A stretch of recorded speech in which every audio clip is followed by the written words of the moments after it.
Chapter 1. Right after crossing over, participating in a mecha contest. The Blue Star. The Empire of Wuxia, the capital high school. Hurry up, the school's mecha contest is about to start. Don't be late. Yiqin raised his head from the desk, rubbed his eyes, and immediately a large amount of unfamiliar memories flooded into his mind. This was a dangerous planet, always facing the invasion of level 9 civilization creatures. All citizens of this planet could participate in various national competitions organized by the government. Once awarded, they could bring honor to their ancestors and quickly rise above others. Some people could even secure important positions in the government with these honors, becoming pillars of the state.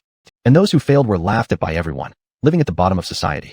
Moreover, on Blue Star, ordinary cultural courses had been abandoned and replaced entirely by foundational sciences.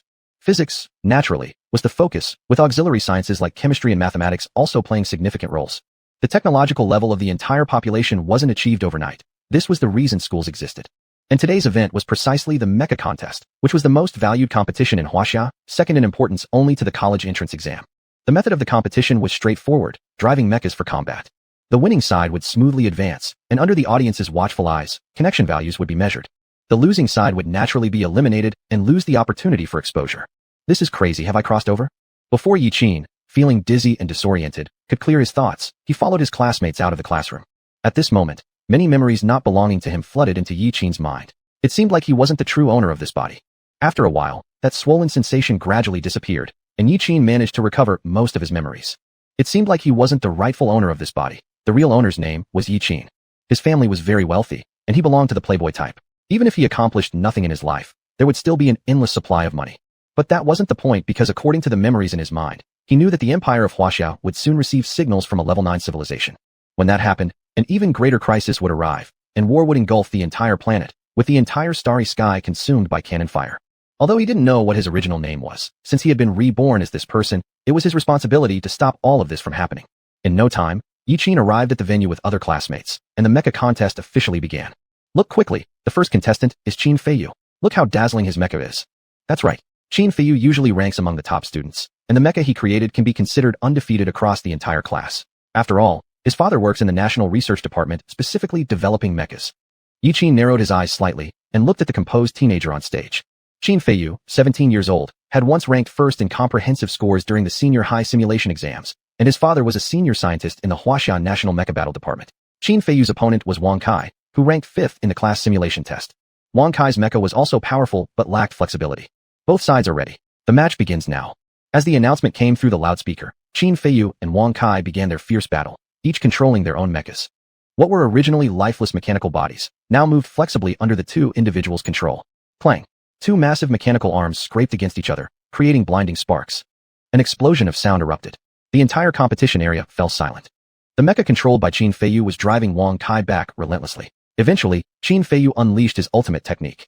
Awakening his light attribute, Qin Feiyu gathered natural energy into both arms, emitting a blue flash, severing Wang Kai's mecha cleanly into two pieces with one heavy strike. Watching the mecha on stage, Yiqin was lost in thought. This elementary level of mecha technology reminded him of something he had heard before crossing over, causing him to chuckle wryly. Though unwilling to admit it, this was indeed the current actual level of mecha technology on Blue Star. But could such mechas survive when fighting against alien level 9 civilizations? Yiqin couldn't help but think, if he could create super mechas, then he would stand a chance to survive. Beep. A suitable host has been detected. The God-tier mecha system is beginning download and binding. Thing. System binding completed successfully. The beginner package will now be distributed. Would the host like to open the beginner package? Hearing this, Yiqin couldn't help but contract his pupils, his heart filled with joy. So, the golden finger of a crossover protagonist has finally appeared. Excellent. Open. Yiqin could barely suppress his excitement, and whispered. Instantly, a flash of blue light appeared, and a large light screen emerged before his eyes. In the center of the light screen was a backpack. Once opened, the rewards from the beginner package began to arrive one after another. Ding! Congratulations to the host for obtaining Mecha Engineering LV3. Ding! Congratulations to the host for obtaining the initial mecha, Dawn. In the center of the light screen, a giant mechanical figure appeared standing 3 meters tall, made of various hard metals patched together, even exposing wires and internal structures. Enter. With Yiqin's unintentional 2 words, his nervous system connected to the mecha gifted by the system. Voice recognition passed. Command received. Beginning self-inspection. Yiqin effortlessly wore the bone conduction headphones on his ears and heard a series of mechanical synthesized sounds in his mind. Inspection complete. Central processor normal. Mechatronic sensors normal. Infrared range finding sensor normal. Power motor operation normal. Battery group working normally. Transmission system working normally. Giant G, 2008 hydraulic transmission system normal. Loading AI module. Mecha start complete. Control transferred to the driver. A mechanical voice sounded in Wai-Chin's mind, but before he could investigate what had happened, the broadcast called out the names of the next two contestants. Wai-Chin, Pan Dongfang, it's your turn. The homeroom teacher frowned slightly. What was Wai-Chin, this deadbeat at the bottom of the rankings, spacing out for? Upon hearing the two names, many classmates turned their gaze toward Wai-Chin, subsequently whispering among themselves. Shit, why isn't it me fighting Wai-Chin? Pan Dongfang ranked in the top 10 during the simulation test, while Wai-Chin is second from the bottom. Isn't this just giving away a point? Unfair. The draw must be rigged. Pan Dongfang sure has great luck. He drew the second to last spot. You guys should stop talking. Don't make the homeroom teacher angry. Hearing all the discussions, Wai-Chin didn't care as he was still looking at his mecha on the system interface. After getting on stage, Pan Dongfang summoned his own mecha using a bracelet. A moment later, above the arena, a mini wormhole appeared, and a silver-green mecha descended from the sky, landing behind him. Enhanced composite alloy mecha. That's insane. Pan Dongfang actually owns such a mecha. Looks like getting into a top-tier mecha university will be no problem for him. Look at those green patterns. If I'm not mistaken, that's already awakened with attributes. As the mecha landed, the students below looked at it with envious eyes. The enhanced composite metal retains the toughness of steel, yet weighs only 2/3 of steel. Naturally, under such conditions, his mecha can exhibit lighter maneuverability. Come out, Dawn. Similarly, a micro wormhole appeared on the arena, and a 3-meter-tall mecha slowly descended onto the ground. The surface color of the Dawn mecha was extremely uneven, looking like it was patched together from old copper and scrap iron. Moreover, there were even exposed wires at the joints of the mecha, appearing at a distance just like some scrapped goods. Shit, what kind of junk is this? Ha ha ha, laughing my ass off. Can this thing even move? Deserves the second to last place deadbeat status. I bow to you. Once Wai-Chin's mecha landed, the audience immediately burst into thunderous laughter. This mecha's shell wasn't even cast from integrated metal. Using such a broken-down machine to participate in the school's mecha competition, was Wai-Chin crazy? Without further comment, Wai-Chin directly entered the cockpit. DNA verification passed, connecting nerves. Hello, driver. I am Dawn, 7274. You may call me Dawn. Hello, Dawn. My name is Wai-Chin. The moment the cockpit door closed, he felt as if his body had merged with the mecha, even surpassing the neural connection he had with the mechas from his past life. A mechanical voice sounded in the arena. Both sides are ready. The match begins now. Chapter 2. The result that shocked the whole school. As soon as the words were spoken, Pan Dongfang immediately piloted his mech and initiated a cannon attack. He believed that if Yi-Chin's decrepit mech only took one shell, it would naturally disintegrate. So right away he unleashed the cannon assault. Pan Dongfang's Omega mech was focused on long-range attacks. The thick armor on its chest and the two thick missile tubes on its back were enough to prove that this was a firepower-oriented mech. In response to the incoming missiles, Yi-Chin started running along the edge of the arena, his neural synchronization with the mech unusually comfortable. Each step the mech took seemed like a natural progression. As the Dawn mech continuously flipped and dodged in midair, it moved so nimbly that it didn't resemble a typical mech, but rather a living person. The spectators below couldn't help but gasp in astonishment after witnessing this sight, since they had never seen such agility before. Even Qin Feiyu's mech hadn't displayed such mobility, yet the seemingly junkyard-retrieved damaged mech under Yi-Chin managed to pull it off. Seeing all his missiles evaded by the opponent, Pan Dongfang's expression grew increasingly grim. He abandoned the heavy machine gun, instead activating the missiles in the mech's hands and the two huge cannons on its back. With a press of the trigger, the mech emitted a pale green glow, as the electromagnetic cannons on its shoulders began gathering energy. After just a few seconds, the electromagnetic cannons discharged as though locking onto their target, launching directly towards Yi-Chin's mech. Pan Dongfang felt this wasn't enough and fired all the missiles from his mech by pulling the trigger again. This time, the missiles didn't entirely miss their mark, relentlessly chasing Yi-Chin. This was the Wood Attribute ultimate technique, breath tracking. Upon seeing the other side using his ultimate move, Yi-Chin altered his course, no longer circling around the edge of the ring, but charging straight towards Pan Dongfang. Through an endless array of dense missiles, Yi-Chin maneuvered and evaded with complete dexterity, bringing out the full flexibility of the mech. When the distance closed sufficiently, Yi-Chin pushed hard with his foot, leaping into the air. With an elegant arc, the Dawn mech flew over Pan Dongfang's head, while his own missiles ended up hitting his Omega armor. Boom. A massive explosion immediately kicked up dust on the platform. Pan Dongfang's face turned deathly pale instantly, but luckily his mech's armor was quite thick, so taking a dozen or so missiles caused no harm. But Yi-Chin wasn't about to let this opportunity slip. A horrifying beam flashed through the dust, followed shortly by a return to stillness on the stage. When the smoke cleared, the crowd saw Omega lying on the ground. That unremarkable, even somewhat broken-looking mech actually defeated Pan Dongfang's Omega. No one in the audience thought Yi-Chin's beat-up old mech could possibly defeat Pan Dongfang's Omega. Did I see wrong? This guy Yi-Chin actually beat Pan Dongfang. How did he do it? This is superhuman, dodging every missile fired by Pan Dongfang with such a piece of junk. Could it be that during the simulated exam, his awkward handling of the mech was fake? At this moment, The entire school's opinion of Yiqin underwent a 180-degree turn. Trapped inside his mech, Pan Dongfang's face turned as dark as possible. He couldn't believe Yiqin lacked wuda, moral combat etiquette, and simply pulled the battery out of the Omega number. All mechs are powered without exception by a combination of 3 energy batteries. Yiqin swiftly yanked out 2, causing his mech's functions to completely shut down. Unbelievable, Yiqin really defeated him. Despite the fact that Pan Dongfang's mech should have been overwhelmingly superior, the skills demonstrated by the other far surpassed his own. Smoothly controlling the mech to evade all of his missiles, the process flowing effortlessly, alongside superior battlefield judgment, Yiqin had clearly far outclassed him. A crushing defeat, it was utterly complete. Yiqin could have delivered a finishing blow when he reached behind Pan Dongfang, but instead chose not to attack and merely pulled out the mech's power source. From Pan Dongfang's perspective, this wasn't just being beaten, but also public humiliation in front of the entire faculty and student body. Yiqin's strategy might have inflicted minimal damage, but was loaded with mockery. After the fight, Yiqin exited the cockpit, retracted his mech into the storage space, and Pan Dongfang's Omega mech was towed to the maintenance department by the logistics team. Seeing the crestfallen look on Pan Dongfang's face, Yiqin just smiled lightly, as there's obviously no notion that an adult holds grudges against children. After the competition, the principal quickly approached, along with several staff members gathering around Yiqin. Your performance was amazing. As soon as the principal approached, he couldn't help but express his admiration. As the principal, he had seen many powerful mechs and excellent pilots, but never had anyone demonstrated such unparalleled mobility in a mech like Yiqin. After hearing the principal's praise, the staff nearby also voiced their admiration. This was because it was the first time they had witnessed someone with such high neural synchronization with a mech, and up until now, they had never seen anyone make a mech perform those kinds of maneuvers. Yiqin? Is your name Yiqin, right? Excited, the principal patted Yiqin on the shoulder. Student Yiqin, hurry and take your mech to the inspection platform. His eyes grew increasingly fiery with anticipation. All right, principal. With that, Yiqin walked towards the testing location. The practical combat test was just one part of the competition. After the practical segment ended, the competition would also test the students' synchronization values with their mechs. The synchronization value reflects how well the pilot and the mech work together. This is an important indicator, determining the level of cooperation between human and mech. The higher the synchronization value, the more actions the mech can replicate. On the battlefield, this translates to greater effectiveness. A powerful mech pilot can change the tide of a battle and even tip the balance of victory toward their side. As beams of light scanned over his body, the audience below held their breaths. Perhaps they were witnessing the birth of a legend. At this moment, the homeroom teacher stopped paying attention to the other students and followed the principal to the testing area. Principal, I have a premonition that we at the capital city middle school are about to witness another genius. Why do you say another? The principal turned around puzzled.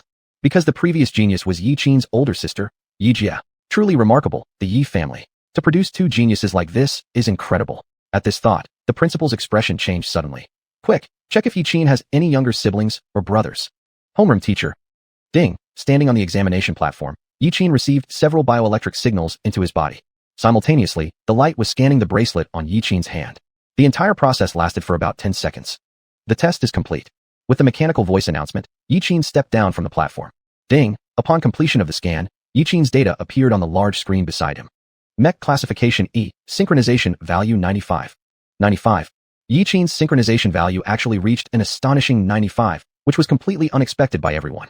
Some people in the crowd began cheering, realizing they were witnessing the birth of a new legend.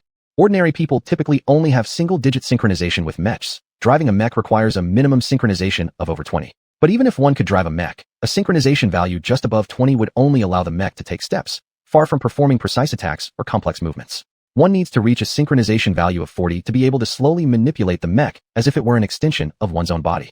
Keep in mind, the top student in the entire school, Qin Feiyu, had a synchronization value of only 83. Yet, Yiqin's synchronization value with the mech had reached an alarming 95. This terrifying talent was probably unmatched across the whole wuxia empire. Seeing the number on the screen, Yiqin nodded satisfactorily. This 95% synchronization should be good enough for now. However, to face opponents from the grade 9 civilizations, this level of strength simply wasn't enough. Both he and the mech needed further upgrades. Though the default mech provided by the system was strong, it was still classified as an E-level mech. Fortunately, the initial mech given by the system wasn't overly flashy, otherwise he wouldn't know how to conceal it properly. Once the competition was over, he'd return and inspect the specifics of the mech gifted by the system. The principal approached and excitedly gripped Yiqin's shoulder. Great job, student Yiqin. I've already uploaded your information to the database. I believe it won't be long before the top universities come looking for you. The look of delight on the principal's face was indescribable. If a mech university contacts you, then you don't need to participate in the rest of the trials here. From the memories inside his head, Yiqin naturally understood what the principal meant. If representatives from mech universities came looking for him, it would be akin to receiving automatic admission.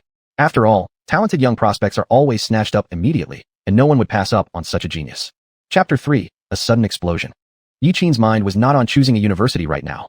Although the Wuxia Empire was temporarily at peace, the neighboring countries were all eyeing it with covetous intent. Everyone understood the principle that possessing great wealth invites disaster, especially when it came to the rich mineral resources of the Wuxia Empire, which everyone wanted. The smaller surrounding countries knew that if they made the first move against the Wuxia Empire, they would face a devastating counterattack. So they were lying in wait for an opportunity. The Wuxia Empire started later than others, so its research into mechs was also shorter. As a result, many mech geniuses from Wuxia were lured away by other countries. Now, the Wuxia Empire had to fend off giant beasts and prevent enemy invasions. Fortunately, the Wuxia Empire had vast lands and abundant resources, along with excellent researchers. Despite being behind other countries, it managed to develop mechs. One could say that the Wuxia Empire's current territory was established through generations of bloody battles. Yi Qin sighed helplessly, not expecting that Earth was still embroiled in internal strife. In his memory, many countries were wiped out because they couldn't resist the giant beasts. Now there were only 5 major empires left on Earth, along with many vassal states. These 5 empires were the Wuxia Empire, the IMC Empire, the Combat Empire, the Never-Setting Sun Empire, and the Alliance Empire. Places like Africa and South America lacked the technological capability to research mech technology. When the giant beasts attacked, the people there were defenseless and their nations were obliterated. Thinking about this, Yi Qin felt a sense of sorrow. Conflict was a flaw in human nature. Even though Earth faced the threat of giant beasts, the empires still schemed and fought over territories. But these weren't the true threats. The real threat came from the level 9 civilizations, who wouldn't let Earth off easily. Yi Qin needed to become powerful quickly before they arrived. He alone couldn't deal with a level 9 civilization. He needed to make all of Earth's people strong enough to confront a level 9 civilization. In the audience seats, several people whispered through their earpieces. Who would have thought the Wuxia Empire would produce such a genius? What should we do? Should we make a move? No, there are too many people here. Let's observe for now. After all, someone like him is worth recruiting. A group of people calmly watched Yi Qin from the audience seats. They hadn't expected the Wuxia Empire to produce such a genius. Connection value 95. Yi Qin's connection value was even higher than their empresses. As spies of the Never-Setting Sun Empire, their mission was to recruit talented mech pilots covertly. Is this Yi Qin from the Yi family? Should we try to persuade him? A young man frowned. Lacking mech piloting talent, but having an Eastern appearance, he was here on a covert mission. Don't act rashly. Yi Qin used to perform poorly in school, almost at the bottom. His current strength is clearly different, said a female teacher from Imperial Capital High School, who had been embedded in the Wuxia Empire for a long time and knew the situation well. The plan has changed. Someone's coming. An older man looked into the distance from the audience seats. It seemed someone couldn't wait any longer. On the broadcast screen, Yi Qin's image was being shown live.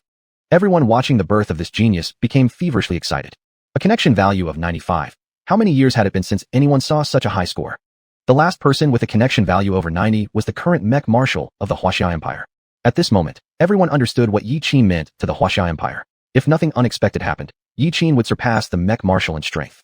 But only Yi Qin knew that a connection value of 95 was far from enough. He couldn't stop the impending disaster alone. To save Earth and all humanity was a monumental task. To defend against external threats, one must first stabilize internally. For now, Yi Qin needed to become stronger as soon as possible. Once he was strong enough to handle Earth's problems, he could think about the next steps.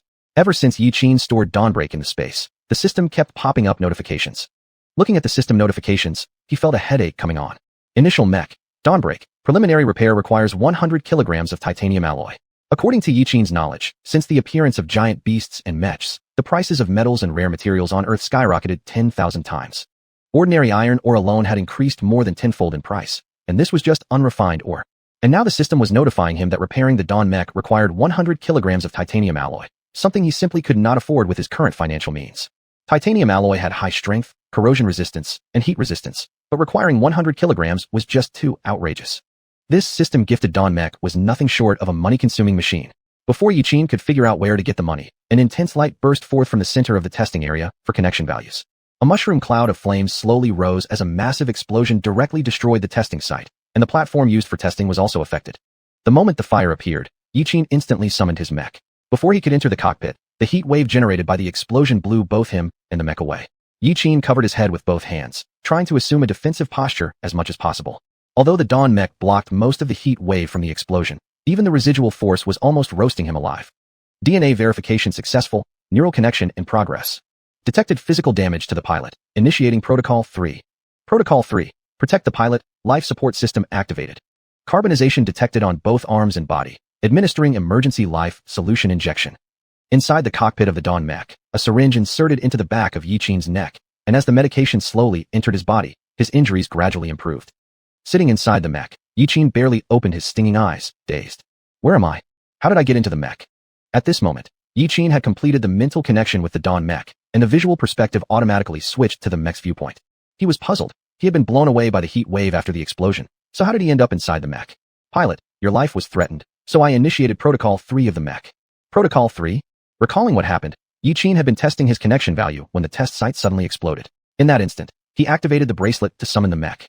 The AI voice of the Dawn mech spoke again. I used mechanical arms to place you in the cockpit. Hearing this, Yiqin was taken aback. He hadn't expected the AI of the Dawn mech to be so intelligent that it could autonomously connect and act while the pilot was unconscious. Open the hatch, I want to get out. Denied. If you leave the mech in your current condition, you will immediately fall into a coma. The life support fluid is currently repairing your body. Yiqin didn't expect the Dawn mech to refuse his order outright. On the left side of the screen view, his physical status appeared. Left arm carbonized 50%, right arm carbonized 30%, and other parts of the body showed varying degrees of carbonization. So, the explosion did cause him some harm. As Dawn said, if he disconnected and left the cockpit, he would immediately fall into a coma. The reason he was still conscious was due to the emergency injection of the life solution. Wait, life solution? How could such a thing be inside the Dawn mech? Before Yiqin could react, the AI voice of the Dawn mech sounded again. Incoming enemy mechs. From a nearby transport aircraft, over a dozen mechs jumped down. Yiqin's expression turned serious. Were these explosions all caused by them? Human jealousy can never be extinguished. It seemed this 95 connection value had brought him significant trouble.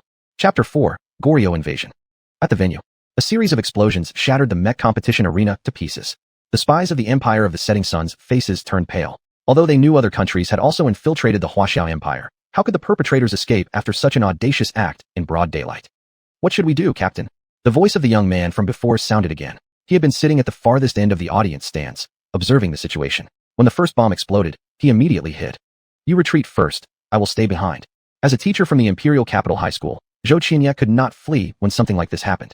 Hearing that she intended to provide support, the young man instantly became worried. We don't know who they are. We should retreat. Are you teaching me how to do my job? Don't forget who your superior is. With that, xiuxian cut off the communication channel.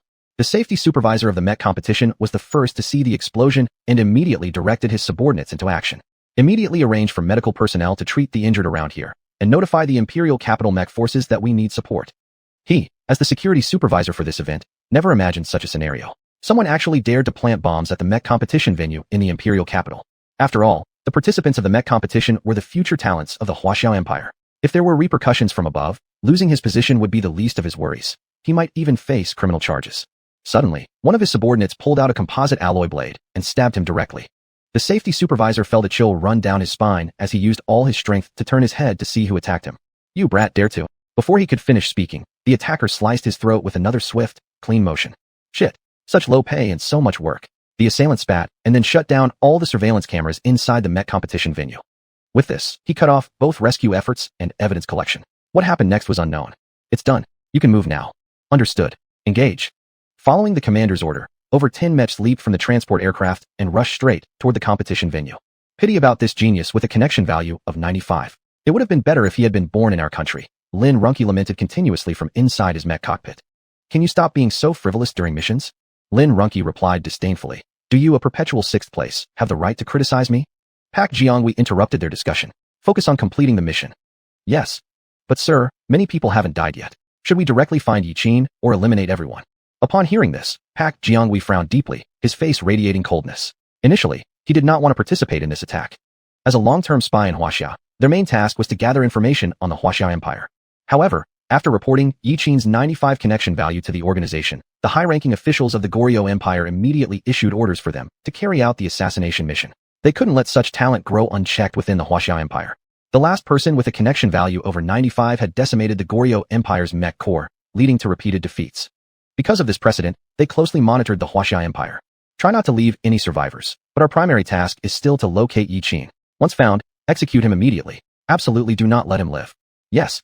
Dawn lay on the ground, as Yiqin slowly got it to stand up. This attack was clearly aimed at him, trying to strangle him in the cradle. He observed the surroundings briefly. The intense explosions had ended a few minutes ago, and the security personnel were nowhere to be seen. This was definitely suspicious. Those in the audience who weren't affected by the explosion had already fled, while others lay half dead, groaning on the ground. Detected several dozen mechs moving toward this location. Are they insane? This is the Imperial Capital High School. Are these people planning to act here? Dawn immediately analyzed enemy armor. Analysis complete. 6 Gigantomachia class mechs, 7 Sky Map class mechs, 3 Ion class mechs, and 1 Ronin class mech. Upon hearing the analysis results, Yiqin couldn't help but shake his head and laugh bitterly. Looks like they really want me dead. High school students participating in the mech contest were piloting pre-mechs. Although pre-mechs were divided into grades A, B, C, and D, their pilots could not yet be considered true mech pilots. Above pre-mechs, there were 5 more tiers of mechs, each progressively stronger. Giant Demon class, Tier 1, Heaven Map class, Tier 2, Ion class, Tier 3, Ronin class, Tier 4, and the strongest level, Vanguard class, top tier. Each type of mech had distinct characteristics, but the Vanguard class was the most versatile. Thus, pilots who could handle a Vanguard class mech were exceedingly rare. Before Yiqin's transmigration, he had been the pilot of the Vanguard class mech, Werewolf. Yiqin zoomed in on his radar screen. The dozen or so mechs approaching were clearly manufactured by the IMC Empire. While these IMC mechs couldn't compare with the one he used to pilot, they were still quite advanced for this era. The strength of a mech was important, but when it came to piloting skills, Yiqin was leagues ahead of them. But even a skilled cook can't make a meal without ingredients. The Dawn mech that Yiqin now piloted was not equipped with any weapons. He wasn't foolish enough to take on so many enemies with just a pre-mech. Although it pained him, he could only hide and wait for his injuries to heal before escaping. At this moment, the mech contest's PA system crackled to life. Shut down your mechs immediately and step out of the cockpits. Principal Li Yunlong had taken control of the contest's microphone. His warning was filled with authority. Though he yearned to tear these rats apart, he restrained himself. There were many injured spectators inside the venue. If he engaged in combat, civilians would get caught in the crossfire. Turning his head, Yiqin noticed Principal Li piloting a light blue mech standing in the center of the arena. While Yiqin might not recognize Principal Li, he wouldn't forget this mech. It was none other than his former Vanguard class mech, Werewolf. Werewolf had only 2 owners. Its previous owner was once the top-ranked student at the Mechanical Armed University, ranked 4th on the world's list of giant beast kills, the former commander of the 1st Corps of the Imperial Military, the 3rd anti-war commander of the Huaxiao Empire, and a renowned war machine known as Li Yunlong. Yiqin hadn't expected to encounter such a significant figure here. Inspired by General Li Yunlong's deeds after graduating from university, he joined the military, which shaped his future. Li Yunlong's eyes now blazed with killing intent, an oppressive aura that had been tested and verified through time. Ordinary people would faint upon encountering such a presence. Even seasoned soldiers would feel intimidated. Park Jianghui shuddered at the authoritative voice from the venue. That voice was etched into his bones, evoking a fear he could never forget. It felt like reliving the past all over again. Back when he was a pre-mech pilot, that man had breached their Goryeo Empire defenses and stormed the capital, capturing their marshal alive. Chapter 5. An old horse in the stable still has 1,000 miles to go.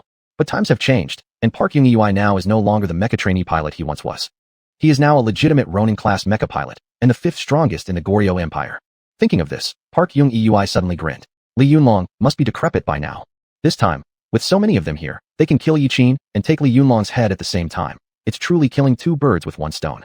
Upon entering the venue, Park Yungyui immediately spotted the mecha from years ago.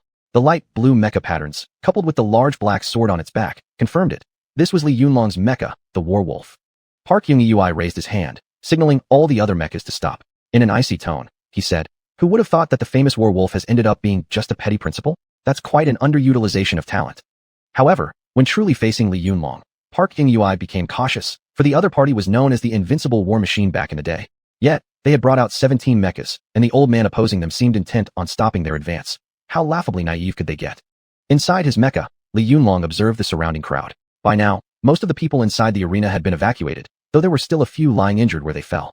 As the celebrated war god of yore, even his incredible prowess couldn't let him fight off these invaders while simultaneously protecting civilians. Thus, he could only buy some time for the moment. A bunch of greenhorns, and you dare to provoke our Huaxiao Empire? Is your dog even aware? Here, Li Yunlong's reference to dog was actually a mockery of the leader of the Goryeo Empire. Back when the behemoths invaded, the Goryeo Empire reached an agreement with the IMC Empire to become its vassal state. With mechas now in hand, bolstered by IMC support, the Goryeo Empire sought to encroach upon Huaxia Empire's territory. Though Huaxia Empire had developed its mecha technology relatively recently, it wouldn't allow enemy forces to infringe on its homeland. There has always been a saying within the Huaxia Empire: anyone who dares trespass upon our land shall be hunted down and annihilated, no matter how far. After hearing what Li Yunlong had said, Park Gyui's neck retracted slightly, and a chill ran through him from his very marrow. Clearly, past fears continued to grip him. He screamed hoarsely, "You old bastard, better get out of the way. If you dare lift a finger, we won't hesitate to bring back your severed head as proof of mission." Li Yunlong chuckled coldly. "Just based on those mechas of yours?"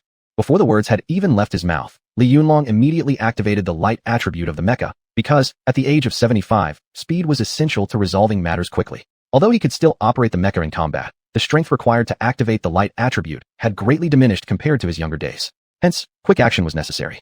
Transfer the light attribute to the legs. Initiate the Pegasus Meteor Fist program. Understood. At the conclusion of the phrase, the war wolf mecha suddenly burst forth at incomparable speeds, rushing forward. Young. Before Park Ying-ui could finish uttering his second syllable, Li Yunlong's mecha radiated with a brilliant blue glow, moving ethereally toward its target. Once the officers of the Goryeo Empire heard the command, they instantly took up battle formations. However, by the time their posture stabilized, the Warwolf's fist had already shattered the cockpits of several Ion-class mechas. All Yiqin saw was a streak of blue light, followed shortly thereafter by the explosion of 3 Ion-class mechas.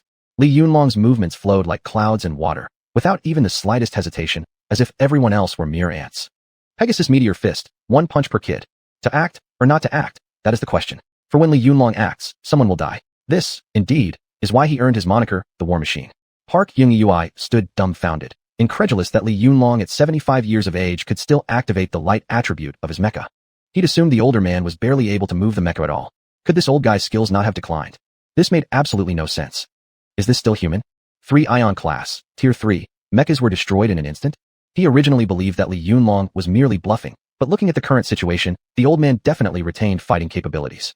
The faces of the other Goryeo people grew grave upon witnessing this. Most of these pilots were Juyao class, Tier 1, and Tianta class, Tier 2, and their firepower couldn't match the Ion class, Tier 3, mechas. Juyao class mecha immediately eliminate the wuxians present. The Tianta class mecha unfolds combat formation 3, maintain distance, and wear him out. With Park Ying-ui's command, the remaining mechas instantly took their attack positions. He was gambling that Li Yunlong couldn't activate the mecha's light attribute again. If the other party were to activate the mecha's light attribute again, he would turn and flee immediately. Li Yunlong, who could use elemental forces, was simply unstoppable. But as it turned out, his gamble paid off. At this moment, Li Yunlong was breathing heavily inside the cockpit, having expended most of his strength just by activating the mecha's light attribute. Even so, he had still managed to wipe out all the Ion-class mechas present. The firepower carried by Ion-class mechas was too massive, they couldn't be allowed to launch their attacks here. Though Li Yunlong hadn't participated in battles for over a decade, he still hadn't forgotten the essentials of combat. As a seasoned general, his ability to operate a mecha at such an age truly wasn't easy. When the enemy began moving, Li Yunlong attempted once more to activate the mecha's light attribute, but the intense pain from his body left him struggling even to take care of himself. Park Ying-ui, seeing the mecha's light flicker briefly, burst into laughter instantly. Look, the famous war machine can no longer use elemental forces. Charge! Tear him apart. As soon as those words left his lips, all the Goryeo Empire's mechas sprang into action. 7 Tianta-class mechas surrounded Li Yunlong, while the remaining Juyao-class mechas started searching for Yiqin inside the arena. The pre-deployed mechas within the venue stood no chance against the Juyao-class machines, being effortlessly grabbed and torn apart. Li Yunlong exhaled a cloud of breath. Though he was frustrated, there was nothing he could do right now. The thick armor of these Tianta-class mechas made them extremely hard to penetrate, especially since the Sword Core program on the Warwolf mecha hadn't loaded completely yet, meaning there was no way for him to break through the encirclement of these mechas. Still, despite everything, he intended to charge. He couldn't let them have their way so freely. He pulled the large black blade from his back, slamming it onto the ground with a thunderous clang. Huh? What does he want to do? Park Ying-ui's face filled with question marks. That black blade clearly wasn't attached to any Sword Core program. There was no energy fluctuation on its edge at all. Was he planning to fight with such a weapon? The Sword Core program needed to convert the mecha's energy into plasma energy, which would then be layered on the blade, making it razor sharp. But the blade in Li Yunlong's hand lacked the Sword Core program, meaning that what he held was merely a lump of iron. Attack and eliminate him. Regardless of the situation, Park Ying-ui intended to settle old scores today. Hearing the order, the Tianta-class mechas all aimed their piercing cannons directly at Li Yunlong. Since he was piloting a Vanguard-class mecha, normal weapons wouldn't work. First, the piercing cannons had to weaken the mecha's armor before launching other forms of attack. Boom. Along with another explosion, dense smoke immediately engulfed everyone's vision on the scene. Chapter 6. Li Yunlong, isolated and without aid. Such bombing lasted for several seconds. Just when everyone thought Li Yunlong's mech had been destroyed by the piercing cannon, a huge figure flew out of the smoke. That figure wielded a giant blade and swung it straight towards the back of a Tian 2-level mech. It turned out that the moment the opponent opened fire, Li Yunlong immediately deployed his defensive shield. He was fully aware of what the other party intended to do. As an experienced mech pilot, in the face of a multi-person ambush, one usually starts with the piercing cannon, causing even a Vanguard-level mech to sustain damage. Core shield. Park Jui was extremely shocked. He had originally assumed that the most the other party could do was use the shield to block the direct attack from the piercing cannon. However, he didn't expect Li Yunlong to directly activate the core shield, using the mech's core energy to protect his entire body. This level of combat competence and reaction ability far exceeded their capabilities. It seemed this was truly the might of the war machine known as Li Yunlong. As a former killing god, Li Yunlong found dealing with these people from the Goryeo Empire almost effortless. Yet even so, he had made his best effort. The mere act of deploying the shield consumed most of the mech's energy in just a short time. Indeed, the core shield was a double-edged sword. Yi Qin controlled his mech, observing the situation while hiding behind cover. Though meeting his idol, it wasn't a good situation for the idol at all. When he became a mech pilot, he started by piloting the initial version of the Battle Wolf mech. It featured simple energy shields to resist electromagnetic cannons, electromagnetic shields to ward off missile attacks, and remote firepower limited only to the left hand's electric arc machine gun. Apart from the sword core program, the Battle Wolf mech had no remarkable points whatsoever. One could say that the first-generation Battle Wolf was entirely a close-range combat mech. Years ago, General Li Yunlong, with his light attribute, gave unparalleled mobility to the mech, making him unbeatable in battle and earning numerous accolades. But that was with team support and sufficient preparation. Now, Li Yunlong stood isolated and without assistance, lacking both the long-distance artillery support from his teammates and the successful loading of the sword core device. Surrounded by the Tian 2-level mechs, the shortcomings of the Battle Wolf immediately came to light. In such encounters without teammate cover, the Battle Wolf couldn't load the sword core program, meaning the main weapon on its back, its great sword, was nothing but solid iron, incapable of breaking through the armor of the Tian 2-level mech. Launched the flame electromagnetic cannon, set tripwires. As the commander, Park Jiui saw things clearly. The Goryeo Empire had already studied the Battle Wolf thoroughly. Li Yunlong's Battle Wolf mech, though strong, was still fundamentally a pioneer-level mech designed for close combat. Previously, the Goryeo Empire couldn't handle the Battle Wolf because Li Yunlong had reached a masterful level in using the light attribute. Not only could the light attribute be applied to blades, but it could also be transmitted to various parts of the mech, increasing its mobility dozens of times over. Add to that the harm reinforcement brought by the light attribute to the sword core program, allowing Li Yunlong to achieve unimpeded success on the battlefield. The Battle Wolf discarded long-range firepower in favor of exclusive focus on close combat, which was precisely the secret to its immense strength. Only attacking, without defending, a peerless force across the world. However, now, at the advanced age of 75, Li Yunlong could no longer stimulate the light attribute within him, thus completely losing his advantage. Now he was no different from an ordinary pilot, revealing one of the rare flaws in the Battle Wolf mech. After taking down one mech, Li Yunlong pulled the opposing driver out of the Tian 2-level mech's cockpit. You'd better not make any rash moves. Otherwise, I'll just need to apply a little pressure and his head will burst open like a watermelon. Even though he had destroyed one of their Tian 2-level mechs, this did not change the current situation. They used the flame electromagnetic cannon to block his path and set up many tripwires. The flame electromagnetic cannon could affect the circuitry system of mechs, while the wires could ensnare them. These were tools capable of countering mech powerhouses. If Li Yunlong could still stimulate the light attribute, then these would pose no threat to him. But he was no longer who he used to be. From Park Jiui's earlier words, Li Yunlong realized that their target wasn't him. If even he, once a revered war deity of wuxia, didn't interest them, then there could be only one purpose. They had mobilized such an extensive military force for Yi Qin alone. This connection value of 95 had indeed caught the attention of the enemy nation. Thinking about this, Li Yunlong narrowed his eyes. It appeared that a fair number of spies had infiltrated the Huaxiao Empire. In terms of value, he was just an old man and couldn't compare with Yi Qin, the future super new star. Fire. Don't mind him. Despite Li Yunlong's threats, Park Jiui still didn't give the order to fire. After all, this was merely a Tian 2-level mech pilot. If he could take out Li Yunlong first, and then capture Yi Qin, it would be worth losing everyone else. Commander, number 6 is still in their hands. Faced with their former comrade in arms, the other pilots hesitated immediately. Park Jiui roared angrily. Do you want to disobey military orders? Fire now. They say kindness has no place in commanding troops. Now that they had reached this point, there was no turning back. Either kill Li Yunlong and Yi Qin here, or wait to be captured alive by the Huaxiao Empire.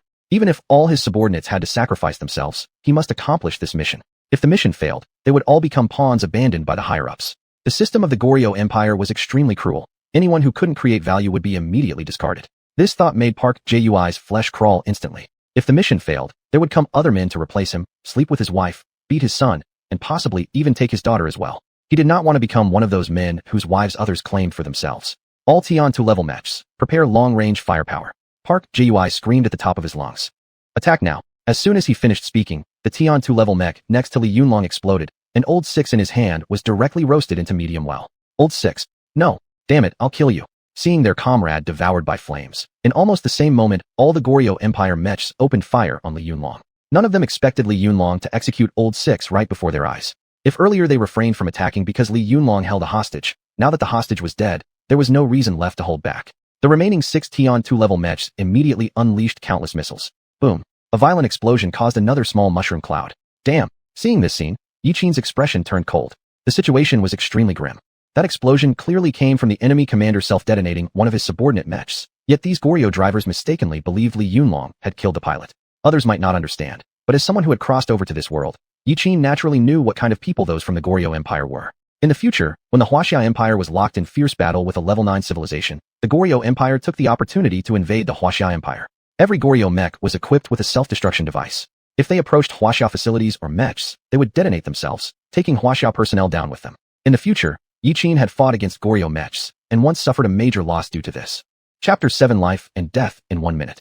Dawn, how much longer will it take for my body to fully repair? Estimating the time. 21% of life solution remains. Body functions have recovered 90%. It will take 5 more minutes to complete the repair. Obviously, Qin did not have that much time. The core energy shield of Wolf could not hold out for long. He had to find a way to defeat these people before Li Yunlong's mech ran out of energy. System, is there any way to defeat them? Qin anxiously called out to the system. Unexpectedly, the AI voice of Dawn Mech came through the system.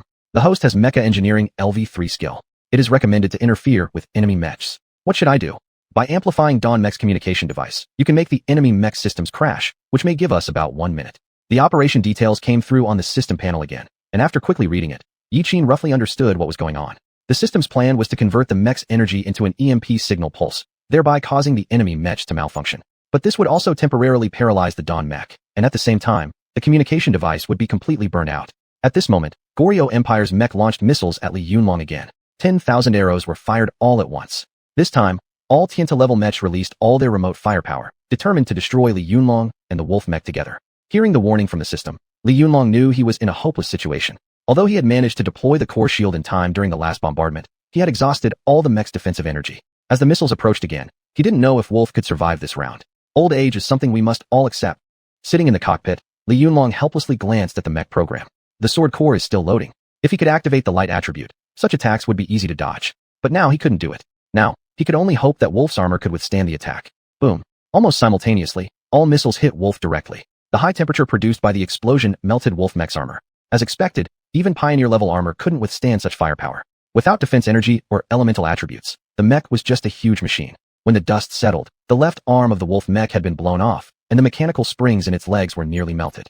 Seeing this pitiful state, Park Zhongyuai immediately activated the Sword Core program and headed toward Li Yunlong. Under normal circumstances, he wouldn't dare to approach a Pioneer-class mech so recklessly, but now Wolf's mech was almost scrap. As long as he made a slight move, he could take Li Yunlong's head. Once this mission was over, he could return to the Goryeo Empire, where he would still be the 5th strongest person in the empire and a respected mech pilot. Park Zhongyuai swung his massive blade, cutting a gash into the Wolf Mech's armor. Damn it, let's go already. At this moment, Qin had no choice but to act. If he continued to stand idly by, Li Yunlong would definitely die. Dawn, transfer the energy to the communication device. Transferring. Once we reach the center of the arena, release the EMP pulse immediately. Yes. As soon as the words left Qin's mouth, he immediately maneuvered the mech towards the venue at an incredible speed. Officer, a mech is moving. Park Zhongyuai's pupils contracted. Was there support from the other side? That was impossible. This operation was decided by the higher-ups at the last minute. The people of Wuxia Empire should have no way of knowing. Send a few people to stop him. Let me finish off Li Yunlong first. Park Zhongyuai didn't care about anything else. At this moment, Wolf's protective armor was all broken down. All he needed was a few more slashes, and he could end the other person's life. Over the years, the image of Li Yunlong driving a mech frequently appeared in Park Zhongyuai's dreams. Today, he finally had the ability to end those nightmares. Once he personally ended Li Yunlong, that terrifying figure would never appear in his mind again. Officer, we can't stop him. What? Park Zhongyuai erupted in anger. With one mech against 6 Gigeo-class mechs around the perimeter, how could they not stop him? Looking up, he saw a decrepit mech flashing electric arcs on its metallic body as it swiftly sprinted towards the central hall. Surprisingly, the highly mobile Gigeo-class mechs couldn't even touch the fingertips of the opponent. With slight dodging, that mech avoided the outer Gigeo-class mechs, and its rapid speed was eerily reminiscent of the scenes in Park Zhongyuai's mind many years ago. Qin stepped with all his might. He needed to do more than just shake off the Gigeo-class mech behind him. He also had to run toward the center of the venue as much as possible so that the power of the EMP pulse could be maximized. Fire! Everyone fire! Park Zhongyuai roared almost madly. After hearing his words, all the Gigeo-class mechs hurriedly activated their long-range firepower. All of this had already been seen by Qin. He had anticipated that the enemy would launch an attack on him, so he moved the mech's shield to the back in advance. Thus, Dawn Mech continued to withstand the enemy's artillery fire while running towards the center of the square. Seeing that the surrounding Tiantu-class mechs showed no movement, Park Zhongyuai instantly yelled angrily. Fire! Why aren't you firing? Commander, our missiles are exhausted. Tiantu-class mechs focus on defense, so there weren't many long-range weapons carried on these mechs. As for the 3 ion-level mechs responsible for firepower, they had already been eliminated by Li Yunlong. Damn Li Yunlong, watch me kill you first. Park Zhongyuai lifted his giant blade and aimed it at the cockpit of the Wolf Mech. However, before his hand could fall, In the next second, the Dawn Mech emitted a strong electromagnetic signal.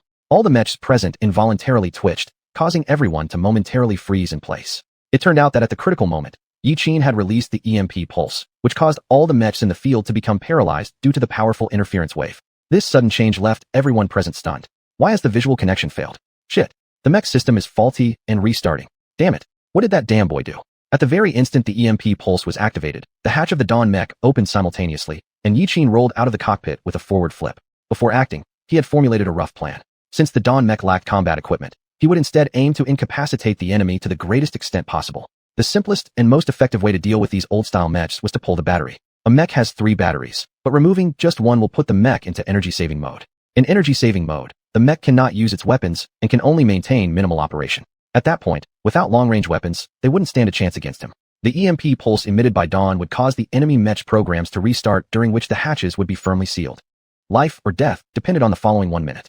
Chapter 8. Capture the king first. After leaving the mecha, Xiuxian ran as fast as he could. Among these mechs, the real troublemaker was the Ronin-class mech. The Gorgon-class mech had great mobility, but couldn't carry heavy firepower weapons. The Tian-2-class mech had already used up all of its long-range firepower, so out of all the mechs on site, only his posed the greatest threat. After rushing out for more than 10 meters, Xiuxian's breathing started to become disordered. Unfortunately, his physical condition was just too poor. It seemed like even the distance of more than 30 meters left him panting. This body is such garbage. Hurry! Xiuxian kept shouting in his heart. He only had 1 minute. Once the minute was up, the enemy mech would restart successfully, and at that point, there really wouldn't be anything he could do. It felt like his foot soles were on fire and his lungs were heaving violently. After several seconds, Xiuxian finally arrived in front of Park Jae's mech. He directly pulled off 3 battery modules from under the mech's left armpit, a trick that could only work on people from this era. Because in not too distant a future, Blue Star's technology would break through again, and by then, mech energy would no longer depend on these outdated external batteries. After pulling off the batteries from Park Jae's mech, Xiuxian turned around and went to pull the batteries off the other Tian-2-class mechs. However, this time he didn't pull out all the batteries, instead taking only 1 battery from each mech. This way, he could reduce the enemy's combat power within the shortest time possible. System restarting. Lin Rook looked fiercely at the mech display, slamming it with her fist. Damn it. Who did this? Before she could vent her anger fully, the system sounded another alert. Energy insufficient. What's going on? Insufficient energy? At this moment, Park Jae was contacting others through his earpiece. Nianxing, Wuxia, Sungwu, report your situations. Sir, my mech system is restarting, but someone has pulled out one of my batteries. Sir, mine is also the same. As more and more batteries were being removed, the people of the Goryeo Empire gradually understood what had happened. It turned out that the purpose of the EMP pulse attack was simply to pull out their mech batteries. Upon hearing reports from his subordinates, Park Jae's anger surged, because although other people had only 1 battery pulled out, all 3 of his batteries were removed. This guy is pretty smart, knowing that he pilots a Ronin-class mech, so he gave him special treatment. After losing all the power, Park Jae pressed the emergency escape button, the only way to leave the cockpit once the mech was out of power. The moment the hatch opened, Xiuxian held a military knife and immediately pressed it against Park Jae's neck. As soon as he came out, Park Jae's mind went blank. He didn't expect that the other party, pretending to pull the battery, actually lured him out of the mech. Young man, you lack martial virtue. If you move, I'll chop off your head. Park Jae slowly raised his head. Although this young man had a trace of innocence on his face, his eyes were ferocious. This person was obviously different from other high school students. Other high school students had confusion and stupidity in their eyes, which this person completely lacked. Xiuxian, did I get it right? Well, you speak pretty good Chinese, don't you, Korean? From their combat methods, Xiuxian had known where they were from long ago, but to conceal himself, he chose to ask anyway. I am Park Jae, captain of the 5th Army of the Goryeo Empire. Join our Goryeo Empire, and you'll receive the most advanced mechs and the best benefits. After joining us, you will have wealth, status, and beautiful women. At this moment, Park Jae had forgotten about the mission. For him now, nothing was more important than surviving. You Goryans truly think highly of yourselves. You're dogs of the IMC Empire, yet you dare to call yourself an empire. Do they know how arrogant you are? Xiuxian helplessly smiled inside. Only these Goryans could shamelessly call themselves an empire. A country that even steals history and culture from others dared to call itself an empire. It seems that no matter what era it was, these Goryans were always shameless. Weren't you the one who detonated that mech just now? Upon hearing this, Park Jae's heart jolted. How did Xiuxian know this? Only the higher-ups of the Goryeo Empire and he, as the commander, knew about the explosion device inside the mech. Where did this young man get this information from? Could there be a traitor among the higher-ups? However, now is not the time to think about these things. Park Jae laughed and said, what are you talking about? I don't understand. You know what I'm talking about. If you keep dodging the issue with me, my knife will soon be stained with blood. As he spoke, Xiuxian's blade began to move slightly. All right. It was me who did it. I pressed his self-destruct switch. Right after he finished speaking, the 1 minute was up, and all the mechs on the field slowly regained their movements. Order your subordinates to leave the mechs, then surrender properly. A compound alloy military knife rested against Park Jae's neck, and even if he wanted to refuse, he had no choice. Park Jae shouted into the intercom. All personnel, exit your mechs immediately and surrender.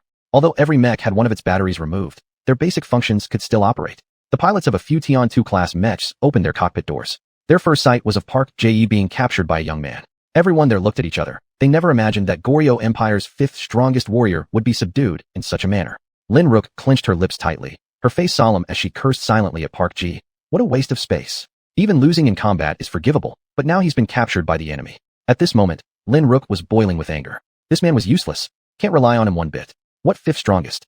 He actually took the title seriously? Seeing that his subordinates weren't moving, Park Jae hurriedly yelled, "What are you waiting for? Surrender quickly. Do you want me to die?" The Goryeo soldiers glanced at each other, hesitating. After all, they were soldiers. Disobeying a superior officer's order would bring consequences once they returned. However, if they surrendered to the Wuxia Empire, they wouldn't be easily let off either. Just as everyone was wavering, Lin Rook stepped down from her mech, opening the cabin door with an alluring voice saying, "The captured one is you. How does that involve us?" After she finished speaking, she picked up the battery lying on the ground and reinstalled it. Park Jae screamed at the top of his lungs, "Lin Rook, this is a violation of the superior officer's orders. Do you know what the consequence is?" Big beads of sweat rolled down Park Jae's forehead. Yichin's dagger had already pierced his skin slightly. A little more pressure, and he would perish right there in the northwest. Chapter 9. The IMC Empire behind the Goryeo Empire. "Captain, are you crazy? In our Goryeo Empire, we never surrender to the enemy." Lin Runkum smirked briefly, and then slowly climbed onto the mech. Operation Code 9527. "From this moment on, I will take command of everyone present. Park Jianghui, your Goryeo Empire citizenship is revoked. Starting now, you are no longer a part of the Goryeo Empire." Upon hearing these words, Park Jianghui lost his composure and roared in anger. "On what grounds? How dare you do this? Who gave you the authority?" If Yichin's dagger hadn't still been at his neck, he would have gone after her right then. Lin Runkum didn't say much. Instead, she pulled out a jade token from her pocket. Embedded with gold was the character Zhan clearly inscribed. When the Koreans on site saw the jade token, they all revealed expressions of reverence. Even the man who had previously teased Lin Runkum looked as if he were about to cry. He was done for. His life was over. Earlier, he'd dared to insult a member of the royal family as trash, accusing them of promiscuity. Yichin also showed slight surprise when he saw the jade token, not expecting that a royal member of the Goryeo Empire would be involved in this mission. In his mind, members of the Goryeo royal family were usually cowards, and this was the first time he had encountered one like this. This mission has already failed. All mech pilots, retreat immediately. Lin Runkum promptly issued the order. There wasn't any more time left. If they hesitated further, reinforcements from the Wuxia Empire would arrive. Although the opposing force hadn't been completely destroyed this time, there were still significant gains from this mission. Following Lin Runkum's command, all the mech pilots immediately retrieved their batteries and inserted them into their mechs. Before leaving, Lin Runkum threw a flirtatious glance at Yichin. "Cute guy, I hope you like this little gift." At this moment, the Dawn Mech had just restored its ability to move, though its communication system had already been overloaded and burned out. Still, its sensors functioned normally. "Pilot, I detect thermal expansion of the helium battery located 2 meters from your position. The environment is hazardous. It is suggested you board immediately." The Dawn Mech's communication device had been damaged and the analysis couldn't reach Yichin. However, sensing danger to its pilot, Dawn moved quickly toward Yichin at high speed. Just as Yichin was puzzled by the other party's departure, he noticed that the helium battery behind him was turning red. The heat emitting from it had already burned a large hole in the floor. Trouble. By the time Yichin realized there was an issue with the helium energy battery on the ground, it was too late. Instantly, he understood the situation. Initially, Yichin thought the Goryeo Empire's explosive devices were inside the mechs. However, it turned out that they tampered with the batteries in the mechs instead. The 3 sections of the previously removed helium batteries were transformed into bombs at that moment. Since the Dawn Mech was still some distance away, Yichin decided there was only one option left, using Park Jianghui. With great force, Yichin thrust the dagger through Park Jianghui's throat, thus killing the 5th strongest person of the Goryeo Empire. Park Jianghui stared at Yichin in disbelief as the latter did not flee but instead turned around, pushing Park Jianghui in front of him. Clearly, escaping on foot wouldn't help him avoid the explosion radius, so this was the only way to survive. Boom. An explosion sounded. All that the Koreans on-site heard was a loud bang before retreating from the mech competition site immediately. Seeing this scene, Lin Runkum revealed a satisfied smile. It was she who pressed the self-destruct button on Park Jianghui's mech. Even though they didn't manage to kill Li Yunlong, eliminating such a talented genius accomplished their goal. Farewell, genius of the Wuxia Empire. Hopefully, next time you'll reincarnate and be born into our Goryeo Empire. Lin Runkum showed a seductive smile and gave orders to others. All personnel remained silent and wait for extraction. Yes. As the dust settled, Yichin only felt dizzy and his head rang, yet his limbs still retained sensation. It turned out that moments before the helium battery exploded, Li Yunlong had maneuvered the mech to act as a shield, protecting Yichin behind himself, holding him tightly within his arms. An old man might die, but Yichin must not. He represented the future hopes of the Wuxia Empire. At the moment, the wolf mech was in poor condition, just like Li Yunlong, who also appeared very disheveled. The mech's left arm had been destroyed, its legs' mechanical springs were non-functional, and even the armor protecting the driver had been slashed open. Through this opening, Yiqin could see Li Yunlong inside the cockpit. General, Yiqin opened his eyes wide. He couldn't believe that Li Yunlong had almost saved him. Li Yunlong spat out a mouthful of blood. He had seen everything Yiqin did just now. Kid, you've done a remarkable job. It was worth noting that Yiqin was still in high school. A person with such psychological future would surely become someone great in the future. 2 days later, in the upper echelons of the Huaxiao Empire, a group of people dressed in military uniforms were arguing inside. A middle-aged man who looked to be around 30 was angrily pounding the table repeatedly, questioning everyone present.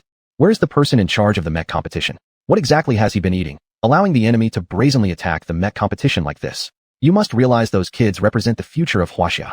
Enraged, Li Jian was fighting fiercely at the front lines against the giants.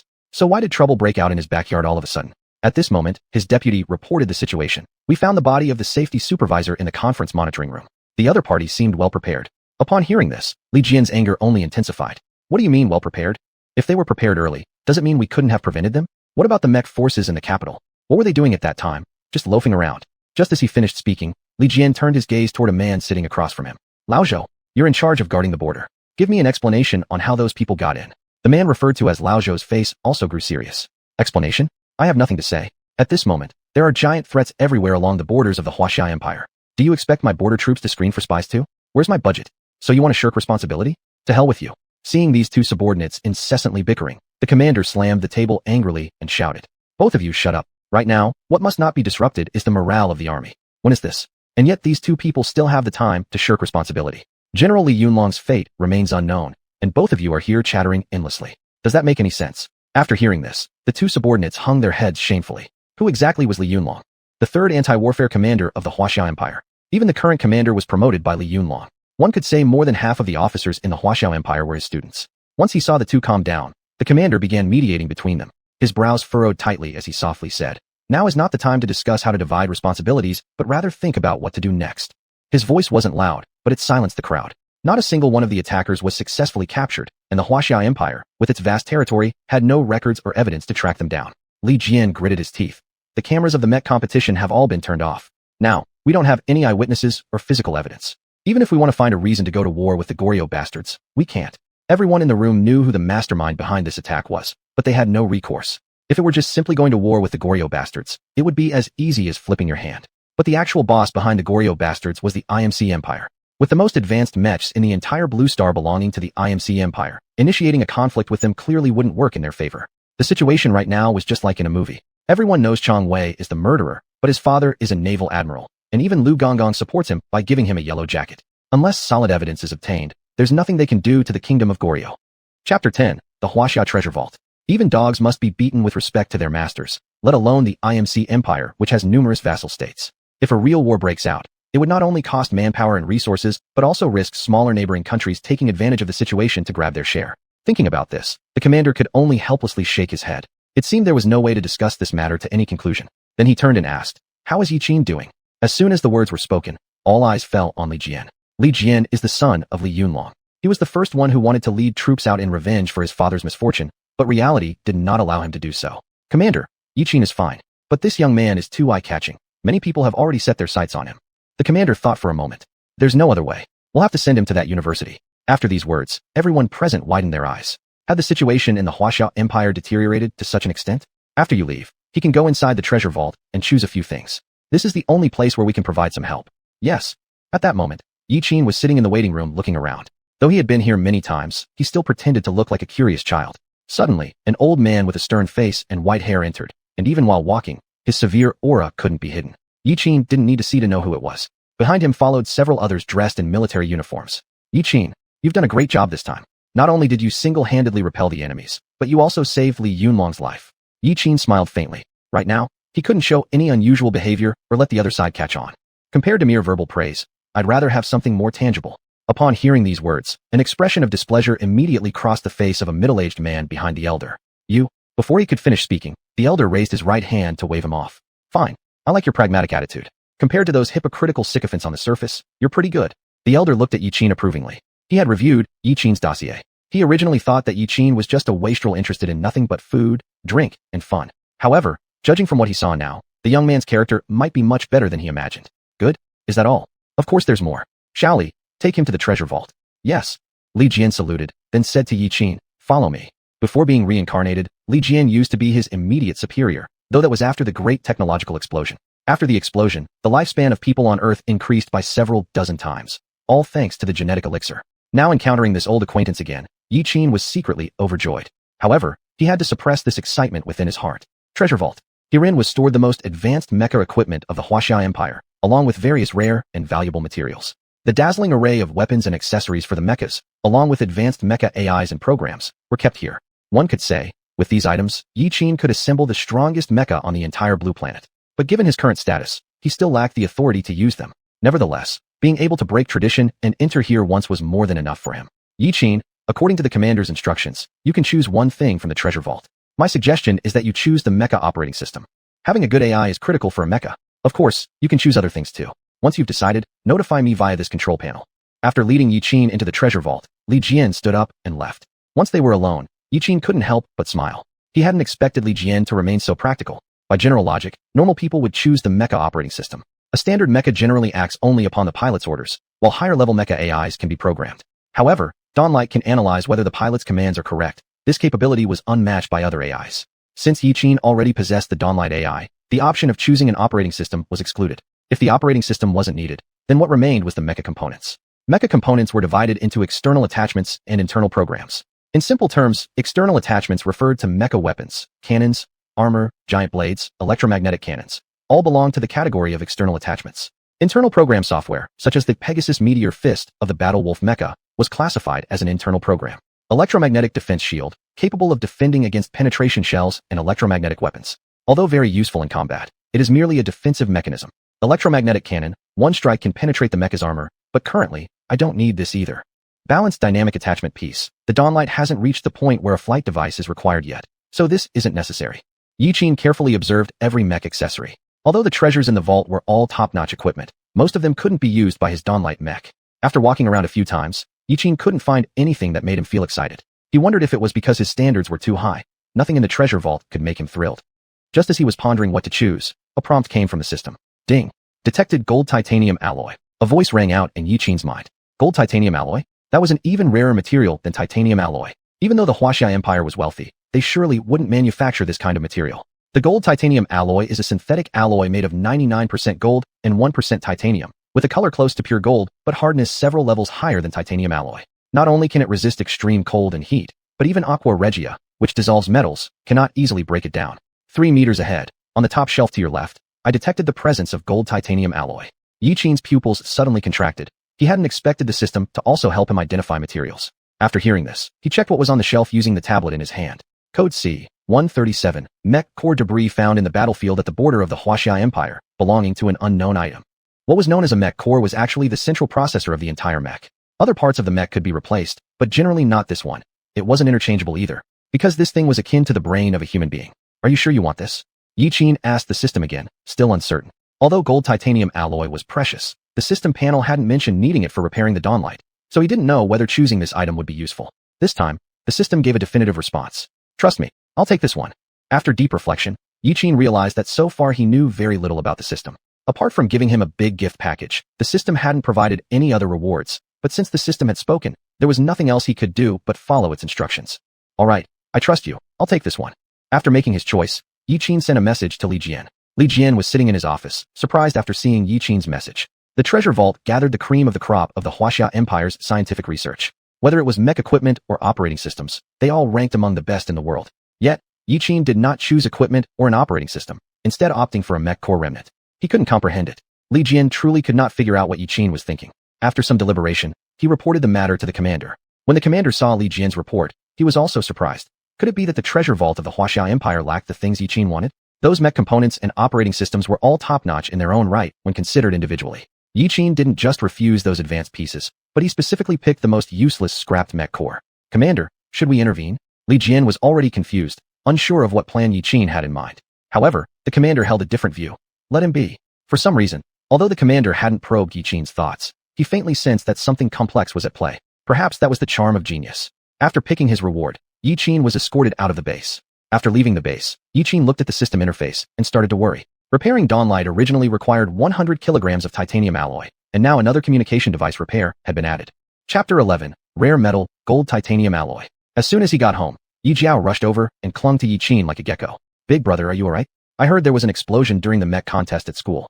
Yi Jiao's tear-streaked face clearly showed she had been crying not long ago. It was only then that he realized he was no longer alone in the world. Now he was called Yi Qin. Both of his parents were alive, and he had an older sister and a younger sister. He indulgently patted his younger sister's head. How could anything happen to your big brother? The school has plenty of security personnel. Really? Yi Jiao held on to Yi Qin tightly, her bright eyes blinking with a hint of disbelief. Really? Relieved that her brother was truly unharmed, Yi Jiao reluctantly let go. Yi Qin looked around the house and asked, "Where are Mom and Dad?" Dad went out to discuss business and hasn't come back yet, and Mom is hunting monsters at the border. Through memories, he understood the situation of the Yi family. However, he was puzzled. Generally speaking, mech pilots wouldn't marry merchants. This kind of family structure was new to him. Seeing that Mom and Dad were still the same old selves, Yi Qin didn't ask much more. "I'm going to the workshop. If you need me, find me there." He wasted almost no time and headed straight for the workshop. After Yi Qin left, Yi Jiao's phone immediately received a message. Genius mech pilot appears. A few seconds later, a sharp scream echoed through the house. Genius mech pilot. Yi Qin. With a connection value of 95 in mechs, he stands head and shoulders above everyone else, becoming the first new star of the wuxia empire. Inside the workshop, Yi Qin knew nothing about what was happening in the house. Right now, he had much more important work to do. Not only did he have to repair the Dawn mech, but he also had to study the function of the system. Apparently, there were still many things he hadn't figured out. After entering the workshop, the rewards promised by the chief were stacked neatly at the door. Yi Qin summoned the system interface. Repair Dawn armor. Require 100 kilograms of titanium alloy. Repair Dawn communication device. He touched the bracelet, and subsequently summoned the mech. After the previous battle, Dawn's circuit system had suffered severe damage. The strong current caused the communication device to overload, emitting an EMP pulse. Although this trick was effective, it was akin to losing 800 while killing 1,000 enemies. Dawn's outer armor was severely damaged, its surface uneven as if patched up with metal. This was the first time he closely inspected the Dawn's armor. Dawn's communication device had been damaged, so he could only understand the situation via verbal conversation. "Dawn, what happened to the outer shell metal on the mech?" The AI voice of Dawn responded. "The external armor was penetrated by an electromagnetic railgun, and I made a simple repair to maintain normal operation of the body." That might be no big deal without being said, but hearing it nearly frightened someone to death. An electromagnetic railgun was a powerful kinetic damage weapon. Unlike traditional cannons that use gas pressure from gunpowder to propel the projectile, an electromagnetic railgun utilized the electromagnetic field within an electromagnetic system as a driving force to launch projectiles. Its speed reached near light levels, and Dawn had actually been hit by an electromagnetic railgun, and after taking a hit, it hadn't disintegrated? Upon learning this news, Yi Qin was deeply moved inside. How many mechs across the entire blue star could withstand such an attack? Is there a name of the creator stored in your storage chip? The memory of the storage chip is damaged, unable to access chip memory. Damaged chip? Hearing this, he disassembled Dawn's armor and then followed the hatch to open the core area of the mech. When he unscrewed the last screw, black smoke immediately rose from the core of the mech. Once the black smoke dissipated, Yi Qin dared to lean in and check the core of Dawn. As expected, the communication device on the core circuit board had been burned out. Originally, the mech had 5 hard drives, but now only 1 remained, with the other 4 missing. From the bullet holes in the core area, it seemed a single shot had pierced through Dawn's armor, directly passed through the main core board, and took away a third of the parts along the way. This would never happen if it weren't for the system-gifted mech. Another one might be completely immobile. Although he didn't know where Dawn came from, its power was indisputable. "Don't worry, I'll repair you." Yi Qin smiled upon seeing the pitiful state of Dawn. "Thank you, Yi Qin." After roughly understanding Dawn's condition, Yi Qin started looking into how to repair it.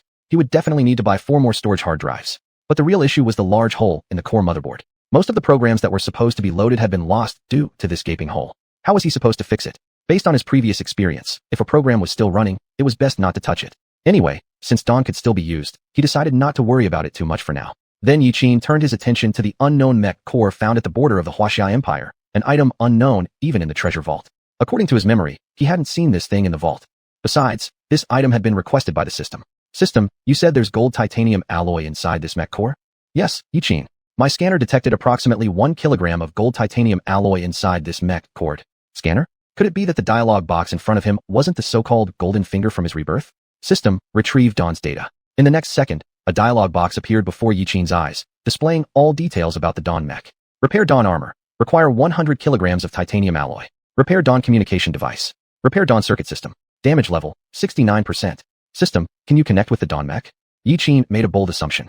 If the system could indeed connect with Dawn's AI, then Dawn would be equivalent to his second self. Connecting to Dawn mech. System fusion ongoing. Ding. Connection successful. Yi Qin froze. He didn't expect the system could actually connect with Dawn's AI. He had merely intended to try, and yet it had succeeded. At this moment, the system dialog box displayed the real-time condition of the Dawn Mech, as well as its analytical capabilities. Even more shockingly, Dawn's visual interface appeared on the system dialog box. Could this be the legendary human-machine integration? Yiqin burst out laughing without realizing it. He never expected technology unavailable in the future would happen to him today. With the system's enhancement, he could see Dawn's visual feed in real time. It was like having two selves. In the future, he wouldn't need to establish a neural connection when piloting Dawn. As long as he retained consciousness and vision, he could control Dawn to carry out various missions. At this moment, Yiqin's smirk was nearly impossible to suppress. Without speaking aloud, Yiqin communicated with Dawn telepathically. Extract the mech core. Upon receiving the command, Dawn took the core and dismantled it. When the core was opened, an ordinary-looking motherboard came into view. Where was the gold titanium alloy? Yiqin questioned. System, you said there was gold titanium alloy? The gold titanium alloy is beneath the motherboard. You'll need to unscrew 6 screws. It was hidden under the motherboard. That's why they hadn't noticed it. After unscrewing the motherboard screws according to the system's instructions, a brilliant light flashed, momentarily blinding Yiqin. What had flashed in his eyes? That shimmering gold object must be the gold titanium alloy. Since the emergence of mechs, the price of gold had skyrocketed a millionfold. Not only because of its excellent metallic properties, but also because internal electronic components in mechs required gold. And gold titanium alloy was so expensive it reached astronomical prices. Just this 1 kilogram of gold titanium alloy was worth 5 to 6 billion credits. Selling it would provide ample funds to repair Dawn. Back then, getting titanium alloy materials wouldn't be a problem, even if he needed 10,000 kilograms instead of just 100. But before Yiqin could get excited, Dawn's next statement doused his enthusiasm. Yiqin, I need this gold titanium alloy to repair my circuit system. Yiqin was hit with pure disbelief. Chapter 12, Qingdao Mall, the 10,000 Realms Auction House. Yiqin stared blankly at Pashao. Had he heard wrong? Using gold titanium alloy to repair the circuitry? Just this one sentence was enough to make Yiqin's face fall. He had thought that finally he would be able to spend money like a rich person, but who knew Pashao would need gold titanium alloy to fix the wiring system? Even though Yiqin's family was wealthy, spending 50 or 60 billion on repairing mecha was simply impossible. It was said that when systems produce something, it must be of top quality. But the cost of repairing this premium item was just too high. He asked incredulously, will 1 kilogram of gold titanium alloy be enough to repair your circuitry system? Repairing the circuits requires 0.89 kilograms of gold titanium alloy, but taking into account process loss, a minimum of 0.95 kilograms of gold titanium alloy is needed. After hearing Pashao's words, Yiqin's heart finally settled down.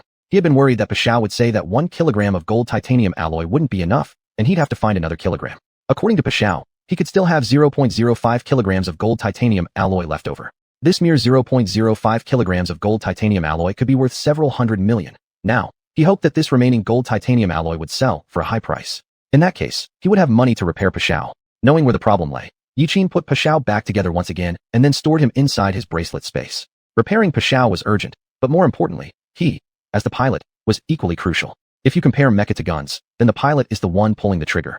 He had to go to the Imperial City Mall and see if there was anything that could improve his physical abilities because this body of his was far too frail. Without mecha protection, just an ordinary bullet could end him. Both repairing the mecha and strengthening the body were essential tasks, and before other civilizations attacked Earth, he needed to find a way to quickly become stronger. But then another problem came up. His body wasn't strong enough to take in nutrients without possibly overdosing and dying instantly. Currently, people on Earth were still improving their physical constitution by eating giant beast meat, but this method wasn't the fastest. To quickly enhance physical attributes, one simple way was to inject genetic serum. But no one had developed genetic serums yet. Yiqin froze. His fists tightened. After leaving the residential area, Yiqin walked slowly on the wide streets alone. One skyscraper after another pierced through the clouds, looking particularly magnificent. Since the appearance of the giant beasts and the birth of mechas, the human survival zone had gradually shrunk. Imperial City was already the second largest human settlement in the Wuxia Empire, with the largest being Modu near the coast.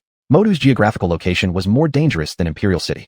Not only did Modu suffer attacks from land giant beasts, but occasionally sea creatures would also come to harass. Perhaps precisely due to its unique geographical position, Modu became the largest human habitation area of the Wuxia Empire. Various airships zipped across the sky. Their smooth undersides had all been turned into billboards. They were full of mecha images, some selling parts, others offering maintenance, and still others advertising discounted repairs. Without mechas, human civilization might have ended long ago, and evidently, mechas had become indispensable for people. Had it not been for the birth of mechas, humans would still be living in fear of the giant beasts. But only Yiqin knew that the true crisis was not the giant beasts on Earth. The real threat lies among the stars in the vast expanse of space. After walking a few kilometers, Yiqin arrived at the Qingdao Mall in the capital. Qingdao Mall was the largest mall in the capital, covering everything needed in this era. Qingdao Mall was divided into the daily necessities area, the mecha area, and the trading area. People buying goods and trading here were incessant.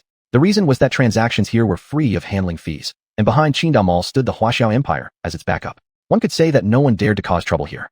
Goods brought here were almost always authenticated genuine products by the Wuxia Empire. If any counterfeit products were found in the mall, the Wuxia Empire would implement a policy of tenfold compensation for fakes. Yiqin made his way to the auction house in the trading area. As soon as he entered, a young woman dressed in an OL uniform came forward, greeting Yiqin politely. Hello, sir. Welcome to the 10,000 Realms auction house. Are you here to buy something or sell something? This young woman in front of him should be about 20 years old and probably was a normal person incapable of piloting mechs.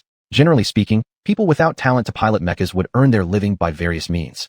Sweet-looking, well-figured women with pleasant voices would work in sales at the Qingdao Mall. Those who are strong and knowledgeable about mechs become mecha repairers. If one has no special talent, they can only participate in the most ordinary physical labor, commanding robots to plant basic crops. However, some people with good looks use their advantages to do other types of work. But those individuals are often just playthings for the wealthy. Does your shop have titanium alloy? I need 100 kilograms. As soon as Yiqin spoke, the young woman was surprised. Titanium alloy is very expensive, usually only purchased by master-level mecha repairers. Could this somewhat handsome young man be a master-level mecha repairer? Sir, could you please show your mecha repair certificate? We offer discounts. Yiqin scratched his head awkwardly. I'm not a mecha repairer. I'm a mecha pilot. Not a repairer? The woman became even more puzzled. Generally speaking, mecha pilots don't repair mechas, as they have many responsibilities and rarely have time to fix them. Moreover, the internal structure of a mecha is extremely complex, and only someone skilled in professional repair techniques can handle it. Why would a mecha pilot want to buy titanium alloy? Sir, titanium alloy is a precious material that's quite scarce. If you haven't made an advance order, we won't be able to sell it to you. It's not that she didn't want to sell it, but this matter had exceeded her authority. She was just a small salesperson, without the right to touch information on titanium alloys. Those who have such rights are usually at the supervisor level, and only they can deal with clients who need titanium alloys. Bring your manager over then. Yes, sir. Please wait a moment. The woman quickly returned backstage and frantically dialed the manager's phone. The manager on the other end was laughing and chatting with a beautiful woman. After receiving the call from the woman, his voice became several octaves higher. What? A mecha pilot wants to buy titanium alloy? How much titanium alloy does he need? 100 kilograms. Hold him off. I'll be back in 5 minutes. Upon hearing about the potential sale, the manager rushed out of the door without even changing clothes. After hanging up, the female salesperson couldn't contain her excitement.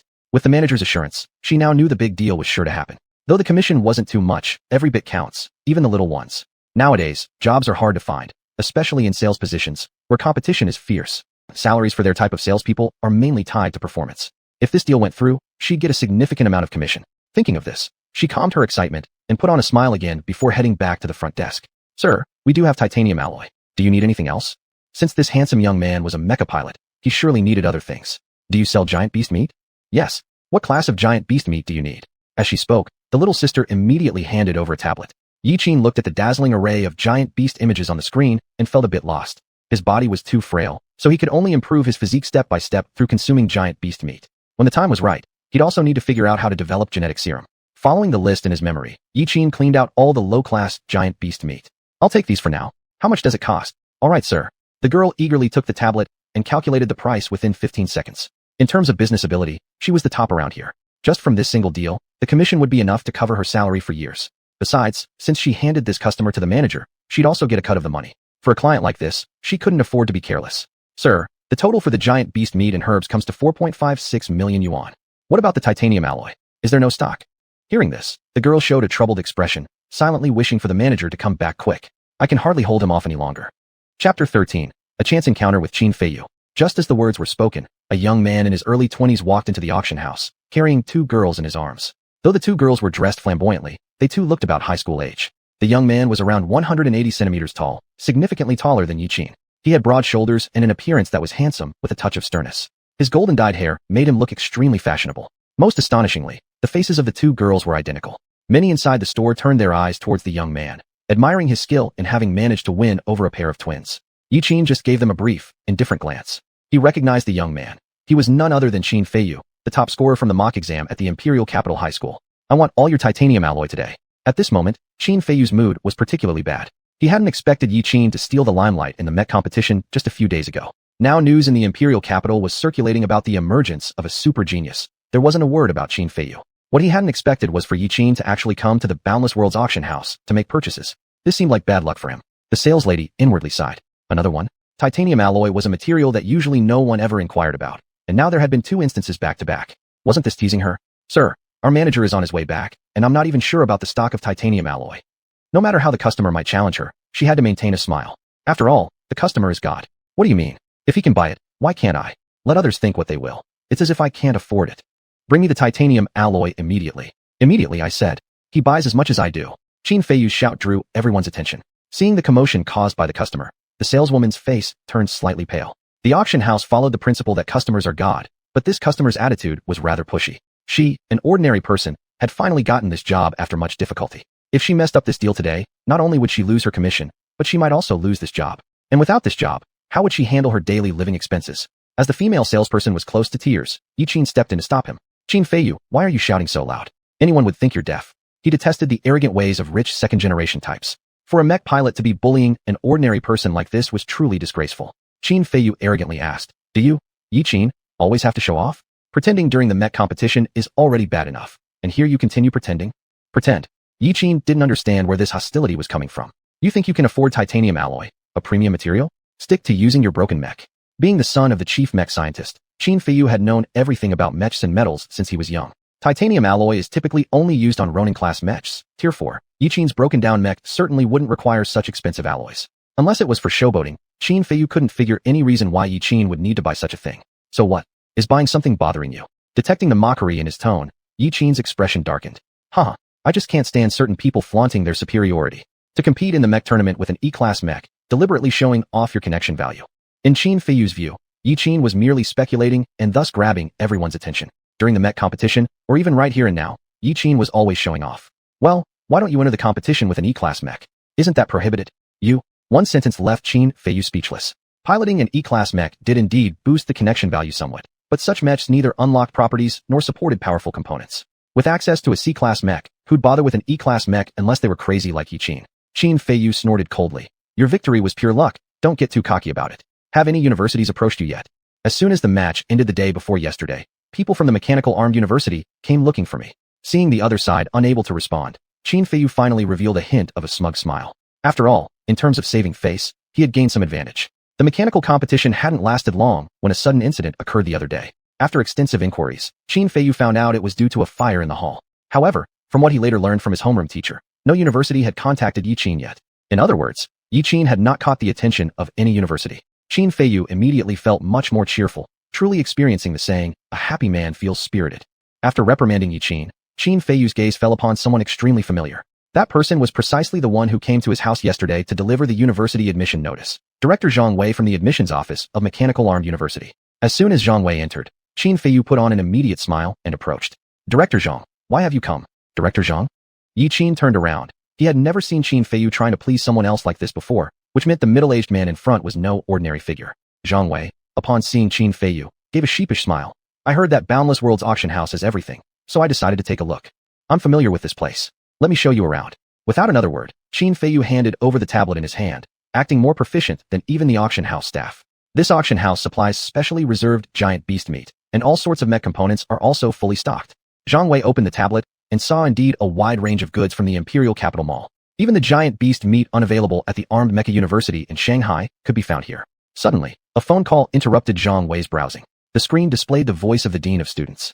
At that moment, all universities across the Huaxiao Empire were buzzing with excitement because they had just spotted Yiqin's profile on the enrollment information.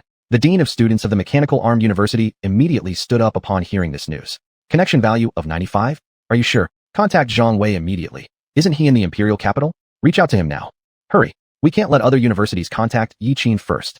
Seeing the burning passion in the eyes of the Dean of Students, even the staff involuntarily became flustered. Director, the call is connected. Hello? Is that Zhang Wei? I've already sent over the profile. No matter what methods you use, you must secure this person for us. This kind of genius might become the next leader of Huaxia. Almost simultaneously, all top-tier mech universities began taking action. They weren't doing it for anything else. Each wanted Yiqin to enroll in their school. Whoever missed this opportunity wouldn't know when the next genius would appear. After hanging up, Zhang Wei pressed a button, and the documents immediately appeared on his monocle glasses. Qin Feiyu, do you know Yiqin? He's a student from your school, grade 12. Upon hearing this, Qin Feiyu froze momentarily. Could it be that Director Zhang was going to offer Yiqin a direct entrance to Mechanical Armed University? There's no way that idiot could end up at the same school as himself. Absolutely not. He couldn't agree to this. Then Qin Feiyu showed an air of confusion, speaking slowly. Director Zhang, there doesn't seem to be anyone called Yiqin in our class, but I can help check for you. If that's the case, then there's nothing I can do. I have prior commitments and must leave. All right, Director Zhang, goodbye. Meanwhile, Yiqin remained completely unaware of what the two were discussing, negotiating prices with the returning manager instead. Manager, Can't you make it a bit cheaper? I need 100 kilograms of titanium alloy. The manager looked uneasy. Sir, you know you're buying titanium alloy. If it were composite metals or K88 metal, I'd surely give you a 10% discount, but it's titanium alloy. This metal requires 3 steps: casting, hot processing, and heat treatment. Any slight error will turn the titanium alloy into substandard goods. We simply can't afford to sell it any cheaper. Yiqin knew the manager was being honest. Titanium alloy is a type of alloy material created by mixing titanium with other metal elements, such as aluminum, vanadium, iron, copper, magnesium, zirconium, etc. This alloy not only has high strength, low density, corrosion resistance, high heat resistance, and excellent biocompatibility. So, it being expensive made perfect sense. Yiqin sighed deeply, a hint of regret in his voice. Fine then. Since you can't give me a discount on the titanium alloy, at least give me 20% off on the giant beast meat. Absolutely, absolutely. The manager beamed with joy, ready to ask for Yiqin's contact information while making the payment. This way, when Yiqin returned to shop again, he could earn more commission. Chapter 14, Capital City Mayor, Yizhong. The female salesperson quickly calculated the total price. 100 kilograms of titanium alloy, plus giant beast meat and various herbs. Your total comes to 33,690,000 yuan. After hearing this, the manager also revealed a flattery-filled smile. Thank you for your patronage, boss. Do come again. Yiqin did not pay immediately, but instead asked, before settling the bill, I want to sell something first.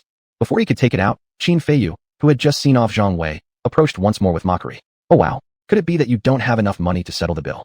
No way. Someone who can't even come up with 30 million, yet still dares to buy titanium alloy. Also, considering that every time you operated the preparatory mecha in high school it would break down, your family mustn't have much money either. Upon hearing Qin Feiyu's sarcastic taunts, Yiqin's face bore an expression that silently said, don't come near me.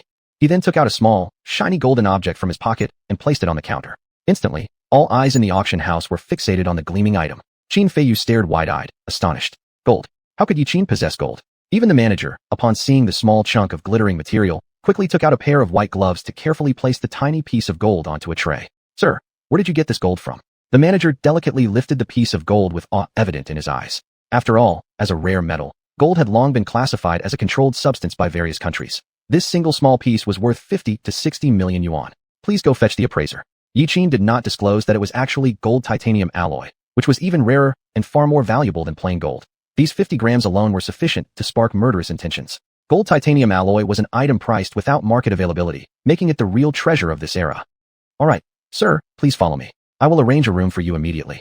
With that, the female salesperson led Yiqin inside the auction house. Seeing Yiqin enter, Qin Feiyu gritted his teeth in fury. How could Yiqin have gold? This wasn't possible. At this moment, he looked like nothing more than a clown in front of everyone else. Just moments ago, he was mocking others about being unable to afford their purchases, only for them to reveal they had gold. Isn't that purely the behavior of a jester? Soon after Yiqin entered the room, the manager came in with an appraiser carrying various instruments. Sir, are you selling gold? As soon as the appraiser finished speaking, he started the instrument to test the purity of the gold. But before any detection began, Yiqin startled everyone with an unexpected declaration. This isn't gold, it's gold titanium alloy. Upon hearing this, the people present immediately froze in disbelief. What? Could it be that this little lump of shiny material was not gold, but rather gold titanium alloy made from gold?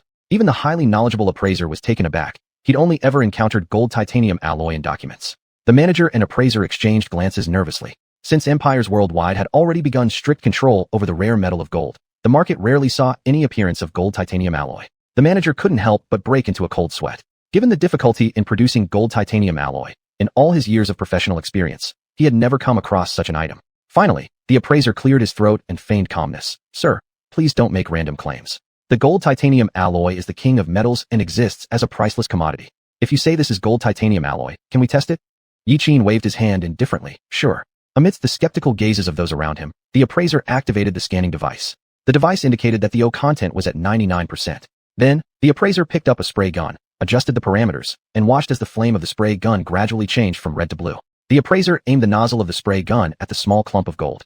Meanwhile, Yiqin calmly sipped coffee nearby. Ordinary gold is extremely soft. It can basically be cut open with a sharp knife. However, unless heated by laser, gold titanium alloy cannot be tampered with in the slightest. If such a simple spray gun could melt it, Yiqin wouldn't have spent 30 minutes cutting such a small piece of gold titanium alloy with a laser in his workshop. As time passed, there was no change in the gold sitting on the table. It remained exactly the same. After burning for about 5 or 6 minutes, the appraiser turned off the torch. Never would I have expected this to really be gold titanium alloy. Today, my eyes have truly been opened. The female salesperson beside her gasped while covering her mouth, and the manager almost stopped breathing. The appraiser removed the protective gear and exchanged a glance with the two of them. Subsequently, only Yiqin and the appraiser remained in the appraisal room. He walked up to Yi Qin and extended his hand. Hello Yi Qin, I am the owner of the 10,000 Realms auction house, Yizhong. A flicker crossed Yi Qin's eyes. It seemed that his identity had already been thoroughly investigated by the other party. Nevertheless, it was well and good since he hadn't intended on hiding anything. This was also the first time he had met the true authority behind the 10,000 Realms auction house. Besides being the owner of the auction house, Yizhong held another title. He was also the mayor of the capital city. How much do you think this piece of gold titanium alloy is worth? Yi Qin bluntly asked. Upon hearing this, Yizhong took a seat on the couch as well, because estimating the price of this piece of gold titanium alloy wasn't going to be an easy task. After all, this kind of metal was the first one he'd ever encountered. But what was certain was that gold titanium alloy would be more expensive than gold. Well, your expenditures today at the store will be put on hold for now. I'll display this piece of gold titanium alloy during tomorrow's auction event.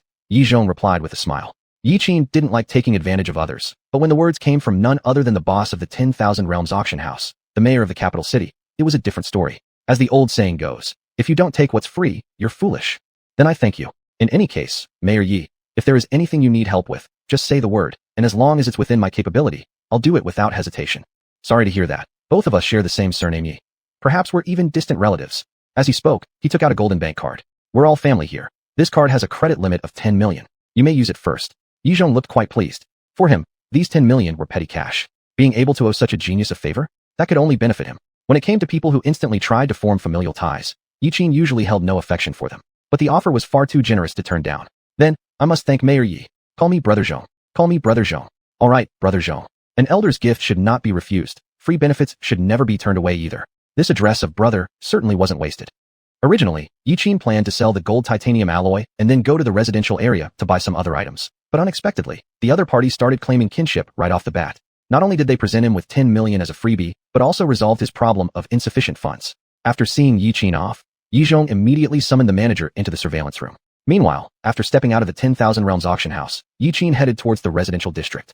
2 hours later, after finishing his shopping, Yi Qin returned home and found a group of people crouching outside his yard. Seeing Yi Qin return, they immediately rushed forward. Almost simultaneously, 7 or 8 men dressed in suits ran madly towards Yi Qin. While waving the documents in their hands, they said, Comrade Yi Qin, on behalf of Wadayacum Mecha University, I extend an invitation to you. If you join us, we will assign dedicated teachers for your one-on-one guidance. Comrade Yi Qin, we are Xian Mecha University. If you come to our school, we promise you the best resources and conditions. Beside them, Zhang Wei presented his invitation letter. Yi Qin, Mechanical Armored University formally invites you. Our Mecha Armored University has trained many generals for the Wuxia Empire. Coming here is absolutely your best choice. In no time at all, everyone was promoting their own universities. Some even went so far as to propose unprecedented conditions to lure Yi Qin into joining their institution. Is this the treatment accorded to a genius? Chapter 15. Rejection of all university recommendations. If Yi Qin's connection value had only reached 80, they absolutely wouldn't be this crazy. But in the mecha competition, Yi Qin's connection value astonishingly reached 95, a figure that could be said to be unprecedented. Yi Qin quickly realized what was going on. In this era without genetic enhancers, geniuses were still scarce commodities. For a moment, everyone was arguing non-stop. Seeing their argument escalating, Yi Qin had no choice but to speak up. I have already made my decision. Please go back first. In fact, he had long since decided, and he had no intention of attending any university in the Wuxia Empire. He had a more ambitious goal in mind. Thank you all for coming, but I've already chosen my target school. So, thank you for your goodwill. Upon hearing this, everyone was stunned. Especially Zhang Wei from Mechanical Armed University, who couldn't believe that Yi Qin had rejected his invitation. After all, this was the best university in the Wuxia Empire, with not only experts giving lectures, but also endless resources and simulation training chambers. One might say that anyone would choose to enter Mechanical Armed University. The recruitment officers, after hearing Yi Qin's words, hastily asked, Yi classmate, which school do you plan to attend? Zhang Wei urgently questioned. Yi classmate, please think carefully. Our Mechanical Armed University only offers a few recommendation spots each year. Are you sure you don't want it? If you refuse now, then you'll need an average score of A or higher on the college entrance exam to enroll. Everyone thought Yi Qin's decision was too hasty, so they urged, Yi classmate, if you think the benefits we offer are insufficient, we can negotiate with our leaders. As long as you join our school, anything can be discussed. Yes, everything is negotiable. You don't need to decide so quickly. Though their offered benefits were already generous, Yi Qin had never considered any domestic universities. Yi Qin solemnly said, Thank you all for coming specially here. I appreciate your good intentions. Seeing that Yi Qin was resolute about leaving, representatives from other schools also left one after another. Since the person had made up their mind, they didn't want to waste time. They had other work to do as well. However, only Zhang Wei remained standing by the door, quietly waiting. After everyone left, Zhang Wei once again asked, Yi classmate, you really have no intention of joining us? Your sister is studying at our university. Yi Qin slightly raised an eyebrow. What was this? Was this an emotional appeal? Or a threat? What's your name? Zhang Wei. Yi Qin inwardly mocked. There must be hundreds of thousands of Zhang Weiss in the Huaxia Empire. Such a common name. Zhang teacher, I know my sister studies at Mechanical Armed University, and I also understand that it's the best school domestically. Before Yi Qin finished speaking, Zhang Wei impatiently interjected. Since you know that, why don't you want to come to our university? Although Mechanical Armed University is great, I prefer the combined university. Zhang Wei choked on his saliva. What? You mean you're going to the combined university? That's right. I'm planning to attend the combined university. Zhang Wei furrowed his eyebrows deeply. Why did you choose the combined university? It doesn't provide cultivation resources, lacks ecological simulation training environments, and has no excellent teachers imparting knowledge. Why go to such a wild chicken university? Yi Qin smiled lightly, but did not explain. No matter what, I still thank you, Teacher Zhang, for making this trip. Seeing his rejection, Zhang Wei let out a light sigh and ultimately had no choice but to leave helplessly. Looking at his departing figure, Yi Qin's expression grew increasingly grave. It seemed all the universities within the Huaxia Empire looked down upon the combined university. The combined university Yi Qin wanted to attend was established by several pilots of advanced mechs. They had no teaching staff and couldn't provide cultivation resources, but they could teach students how to fight. A significant reason this university persisted was because it had no entry threshold. Compared to Gaokao scores, the combined university placed greater emphasis on students' learning capabilities. Ordinary people without talent for piloting mechas would be assigned to other majors like mecha repair or manufacturing. As for someone like Yi Qin with a talent for piloting mechas, having a personal mecha was the sole entrance requirement. This university truly allowed one to learn useful things. Walking inside, Yi Jiao immediately approached and asked, Big bro, earlier there were so many people outside the door saying they were looking for you. Has a school already come to offer you a recommendation? Since Yi Jiao saw the news on her phone, she had developed a sense of admiration for Yi Qin. Yi Jiao couldn't believe that Yi Qin's connection value with the mecha reached 95. After all, even their sister, who was called a genius, only had a connection value of 88. Little girl, you guessed it pretty accurately, but I've already rejected them. What? Yi Jiao was somewhat confused. Others would die to get a recommendation, yet her brother had actually refused it voluntarily. Was she crazy, or was her brother crazy? There's no reason why. I have my own thoughts. With that, he went into the storage room. Yi Jiao followed behind him, not understanding what her brother was thinking. Are you planning not to go to university then? University still needs to be attended, but the one I'm going to is combined university. Combined university? Yi Jiao widened her eyes. If dad and mom know you did this, they will definitely scold you again. Yi Jiao pouted, her face filled with anger. Although she knew there must be a reason behind her brother's actions, she was upset because he wouldn't reveal his thoughts to her. Being part of the same family, what was the point of hiding things? Ignoring Yi Jiao's words, Yi Qin turned instead and said, Come help me carry the meat in. These days everything was delivered to your doorstep. The giant beast meat and herbs Yi Qin bought were piled up in an independent storage room, while metals and mecha parts were all stacked in the workshop. After picking out a huge piece of meat, Yi Qin handed it to Yi Jiao. What for? Are you cooking? Though Yi Jiao looked unwilling, physically she obediently helped take it. Quickly take it to the kitchen. Humph. Yi Jiao huffed, taking the bag inside. After selecting the meat, Yi Qin began choosing herbs next. He wanted to try enhancing his physical strength through medicinal soups and see if he could awaken elemental powers in this body. If there was no way to awaken, then he would attempt other methods. After selecting several gentle herbs, Yi Qin also entered the house. After preparing the dishes, Yi Qin put on an apron. Yi Jiao watched curiously as Yi Qin worked. Bro, I've never seen you cook before. When did you secretly learn? Yi Qin felt speechless. In the previous owner's memories, he indeed hadn't cooked before. Apart from eating, drinking, and playing, the thing he loved doing most was probably studying mecha repair. After all, as someone who had no idea how to control a mecha, becoming a mecha repairman was also a viable path. Shoo, go sit on the sofa. Young ladies shouldn't ask so many questions. Seeing Yi Qin showing annoyance at her curiosity, Yi Jiao also walked to the living room, annoyed. After everyone left, Yi Qin muttered while chopping the meat. This attitude should be close to the original owners. I hope I don't expose myself as a transmigrator anytime soon. Half an hour later, 4 dishes and 1 soup were placed on the table. Looking at the food on the table, Yi Jiao's face showed disbelief as an incredible aroma emanated from the dishes. She'd eaten giant beast meat before, but it was usually dry with no real fragrance. If it weren't for improving one's constitution, no one would willingly eat this stuff. Despite that, giant beast meat still sold for an expensive price in the market. Big bro, is this really giant beast meat? Eat quickly. Saying that, Yi Qin handed her a bowl of rice. Soon, Lin Jiao started eating voraciously. Giant beast meat usually carried a strong smell, and normal people just eliminated the smell before cooking it. Such delicious giant beast meat like this was something she'd never tasted before. Not only was the meat's odor completely removed, but the heat was perfectly controlled between raw and cooked, so that the freshness of the meat was fully brought out. This skill was comparable to a 5-star chef. Bro, with this level of cooking, you're already good enough to open a restaurant. There wasn't any exaggeration in Yi Jiao's words. Because before Yi Qin transmigrated, he was responsible for the military's diet, and no matter how terrible the giant beast meat was, in his hands it would reveal a different taste. Seeing how ravenous Yi Jiao looked, Yi Qin couldn't help but smile. Eat slowly, nobody's fighting with you. Chapter 16 System Evolution, Core Points.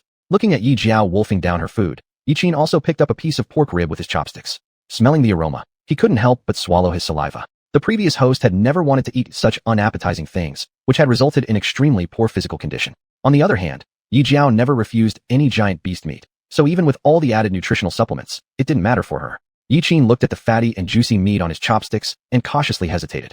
If he ate like Yi Jiao, swallowing indiscriminately, he would likely ascend to heaven in no time. Because of this, when cooking, he had deliberately considered the fragility of his body and specifically chose the lowest level of giant beast meat. Damn it, even if it caused his body to explode, he would accept it. The moment he put the meat into his mouth, Yi Qin inwardly cursed. Stupid former host. Others would want to eat and couldn't, yet he still complained. The instant the meat was swallowed, Yi Qin's face turned bright red. No way. This quickly. Gradually, red spots began appearing on Yi Qin's skin.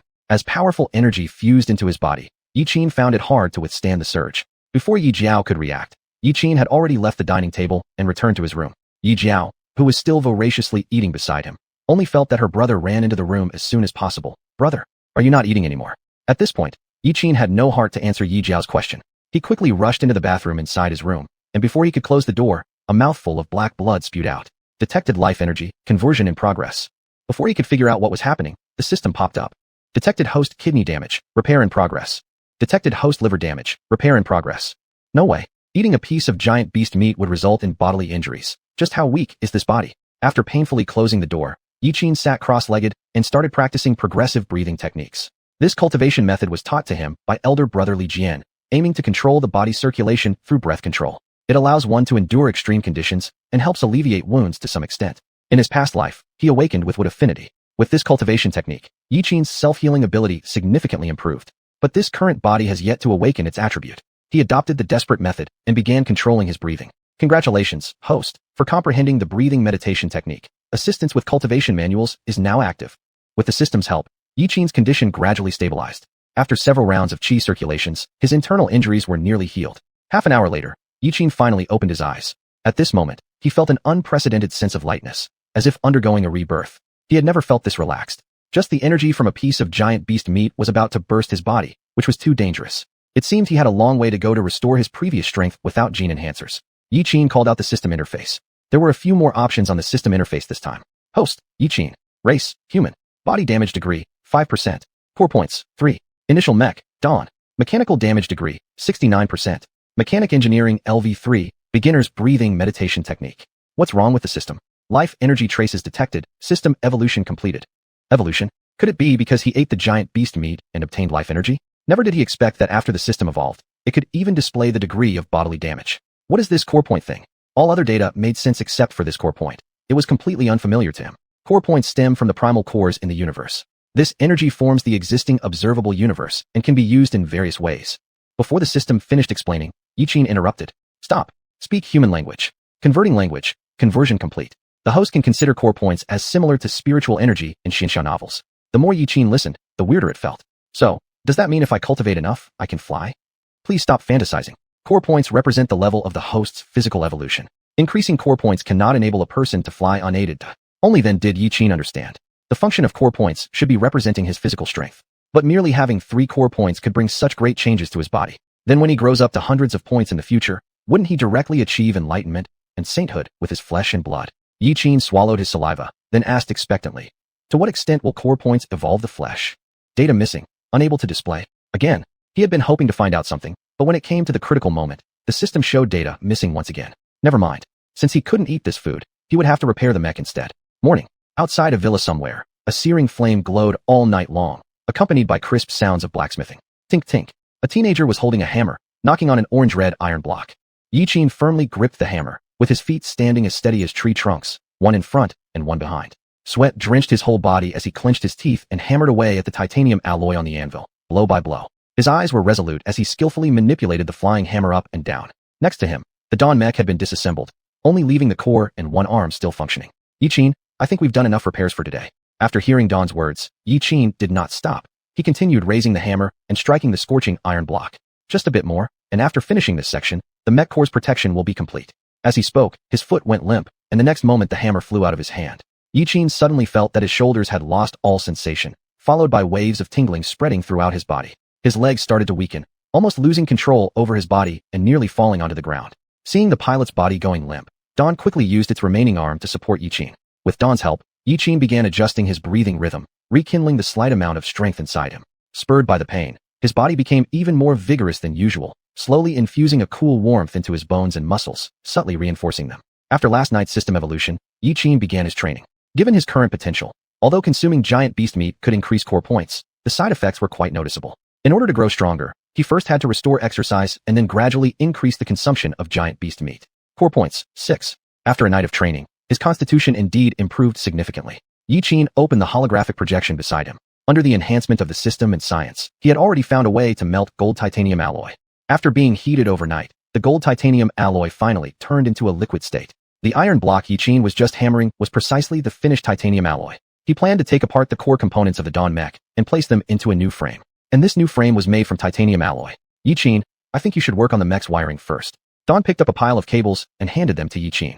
Yiqin took a few main transmission data lines. What he intended to do was to coat a thin layer of gold titanium alloy on these lines. This would ensure that the primary functions of the mech wouldn't fail regardless of the firepower aimed at the transmission lines coated with the gold titanium alloy. Are you sure putting these cables in won't melt them? Looking at the red-hot molten metal in the crucible, Yiqin was unsure. There were 5 main cables in total. Each one was as thick as a finger, yet this temperature exceeded thousands of degrees. Wouldn't they dissolve as soon as they hit the bottom? Trust me, the main cables have already been coated with a fusion agent, so they should merge with the gold titanium alloy. Well then, fortunately, the system gifted him a level 3 mecha engineering skill, plus the mechanical knowledge inherited from the original host, or else he wouldn't dare try this. If he could hire an outside mech repair technician, he would have already done so. After all, something like gold titanium alloy was far too valuable. The very moment he presented the gold titanium alloy, the other party might be tempted to harm him. Hence, he had no choice but to handle it himself. Thankfully, there were plenty of tools available in his workshop. Otherwise, he'd have to buy them. Inside the crucible, the gold titanium alloy had already been heated to a liquid state, appearing as concentrated and sticky as chocolate, continuously bubbling. Chapter 17, The System and Dawn's Fusion. Inspection completed. Central processor functioning normally. Mechatronic sensors functioning normally. Infrared range sensor functioning normally. Power motor running normally. Battery pack operating normally. Transmission system operating normally. Behemoth G 2008 hydraulic transmission system functioning normally. Loading AI module. How about it? Are all the functions of the mecha working properly? Just now, Yiqin had transplanted the core of the Dawn mecha onto a new frame. Yiqin, my system has completed rebooting, but within this new mecha frame, I can't find any power supply unit. Dawn expressed its doubt because it hadn't detected the presence of a helium energy battery during its self-inspection. I've upgraded the new mecha frame. We certainly don't want someone pulling out our batteries in the middle of a battlefield. Your new power source isn't ready yet, but it will be soon. For now, before the energy research is complete, you'll have to use a fixed power source. After speaking, he turned his head toward the sphere beside him. Compared to a regular helium energy battery, Yiqin trusted miniaturized nuclear reactors more. A normal nuclear reactor usually relies on the radiation of uranium-235 to produce heat, and then converts that heat into some other form.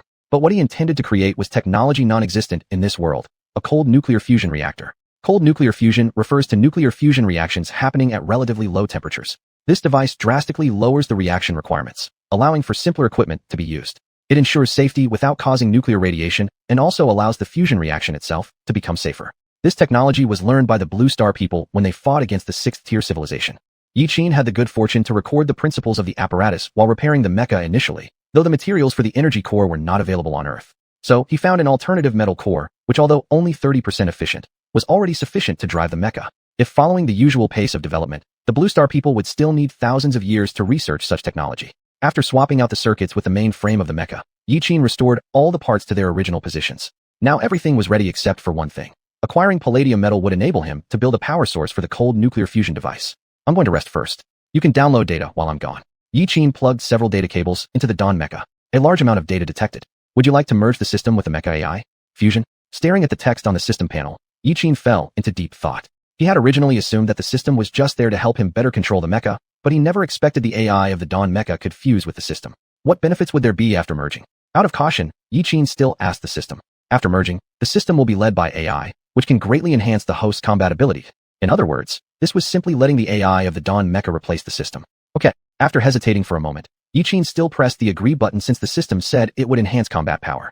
Confirming fusion. Downloading data package. Time remaining, 24:00:00.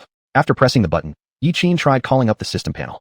As expected, apart from being able to see the numerical panel, the visual interface of the Dawn mecha slowly shut down, indicating that they could only wait until the countdown ended. Yiqin stretched his lazy body. He didn't expect fixing the mecha to be so exhausting. That night, He had first repaired the communication device of the Dawn Mecha and installed a new storage hard disk. Moreover, he had even coated the primary core wiring with a layer of gold titanium alloy, and even coated the entire main frame of the mecha with titanium alloy. Except for the outer shell armor which wasn't fully repaired yet, the Dawn Mecha could be considered entirely renewed. Basically, every part of the Dawn Mecha that could be replaced, Xuanhuan had replaced. As for the hole in the core motherboard, Xuanhuan dared not touch it. Accidentally shutting down the system would be extremely awkward.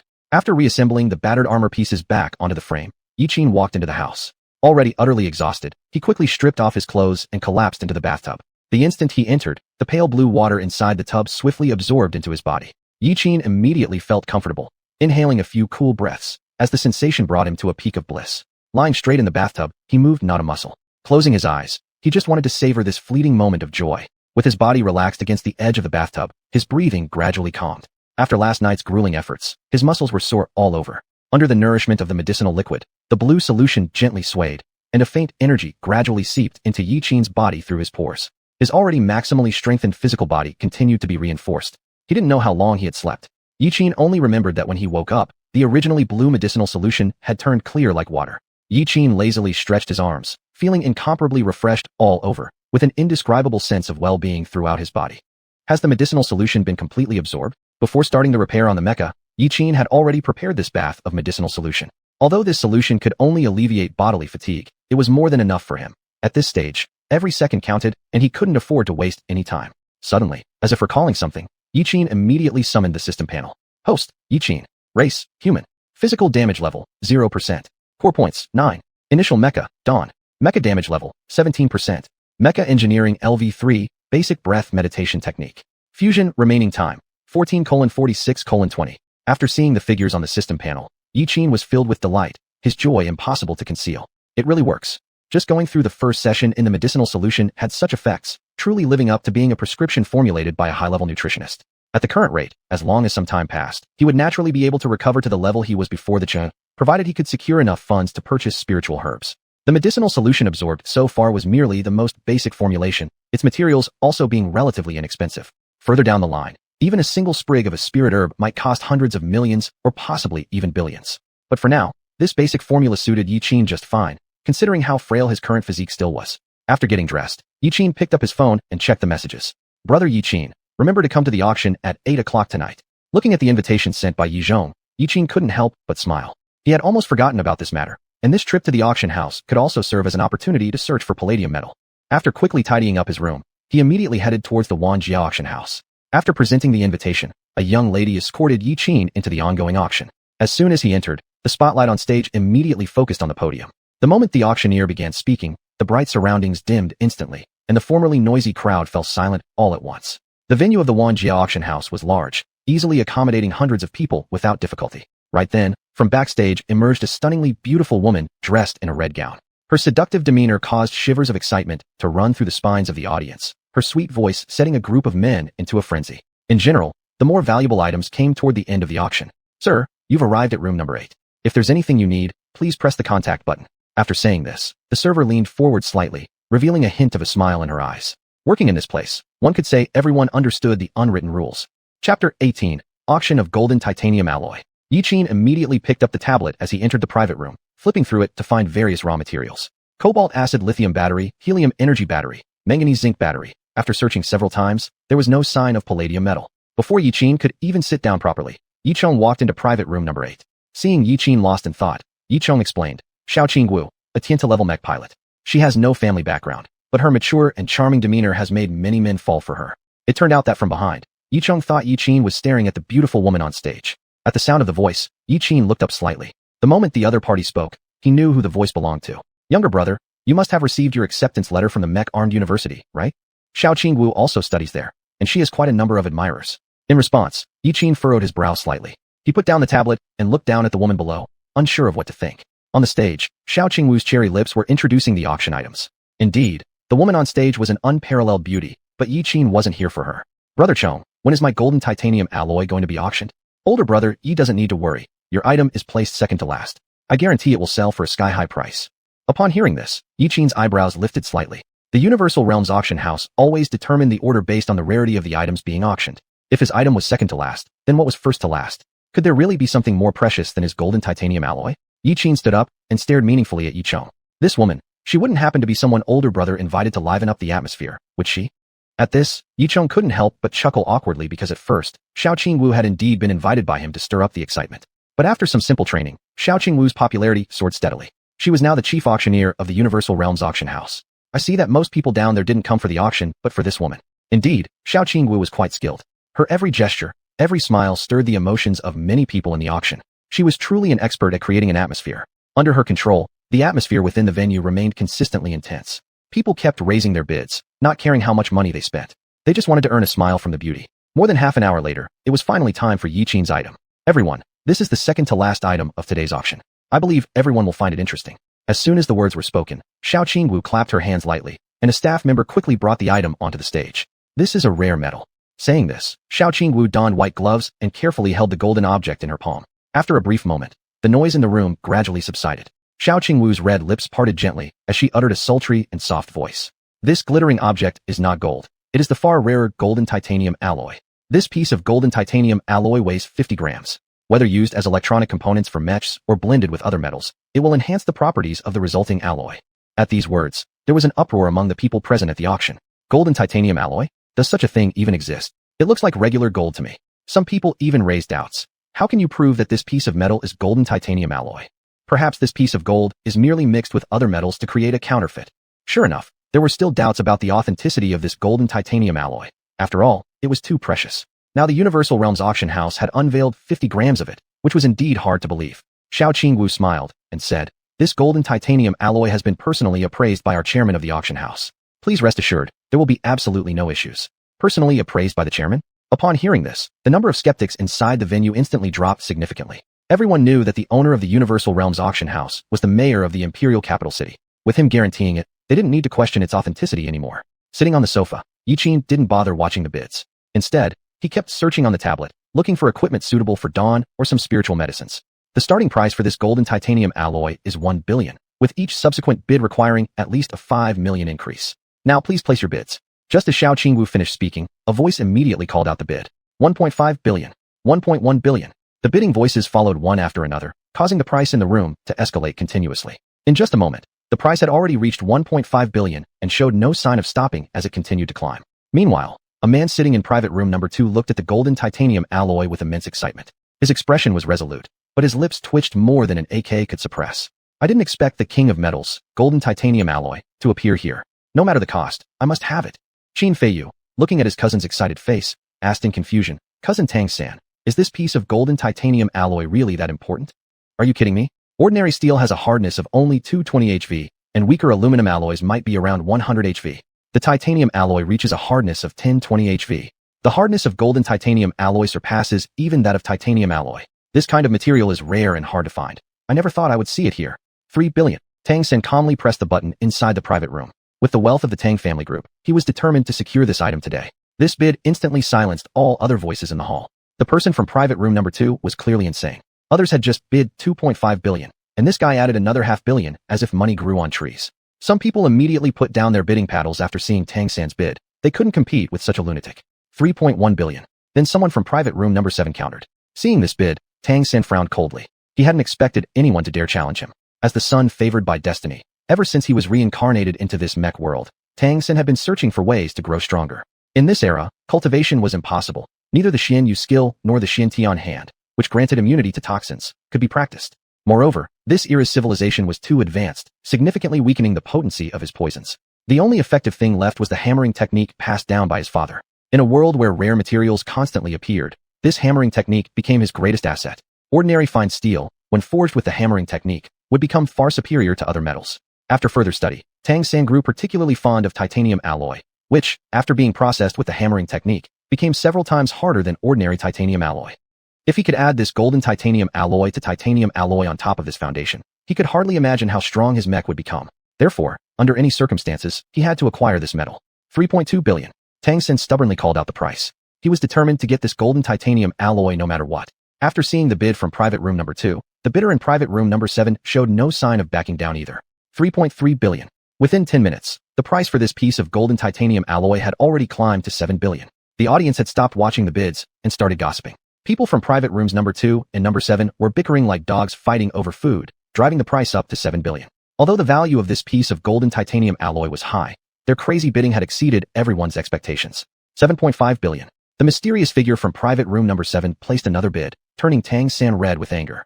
It seemed like the person from room number 7 deliberately wanted to challenge him, always staying one step ahead no matter how much Tang San bid. 7.6 billion. 7.7 billion. A few minutes later, Tang San entered another bid. 9 billion. Xiao Qingwu announced with her ruby lips. A guest from private room number 2 has made a bid of 9 billion. Seeing Tang San's offer, the person in private room number 7 seemed to back off. Though golden titanium alloy was incredibly precious, the price had already reached her maximum psychological limit. Continuing to raise the bid wouldn't be worth it. Yiqin also felt elated upon seeing this scene. He picked up a cup of coffee nearby and savored it. He originally thought that selling it for 2 or 3 billion would be about the best he could hope for, but unexpectedly, these two rooms kept raising the bid until it hit 9 billion. Just as Tang San thought no one else would dare to compete with him. Inside Yiqin's private room number 8, Yi Chong pressed the auction button. 9.3 billion. The price on the screen instantly jumped to 9.3 billion. Instantly, all eyes gathered on private room number 8. Chapter 19, Element Awakening Pill. Upon witnessing the scene, Yiqin spat out the coffee he had been drinking. Big brother, are you messing with me? I don't have 930 million yuan. Yi Chong gently patted his shoulder to calm him down and said, younger brother, don't worry. This is my bid, and it's my money that will be spent. Hearing this, Yiqin was momentarily stunned as he couldn't quite understand why Yi Chong would want to place a bid. Was it because he wanted to buy this piece of gold titanium alloy himself? That didn't seem right either. If he really wanted to buy it, he wouldn't have put this piece of gold titanium alloy up for auction. Brother Chong, why are you doing this?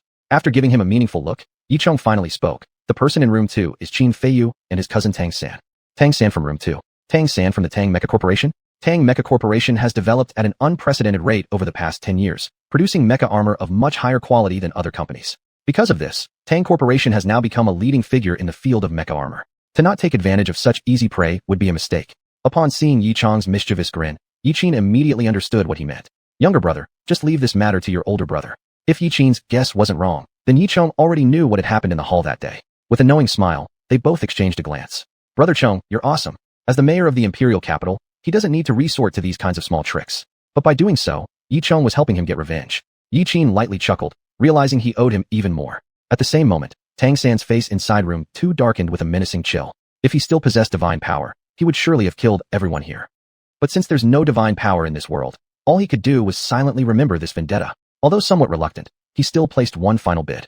950 million. This was his limit. If the other side raised their bid again, then Tang San would also have no choice but to give up on the gold titanium alloy. Although it's not allowed to start a fight in the universal auction house, once they step out of the auction house, whether or not that person remains unharmed becomes uncertain. No matter what means are used, this gold titanium alloy must belong to him. Seeing someone place a bid in room 2, Yi Chong nodded satisfactorily. Pity this is his bottom line. Otherwise, I would definitely try to push the price up to 1 billion. Xiao Qingwu scanned the room and smiled. Room 2 bids 950 million. Any other bidders? Seeing no response, Xiao Qingwu gently tapped her little hammer on the table, deciding the buyer. With no further bids, the gold titanium alloy goes to the bidder in room 2. Sitting inside the private room, Yiqin took a deep breath to calm his excited heart. 950 million. He never imagined that 50 grams of gold titanium alloy could be worth so much money. However, Yiqin soon realized something else. If these 50 grams were worth 950 million, then he had practically used gold titanium alloy valued at 2 billion yuan. Before he could recover from his sadness, Xiao Qingwu on the stage began presenting the next item. Well, next is the main attraction of this auction. Once the gold titanium alloy was removed, Xiao Qingwu waved her hand, causing the entire auction venue's lights to dim. She unveiled the red cloth covering the object on the stage. On the display stand sat a transparent glass bottle. In the center of the glass bottle rested a pill, its ancient and simple patterns indicating how rare it truly was. Element Awakening Pill. At these words, the auction hall suddenly fell silent, and everyone involuntarily held their breath. Compared to the previous gold titanium alloy, the shock caused by the announcement of the Element Awakening Pill was undoubtedly more powerful. While the gold titanium alloy may be the king of metals, ultimately, it's still just a rare metal. Even when fused into mechas, it can only enhance the hardness of the armor. But the Element Awakening Pill was different. It could forcibly activate an element within someone who hasn't yet awakened their elemental powers. Elements include light, darkness, metal, wood, water, fire, and earth. Each element has different effects. Being able to activate the attributes of a mecha during combat and awaken the elemental power is crucial for a mecha pilot. Take the light element as an example. Qin Feiyu, after awakening the light element, displayed light blades, which is merely the simplest application. Similarly, Li Yunlong, another awakener of the light element, could inject the light element into his own mecha, increasing its mobility by tens of times. In short, elemental power plays an essential role in battle. Mechas will inevitably be damaged, but only the person who operates the mecha is the real key. Imagine this. A person with the power of two elements could freely switch attributes in battle, catching the opponent off guard. After a brief moment of shock, people in the hall gradually came back to their senses. Everyone's gaze was fixed intently on the element awakening pill on stage. Sitting inside the private room, Yiqin looked extremely serious. Clearly, the element awakening pill had caught his attention too. He had never even heard of this thing, whether before or after his rebirth. He couldn't quite believe the effects of this pill, a pill that could make someone awaken an elemental attribute. No wonder his gold titanium alloy could only come second to last. Before he was reborn, he had seen geniuses who awakened dual attributes, but this pill, which could forcibly activate such powers, was the first he'd ever encountered. Little brother, aren't you tempted? Seeing Yiqin's wide-eyed expression, Yichong couldn't help but smile. Upon hearing this, Yiqin chuckled and asked, Big brother, why haven't I ever heard of this pill? There aren't many pills like this across the entire Blue Star. The last time one appeared was 30 years ago. After saying this, Yichong shook his head. Appeared. This left Yiqin completely puzzled. The components of this pill cannot be analyzed using current instruments. So many people guess that this pill isn't from Blue Star at all. Yiqin quickly went over his memories, but even after deep contemplation, he still couldn't recall anything related. When the atmosphere had been sufficiently heated up, Xiao Qingwu smoothly announced the price. I believe everyone knows how rare the element awakening pill is. So the starting bid is 100 billion. At this astronomical price, the hall instantly quieted down. Clearly, ordinary people simply didn't have the means to afford it. Even Yiqin couldn't help but shake his head after hearing the price. 100 billion, just for awakening an elemental attribute? That was a steep cost. Too ruthless. Just spitting out a figure of 100 billion yuan. Wouldn't it be cheaper to assemble a Tian 2-level mech force? However, the Universal Auction House always followed the principle of voluntariness. As for this item, one willing to sell, and another willing to buy. If you don't purchase it, there are plenty of others who will. If you can't afford it, sometimes you should look inward. Has your salary increased over the years? Have you worked hard? Earn more money? Under the influence of this 100 billion yuan price tag, the atmosphere in the venue immediately cooled down. It felt as though the earlier excitement had all been a mirage. Despite the awkward silence, Xiao Qingwu's face did not show any sign of hesitation. Her smile remained enchanting as her eyes swept across the private rooms upstairs. Because she was a mech pilot herself, she understood clearly the allure of the element awakening pill. For some people, even if they had to sell everything they owned, they would want to get their hands on this thing. Just as she had expected, this silence did not last long. Someone started bidding from room 7 upstairs. 101 billion. Yiqin's eyes followed the sound to room 7, where the same person who had earlier competed with Qin Feiyu was now making a bid. So powerful. Willing to pay 100 billion just like that. Encouraged by this, people in other private rooms also began shouting their prices. 103 billion. 105 billion. Now, all those who dared to place bids were bosses from the private rooms. After all, over 100 billion was enough to deter most people. Among the bidders, a few rooms kept testing each other's limits through their bids. Chapter 20, pulling the same trick again. 12 billion. Finally, Qin Feiyu's private room number 2 started to bid. Seeing number 2 making a bid, others immediately quieted down as they didn't want to compete with this crazy guy. 12.1 billion. At that moment, private room number 7 made another move. Inside number 7, an old man earnestly persuaded. Miss, the element awakening pill is indeed a good thing, but spending 12.1 billion on it isn't worth it. The woman ignored the elder's advice and pressed the button again. Tang San in his private room had a slight twitch at the corner of his mouth and gave a cold glance towards the people in room number 7. 12.2 billion. He raised the price again because his body hadn't awakened elemental force yet. If he got this pill, along with his exquisite forging skills, he would definitely dominate this world. 12.3 billion. 12.4 billion. 12.5 billion. Seeing the other party kept raising prices, Tang San hesitated not a bit and followed up, displaying an appearance of determination. After many years in this world, Tang San had deeply realized the importance of elemental force for battle. Continuous bidding brought the price to an astonishing 15 billion. 15.1 billion. Clenching his teeth, Tang San offered his bottom line since this sum was enough to empty his Tang family group's coffers.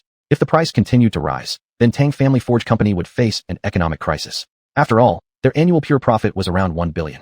After seeing number 2 make the bid, Yichong further stoked the flames. 15.2 billion. This single bid directly broke through Tang San's psychological barrier. With one slap, he destroyed the armrest of the sofa, his face gloomy like a devil from hell. It's you again. Don't let me find out who is inside your room, or I will ensure there's no grave for you to rest in. Tang San's heart was full of anger. This element awakening pill was too important for him. If he missed it, he wouldn't know when the next opportunity would be. After much hesitation, Tang San could only grit his teeth and raise his bid again. 15.3 billion. Once this price was announced, no one dared to bid anymore. In room number 8, Yichong knew when to stop while Yiqin laughed loudly beside him. Old buddy, you're really skilled. Yichong casually lit a cigarette. After all, he's the big master of the Tang family group. The company makes more than 10 billion in profit per year, so he can handle this amount easily.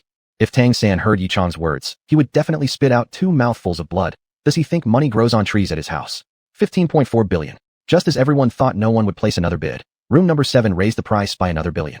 This price made Tang San's heart almost stop for half a beat. No one expected that someone in room number 7 would make another offer. Facing this situation, Tang San could only grit his teeth and continue to bid. 15.5 billion. Before Tang San could recover, the people in room number 7 placed another bid. 16 billion. As soon as this price was announced, a wave of astonishment swept over the crowd. This time the increase was 5 billion. Xiao Wu on stage watched the heated competition among the bosses with an even more enchanting smile. Slightly red-eyed, after a brief silence, Tang San took a desperate gamble and pressed the bidding button. 16.5 billion. After this bid, no one dared to challenge Tang San. Unsurprisingly, he won. The person inside room number 7 smiled faintly and turned on the microphone, teasingly saying to Tang San, "Congratulations, you win." A moment later, Tang San's face darkened, realizing only now after regaining clarity that he had been toyed with. Furious, he smashed everything in the room to pieces. Seeing her cousin in this state, Qin Feiyu could only hide quietly without daring to breathe loud, fearing Tang San's wrath might involve him. At this moment, the venue was silent, but Xiao Wu still wore a smile on her face. However, there was a glimmer of mockery and jest in her eyes. With the fall of the jade hammer in her hand, the elemental awakening pill was eventually bought by Tang San. Congratulations, boss from private room number 2, for successfully purchasing this elemental awakening pill at a high price of 16.5 billion.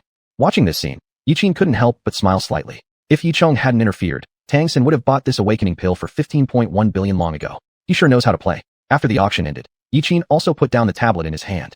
"Senior brother Chong, I'd like to buy some materials. I wonder if you have them." After hearing Yiqin's words, Yichong couldn't help but laugh. "Young brother, feel free to say. Is there any need for formality between us?"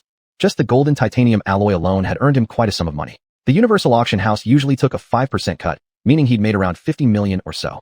"I want to buy palladium metal. Do you know anyone selling this?" Palladium? A look of confusion flickered in Yichong's eyes. Palladium is a material used in the energy field. It seems like the Universal Auction House doesn't have it. But I can introduce someone to you. Just wait here a moment. "That's a lot of trouble, elder brother." After saying that, Yichong left the private room. After some time, hurried footsteps came from outside the private room. Two people then pushed the door open and entered. It was Yichong who had come back, but behind him stood a beautiful woman. In a silver-white dress that stretched down to her ankles, paired with those deep eyes that were as enigmatic as a winter night, making her difficult to decipher. Her bearing was as austere as an icy glacier. Looking at her from afar gave the feeling of a freezing wind blowing off the top of a snow-capped mountain. Every move she made radiated unparalleled confidence. "Little brother, let me introduce you. This is Miss Hu Lingfrost, the heiress of the Hu family group." Ever since she walked in, Yiqin had noticed a delicate fragrance wafting towards his nose, giving a faint sense of coolness. "Miss Hu, hello.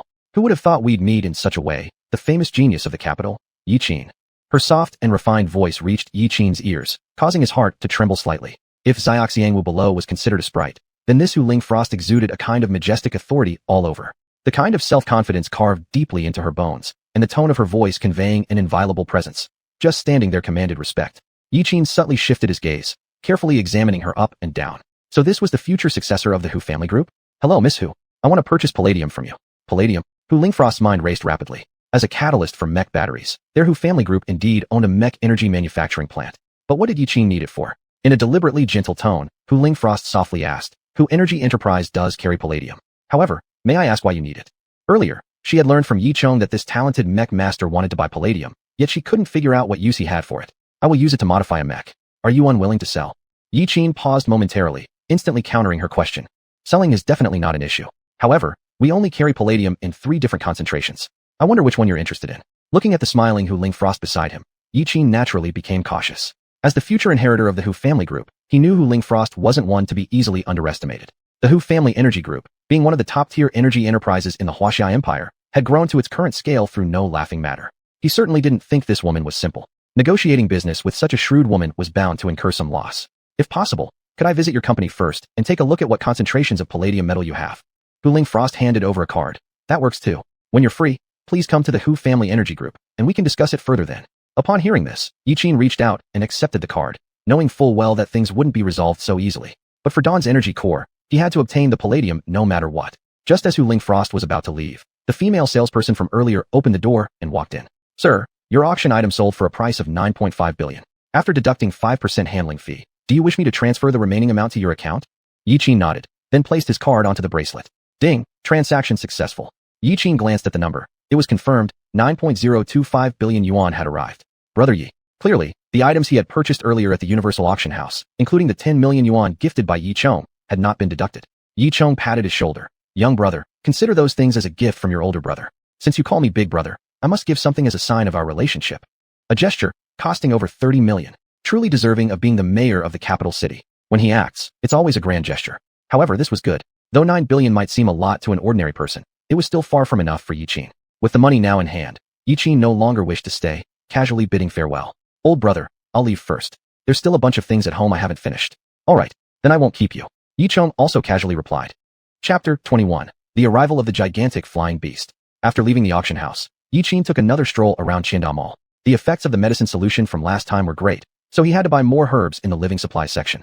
After purchasing all the necessary items, he finally left Qingdao Mall. Looking at the address on the card, Yiqin hesitated a bit. It was unexpected that palladium wasn't available not only at the World Auction House, but also throughout the entire Qingdao Mall. It seemed this was truly something money couldn't buy. If negotiations with Hu Lingsong didn't work out, then he would have to find another way.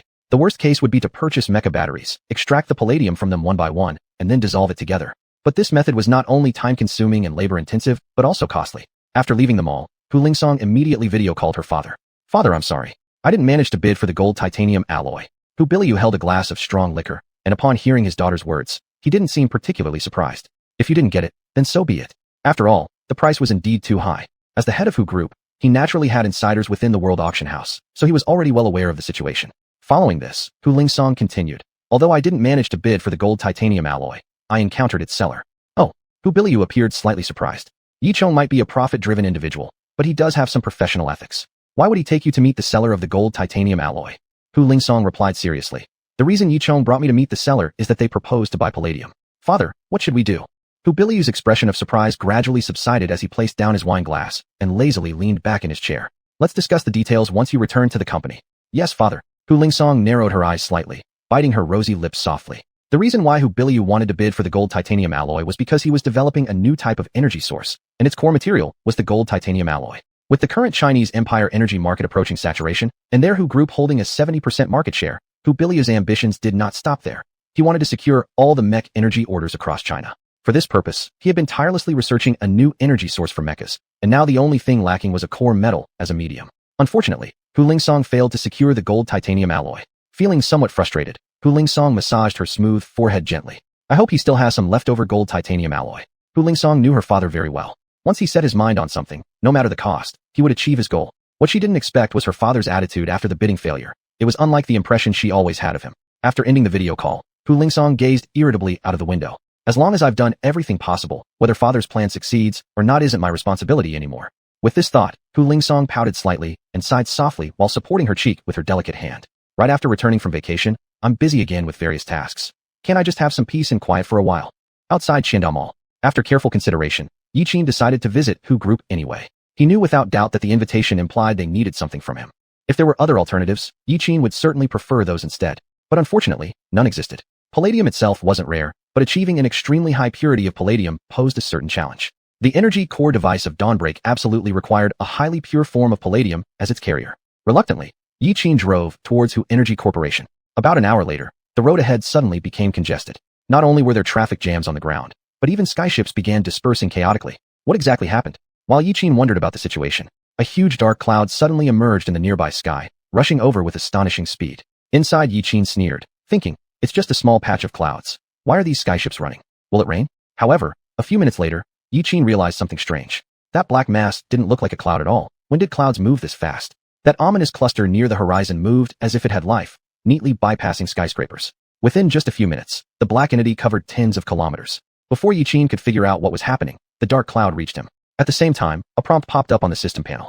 Longhorned electric ant detected. Suggested immediate evasion. After seeing the system prompt, Yiqin realized that the black mass wasn't a cloud at all. It was a gigantic beast. The longhorned electric ant is commonly known as the electric ant. After the giant beast era, all creatures on Blue Star grew to enormous sizes, and some species even evolved into more advanced forms. The original body length of an electric ant was only about 2 millimeters, but after the giant beast era, the body length had grown to 2 meters, and during the breeding season, they would grow wings.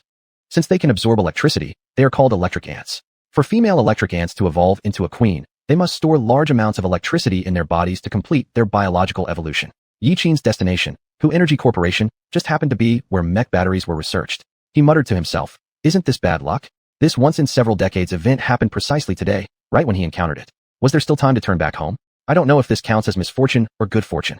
Seeing this situation, he had no choice but to get out of his car. Staying on the road meant certain death. The only way to survive was to enter the nearest building, where underground shelters could provide safety from the giant beast invasion. If he had a mech, he could have held off these electric ants. However, his mech was still at home, plugged into a fixed power source, obviously unusable at this moment. Just as Yiqin got out of the car, the air raid siren in the capital city went off immediately. Please take shelter indoors. Flying giant beasts are approaching. Citizens, please take shelter indoors. Flying giant beasts are approaching. As the broadcast sounded, everyone driving on the ground got out of their cars without exception. A few people started complaining. Where are the mech forces? Aren't they supposed to guard the borders? How did giant beasts make it into the city? They're all just wasting taxpayer money. Every day guarding the border with mechs, earning fat salaries, and doing nothing. Why complain now? Run quickly. Hearing their complaints, Yiqin shook his head helplessly. Without the mech forces guarding the borders, the Chinese Empire would have fallen long ago. Africa is a perfect example. If it weren't for the border mech forces eliminating part of the electric ants first, the sky above wouldn't just be this small patch of dark clouds. Almost simultaneously, everyone rushed towards the nearest skyscraper. Some, being mech pilots, immediately summoned their mechs to attack the electric ants. Against millions of electric ants, a single mech was completely useless. The leading swarm of electric ants quickly approached Yiqin's direction. Get down. Yiqin lunged forward, tackling several people ahead of him. Two who failed to dive in time were carried away by two electric ants. Help! Help! The surrounding electric ants noticed their companions capturing prey and immediately swarmed over. 3 or 4 electric ants tore the two humans apart and flew off into the distance without looking back. The scene was terrifyingly similar to locusts sweeping through. Female electric ants need electricity to evolve into queens, but they also seek food to replenish their strength during the process. In the blink of an eye, a few more electric ants descended rapidly, clearly targeting a girl lying on the ground. Upon seeing this, Yiqin immediately pulled out his weapon and counterattacked. During his first visit to the auction house, he had already purchased firearms for such unforeseen circumstances. With continuous gunshots, the low-flying electric ants were shredded apart by bullets. Their abdomens were undoubtedly the only weak point. Leaning slightly forward, Yiqin ran up while shouting angrily, "Don't you value your life? Why aren't you running?" Only when he reached her did he realize who she was. Wasn't this Hu Lingsong whom he'd just met? Hu Lingsong froze at the sound of Yiqin's shout. She twisted her ankle, and her driver had been caught by the electric ants. Seeing Hu Lingsong's injury, Yiqin paused. What was this young lady doing here? Chapter 22, Hu Lingshuang radiating killer intent. As more and more electric ants swooped down to feed, Yiqin knew he couldn't stay here any longer. He still had to go to the Hu Corporation to buy palladium metal, and this Hu Lingshuang couldn't be in trouble. Get on. I'll carry you. Before Hu Lingshuang could react, Yiqin had already grabbed her arm and hoisted her onto his back. During their conversation, Yiqin didn't waste a moment. He swapped out the pistol magazine and immediately ran toward the building while holding Hu Lingshuang. Suddenly, the buzzing sound of the electric ants' wings came again. Yiqin looked up and saw more than a dozen electric ants flying swiftly towards him. His face changed instantly as he began firing at the electric ants while running. The Hu Lingshuang on his back closed her eyes tightly, like a four-legged snake wrapping around Yiqin. Instantly, Yiqin stumbled, solving a few electric ants before patting Hu Lingshuang's arm. Sister, stop squeezing so hard, or I'll suffocate. Yiqin coughed several times. What was wrong with this young miss? Not only did she hold his neck tightly with her hands, but even wrapped her legs around his waist. However, speaking of it, those white legs were indeed tender. As he dodged rapidly, Yiqin continued shooting the electric ants. When they were about 10 meters away from the building, 70 or 80 electric ants quickly gathered together and rushed toward them. It seemed they were enraged. Dropping his handgun, Yiqin decided to take a big risk because this little pistol wouldn't solve the problem with so many electric ants. Hold on tight. I'm speeding up. After saying that, Yiqin hugged a large soft part of Hu Lingshuang with both hands. He didn't want anything unstable on his back. Her body stiffened after he touched her like that, letting out an involuntary breath. How dare he touch such a place? At this moment, however, Yiqin paid no attention to Hu Lingshuang's thoughts. Taking a deep breath, he sprinted toward the building at his fastest speed. A dense wave of ants launched a predation attack against the human on the ground. Just as the swarm was about to rush in, Yiqin displayed unprecedented speed and finally entered the building in the nick of time. However, others weren't so lucky. Some slow runners were directly caught into the air by electric ants and devoured until only some bones remained, falling from the sky. This was the terrifying power of beasts. Their great numbers made them formidable, and the outcome for those who summoned mechs wasn't much better. Even though they had deployed energy shields, hundreds of electric ants overwhelmed them. After mutation, electric ants can consume electricity, and mech's 3-stage helium battery would not stand up against attacks by dozens of electric ants. Once the mech's electricity is exhausted, the final fate awaits them. Electric ants tearing open the mechs with their massive jaws and turning the pilots into delicious meals. Soon one after another person was snatched into the air, facing nothing but the futile cries under the ants' massive jaws. Help! Save me! No! Gradually, the cries of agony faded away into the air. Yiqin knew that summoning a mech alone in front of tens of thousands of electric ants would be useless. To face these ants head-on, unless multiple teams attacked in an orderly manner, there would be no stopping them. Even while piloting mechs, caution was required. If the electric ants approached too closely, all mech types other than specially reinforced defensive ones would perish in such attacks. In the future, these electric ants will also bring considerable trouble to higher civilizations.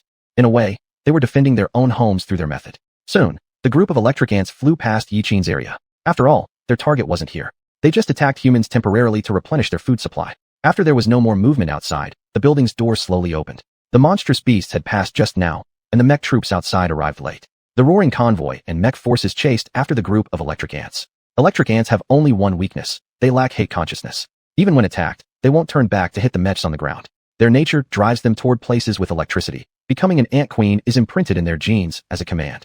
Yiqin, I suggest you leave that location immediately. You are in an extremely dangerous environment. By then, the system and Dawn Mech's AI had completed integration. Clearly, Dawn was worried about his safety. Don't worry. These electric ants' target isn't me. The destination of these giant beasts should be the Hu energy manufacturing plant where mech batteries are produced. There, ample raw materials and electrical energy can be absorbed by them. Yiqin turned his gaze to Hu Lingshuang. Are you okay? He had originally planned to buy palladium metal but didn't expect to run into her halfway. Hu Lingshuang was rubbing her calf with her delicate hands. Her ankle was swollen like a potato, clearly indicating she couldn't move. Hu Lingshuang remained silent as she sat on the ground, but her eyes emitted a look as if she wanted to kill Yiqin. Yiqin was puzzled. Why did this woman harbor such hostility toward him? He had just saved her after all. Seeing this, Yiqin began to walk away, but before he could take a few steps, Hu Lingshuang's resolute gaze locked onto him. Can you take me to the energy manufacturing plant? My father is still there. At her words, Yiqin stopped in his tracks. You still want to go there? Didn't you see how those electric ants went berserk? As he spoke, he noticed the bracelet on her wrist. Are you also a mech pilot? Hu Lingshuang nodded. She was a student at the Mechanical Armed University and a driver of a Ronin-class mech. Going directly to the energy manufacturing plant would certainly be suicidal, but having a mech changes the situation entirely. Should he go or not? Yiqin pondered. If he went, he might die, but he could use the opportunity to make her owe him a favor, which would come in handy when buying palladium metal. If he didn't go, she might bear a grudge against him. If she refused to sell him palladium metal, then the Dawn Mech's power issue wouldn't be resolved. After careful consideration, Yiqin made up his mind. I'll go, but only if. As he said this, Yiqin flashed an eerie smile at Hu Lingshuang. Upon seeing this expression, Hu Lingshuang felt a sudden uneasiness. Oh no, surely he wasn't going to take advantage of her situation. Meanwhile, Li Jian, responsible for the border defense, was issuing commands. The number of electric ants has decreased to 1/5 now, and they are all heading towards the Hu energy manufacturing plant. Contact the troops immediately to gather forces there. General, the border defense team just joined the battle and probably can't assemble so many people within a short period. The subordinate's voice grew quieter, fearing blame from their newly arrived General Li Jian. Li Jian had barely taken command of the border defense when a large-scale beast invasion occurred, leaving him equally concerned. With deep sincerity, he stated, I know the brothers on the border have suffered heavy losses, but we must annihilate these giant beasts by any means necessary. Mobilize all those who haven't been injured, and send them into battle. Yes. Looking up at the dark swarm of electric ants in the sky, Li Jian furrowed his brows.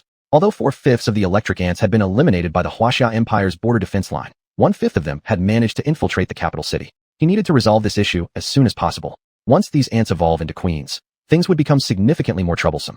Chapter 23, Evolution, the Electric Ant Beast. The mecha squad launched the attack. Almost simultaneously, all the Ion-class mechas in pursuit fired their weapons. Dozens of beams shot into the sky and directly struck the black cloud. Gradually, electric ants began to rain from the sky. Some of the electric ants were hit by the beams, but still didn't die. Only their wings had been burned off, rendering them unable to fly. After the first round of attacks was over, missiles were immediately launched. The taste of gunpowder instantly permeated the air. This attack was evidently more effective than the last one as countless burning electric ants fell from the sky. But the vitality of the giant beast was equally astonishing. Some surviving electric ants, which fell to the ground, began attacking the pursuing troops. These wingless electric ants knew they had lost their qualification to become queen ants. Therefore, with their group consciousness, they decided to protect their kin by holding back the pursuers. As soon as they saw the oncoming assault, the pursuing troops swiftly launched their counterattack. Bullets rained down like a storm, tearing the electric ants apart limb from limb. Yet, some ants still managed to break through the barrage and crawl onto the mechas, using their large pincers to gnaw at the armor. While gnawing at the armor, these ants were also searching for wiring systems. If their pincers touched the main circuit system of a mecha, their bodies would emit an electromagnetic pulse that would directly burn out the core of the mecha. Even if they merely touched secondary circuits, they could draw power from the mechas using the bristles on their bodies. This is precisely what made these electric ants so difficult to handle. Fortunately, the members of the mecha squad were all highly trained. As they eliminated the ants rushing toward them, they also cleared the ants off each other's mechas. However, as more and more electric ants fell from the sky, the pursuit squadron found themselves increasingly hard-pressed. After all, their dozen or so mechas weren't a match for thousands of electric ants. Suddenly, from the rear, a mecha raced forward, adapting to pilots' operational habits. Sword core program successfully loaded. Plasma energy granted. Boost acceleration system ready. A silver-colored mecha streaked ahead, overtaking the preceding mecha units and rushing straight towards the electric ants. It was Hu Lingshuang's mecha Polaris. Equipped with a short-distance boost system, the speed of the mecha increased dozens of times. However, The person controlling Polaris now wasn't xuanhuan. In the cockpit, xuanhuan sat on Yiqin's lap, her hands aimlessly resting on his shoulders. That's right, the one driving Polaris now was Yiqin. Polaris broke across the surface and slashed fiercely at the electric ants on the ground. With every swing of its massive blade, it accurately cut away the ants attached to the other pursuit mecha. His actions were sharp and decisive, almost instinctive. Earlier, Yiqin had agreed to xuanhuan's request, but at the same time, he proposed a condition, allowing him to drive the Polaris mecha. Given no other choice, xuanhuan could only accept. With the mecha under control, dealing with these electric ants was no problem for Yiqin, who had done similar tasks numerous times before he crossed over. Controlling Polaris, Yiqin let out arcs of electricity from the left hand and swung a massive blade with the right, swiftly relieving the other mechas of their troubles. Facing dozens of electric ants, Yiqin employed both his hands, entering a dual harvest mode. Who's this? A samurai-level mecha? Is it our new commanding officer? Once the mecha units were freed from the threat, they resumed their attack. Still, they were unclear about the identity of the pilot inside the samurai-level mecha. Before they could figure it out, Yiqin had already charged ahead. He couldn't afford to waste time here. For Yiqin, piloting a samurai mecha was as simple as eating a piece of cake. After the mecha force attacked again, even more electric ants landed from above. Yiqin knew that the jaws of these ants could easily tear open the outer armor of the mechas, and once the creature's bristles came into contact with the wiring systems, they would quickly absorb the mecha's power. Hence, the best solution was to prevent them from getting close. Though the electric ants had lost their wings, their movement speed remained relatively fast. The huge mandibles of the electric ants glinted with a metallic sheen under the sunlight, and their claws had also undergone evolution. What's going on, Pashao? Could these electric ants have already completed their evolution? Negative. According to data records, wingless electric ants can convert the electrical energy stored within their bodies into alternating current. So it can do this? Before he could fully process this, those ants spewed out ion electric orbs. Reacting swiftly, Yiqin immediately erected an energy shield. Although he was already clearing the electric ants as much as possible, the number of ants falling far exceeded the number he could clear. Some electric ants that had fallen to the ground had already begun preying on humans. For those ordinary people running for their lives, encountering electric ants was a sure death sentence. Without even considering whether 2 legs could outrun 6. Just those massive mandibles, with a single effortless snap, could crush a human skull. Even if someone managed to dodge the ants' jaws by some miracle, the sharp claws would still tear them apart instantly. Under the same size comparison, humans were utterly powerless against the electric ants. The city's broadcast kept warning incessantly. Please take shelter indoors. Giant flying beasts are approaching. Ordinary citizens must not summon mechas to resist. Electric ants can siphon off the power from mechas. Everyone, please seek refuge underground immediately. Boom. Yiqin swung his blade, directly shaking off the electric ants attempting to climb up. Before Yiqin could catch his breath, an electric ant nearby rapidly swelled in size. The scene surreal like an inflating balloon. Pashao, what is going on? Electric ants 200 meters ahead are transmitting electricity to one specific ant. Instantly, Yiqin furrowed his brow, surprised to find that the collective consciousness of the electric ants allowed them to transfer all their electricity into one ant. This situation posed a significant challenge. Lifting his left arm's arc gun, Yiqin unleashed a frenzied barrage toward the front.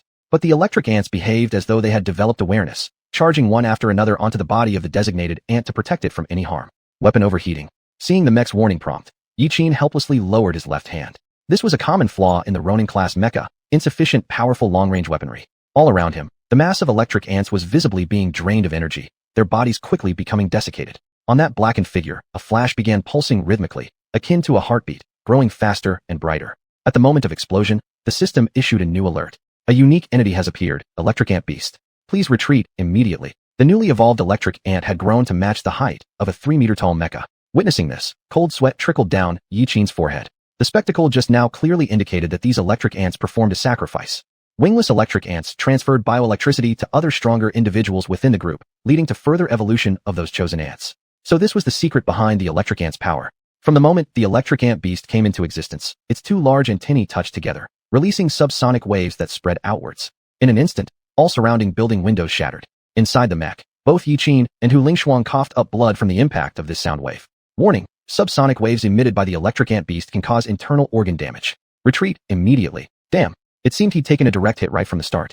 Such subsonic waves could penetrate through the mecha directly to harm the pilot inside. Inside the cockpit, a trickle of blood seeped out from the corner of xuanhuan's lips. Yiqin was worse off, spitting a large mouthful of blood onto her lap. Indeed, this body was far too frail.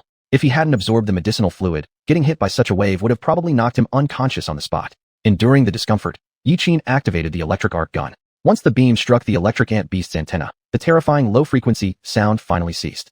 Chapter 24. An unprecedented double team. After its antenna was struck, the electric ant behemoth emitted a mournful cry of pain and immediately locked its gaze onto Beidou. Even though the electric ant had evolved into an electric ant behemoth, its speed remained unimpaired. Its massive jaw opened, aiming to cleave Beidou in half at the waist. But Yi Qin, piloting the mech, wasn't an ordinary pilot either. He activated the propulsion system and briefly took flight. A loud roar ensued as Beidou's great blade slashed against the back of the electric ant. For a moment, the force of interaction caused both parties to separate some distance. Relying on experience, Yi Qin managed to regain his balance after rolling a few times on the ground, while the electric ant rolled much farther away, leaving only a shallow mark on its back. Evolution had apparently erased the weakness in the electric ant's abdomen. Now its body was covered with thick armor that not even a blade enhanced by the Sword Core program could penetrate. Before Yi Qin could devise a countermeasure, the electric ant behemoth charged toward him again. In response to this attack, Yi Qin had no choice but to abandon the blade and brace the behemoth's jaw with both hands. As they collided, Beidou continued retreating. The mech's arm bearings let out abnormal noises, and the spread of Yi Qin's hands slowly began to shrink. Hey, hold it together. Hu Lingshuang watched the scene with fear. If not for her twisted ankle, she would have joined the fight herself long ago. After seeing Yi Qin operate Beidou so smoothly, she thought victory was assured.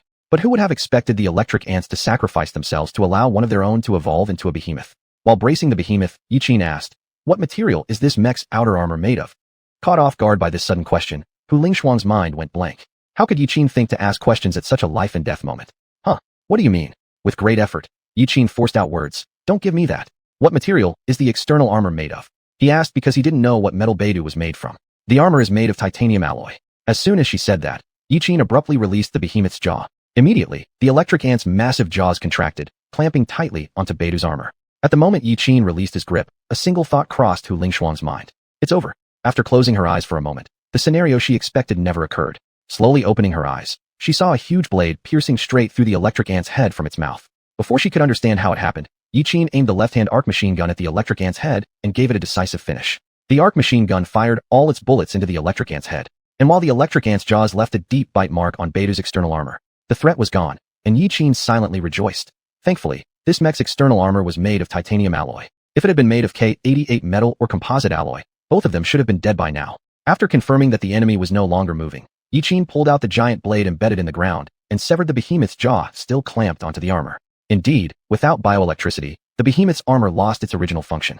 Upon seeing this, the other smaller electric ants scattered in fear. Even the giant electric ant was killed. They dared not confront this mech. Yi Qin, your mental link with this mech isn't fully synchronized. To avoid brain damage, I suggest you disconnect the neural connection immediately. Yi Qin understood this was already his limit upon reading the system prompt. Reluctantly, he broke the mental link with the mech and removed his hands from the control panel. Neural connection has been disconnected. Sword Core program is shutting down. Hearing the alarm sound within the mech, Hu Lingshuang couldn't help but ask, "Are you okay?" Yi Qin remained silent, responding only by spitting out a mouthful of blood, staining the silver-white long dress with a splash of red. Mechs without calibrated neurons were indeed hard to handle. If merely operating the mech, the burden on the neurons wouldn't be too significant, but the subsonic wave attack just launched by the electric ant harmed his internal organs. Wiping the blood from the corner of his mouth, he said, "I can no longer pilot the mech. From here on, it's up to you." Hu Lingshuang felt a buzzing sensation in her head. It's not that she didn't want to drive the mech. It was that her ankle was injured, making it impossible for her to control the mech's movements. Suddenly, Yi Qin grabbed her waist and turned her around. What are you doing?" Hu Lingshuang quickly pushed Yi Qin away. Before she could respond, Yi Qin said, "Put your hands on the control panel and start the neural link. As for the mech's movements, leave that to me." Hearing this, Hu Lingshuang was momentarily stunned. There had never been a precedent of two people piloting one mech. She asked doubtfully, "Will this even work?" "I can definitely make it work. The key is whether you can. Your mech piloting skills will determine whether or not we can save your father." At this moment, Hu Lingshuang hesitated. If she were to pilot the mech alone, there wouldn't be an issue, but now Yi Qin proposed that they pilot the mech together. The cockpit space was originally small, so if they were going to pilot the mech, she would have to maintain a proper seated posture all the time. This kind of posture was simply unacceptable for her. Moreover, she was wearing a dress today. "What are you still hesitating about? I'm injured and haven't backed down yet, and you're taking forever to decide?" Yi Qin was genuinely at a loss for words. If it weren't for palladium metal, he wouldn't be risking himself so much. At this moment, the system kept issuing warnings. Host, Yi Qin. Race, human. Physical damage level, 32%. Core points, 11. Initial mech, Dawn. Mech damage level, 17%. Mech engineering LV3, basic breathing meditation method. Suggested immediate visit to the hospital. Dawn, stop reminding me. Taking a bit of risk for palladium metal is worth it. I still don't recommend doing this. Yi Qin closed the system panel. This extent of damage shouldn't kill him. He would just endure it a little longer. Have you made your decision? Are we continuing forward or turning back? No matter what decision she made, he didn't care since Hu Lingshuang had already agreed to his request. Before they left, Hu Lingshuang had promised Yi Qin that if he took her to Hu's energy manufacturing plant, she would sell him some palladium metal. For this surefire deal, Yi Qin naturally accepted it willingly. However, The premise of this transaction was that Hu Lingshuang couldn't die. Keep moving forward. As she spoke, Hu Lingshuang made up her mind. At this point, it was no longer a question of being embarrassed or not. Her father's safety was the top priority now. In front of his eyes, she sat upright directly on Yiqin's lap and placed her hands directly onto the control panel. Neural connection initiating. System rebooting. And thus, Hu Lingshuang controlled the mech's hands and system while Yiqin controlled its lower body. The unprecedented dual-person mech control officially began. After connecting with the mech, Yiqin immediately manipulated the mech to run forward. At this moment, the electric ants flying in the air had already reached Hu's energy company. Though there were still some scattered electric ants on the ground, none of them were a match for Hu Lingshuang. As the driver of the Ronin-level mech Polaris, Hu Lingshuang was naturally also a top-tier warrior. She controlled the mech to split the large blade into two parts, and the huge blade immediately turned into two agile long knives. After seeing this through the screen, Yiqin couldn't help but be stunned. So this was the correct usage of Polaris blade? Even though Yiqin had the support of the system and extremely rich combat experience, managing an unfamiliar mech perfectly remained too far-fetched. Hu Lingshuang's control over the dual blades initiated an exceptionally dazzling dance. The twin blades soared gracefully in the air, slicing through the electric ants on the ground like cutting butter, quickly splitting them into pieces. The entire movement was fluid and smooth, and everything seemed so natural. While controlling the mech's legs, Yiqin glanced at Hu Lingshuang's side face. Initially, she thought Hu Lingshuang was just a decorative figure, but now it was clear that Hu Lingshuang might be the strongest female mech pilot he'd ever seen. The control and fighting competence of a mech were not cultivated overnight. To achieve the level of skill she had today, she must have undergone extensive training. No wonder she appeared so confident. Indeed, there was a reason for it. Chapter 25. What is this girl talking about? At this moment, the mech forces following behind also caught up. They steadily walked behind Hu Lingshuang, cleaning up the fallen electric ants on the ground and helping the crowd take shelter. Is this person among the new mech pilots? It's so hard to master the double blade technique. Who would bother to write down its tricks? I don't know. I was just transferred here, not very familiar with the situation here. Could it be that this mech doesn't belong to the military? For a moment, the mech pilots at the back were discussing non-stop. Hu Lingshuang was doing her best to clear out the electric ants. The most important thing for her now was to head to Hu's energy manufacturing plant. Hu Bailey did not have the ability to drive mechs, so he should be hiding in the underground shelter. She had to quickly get her father out of there before the army reinforcements arrived. Thus, Hu Lingshuang fought all the way, and after half an hour, the two finally arrived at the Hu family energy factory. But just as they reached the entrance, the first hurdle appeared before them. It was an electric ant behemoth. There were 3 of these creatures blocking the entrance. Apparently, this was the final barrier set by the electric ants. Who would have thought that these behemoths would sacrifice themselves for their species? Seeing this spectacle, Yiqin involuntarily drew in a sharp breath. No wonder there were fewer electric ants on the way here. It turns out all of them had gathered here. These guys, did they make a tactical retreat earlier? They seem to be preparing for a group fight after they've evolved. Judging from this, the intelligence of these beasts continues to rise. They're starting to understand tactics now. If they continue to evolve, maybe they'll be able to speak human language someday. This sight, if seen by anyone else, would definitely make them flee. But who is Hu Lingshuang? She is the current president of the Mechanical Armed University Student Association and one of the top-ranked wandering-level mech pilots with comprehensive second-place scores. She doesn't know how many times she has faced such scenarios in the simulator. In no time, she activated the Sword Core program, and both blades were covered with light blue electrical arcs. Then, the patterns on the mech began to change. Sensing the energy fluctuations, the 3 electric ant behemoths raised their antennae, preparing to release infrasound waves once again. Hu Lingshuang's face turned cold. Again? Are these electric ants only capable of using this trick? The 3 giant electric ants piled their antennae together, and the next second, those terrifying infrasound waves formed a series of sound waves. The power was strong enough to crack the floor, even affecting people in nearby underground shelters. Their internal organs churned violently from the shock, spilling blood. Never imagined the combined infrasound from 3 behemoths could add up like this, their penetration practically comparable to a missile drilling into the ground. Charge through. Upon hearing Hu Lingshuang's command, Yiqin was momentarily stunned. Charge.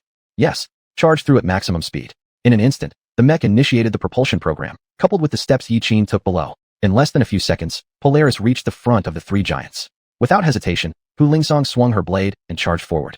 Her twin blades flashed as she severed the antennae of all 3 electric ant behemoths. Yiqin, sitting in the cockpit, watched this scene in awe. Why was the infrasound ineffective inside the mech? While he was pondering, he noticed steam rising around Hu Lingshuang. She must have awakened water elements, which explained why they weren't affected inside the mech. People who awaken water elements can trigger water mist barriers via mechs, which can block the transmission of infrasound from electric ant behemoths. This is a perfect countermeasure. Before the 3 electric ant behemoths could react, Hu Lingshuang tore them apart. That emotionless gaze seemed to mock the weakness and helplessness of the behemoths. With the path now clear, Yiqin maneuvered the mech into Hu's energy factory. As soon as they entered, the system message box popped up again with another notification. Yiqin, there is electromagnetic interference where you are. My sensors cannot conduct scans through the system. Not long after entering the energy plant, Yiqin and Hu Lingshuang witnessed a terrifying scene.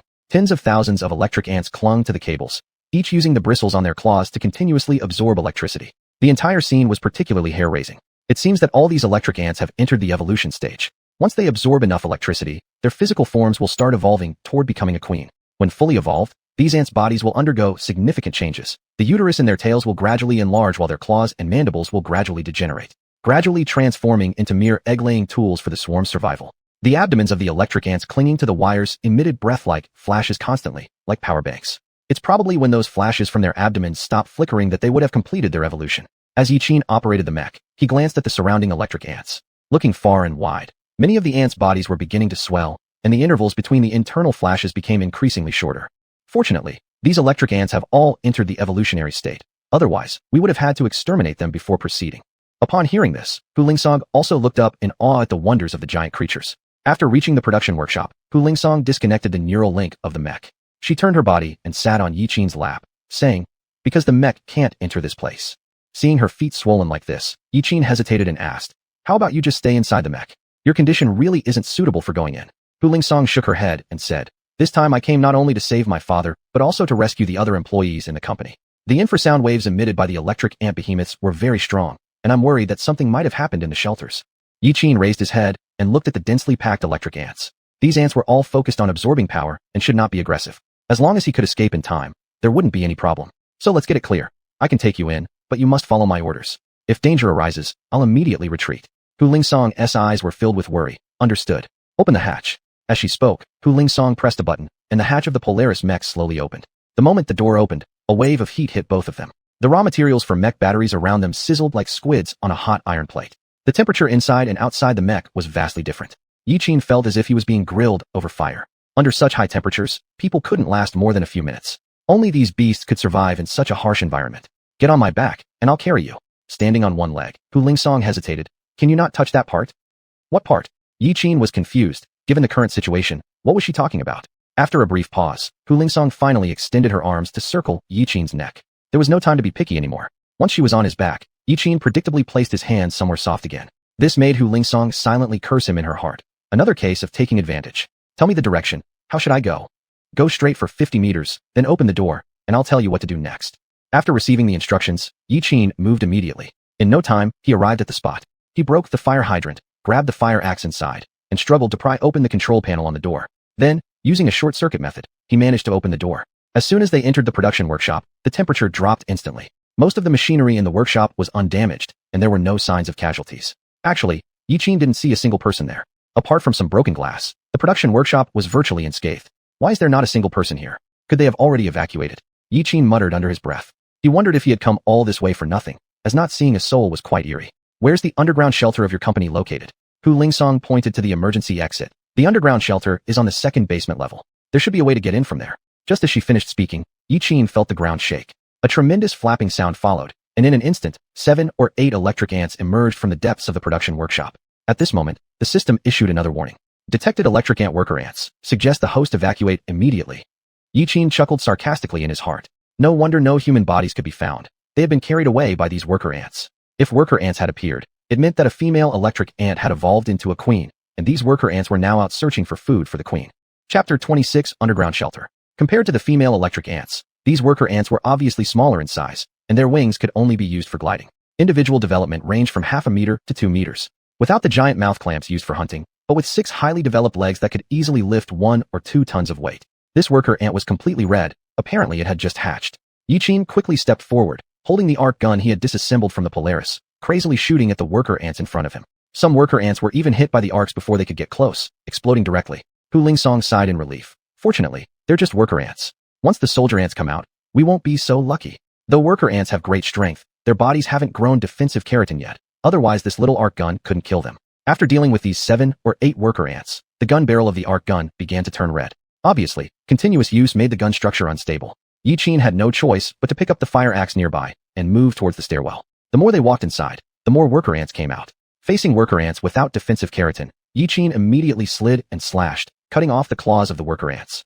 Blood instantly gushed out from the broken claws and splashed on his face. The thick and stinky smell made Hu Lingsong feel nauseous behind her back, but she still forced herself to hold it. Sensing Hu Lingsong's discomfort, Xiuxian didn't care about these things as they had no time to waste here. They needed to go to the underground shelter quickly and see if there were any survivors. These scattered worker ants were no match for Yiqin. He alternated between his arc, gun, and axe, moving forward like a god of war.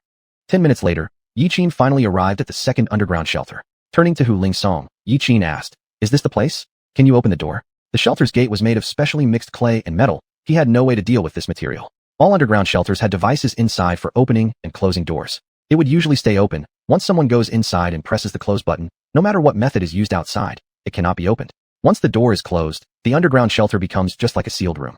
Come closer. Hu Lingsong placed her hand on the gate, activating an element that gradually seeped into the gate. Yiqin looked at her in amazement. This was a special use of the water element, which Hu Lingsong had clearly mastered at such a young age. After a while, the gate magically opened. Yiqin looked at the words printed clearly on the door. Rescue has arrived. It turned out that Hu Lingsong activated elements earlier, seeping water into the special clay gate and writing these words from the inside. After opening the door to the underground shelter, the scene in front of them left both of them breathless. Inside the shelter, many people lay on the ground, pale and weak, spitting blood. Some brains burst open, brain matter splattered across the ceiling and onto other people. The mix of bloody odor and sweat was overwhelming, making Yiqin's nose hurt, and Hu Lingsong couldn't control her urge to vomit and threw up. After a moment, Hu Biliang rushed over anxiously. "Little Frost. Father." At this moment, Hu Biliang had already lost the look of a billionaire boss. Though he was still dressed formally, his exhausted expression was undeniable. Seeing his daughter on the back of a stranger, he immediately became alert. "This is..." Before Hu Lingsong could answer, Yiqin spoke up. "No time for greetings. If you don't want to die, follow me." Yiqin's expression turned serious because the situation was becoming increasingly dangerous, and the system in front of him continuously popped up warnings. Detected electric ant worker ants. Suggest host avoid immediately. Detected electric ant soldier ants. Suggest host avoid immediately. The worst case scenario occurred. If worker ants are compared to workers, then soldier ants would be equivalent to enforcers. The main responsibility of soldier ants is to protect the group or fight off intruders. Due to their different duties, soldier ants grow offensive mandibles, and some even form poison glands in their bodies, secreting venom. Moreover, soldier ants are much larger than worker ants. Although Yiqin couldn't see where the soldier ants were, the constant pop-up alerts made him worried. Once blocked by soldier ants, that wouldn't be something to play around with. While there weren't many soldier ants yet, they still had a chance to escape. In a hurry, Yiqin asked, "How many people are still alive? How many can move?" Hu Biliang looked back at the workers inside the shelter. There are a total of 180-odd people in the shelter, with over 90 still able to move. The rest have been injured to varying degrees, though only a few are severely injured and unable to move at all. After understanding the general situation, Yiqin quickly devised a plan. Since more than half of the people still have mobility, can they help those who are injured? We can carry them out. As soon as these words were spoken, everyone present looked at each other hesitantly. In such a precarious moment, no one wanted to concern themselves with the life or death of others. Bringing along another person might just be a burden on oneself. The people inside the shelter all turned their heads away in unison, clearly unwilling to help. Seeing the attitude of this group, Yiqin found himself in a difficult position. Most of the electric ants in the factory were still evolving, but a small number had already successfully transformed into queens. Based on the timeline, reinforcements from the wuxia Empire should be arriving soon. If they stayed in the shelter, they would soon face a hellish bombardment. Even if they somehow survived, it would be hard for them to hold out until rescuers arrived. If they were leaving, they needed to take the injured along. When no one spoke up, Hu Bao was the first to step forward and say, "I'll carry the injured out." All eyes immediately turned toward him in surprise. No one expected the chairman to volunteer to carry the wounded. With his example set, more and more people started speaking up. "I'll help too." "Me too." With so many people offering mutual assistance, Yiqin's lips curved upward slightly, revealing a hint of a smile. A few individuals hiding deep inside the shelter watched this scene with expressions filled with disdain. These morons can't even save themselves, yet they're thinking about saving others. This world is full of such fools. If they want to die, there's nothing we can do. "Brother Jing, what should we do?" Xuanhuan held onto something inside his pocket, gathering a few people together in concern. He pulled out the metallic palladium he had stolen earlier that day from his pocket. Ever since starting work at the factory, he had taken a little bit out each day and sold it on the black market. However, he never imagined encountering a giant creature invasion today. "These things, you all take them. Each of you carry a bit separately. It shouldn't raise any suspicion." After speaking, he evenly divided the metallic palladium into 5 portions. Once everyone had put their shares of metallic palladium in their pockets, Xuanhuan took advantage of the moment when the other 4 weren't paying attention and directly threw his portion into the pile of corpses.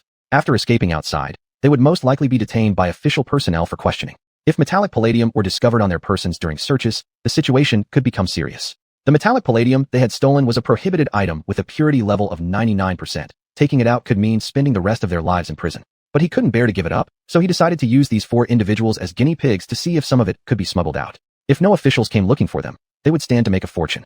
Chapter 27. Escape from the underground shelter. In front of the shelter on the second basement floor. After seeing so many people willing to help others, Yiqin finally made up his mind. He decided to remotely control Polaris to split open a crack in the ground, allowing everyone to go out. This was the fastest way to escape, but doing so might lead Hu Lingshuang to discover his secret of being able to remotely manipulate a mech. Looking at the image of the Polaris mech on the system panel, Yiqin didn't care about anything else at this moment. Human lives were at stake, and there was no time for him to hesitate. He now had to remotely control Polaris. Dawn, help me remotely connect to the Polaris armor and activate the Sword Core program. Connecting neural link. Mech startup complete. Control handed over to the pilot. The next second, the visual feed from Polaris appeared in the system dialog box. Yiqin controlled Polaris with his thoughts, then swiftly struck downwards with two fast knives. Who director? I'll cut to the chase. Follow me now. Everyone follows me. As soon as these words were spoken, Xuanhuan was the first to object. Who are you? Coming in and ordering us around. That's right. We've been fine here in the shelter. What makes you think we should follow you? They weren't without thought of escaping, but those giants were too terrifying. These civilians, who couldn't even hurt a chicken, didn't have the courage to run outside. Yiqin looked emotionlessly toward the back. If you don't want to leave, that's fine. But these invading giant ants are electric ants. They're after Hu Energy Group's power sources. Of course, staying inside the shelter would mean safety, but the capital's mech units won't let these electric ants survive. Do you think after their missile attacks, you hiding in the shelters will still be safe? These words instantly silenced everyone present. After hearing the broadcast, they had hidden in the shelter, never considering that the attacking beasts were electric ants. Although electric ants belong to the category of small-sized giants, they are dangerous three-stage giants. Giant danger levels are divided into 5 categories. First-stage giants pose a threat to humans. Second-stage ones cause large-scale casualties. Third-stage ones can break through border defenses causing city damage. Fourth-stage ones could destroy an entire city. Fifth-stage giants, however, could directly annihilate an entire country.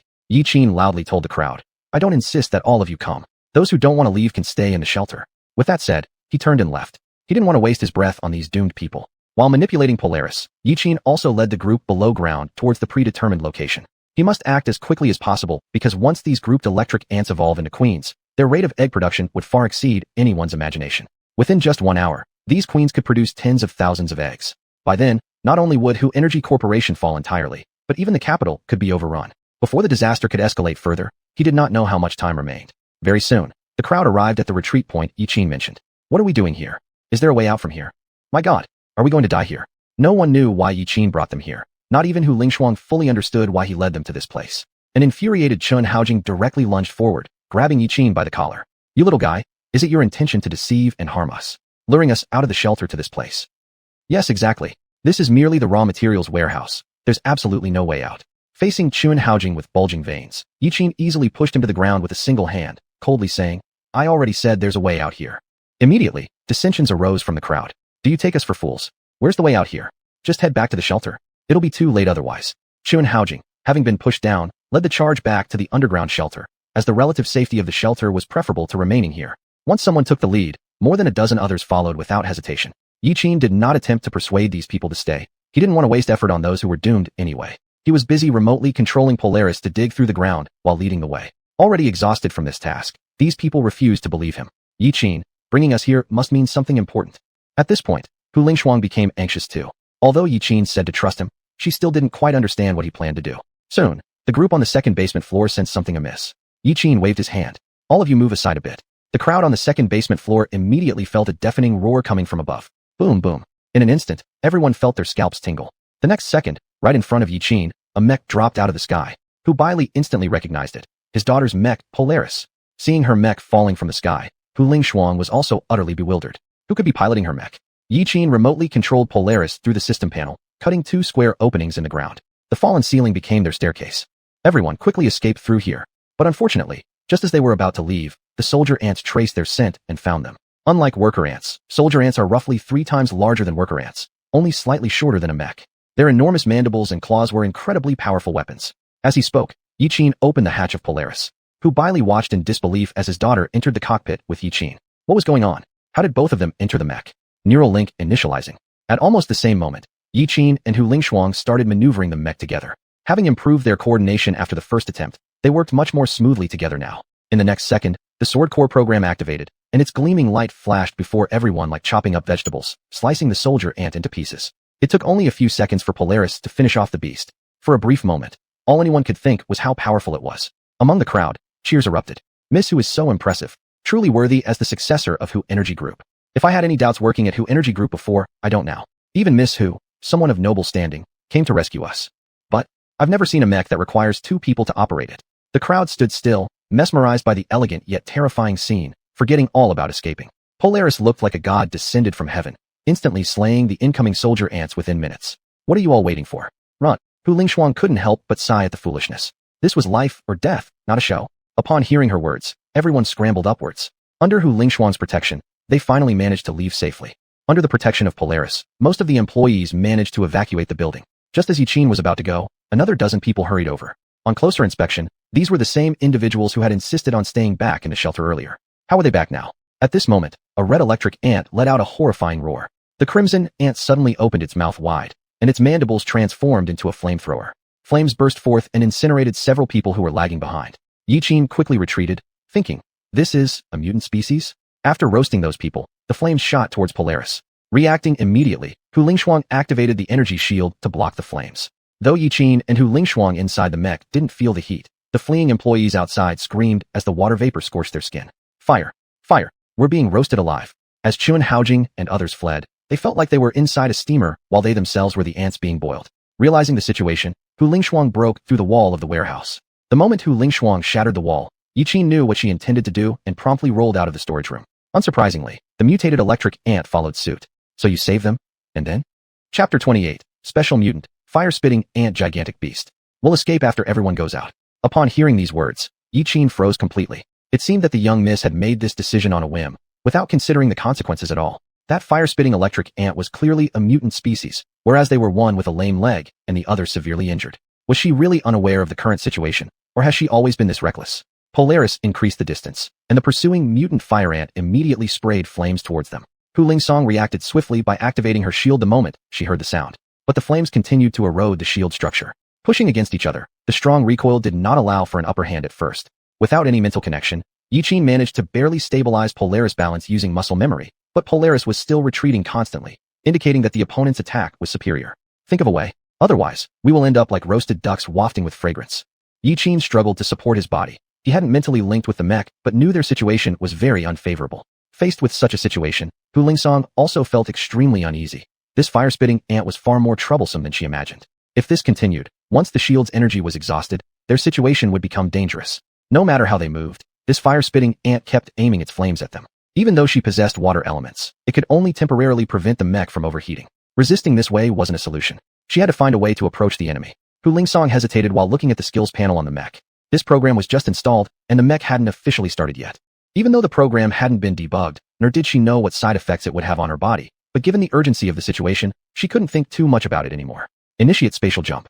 In the next instant, Polaris disappeared into thin air. After missing its attack, the fire ant immediately ceased its flame spraying, as this move also drained it considerably. Just as it was searching everywhere for Polaris, a huge shadow slowly moved behind it, gradually covering its entire figure. At that moment, many thoughts ran through the mind of the fire ant. Yiqin never thought he would one day see fear on the face of a giant beast. The moment the fire ant turned its head, Lingsong immediately operated the dual blades in swift slashes. Swish, swish, swish. One cut off the head, one sliced the torso, and the last stab pierced straight into the brain. Despite this mutant giant creature's powerful vitality, it lost all life in that moment. Then, Lingsong quickly delivered a finishing blow to prevent its resurrection. Instantly, that massive body disintegrated into pieces, collapsing section by section. As the body died, the energy within the fire ant exploded instantly, filling the entire underground second floor with scorching flames. Using the last bit of strength left in her, Lingsong activated the energy shield to withstand the flames. Then she felt an intense pain in her head, followed by a stream of warm liquid flowing out from her wound. Under extreme pain, Lingsong was forced to disconnect the neural link of the mech. Before even realizing what happened, she slumped directly onto Yiqin's body. Yiqin gently wiped the blood dripping from Lingsong's nose. The technique she had used earlier was short-range space jump. This technique imposed a tremendous load on the human body. Even for a driver of Lingsong's caliber, using this technique came at an incredibly heavy cost. A short-range space jump required installing a top-tier AI on the mech and demanded a high level of mental calculation from the pilot. Because if there was a deviation during the space jump, or if the computational results were incorrect, it could lead to severe consequences. Staring at the unconscious Lingsong, Yiqin found himself powerless to do anything. Clearly, waking her up was impossible. Thus, he had no choice but to operate Polaris himself. However, how long could he continue piloting this mech with his current physical condition? Obviously, Yiqin didn't have time to ponder the side effects now. What mattered most was escaping here. Reinitiating neural connection. Loading AI module. Mech activation complete. Control transferred to the pilot. Dawn broke again. Yiqin, you need to detach from the neural connection as soon as possible. Entering an uncalibrated mech will cause damage to the neurons. Plus, your body is heavily damaged. I do not recommend continuing the neural link with Polaris. Just hold on a bit longer. As long as we get out, we'll be fine. Ignoring Dawn's warning, Yiqin continued to operate Polaris. Just as he was about to leave, he spotted a red crystal emerging from the remains of the fire ant corpse nearby. Upon closer inspection, he realized it was a gigantic beast crystal core. The crystal core is a special existence within the gigantic beasts, and this thing is somewhat similar to kidney stones in the human body. Not only are crystal cores rarely produced, but they also contain an extremely huge amount of energy. Different types of gigantic beasts produce different crystals. Take the electric ant evolving into an ant queen, for example. Once the electric ant queen forms a crystal inside her body, that crystal becomes an excellent device for storing electricity. One might say that the crystal core is the secret behind the great power of the gigantic beasts, and it is also a new type of material. No wonder this mutated electric ant was so strong. It originally had a crystal core inside its body. Before he could hesitate, Yiqin directly opened the cockpit door of the mech and put the crystal core into his pocket. Suddenly, there was a loud noise from the building. The mecha forces had arrived and were using long-range firepower to exterminate the electric ants. They had to hurry out, or they would be buried alive. Before Yiqin could take a step, the ceiling above them collapsed suddenly. Yiqin barely managed to maneuver Polaris to avoid a piece of cement.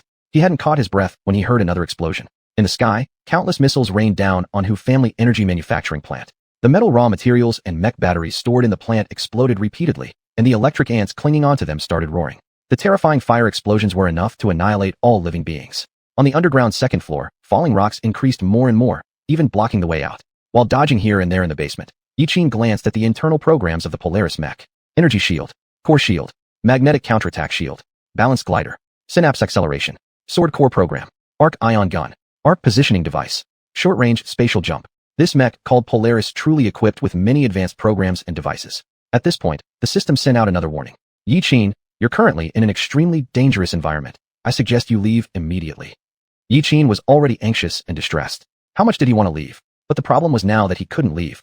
The only exit had collapsed, and the underground movable space was getting less and less. Would he really die here? Yiqin took a deep breath and looked at the unconscious Hu Lingsong. You owe me a lot this time. If we don't die this time, I'll definitely get back everything, principal and interest. Estimate the spatial jump location, Dawn. Spatial jumping requires a powerful AI for trajectory calculation and brain's computing capability. It's not recommended for the host to execute this operation. Hell, it's about this moment that we don't care about these things. If we're buried underneath, we'll die even faster. Yiqin gritted his teeth and then manipulated Polaris to start the short-range spatial jump program. Calculation completed, preparing for spatial jump. 3, 2, 1. When the program started, Yiqin felt as if all four limbs were stretched infinitely, and his head felt like being blown up by a nuclear bomb. A voice came from inside the mech. Spatial jump completed. Polaris appeared in the blink of an eye on an open land several kilometers away. Yiqin bled from the 7 apertures, half opening his eyes. He wanted to see the road ahead, but all he could see was a bloody red curtain. He couldn't open his eyes. As his consciousness faded, Yiqin felt how naive he had been. The current body simply could not bear the side effects of spatial jumps. He tried hard to open his eyes, but the awareness in his brain was gradually disappearing until eventually, he weakly closed his eyes. Chapter 29, The Price of Metal Palladium. In a daze, Yiqin heard the voice of one of his former subordinates. Commander, we've lost contact with the Fearless Warship. We've already suffered a loss of half our forces. Commander, we've received a signal from survivors of the Fearless Warship. We're sending people to retrieve them. Just as he was about to leave the command room, he saw several men step forward to block him. His past self before the time travel. What? Are you attempting a coup? Let me go. The commanding tone made everyone present shudder. But no matter how enraged Commander got, the other 8 subordinates didn't back down, all stepping forward to try and reason with him. Commander, you cannot go out there yourself. You are Blue Star's hope. Commander, please calm down. Then, several burly men took out syringes and attempted to inject something into his body. With just a wave of his hand, the commander repelled everyone and summoned his mech, initiating wormhole leap technology. When Yiqin opened his eyes again, he found himself not in the mech, but lying on a hospital bed. Was it a dream? After snapping back to reality, he realized he was lying on a hospital bed. You're awake. Li Jian entered through the door at that moment. Yiqin shifted slightly, but this small movement caused immense pain throughout his body, as if he had been torn apart like being executed by 5 horses. Swallowing hard, Yiqin asked, how did I end up here? Sitting down, Li Jian responded gravely. You're in the hospital. You've been unconscious for over a month. What? At this point, Yiqin couldn't care less about the pain as he sat up, shouting with great agitation. Yiqin found it hard to believe. All he had done was activate a short-distance space jump, yet it left him comatose for such a long time. According to what Li Jian said, hadn't he also missed the enrollment period for the United University? Staring incredulously at Li Jian, Yiqin considered the consequences. He had never imagined they would be so dire.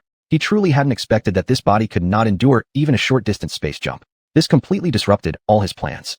Yiqin had originally planned to purchase metal palladium, then create the energy core for the Dawn Mech, after which he would enroll in the United University. Now, he not only failed to obtain metal palladium, but also missed the enrollment deadline for the university. It was akin to losing both wife and soldiers. By the way, how's Hu Lingshuang? Suddenly, Yi Qin remembered. If Hu Lingshuang hadn't insisted on saving those individuals, they would have left much earlier. Thinking about this, Yi Qin realized that he himself bore some responsibility for his injuries since he had been controlling the mech's legs. If he had withdrawn his feet then, the incident could have been avoided. Hu Lingshuang has better physical stamina than you, so she woke up earlier than you. Just as these words fell, a woman in a hospital gown pushed open the door. It was none other than Hu Lingshuang, followed closely by her father, Hu Bailai. Without any decorum upon entering, Hu Lingshuang rushed forward to embrace Yi Qin. This unexpected display left Yi Qin flustered. What was wrong with this young lady? Although they had touched before, those were under duress. Now, this deliberate affection puzzled him greatly. Hu Bailai immediately grew grim-faced at this sight. So, after raising his cabbage for over 20 years, was it still going to be devoured by a pig? Cough, cough. Faced with this scene, Hu Bailai tactically cleared his throat, aware others were present. Li Jian, understanding the moment, smiled gently and stepped out of the room. Realizing herself, Hu Lingshuang quickly let go of Yi Qin. Why, you're feeling better, right?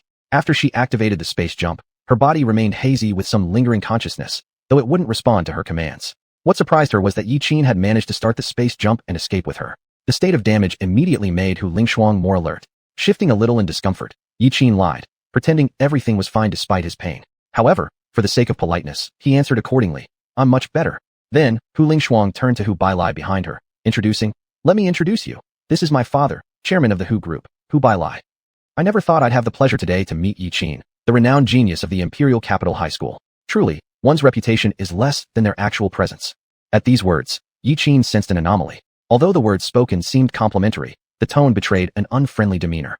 Especially those eyes. They looked as though they wished to devour him whole. If he wasn't mistaken, he had never met Hu Bailai before this. To meet Mr. Hu today is a great honor indeed, given that ordinary people rarely get the chance.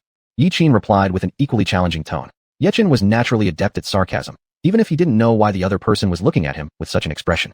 Regardless of this unexplained hostility, he was determined to give a rebuttal. He wasn't one to be trifled with easily. Hearing this, Hu Bailai's heart slightly jolted. This young man certainly wasn't someone who'd go down without a fight.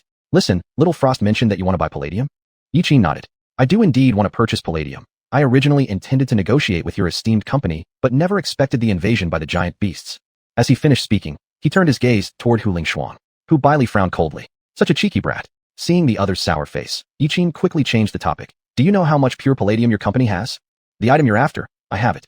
But what can you offer in return? When it came to business deals, Hu Bailai's eyes immediately gleamed with the sharpness characteristic of merchants. Our Hu Family Energy Corporation has 3 grades of metal palladium. For 25% concentration, it's 1.1 million yuan per gram. For 50%, it's 2.6 million yuan per gram. And the 99% concentration is priced at 12 million yuan per gram. Yi Qin was greatly shocked. So expensive? He had originally thought that his 9 billion should be enough to buy a few kilograms of 99% purity metal palladium. But according to Hu Bailai's quote, the money he had wouldn't even be sufficient to buy a pound of it. Seeing the surprised expression on the other side, Hu Bailai seriously said, in truth, there are very few places within mech batteries where this type of palladium is needed, and the Huaxiao Empire is not a producer of palladium metals. Such exorbitant prices are only reasonable. Moreover, the 50% concentrated palladium falls under items banned from private sale. After hearing this, Yi Qin's thoughts of building a core energy supply were almost completely extinguished. It seemed he was completely unable to afford palladium under the current circumstances. Seeing that the other party remained silent, Hu Bailai felt exceptionally pleased. After all, it was relatively easy to control a teenager in his early teens. I am a businessman, so I hope you can understand. Faced with this, Yi Qin could only nod. Hoping to freeload off a businessman was undoubtedly exceedingly difficult. Subsequently, Hu Bailai opened his mouth. However, in consideration of the fact that you saved me and my employees, I'll offer you a discounted price. Judging from the other party's expression, Hu Bailai deduced that Yi Qin lacked sufficient funds to purchase palladium.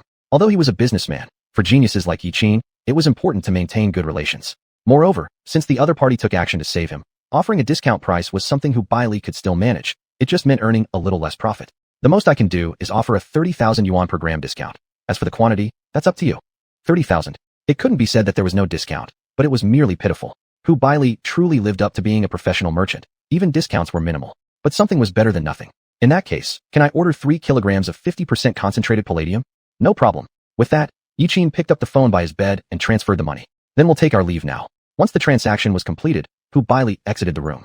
Hu Lingshuang waved her small hand, forming words silently with her lips, but remaining voiceless. Rest well, see you. Yi Qin smiled and reciprocated the farewell gesture. Once they left, Yi Qin sighed heavily while gazing at the system panel. Host, Yi Qin. Race, human. Body damage level, 20%. Brain neural synapse damage level, 5%. Core points, 14. Initial mech, Dawn.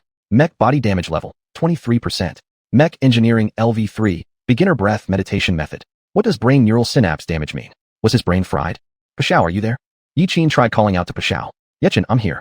In accordance with your instructions, I've copied existing network data. Please issue other commands. Help me look up what brain neural synapse damage means. Searching database, please wait. Neural synapses are crucial structures connecting neurons and transmitting information between them. They play vital roles in various brain functions including behavior, consciousness, learning, and memory. Neural synapses are indispensable for human life activities. I detected brain damage in you. Solution: inject vitality solution. It seemed that he had no other choice. Struggling to prop himself up, having lain in bed for over a month, not only made Yi Qin miss the enrollment period for the United University, but also left him severely injured. Although he had successfully bought palladium, further purification would be necessary. After careful consideration, he pressed the bedside call button once more. Hello, patient. May I ask what you need? Could you please help me arrange the discharge procedures? Chapter 30, Life Solution from the Seventh Civilization. Yi Qin disregarded the doctor's advice and insisted on being discharged from the hospital. Upon hearing Yi Qin's request, Li Jian rushed over to try and stop her. Are you sure you want to be discharged? If it's about university matters, I can arrange them for you. You just need to focus on recovering. Yi Qin simply shook her head at his kindness. With the current medical equipment, it would be impossible to heal her within a short period of time. She couldn't afford to waste any more time in the hospital. Brotherly, I appreciate your kindness, but I have something more important to do now. Seeing the determination in her eyes, Li Jian could do nothing but let go. With Li Jian's help, Yi Qin boarded the car back home. In the car, the two chatted idly. I forgot to tell you, this thing should belong to you. Li Jian took out a box from his chest, revealing inside was the red crystal core. He lit a cigarette, exasperatedly saying, the recent giant beast invasion has brought significant losses to the capital. Taking the box, Yi Qin arched an eyebrow and asked, for humans? These two words almost caused Li Jian's heart to miss a beat. Only the upper echelons of the wuxia Empire knew about this matter. Yet this teenager who had just awoken could see through the signs, which was mind-blowingly amazing. How did you know? Li Jian slightly turned his head, looking seriously at him. Adjusting his seat, Yi Qin explained patiently. Electric ants generally wouldn't invade human territory so easily. The reason they appeared en masse this time is due to human involvement. I can't think of any other reasons. No wonder the commander considered you a genius. After listening to Yi Qin's analysis, Li Jian revealed a satisfied smile. In reality, while seated in the passenger seat, Yi Qin reviewed Dawn's analyses, considering various possibilities. When I connected with Polaris, I used her sensors for scanning and discovered evidence that these electric ants were bred by humans. According to the map data, these electric ants didn't head towards other energy facilities, but rather directly towards ushered energy group. Therefore, I deduced that these electric ants were raised using special methods by some people. Looking at the words on the system panel, Yi Qin frowned unconsciously. Could breeding electric ants really be successful through artificial means? Giant beasts are no small cats or dogs after all. After the era of giant beasts, most giant creatures had developed intelligence and possessed the capacity to refuse human control. As a highly collective giant beast species, electric ants, known for their unity and willingness to sacrifice for their kin, don't appear like the type of creature to be manipulated. Suddenly, Li Jian interrupted his thoughts. I've already fabricated an excuse for your family situation. The public knows you were injured by a giant beast on the road and are recuperating in the hospital. As for university admissions, I will help you figure it out. Thank you. About an hour later, the car finally arrived home. Brother. As soon as the car stopped in front of the door, Yi Jiao rushed out immediately. Using all her strength, Yi Qin managed to open the car door. Seeing this, Yi Jiao quickly helped her into the house. Witnessing such intimate brother-sister interaction, Li Jian got directly back into the car. Since you're home, I'll take my leave. Thank you. After Li Jian left, Yi Qin barely managed to lie down on the sofa. But just when he lay down and rested for 2 minutes, Yi Jiao burst into tears suddenly. Brother, they all said one of the victims in this giant beast invasion was you. I was so scared. Yi Jiao threw herself onto Yi Qin's chest, and her tears gradually soaked it. Despite being severely injured, Yi Qin didn't feel it was a big deal. But seeing Yi Jiao cry made him feel an indescribable sensation. Is this what it feels like to be cared about by someone? Sorry. It's all my fault for making you worry. Watching his younger sister, he felt a mixture of emotions. Although he had the original host's memories, the soul within this body was no longer the same person who grew up together with Yi Jiao. Suddenly, Yi Qin noticed his unusual state. What's going on? Why has he become so sentimental? Before crossing over, he was once Earth's top Titan mech pilot, the first war god of the Blue Star with 3 awakened attribute powers and a pioneer against cosmic civilizations. How come he became so emotional now? However, Yi Jiao's crying left no room for deep reflection. Yi Qin could only gently pat her back and soothe her. When Yi Jiao's cries gradually subsided, he softly said, Jiao, help me to the workshop. When she saw him about to mess around with the mech, Yi Jiao quickly stopped him. No way, you need to go to bed and sleep. You can't even stand steadily, yet you want to go to the workshop? Seeing her upset expression, Yi Qin felt somewhat helpless. He said sternly, listen to me, help me to the workshop. Yi Jiao frowned her lips, looking as if she might burst into tears any second at seeing how Yi Qin didn't care about his own body. Alright, Alright, Big Brother's wrong. Big Brother shouldn't have shouted. After much persuasion from Yi Qin, Yi Jiao finally agreed to help him to the workshop. As soon as they entered, there stood Dawn outside the workshop, gazing at the sunset in the sky. If you need me again, call out. After giving her instructions, Yi Jiao reluctantly left the workshop. Once everyone left, Yi Qin immediately summoned the system panel. Dawn, start the mech and place me inside the cockpit. Command received. Neural link connecting. Transferring control to the pilot. Upon receiving the command, Dawn used its mechanical arm to place Yi Qin into the cockpit. Detected damage to the pilot's body. Initiating Protocol 3. Hold on. Before Dawn could execute the program, Yi Qin quickly intervened. Yi Qin, my scanner has detected damage to your body. Why are you stopping Protocol 3? Dawn was quite confused. After all, according to its programming, the life of the pilot was prioritized. Without a pilot, this mech would lose its significance. How much of the life solution is left? The last time he helped Dawn update components, he forgot to check the remaining amount of the life solution. Life solution remaining, 18%. Help me calculate how much life solution is needed to restore brain neuron synapses. Calculating, please wait. Minimum requirement to restore host brain neuron synapses. 3% life solution. Having an answer, Yi Qin had a rough estimate now. Inject 3% of the life solution into me. Executing command. A needle once again pierced Yi Qin's neck, green liquid slowly flowing in. The swelling sensation in Yi Qin's head instantly disappeared significantly. Although his body was still weak and powerless, it definitely felt better compared to before. How many milliliters of life solution are left? Remaining life solution, 30 milliliters. Would the host like to continue injection to further recover the body? No, leave the remaining life solution. Disconnect the neural connection. The cabin door of the Dawn mech directly opened. Though his neural synapses were repaired, the remaining life solution wasn't much. Yi Qin used a screwdriver to remove the emergency injector, which usually stored adrenaline, but somehow now contained life solution instead. He still couldn't figure out why the life solution was present in the mech given by the system. Even before his crossing over, life solution was considered extremely precious. Life solution was a special drug they had plundered from the 7th civilization's planet. It could repair all sorts of damages within the human body. Could this be due to the system's gift? No. The AI of Dawn clearly mentioned that it had been hit by a railgun. How did this happen? Sitting in a chair for half a day, Yi Qin failed to come up with an explanation. Although the system and Dawn's AI merged together, and he could remotely command Dawn, everything still seemed so bizarre. Thinking for a long while, Yi Qin still didn't reach any conclusion. Regardless of what happened, Dawn was now his mech. He had to seize the opportunity to get stronger.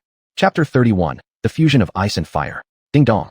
Smooth logistics, you've got a package. Outside the house, an airship with the SS logo descended from the sky. The Palladium had arrived, whose Bailey's speed was impressive. Yi Qin originally thought it would take until tomorrow at the earliest for delivery, but to his surprise, it had been sent so quickly after just placing the order. However, his current physical condition was truly dire, so there was no way he could craft the energy core for the Dawn mech right away. Dawn, bring this thing into the workshop. I'll check on how to create your energy source tomorrow. Received. After finishing the instructions, Yi Qin walked to the storage room. Many of the medicinal herbs he bought last time were still unused, and he had purchased another batch. Half an hour later, he finally managed to prepare the correct proportions of the herbs. Although they were as basic as could be, they would be highly effective in treating his injuries. With everything prepared, Yi Qin sat hesitantly on the edge of the bathtub holding a strangely shaped fruit. The fruit grew sharp spines on one side and protrusions filled with tiny dots on the other. This was the highest grade spiritual medicine available at the 10,000 Realms auction house. A third stage spiritual herb valued at 100 million, the ice and fire fruit. Upon consumption, it would cause the temperature of the body's muscles to drop continuously while simultaneously inducing a burning sensation in the meridians. Such a taste was far worse than death, and most people dared not consume it. This kind of medicine is generally only consumable by those who have awakened to earth element energy. Those who possess earth element power naturally develop special resistance, allowing them to withstand the extreme cold and heat of the ice and fire fruit. Although it's risky, this spiritual fruit also brings great benefits. After the crisis involving the colossal beasts, Yi Qin increasingly felt the insufficiency of his own strength. Although he possessed unparalleled combat experience and mech fighting techniques, his hardware was always lagging behind. Taking a deep breath twice, Yi Qin stuffed the fruit into his mouth without hesitation.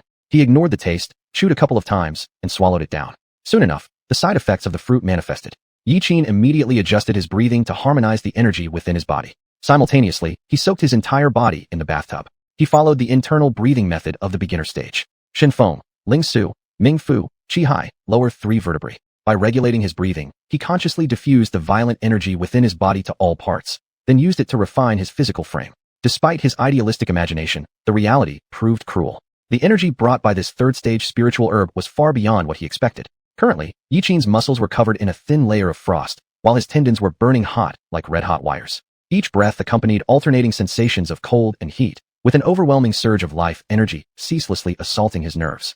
Like tides, the waves came one after another, leaving him no chance to catch his breath. Under the assault of energy, Yi Qin's soles started cramping up, gradually extending upwards, from his soles to his calves, then his thighs, and eventually his arms. If the cramping spread to his heartbeat would stop. Was this too much to endure? Is it true that someone without awakened earth element energy couldn't absorb this ice and fire fruit? No, it wasn't time to give up yet. Though his body was already twisted and rigid, Yiqin continued following the meditative breathing route. Instead of forcefully resisting the pain from the cramps, he let the pain spread throughout his body while consistently maintaining the circulation of the meditative breathing technique. Inadvertently, the cramps on Yiqin's body slowly eased, and the medicated water in the bathtub began being absorbed wildly. A feeling of survival from death flowed from his limbs back to his brain, then returned to his limbs again. It was as if his entire body had undergone rebirth. The exhilaration made him feel every nuance of his surroundings. Was this absorption complete?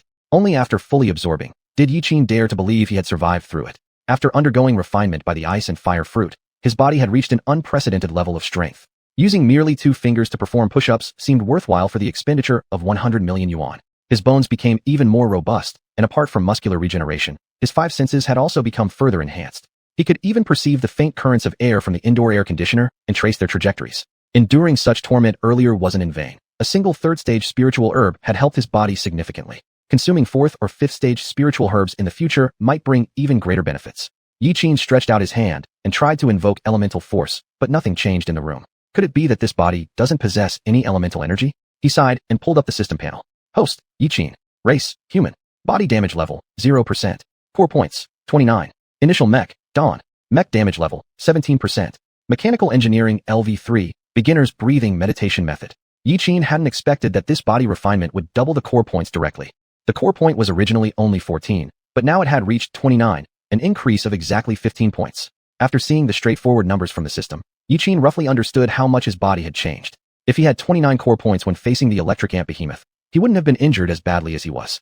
Yiqin glanced out of the window and saw a beam of sunrise shining directly on him. He paused for a moment. He clearly remembered entering the bathtub in the evening. He had spent an entire night absorbing the spiritual grass. 9 a.m. After just waking up, Yi Jiao, yawning, entered the living room, and suddenly a fragrant aroma wafted into her nostrils. The fresh and clean scent in the air, combined with the faint smell of roasted meat, was simply irresistible. Brother, what did you make to eat? This fragrance was the first time Yi Jiao smelled it, and without thinking, she knew it must be Yiqin who had prepared breakfast. In a hurry, she ran downstairs and saw 2 fried dough sticks and a bowl of congee on the table. Clearly, all the delicious aromas in the house emanated from the table. Brother? Yi Jiao tried calling out tentatively, but there was no response. After confirming no one was around several times, Yi Jiao approached the table and began tasting the food.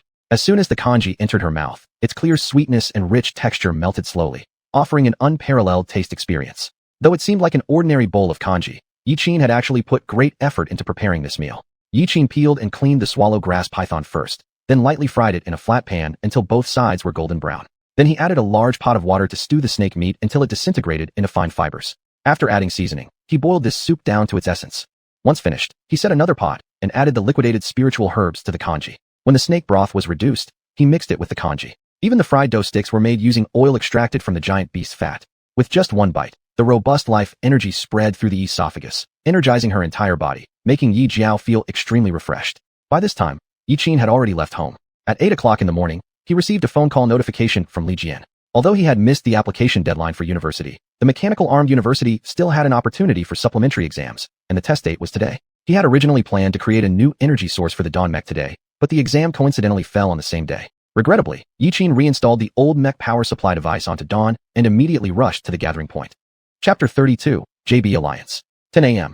Under the guidance of a teacher, all students from the capital city participating in the university supplementary examination had gathered at the airship boarding area. On the large screen inside the station, an advertisement featuring a middle-aged man promoting his organization appeared. Future mech pilots, I am here representing the JB Alliance.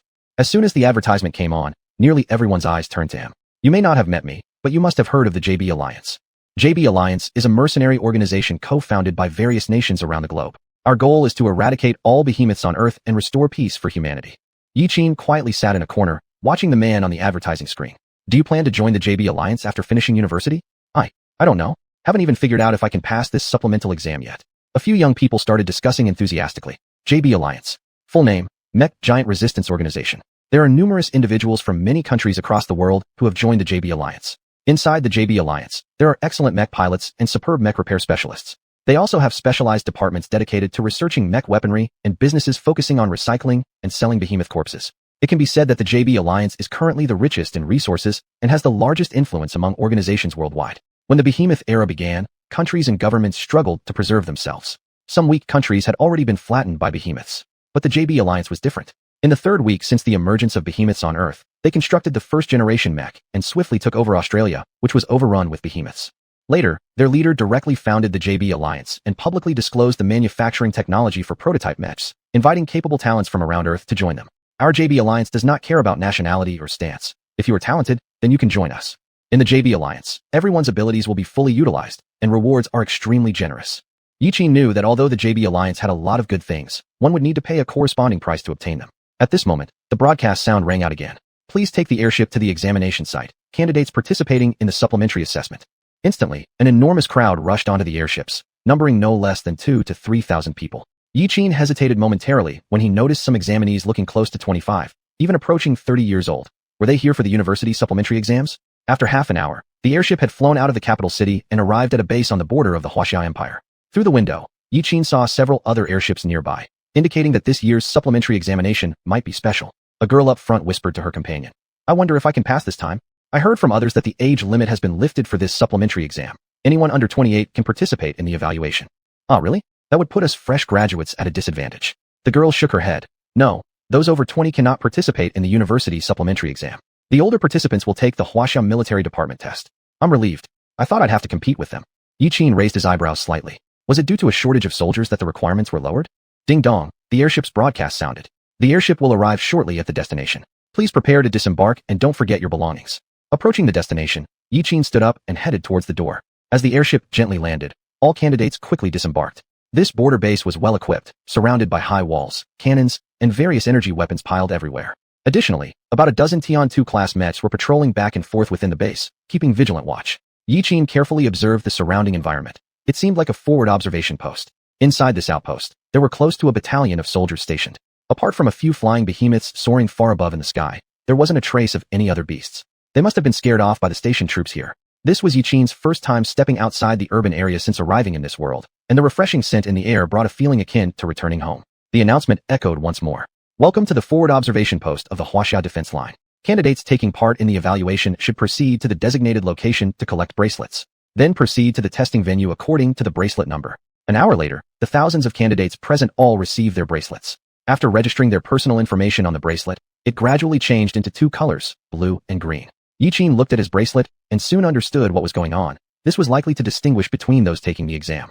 People with blue bracelets were probably fresh graduates, whereas the green bracelet represented non-fresh graduates. From this, it appeared that out of these thousands of candidates, at least 2/3 of them were not fresh graduates. After a simple lunch, the assessment officially began at 3 o'clock in the afternoon. "Please gather all personnel wearing green bracelets at doors 4, 5, and 6. Then the broadcast announced the details of the test. "Please follow your instructor, non-fresh graduate candidates." This assessment involves traversing an area inhabited by behemoths, with the endpoint being the border defense line. The entire process will have no human protection. Simply surviving means passing. Hope you can all successfully pass this evaluation, and good luck. In an instant, candidates standing at the gates summoned their mechs. As countless mechs descended from wormholes onto the ground, the earth itself trembled for a moment. Trainee-class mechs, behemoth-class mechs, Tian-2-class mechs, various mechs landed one after another, causing a dazzling spectacle. Seeing that doors 1, 2, and 3 had yet to open, Xiuxian guessed that this was where they would take their own exam. With a blue bracelet on, he naturally fell into the region for fresh graduates. On the square, the fresh graduates were buzzing with conversation, none knowing what the content of the upcoming test would be. Some people were chatting idly, some were flirting, and others were doing black market business, trading various spirit herbs and mech programs. "Hey, brother, interested in this dragon power pill? After taking it, your physical abilities temporarily improve, and so does your connectivity value." An inch-headed young man lifted the corner of his shirt, showing off his merchandise. "No interest, get lost, get lost." Having been refused, the flat-headed youth didn't lose heart, but instead began promoting other pills. "How about trying this behemoth bone powder? Just a little bit is enough to boost your strength. This is my best-selling pill." After several failed attempts to sell, the boy moved elsewhere, still pitching his goods. Just then, a feisty-looking girl stormed out from a nearby room. When she saw the flat-headed guy shamelessly selling his goods, she immediately grabbed his ear. Disgusted, she shoved him aside. "Aren't you ashamed? Selling your junk even here? Big sis, I'm sorry. Let go of my ear." "Ah." Xiao Qingwu frowned deeply, regretting her decision to become an examiner for the Mechanical Armed University. Her younger brother wasted no time all day, focusing only on selling these odd items to raise funds to upgrade his mech's equipment. The crisp sound of a slap resounded as Xiao Qingwu struck her brother's head. "I've already thrown away your pile of junk, and you still haven't learned your lesson." Seeing his assorted goods all taken away, Xiao Qinghuan stomped his feet anxiously. "Sister, no. These things are very expensive. Helpless as his ears were still in Xiao Qingwu's grasp, xuanhuan dared not make any sudden moves. Suppressing a laugh at the scene, Yiqin thought, what an eccentric character. After this small interlude, Xiao Qingwu used a loudspeaker and shouted, candidates for Mechanical Armed University, gather here. Under Xiao Qingwu's lead, over 800 fresh graduates followed her to the gate marked with 3 characters. This is your testing site. As door number 3 slowly opened, everyone saw through the glass the full view of the examination room. Unlike the earlier doors 4, 5, and 6, the number 3 exam venue was surrounded by high walls, looking like an artificial forest. Chapter 33, the test begins. Xiao Qingwu started the introduction. Attention candidates. I am the invigilator for this test, Xiao Qingwu. This is training ground number 3, covering an area of 10 square kilometers. Your next test task will be to survive in this region and hunt down at least 50 first-stage gigantic beasts. The testing period will be exactly 3 days. The moment she finished speaking, more than a dozen people subtly hinted that they wanted to quit. Some raised their hands and asked, how are we supposed to survive in there for 3 days? Can we team up and collaborate? An even bolder question came. Will this test be dangerous? I've never killed a gigantic beast before. Then, Xiao Qingwu turned up the volume of her microphone several degrees. Quiet. The following words I say will be the rules of this test. Listen carefully. There is a monitoring device on the wristband you collected earlier. The wristband can connect to your mecha's visual feed and issue emergency distress signals. I already told you the requirements for passing. Regardless of how you do it, as long as you kill 50 first-stage gigantic beasts, you pass the test. Killing one first-stage gigantic beast equals 1 point, while killing a second-stage gigantic beast awards 30 points. Run if you can't handle it. The method to determine the acquisition of points is dealing the final blow to the gigantic beast. Inside the training ground, equipment, power cells for mechas, food supplies, etc., will be scattered randomly. No mutual attacks during the exam. Those who violate this rule will be disqualified from the test and never hired by the wuxia Empire. Everyone's initial set of mecha gear includes just a plasma blade, so you may remove those fancy weapons on your mechas. If anyone wants to forfeit, speak up now. Xiao Qingwu's voice wasn't loud, but somehow carried persuasive charm. And yet, with these few words, no one dared to refute or interrupt her. It was as if her speech had some kind of magic power that nobody could argue against. After a long time, a few individuals chose to back out anyway. They had not expected the supplementary enrollment test to actually be a practical combat test. They were just high school graduates, not experienced mecha pilots. Moreover, removing the original weapons meant their expensive mecha upgrades would become invalid. Under such circumstances, battling the gigantic beasts was beyond their ability. Seeing a few individuals drop out, Xiao Qingwu didn't prevent them, letting them leave voluntarily. Anyone else want to withdraw? After a little while, everyone stood silently in place without a word. Great, since no one is withdrawing, get ready and get on the vehicle. I'll take you to the assembly point. 3 days from now, everyone must gather at the designated spot. Upon hearing the test conditions, many summoned their mechas and began dismantling all the luxurious weapons. Witnessing other candidates' gloomy expressions, Yiqin also understood the purpose of this assessment. It required them to participate under identical weapon conditions. This was a fairly difficult examination, after all. Given the prestige of Mechanical Armed University as the best academy in the wuxia Empire, such difficulty was understandable. Yiqin collected his plasma blade and boarded the vehicle immediately. Under Xiao Qingwu's guidance, the group of examinees quickly arrived at the assembly point. After dropping off the students, Xiao Qingwu leaned her head out toward them and announced, all right, here's the last requirement for this supplementary examination. Only 200 spots are available for this round. The top 200 highest scores will become Mechanical Armed University students. In other words, only 1/4 of the participants will pass. Begin the challenge now. With that, Xiao Qingwu pressed a button, causing the countdown timer to appear on everyone's wristbands. Before they could fully understand what was happening, Xiao Qingwu ordered the vehicle to start, leaving all candidates stranded at the location in confusion. In the car, an assistant approached and asked, Sister Xiao, did the leader say there are only 200 qualifying slots? Xiao Qingwu shrugged nonchalantly. Nope. I tricked them. Huh. The assistant widened her eyes instantly. While stretching casually, Xiao Qingwu teased. Though the supplementary test isn't extremely tough, among these candidates, some are capable enough. What if they choose to slack off after each hunting 50 first-stage gigantic beasts? That would ruin the competition. Speechless, the assistant sat beside her not knowing what to respond. At the assembly point, after hearing Xiao Qingwu's statement, all candidates fell into disarray. Some stood frozen, completely unsure of what to do. None of them had anticipated that this supplementary recruitment evaluation would not only require killing gigantic beasts, but also involve ranking based on points. Only the top 200 scorers in terms of points would be admitted to Mechanical Armed University. Was the reason for withholding this requirement initially to catch them off guard? Most candidates originally thought that slaying 50 first-stage gigantic beasts would suffice for admission into the university. However, this last-minute additional requirement instilled a sense of urgency among all of them. Some swift individuals were already seeking companions. After all, fighting alone wasn't practical. Hunting as a team was much more efficient. Just at that moment, some people recognized Yiqin standing near the center of the venue. They piloted their mechas and approached him asking, Yiqin, can I form a team with you? Let's team up, Yiqin. I'll give you generous rewards after the test. Yiqin, let's collaborate. Why don't you take first place while I settle for second? In no time, Over a dozen people surrounded Yi Qin, since he was someone whose face was familiar throughout the capital city from the news broadcasts. There were still some who didn't understand why others ran to team up with Yi Qin and were clearly confused, having suffered from an information gap. These were likely out-of-town candidates. I'm sorry, but I have no plans to team up. My sincerest apologies. Facing their invitations, Yi Qin flatly refused without hesitation. He understood the purpose of this test. Although it only required killing first-stage gigantic beasts, for students just 18 years old, lack of experience made facing such beasts quite challenging.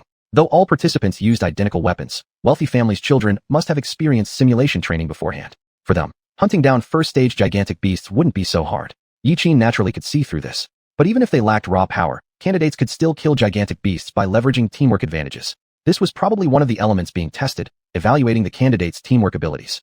After all, none of them had encountered real gigantic beasts prior to this. Even with their mechas, some couldn't perform up to their normal capacity when faced with genuine gigantic beasts. Some were directly frightened into fleeing before the battle even began. When faced with life and death tests, there are always people who act unexpectedly or reveal hidden aspects of themselves. Only those who truly experienced the terror of gigantic beasts and could still overcome and kill them would become qualified mech pilots. Showing no fear and overcoming personal fears in front of gigantic beasts was part of this assessment too. But Yi Qin wasn't a novice. Before traveling through time, battling gigantic beasts had been his daily routine. Before crossing timelines, not only did he deal with the gigantic beasts on Blue Earth, but he also fended off extraterrestrial civilization invasions. With countless battles behind him, he long forgot what fear felt like. If he formed a team, it would certainly be unfair to the other candidates. Just as he was about to summon his mech, two people approached him. So, do you two also want to form a team with me? Yi Qin turned to look at the two figures. One was a robust man with a well-built body, and the other was extraordinarily beautiful. At first sight, a thought arose in Yi Qin's mind. Disguised as a man. Yet, even disguised as a male, the mesmerizing figure and stunning beauty of the person weren't fully concealed. The very first thing that came to Yi Qin's mind was a woman pretending to be a man. Chapter 34, Examination Difficulty Doubled. Yi Qin, Mecha Competition Connection Value 95, stopped the people from Gali Empire, and during the giant beast invasion a month ago, saved many civilians. After hearing what the bulky man said, a flash of killing intent crossed Yi Qin's mind. By all accounts, these pieces of information had been sealed off. How did the other party know about them? Upon seeing Yi Qin's reaction, the large man immediately chuckled. You don't need to worry, I'm from the military. Hearing that it was someone from the military, Yi Qin gradually dropped his guard. The big man extended his hand and explained with a smile. Let's introduce ourselves properly. I am Ma Run, a third-year student at Mechanical Armed University, and I'm here responsible for the safety of the candidates. Yi Qin turned his head toward the person dressed as a male. What about her? Is she also here to ensure the candidate's safety? The girl frowned and responded sourly. I don't believe your connection value could be this high. Do you dare compare? Let's see whose score is higher in this assessment. Her confrontational tone made Yi Qin feel some aversion. So, there was a problematic young woman. Not interested. After hearing Yi Qin's reply, the woman stiffened, then turned around and left the scene. Ma Run chuckled somewhat awkwardly beside him. My apologies, her identity is somewhat special. Please forgive her. I apologize, but I need to begin patrolling the candidates now. We'll meet again at Mechanical Armed University. Ma Run had already determined that Yi Qin would enter Mechanical Armed University, which was why he spoke like that. Goodbye. Seeing the candidates gradually leaving the gathering point, Yi Qin showed no sign of urgency on his face. Although this time it was a practical exam, it was still necessary to observe before acting when the terrain was unfamiliar. Observation of the battlefield terrain was always the first priority. After carefully observing the terrain, the sun was almost setting. Summoned dawn. It was time to get moving. Outside the wall, not long after returning to the forward outpost, Xiuxian received orders from her superior. She hadn't even sat down yet when she heard it. She found the order somewhat nonsensical. Leader, why raise the difficulty of the test? Won't this be dangerous? Xiuxian voice rose several degrees. From the phone came an elderly voice slowly saying, I want to test whether Yi Qin is as courageous as the military department claims.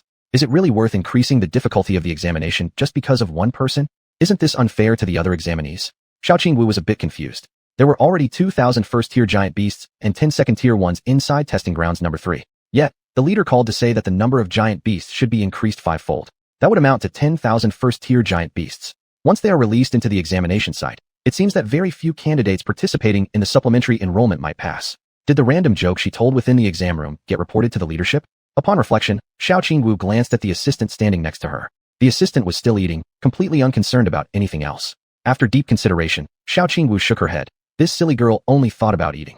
There's no way she would tattle. Inside the phone, the elder continued in an unchallengeable tone. The difficulty of this assessment must increase.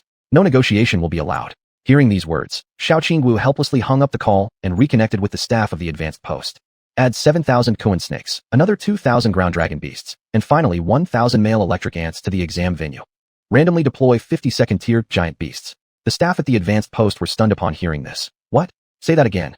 At this point, even the assistant set aside her snacks, quickly stepping forward to ask, Sister, are you going to release all these giant beasts into exam venue number 3? These candidates have just graduated from high school. Xiao Qingwu could only helplessly rub her forehead. It's the leader's command. This statement utterly shocked the assistant. Was the leader crazy? Not long after, heavy transport planes flew to the advanced post one after another. Row upon row of cages confined countless same-species giant beasts, and their fierce roars caused those present in the advanced post to shiver. Even though they were merely first-tier giant beasts, wasn't the quantity excessive? A soldier who saw the situation couldn't help but laugh. Shit, this many. Which school wants all these first-tier giant beasts? They're sure spending plenty. They aren't wrong. Mechanical Armed University, the best university of the Wuxia Empire, doesn't care about costs, spending money like water. Upon seeing such numbers of giant beasts, even Xiao Qingwu couldn't help but take a step back. The moment the cage gates were opened, countless giant beasts were released into training ground number 3. However, all candidates in exam venue number 3 had no idea what they were about to face. Inside venue number 3, Yiqin was steadily advancing through the jungle inside his mech. Broken trees and signs of combat littered the front path. Along the way, quite a few tier 1 giant beasts had been smashed into pulp. It seemed that some candidates had already been here. From the scattered remains, Yiqin still barely managed to identify which type of giant beast it was. Upon seeing the chicken claws and then a heap of chicken feathers, this turned out to be the tier 1 Xuan snake. The Xuan snake is an egg-laying, cold-blooded giant beast with a regular chicken appearance, but has a snake head sprouting from its tail, growing between 1 to 1.5 meters tall. A chicken head and a snake head make for a very deceptive sight. Ordinary people would naturally assume the chicken head is the real brain. Yet conversely, the snake head is actually the Xuan snake's true brain. The Xuan snake is the lowest on the food chain among giant beasts, and also the weakest of the giant beasts. Yiqin shifted his gaze toward another area. On the arthropod legs, there were also reverse barbs filled with white blood fluid. This was also a tier 1 giant beast, the ground dragon beast. The ground dragon beast could be regarded as a variant of cockroaches, being approximately 1 meter long and moving extremely fast. The ground dragon beast could devour any organic matter. Although it was weak as well, it could get a bit troublesome when their numbers increase. Xuan snakes and ground dragon beasts both belong to the category of smaller tier 1 giant beasts. These two kinds of giant beasts look terrifying, but if one knew the methods, dealing with them wouldn't be difficult. Boom. Suddenly, an explosion was heard not far away. Yiqin looked towards the direction of the explosion. Earlier, Xiao Qingwu had mentioned that random mech weapons would be scattered within the exam venue. It appeared that someone had already obtained one. At the site of the explosion, 2 mechs were firing bullets at the male electric ants Yiqin had just killed moments ago. After being disturbed, the electric ants charged madly towards the mechs like crazy. This was a team of 3 people. The forward guard wielded a huge blade blocking the giant beasts, while the other 2 provided supporting fire behind him. Upon arriving at the site of the explosion, Yiqin observed carefully, and seeing that they were male electric ants, he felt slightly relieved. Female electric ants and male electric ants are physiologically identical. One can fly and the other cannot. One can store electricity and the other can discharge electricity passively. They existed like the balance of yin and yang. I didn't expect electric ants to show up in this assessment. For these examinees, such a small cluster of electric ants was certainly quite troublesome. Electric ants' collective consciousness is extremely difficult to deal with. They will organize ordered attacks, like tides rushing forward wave after wave. Fortunately, these were just a small group of male electric ants and not a real ant colony. If the trio could coordinate properly, they would still be able to handle these tier 1 giant beasts. So, these must be the giant beasts designed to test candidates' teamwork skills. Yiqin stood afar without disturbing them. Although mutual attacks between examinees were forbidden during this test, walking over so blatantly might have given off the impression that he was stealing others' points. Just as he was about to turn around and leave, a shadow in the distance was speeding directly towards the trio. Evidently, the gunfire had caught this giant beast's attention. Under the moonlight, its gray-black fur glistened smoothly, with extremely fine and sharp quills on its tail. Is this a steel-spine tiger? Chapter 35, Second Stage Giant Beast, Steel Spike Tiger. Under the moonlight, the sharp spines on the tail of the steel spike tiger gleamed brilliantly. The body length of a regular tiger usually ranges between 1.5 to 3 meters. But this steel spike tiger was double that. Its enormous size resembled that of a car. Yiqin remembered how he himself had been in quite a sorry state when he faced the steel spike tiger before. Can they deal with this second stage giant beast? The steel spike tiger is the most special existence among the feline giant beasts. It possesses extremely fast movement speed, and its tail can also fire steel spikes. If the defense is not timely, those sharp steel spikes could still damage the mecha. To ensure no problems arise, Yiqin decided to stay behind and leave only after their battle was over. After dealing with the electric ants, the trio took a relaxed breath. The male at the rear guard said proudly, "I told you it would be easy. This pile of electric ants should be worth 30 to 40 points. Sun Jinjun, don't be so careless. We were just lucky enough to find long-range weapons. Continue eliminating the giant beasts at this pace." Kudong put away his giant blade with a solemn expression. The only female member in the team, Xiuxian, nodded and echoed, "Dong's right. We are just luckier than others to have found these long-range weapons first. Let's continue at this pace and find more electric ants. As long as we maintain this momentum, we'll definitely advance." At this moment, Sun Jinjun was ecstatic because shortly after, they'd already scored more than 10 points. Kudong nodded. He agreed with what Sun Jinjun said. Compared to hunting giant beasts one by one, these electric ants gathering together are indeed easier targets. Before the three could finish their conversation, several sharp spikes flew towards them from the jungle. Kudong, standing at the front, didn't have time to activate the energy shield before being pierced by the tail spike through his mecha. On the other hand, Sun Jinjun and xiuxian both managed to open their energy shields in time, avoiding any injuries. The steel spike tiger roared toward the sky. Its thick limbs powerfully stomped the ground, instantly creating a shallow pit. It ferociously opened its huge mouth and lunged at Kudong. Before Kudong had time to remove the steel spikes embedded in his mecha, another collision attack struck him. The feeling was akin to being rammed by a truck. Although he tried hard to stabilize the mecha's posture, the two large and sharp tusks of the steel spike tiger bit deeply into the left arm of the mecha.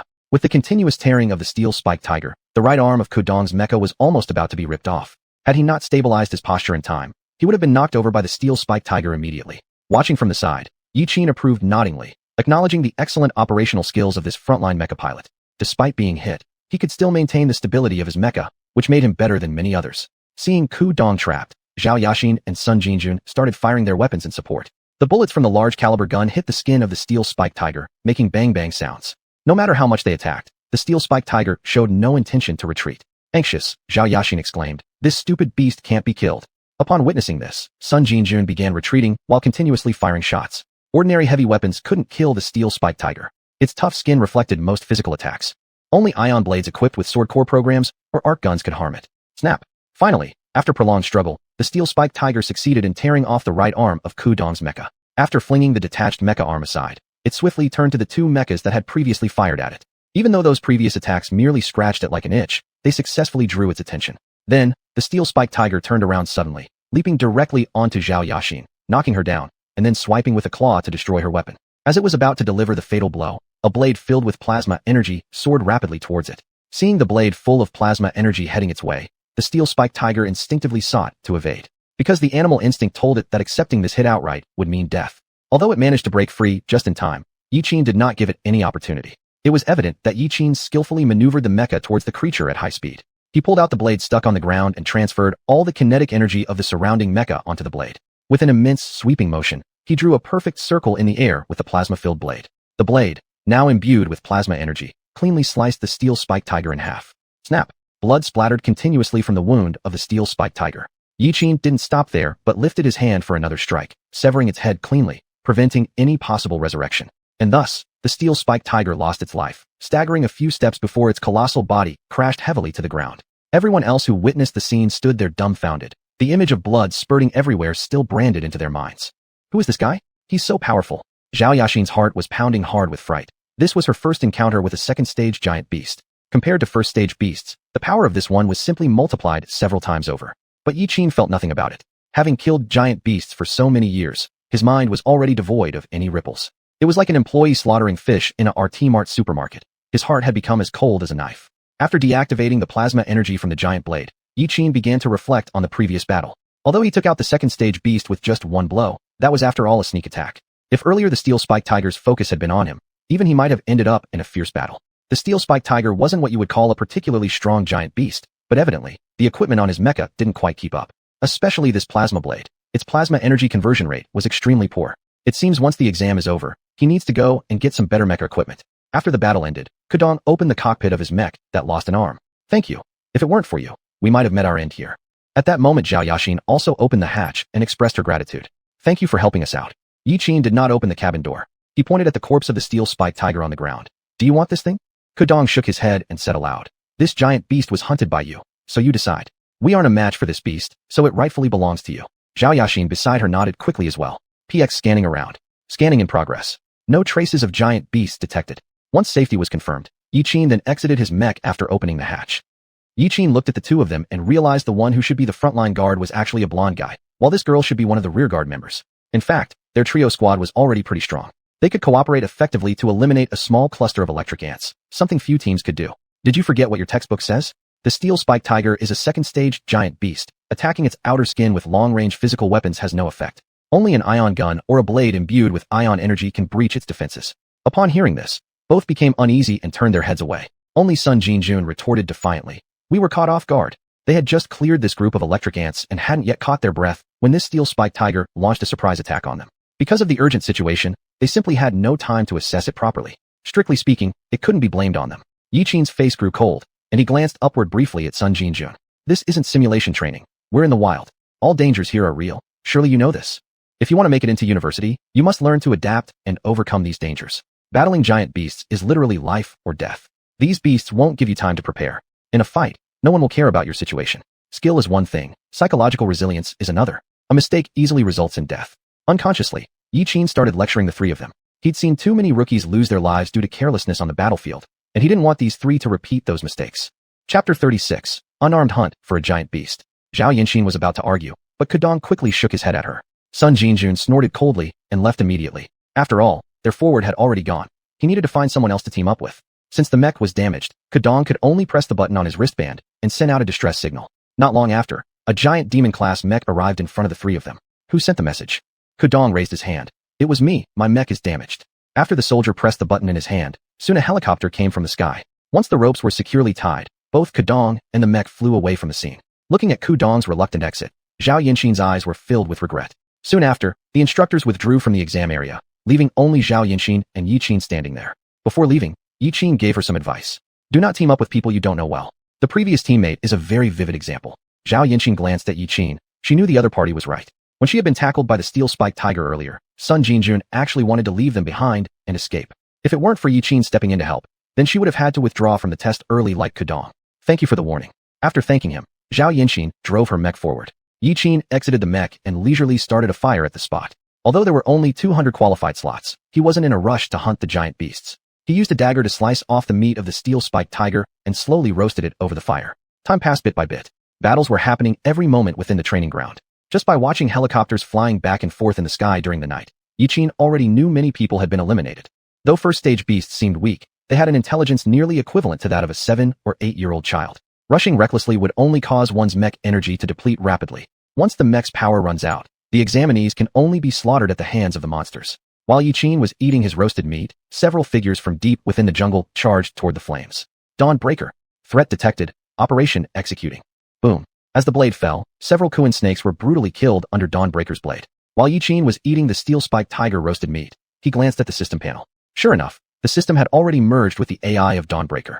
Even though he could command the mech remotely, there was still much room for improvement in Dawnbreaker's operational space. Yi Qin picked up the Xuan snake that had been chopped into 2 pieces, not bothering to remove the skin or feathers before throwing it directly into the fire.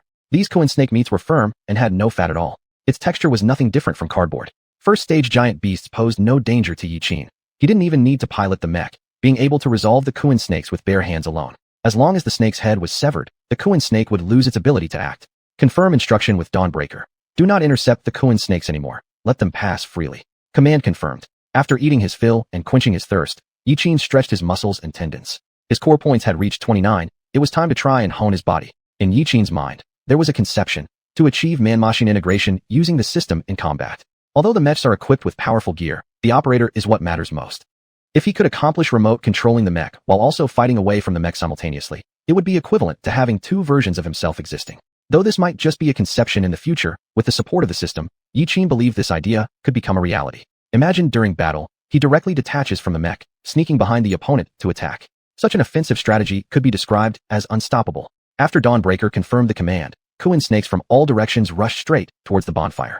The enormous Xuan claws stomped hard on the ground, combined with wings flapping furiously as they raced towards the bonfire. Building a fire outdoors is a very risky move. Some giants prefer light and heat, particularly Xuan snakes, which are naturally cold-blooded giants and have special sensitivity towards light and heat. Are you here? Yi Qin held the dagger firmly, alertly scanning around. From afar, 2 Xuan snakes were rushing crazily toward the fire. With a single roll, Yi Qin dodged the attack, then tightly gripped the dagger and struck towards the Xuan snake's head. Zhou Qianhui skillfully operated the mech, swinging the blade. 642. 643. Half of the evaluation time had passed, and Zhou Qianhui had already accumulated over 600 points. I still don't understand why my sister asked me to get close to him. Zhou Qianhui placed the blade on the mech's back, then used the fists to kill the Xuan snakes instead. She enjoyed crushing Xuan snakes with the mech's fists. That sensation felt like popping bubble wrap, highly satisfying. Zhou Qianhui was a special student recruited from the Never-Said Empire. Between empires, exchanges of students typically take place as a gesture of friendship, allowing the outstanding students from one's own country to go abroad for learning and exchange, while also letting exceptional students from other countries come in for study. As someone from the Never-Said Empire, Zhou Qianhui did not understand why her sister, Xiuxian, looked so highly upon Yi Qin. He appeared utterly unremarkable, with an average appearance and height.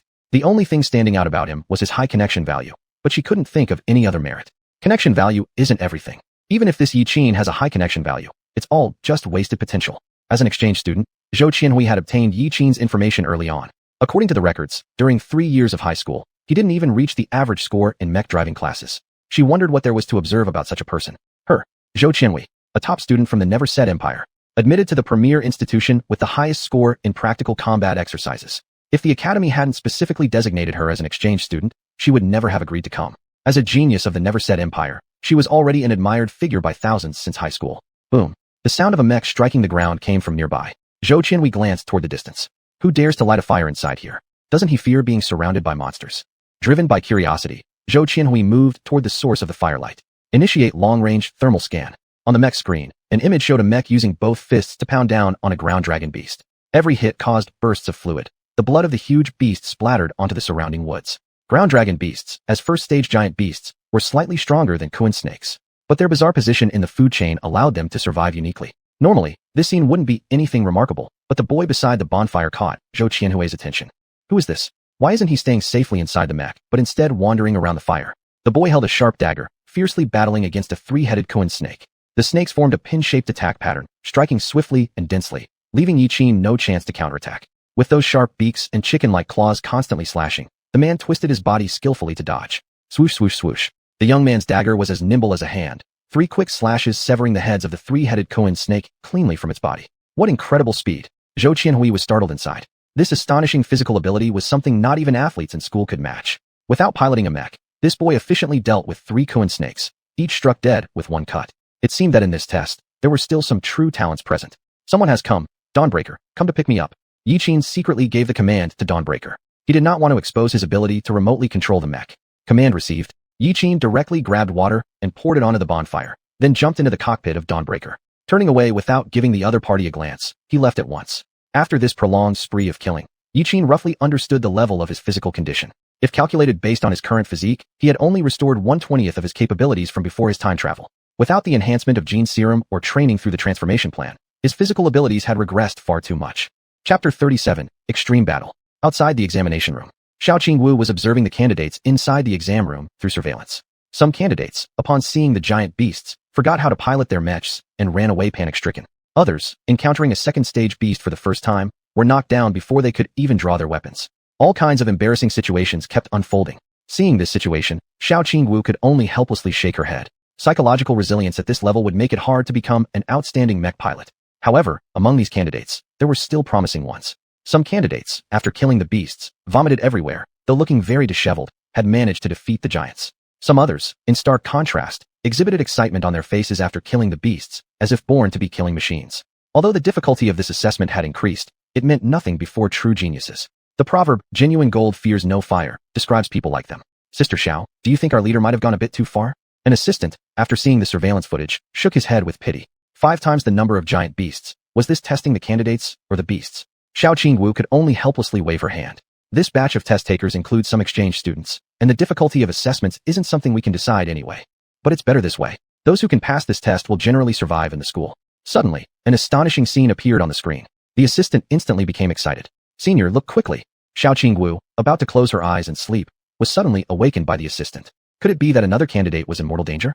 Following the direction of the assistant's finger, she saw several xuanhuan snakes attacking a young man on the screen. The young man, holding a dagger, looked incredibly calm. What's going on? Where's his mech? Upon seeing this, Xiao Qingwu immediately sat up. Although xuanhuan snakes were weak, they were still stage 1 giant beasts whose large beaks and claws could easily tear apart human bodies. How could this youth fight beasts barehanded without using his mech? This was probably madness. In the next moment, the xuanhuan snakes attacked him. With a single slide and slash, the young man chopped off the head of one snake. He then dodged another xuanhuan snake's beak before immediately striking the beast's vital point with a horizontal cut. The young man didn't move much when he dodged, and his expression remained unchanged throughout. It was as if the directions of the xuanhuan snake's attacks were all within his prediction, and his nonchalant demeanor was mocking the xuanhuan snakes. How is he doing this? The assistant, standing nearby, turned his gaze towards Xiao Qingwu. Incredible. So incredible. Xiao Qingwu immediately widened her eyes. The movements and steps of the youth on the screen were exactly like those demonstrated by the previous student union president last year. The former president had shown how to kill a stage 1 giant beast during the admission ceremony. The movements and expressions of the youth on the screen matched perfectly with the former president at that time. Bear in mind, this was bare-handed combat against giant beasts which not only required excellent physical condition, but also exceptional courage and fighting expertise. Experience was accumulated from repeated engagements with giant beasts, gradually understanding their habits, allowing such composed manual hunting of beasts. What's his name? Xiao Qingwu was already entranced by the sight of the youth on the screen. The assistant hurriedly scrolled on the tablet. Got it. His name is Yi Qin, and the military department registered him. Xiao Qingwu snatched the tablet. Military department? Could he be the offspring of a general? After clicking into personal information, all Yi Qin's records were displayed. Name, Yi Qin. Gender, male. Age, 18. Residence, Building 2, Unit 1001, Guay by Yuan, District B, Imperial City. Elementary school grades, Mech Theory. A. Giant Beast Knowledge. D. Junior high school grades, Mech Theory. S. Giant Beast Knowledge. D. Mech Simulation. D. Senior high school grades, Mech Theory. S. Giant Beast Knowledge. D. Mech Simulation. D. Practical Mech Operation. D. High School Senior Mech Simulation Test Comprehensive Evaluation. D. Not suitable for driving mechs. Mech Tournament Champion. Connection value, 95. Xiao Qingwu wasn't sure what to say after seeing these extraordinary data. Where was the person whose mech connection value was 95, yet received a D in comprehensive mech simulation tests? Could it be that Yi Qin has been pretending to be ignorant all along? Quickly copy this surveillance footage and send it to the leadership. Within training ground number 3, at dawn, Yi Qin was repeatedly dispatching giant beasts with his dagger in hand. After 2 days of battles, his control over his body improved further. No matter what kind of attacks the Xuan snakes and earth dragon beasts made, he could cleverly avoid them. It was time to add a third type of giant beast. Dawn, exclude all first-stage giant beasts, let them in. Yi Qin wanted to see if he could still handle attacks from 3 types of giant beasts. Command received. With no obstruction from Dawn, all the first-stage giant beasts rushed toward Yi Qin.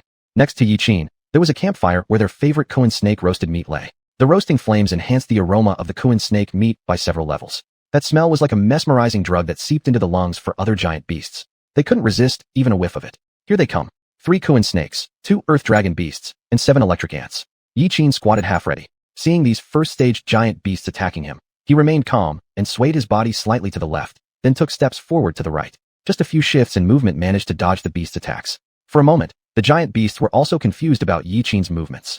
As seen, Yi Qin exerted slight force underfoot. With those delicate actions, these first-stage giant beasts couldn't touch Yi Qin at all. The multi-legged earth dragon beasts quickly changed direction and continued rushing toward Yi Qin again. Although the Xuan snakes had moved some distance, they also began turning back to continue attacking. Together with the dense assault of the electric ants came more trouble. So fast, really? Yi Qin was startled inside. He hadn't expected the electric ants' action speed to be so agile. Seeing these giant beasts pouncing at him, Yi Qin rolled on the ground to barely evade their attack. At this critical moment, Yi Qin gave the order lying on the ground. Dawn, cancel the command. Command confirmed. Detecting first-stage giant beasts. Eliminating threats. In an instant after issuing the command, Dawn quickly adjusted its direction, with iron fists swiftly dancing, and within just a few seconds eliminated all the first-stage giant beasts around Yi Qin. Lying on the ground, Yi Qin breathed heavily. He hadn't expected that adding the electric ants would change the combat effect entirely. If it was only the Xuan snakes and earth dragon beasts, he could deal with them alone.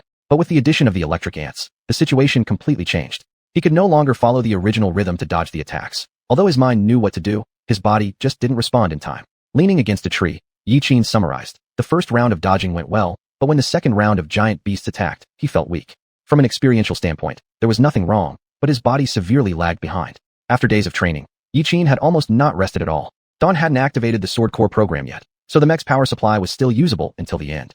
Even though he killed a few second-stage giant beasts along the way, most of the kills were first-stage Xuan snakes and earth dragon beasts. The continuous slaughter had nearly piled up their bodies into a small mountain. Yi Qin sighed. Apparently, to achieve effortless dodges, relying solely on years of combat experience wasn't enough. One must also have powerful physical capabilities as a support. His body's reaction and speed had already reached 100% release. Yet even so, facing simultaneous attacks from 2 types of giant beasts was his current limit. These past 2 days of practice made Yi Qin realize he still had areas that needed improvement. Though he could defeat multiple Xuan snakes and earth dragon beasts, he couldn't face the attacks of 3 types of first-stage giant beasts simultaneously. That last bout of combat said it all. Only upon reaching one's limit did one realize where the deficiencies lay. Although such a training method was somewhat risky, it was also the fastest way to recognize one's inadequacies. Yi Qin took out a piece of steel spiked tiger meat from the Dawn Mech cockpit and roasted it over the fire, sizzling away. The mech's power has 15% remaining, and food supply isn't a temporary concern. After eating, Yi Qin sat cross-legged on the ground, feeling the flow of nature. He could hear the sound of water flowing nearby, feel the gentle breeze brushing against his face, and even the warmth of sunlight hitting his face was something he clearly perceived. But however much Yi Qin sensed, his body still couldn't summon elemental forces. Could it be that there are no elemental forces in this body? Yi Qin started to feel worried. Before crossing over, he had been a user of light, wood, and earth elements combined. But now, though he could sense the presence of elements, he couldn't manipulate them for his own use. This was a major problem. You see, elemental powers were extremely important for mech pilots. Without them, it was akin to being a born cripple, always looked down upon. The usage of elemental forces alone was varied and wondrous, let alone the unexpected outcomes they could bring to a battle in critical moments. But even if Yi Qin knew how to use elemental forces, all his knowledge would be useless if this body couldn't awaken such powers. Alright, it's time to pack up. As the countdown hit 0, a scoreboard appeared on his bracelet. The evaluation was finally over. Chapter 38, Absurd Scores. As soon as the countdown ended, everyone's bracelets displayed the location of the gathering point. The candidates quickly made their way to the gathering point. Anxiety filled the hearts of many as they checked their xuanhuan on their bracelets. After all, only the top 200 would be considered qualified. Outside the gathering point, 7 or 8 soldiers were driving colossal gargoyle-class mechs guarding the perimeter. Some managed to pilot their nearly broken-down mechs back to the assembly point. Other candidates appeared disoriented and seemed to be in a daze. Their companions slapped them lightly. Are you alright? Why do you look so lost? Startled, the candidates stumbled and collapsed onto the ground, evidently having been significantly terrified by the evaluation. Others broke down into tears upon returning to the site where the incident occurred. One of the nearby soldiers bellowed with severity. Why didn't you cry during the test? If you can't even bear this much, what makes you think you're fit for enrollment in the mechanized armed university? Do not cry. You'll lose points if you keep crying. This soldier was also a graduate of the mechanized armed university. Upon witnessing the current batch of candidates showing such cowardice, he sighed repeatedly. Did you think the #1 school in the nation would be easy to enter? Becoming a mech pilot grants you many privileges that others don't have, but it also entails greater responsibilities. Loyalty to the country, resistance against monsters, these are things you will be tasked with.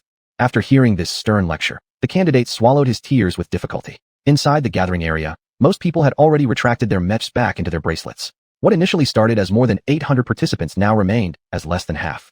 While some appeared brimming with confidence, likely pleased with their scores, others were severely injured requiring emergency treatment, while the remaining majority bore minor injuries or no wounds at all. It's worth noting that despite most creatures being level 1 xuanhuan snakes and ground dragon beasts, the presence of electric ants complicated matters significantly. Yi Qin couldn't help but feel strange about the situation. Though this was merely a supplementary exam and already part of mechanical armed university admissions, the difficulty felt extremely exaggerated. There were those who couldn't muster the courage to face even level 1 beasts, let alone level 2 ones. Clearly, placing so many beasts in the testing field exceeded ordinary evaluation standards. Actually, Yi Qin himself had calculated that he'd successfully slain over 20 level 2 beasts alone. What was the mechanical armed university thinking? At that moment, a truck slowly pulled up before the group. Once the trunk was opened, a simple scanning device was revealed. Xiuxian stood solemnly on stage. In a bit, the names called out will pass through this scanner one by one.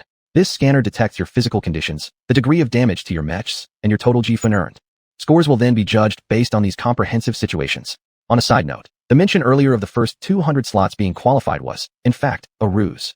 In an instant, murmurs spread among the students at the gathering point. I didn't expect this to be a trick. Blast it, I worked so hard slaying all these beasts, almost losing my life in the process. Some expressed confusion, others lodged protests, and some outright cursed angrily. Fueled by anger, the focus of blame shifted entirely towards Xiuxian since she had deceived them. Facing accusations from the crowd, Xiuxian silenced them all with just a few words. If I hadn't said that, would you have given it your all? As the best university of Huaxiao Empire, the mechanical armed university never recruits useless people. Seeing that no one spoke up afterward, Xiuxian nodded and gestured for her assistant to handle the next steps. Now, announcing the evaluation standards. The basic requirement is to accumulate 50 xuanhuan through monster hunts. Additional 100 xuanhuan granted for having your mech damage under 80%. Lastly, body status is evaluated for another possible 100 xuanhuan. Only those scoring above 250 xuanhuan qualify.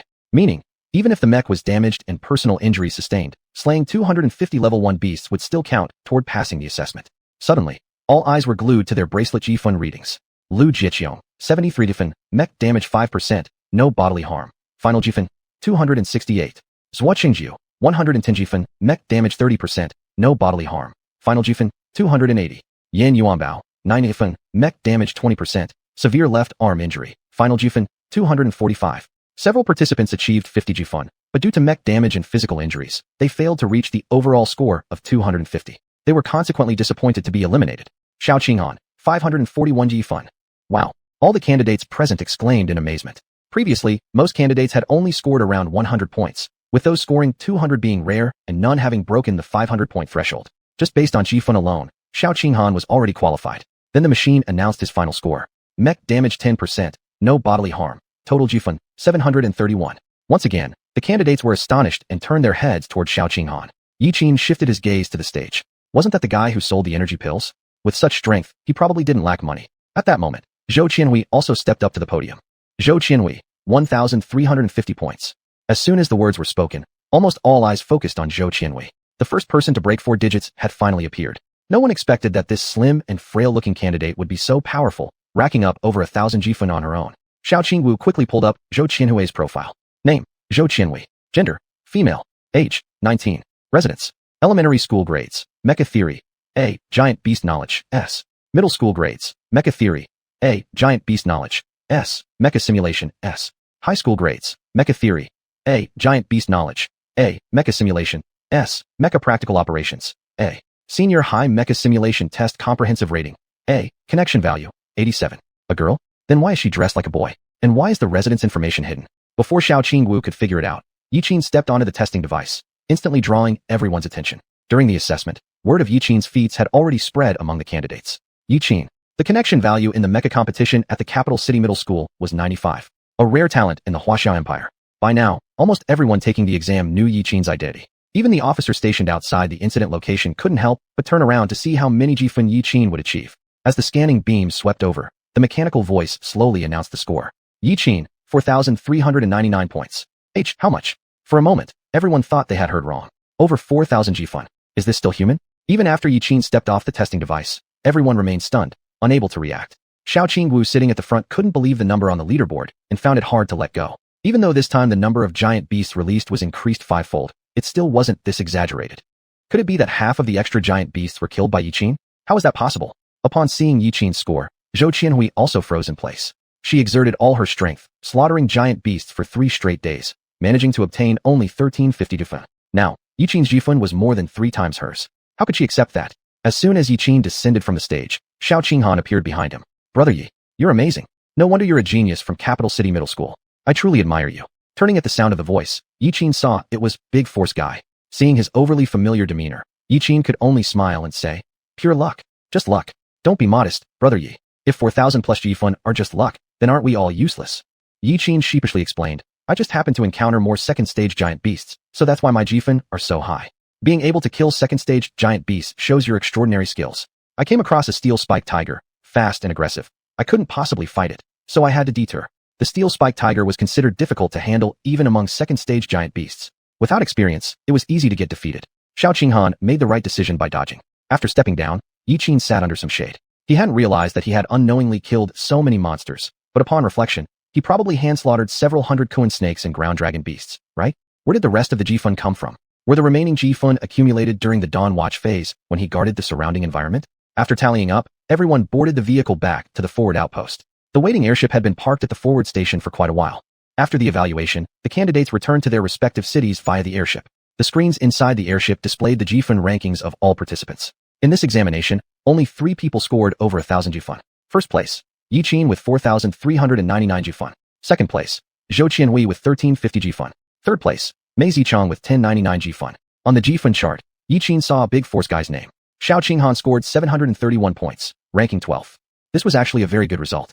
With the assessment over, all the candidates had to do now was go home and wait patiently for their admission notices.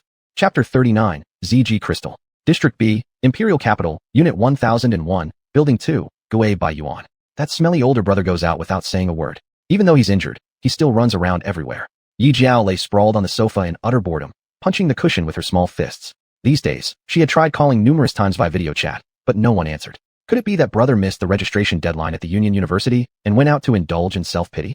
The more Yi Jiao thought about it, the more she felt something was wrong. She quickly grabbed a jacket from the rack and was about to leave home to search for Yiqin. Just as she opened the door and stepped out, someone collided with her, causing her to stumble and land firmly on her bottom on the floor. So in a rush, where are you going? Hearing the familiar voice, Yi Jiao immediately got up, ignoring the pain in her buttocks, and demanded, where have you been these last few days? Seeing the puffed-up expression on Yi Jiao's face, Yiqin couldn't help but tousle her hair. I went to participate in the supplementary recruitment test of the Mechanical Armed University. Then did you pass?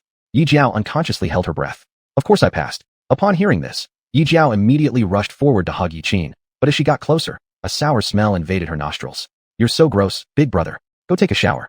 The smell made Yi Jiao retreat hastily. Huh? Daring to criticize your own brother. As he spoke, Yiqin opened his arms. Watch me pass my stench to you. Yi Jiao was instantly terrified and hopped back into her room. When closing the door, she left one sentence behind. Big brother, hurry up and make dinner. I'm hungry. Seeing the playful demeanor of his little sister, Yiqin couldn't help but laugh. Perhaps having such a sister wasn't all that bad. After finishing washing up and eating dinner, Yiqin entered the workshop, summoned Dawnlight. The bracelet emitted a glow, and subsequently, a wormhole appeared in the air. After this assessment, Yiqin deeply realized the importance of energy sources for mechs. Though he hadn't replaced his mech's battery during the test, and hadn't activated the sword core program either, uncontrolled use of plasma blades would drastically increase energy consumption.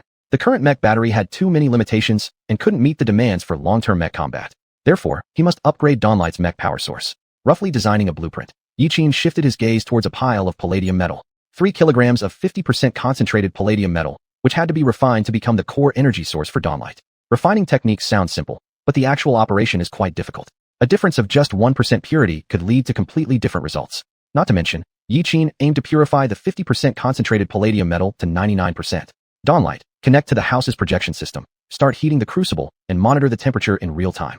Command received. Executing command. In an instant, the instruments in the workshop started to move. While waiting for the crucible to preheat, Dawnlight spoke up. Yiqin, you haven't slept for 3 days. I've detected that part of your cerebral cortex has already entered a dormant state. I suggest you go rest. Yiqin rubbed his weary eyes. It was true, just as Dawnlight said, since waking up in the bathtub that day, he hadn't fallen asleep again. Whenever he slept, memories from before his transference emerged like bubbles slowly rising from water. The grim scenes of his subordinates haunted his mind relentlessly. Dawnlight, do you think humans stand a chance of survival against alien civilizations? Human encounter with alien civilizations is a fascinating topic. According to available data, humans have yet to encounter alien civilizations in any form. If humans ever did encounter alien civilizations, the possible outcomes would be highly diverse and depend on multiple factors, mainly human attitudes. Yiqin laughed helplessly. Indeed, everything depends on the attitude of humans. Had humanity not been so arrogant and presumptuous before conflict broke out, then perhaps many blood-soaked incidents might have been avoided. Yiqin glanced at Dawnlight and looked down at his own hands. He wasn't strong enough. If he were stronger, maybe he could represent the people of Earth to interact with alien civilizations. If he grew powerful enough that no one on Earth could resist him, then there might truly be a way to alter history. Is the crucible ready yet? We can't waste any more time. Yiqin stood up from the chair. Under Dawnlight's holographic projection demonstration, Yiqin, I'm uncertain if the method you provided for producing energy is effective. After connecting to the database, didn't you find any related literature? Upon hearing Dawnlight's doubts, Yiqin was somewhat disbelieving. Could it be that this era hadn't invented this technology yet? Regarding the cold nuclear fusion reactor technology you mentioned, there is no such description in the database. Cold nuclear fusion technology was proposed by 2 scientists, M. Fleischmann and S. Pond, in March 1983. It has been over 500 years to date, and still no one has successfully created a cold nuclear fusion reactor. Dawnlight's words were actually something Yiqin already knew. Indeed, those 2 scientists from 500 years ago had put forth this concept, but research ultimately stopped due to material limitations. But that was 500 years ago, 1983. Now it was already 2483, and humanity on the blue planet had already started interstellar exploration. Yet this cold nuclear fusion reactor still hadn't been developed by anyone. Yiqin couldn't accept it. Despite so much advancement in science and technology, nobody seemed to be studying cold nuclear fusion reactors. However, this wasn't the fault of the scientists. After all, the study of cold nuclear fusion had been labeled a scam, halting further investigation. Yiqin then took off his mech summon bracelet and placed it on the lab bench.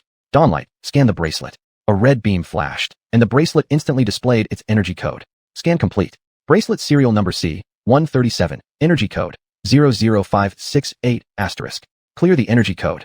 Executing operation. A gamma ray shone upon the bracelet, and the displayed energy code disappeared as well. Subsequently, Yiqin retrieved more summon bracelets from a nearby box. However, these bracelets weren't encoded. Yiqin broke them one by one, extracting a white crystal from inside each of them. This crystal was a unique kind of olivine stone discovered on Gamma Star called ZG. The ZG stones enable the opening and closing of wormholes through artificial processing. Without gamma ray programming, ZG is essentially just a pile of useless rocks. But once subjected to gamma radiation, ZG crystals could activate the device within the bracelet to tear open a small wormhole space. No one had ever associated ZG crystals with cold nuclear fusion before, but Yiqin alone knew their true purpose. Besides facilitating the creation of many wormholes, ZG crystals are also the catalytic raw material for cold nuclear fusion reactors. After removing all the ZG crystals from the bracelets, Yiqin crushed them into pieces and then processed them through a grinder to turn them into powder. Having finished this step, he added titanium alloy into another crucible to melt it down. Titanium alloy is the hardest metal Yiqin could currently find, making it perfect for the energy source's shell. When the titanium alloy fully melted, Yiqin, wearing protective clothing, poured all the molten titanium into a mold. Dawnlight, control the furnace temperature at 1725 degrees. Understood. While the titanium alloy liquid hadn't solidified yet, Yiqin hurried to the other side to begin purifying the palladium metal. Dawnlight, maintain the crucible temperature at 1554 degrees. Start refining the palladium metal. Understood. Yiqin poured all 3 kilograms of palladium metal into the crucible. Watching the metal gradually melt, impurities floated to the surface layer. Yet he also understood that these were only the superficial impurities. The palladium water inside the crucible still contained many other types of impurities mixed in. Yiqin refined the metal using thermal treatment methods. This required heating the palladium metal to its boiling point of 2970 degrees. At the boiling point, the palladium metal would slowly evaporate into gas, which would then go through the condensation tube where the air-cooled metal vapor would gradually revert back to its solid state. Though time-consuming, this method could produce extremely high-purity metals. Chapter 40. The system reward reappears. Pashao was operating the instruments in the workroom. The flame in front of Yiqin's crucible slowly changed from red to blue. Increasing the heat, the temperature of the crucible has reached 2970 degrees. After reaching the boiling point, the metallic palladium in the crucible was gradually decreasing. At this moment, Yiqin activated the condenser tube device to reduce the vaporized metallic palladium back into a solid state. At the end of the condenser tube, the silvery white fine powder was falling down one by one. That silver glow was like a ray of light in the darkness, although extremely weak but incredibly bright. Wearing gloves, Yiqin poured the metallic palladium back into the crucible for fusion. Pashao increased the temperature of the crucible again to 1554 degrees. Understood. He intended to fuse the cooled-down metallic palladium. As the metallic palladium gradually melted, Yiqin added the Zg crystal powder as a catalyst. Upon contact with the metallic palladium, it immediately became active, and the palladium water in the crucible entered an unstable state. Pashao, is the shell casting ready? Yes, Yiqin, I have already completed the shell casting.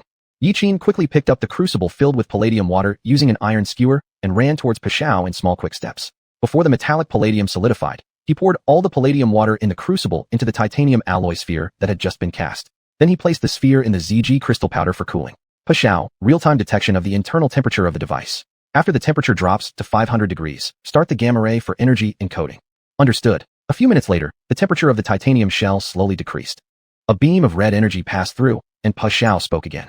Energy encoding, 00568*, completed. After completing the energy encoding, Yiqin placed the sphere inside the vacuum pressure machine. Next was the most critical step of the entire process. As long as the titanium sphere does not explode under pressure, his cold nuclear fusion device would be successfully made. Yiqin quickly removed the protective gear and went into the mech's cockpit. Pashao, start the vacuum pressure machine. Received. Ding. As the pressure index continued to rise, the titanium sphere with an original diameter of about 1 meter was gradually compressed and reduced in size. By the time the vacuum pressure machine index reached 5,000 atmospheres, the titanium sphere had been compressed to half its original volume. Turn on thermal imaging scanning and display the internal temperature of the sphere. The next second, Pashao's interface instantly turned blue. Inside the vacuum pressure machine, the center of the titanium sphere still appeared red. As the pressure index kept rising, the red temperature gradually dropped.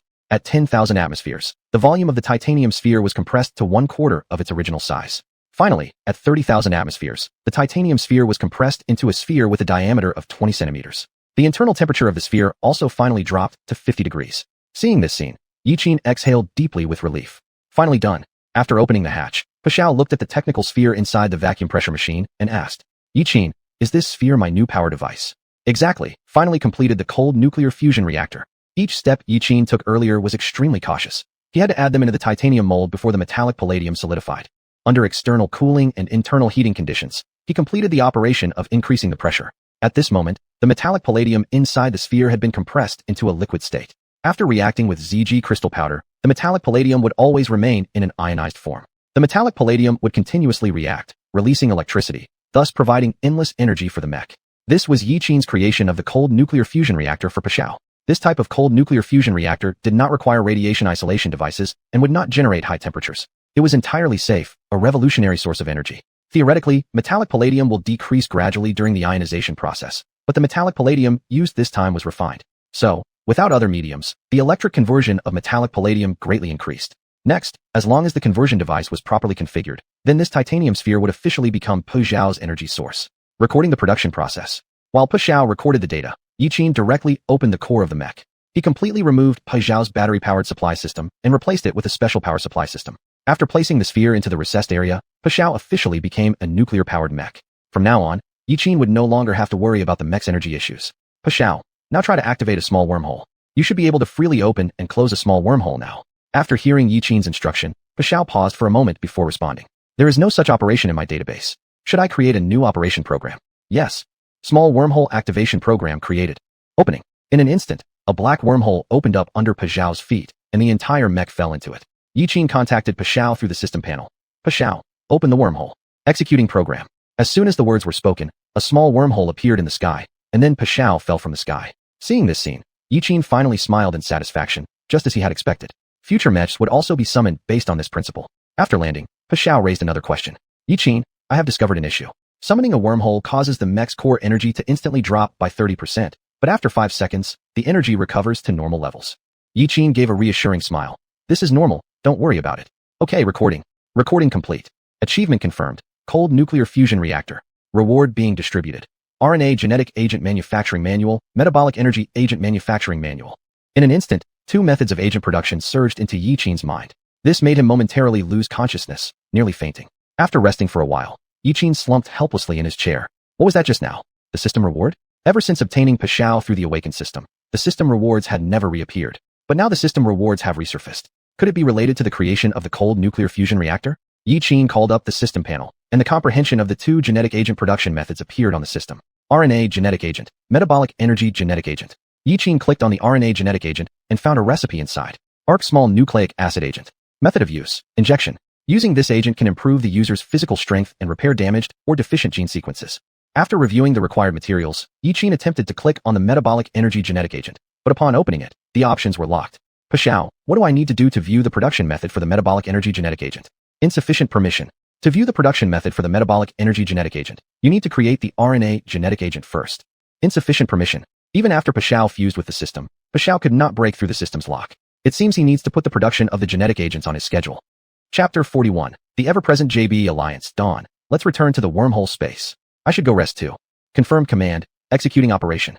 This time, Dawn didn't open a wormhole beneath his feet, but instead opened one directly in front of him and walked straight in. As Dawn disappeared from the spot, Yiqin still found it hard to believe that he had actually created a cold nuclear fusion reactor. After returning to the room and taking a shower, Yiqin laid down on the bed. In fact, not long after he returned home, Mechanical Armed University had already sent a notice.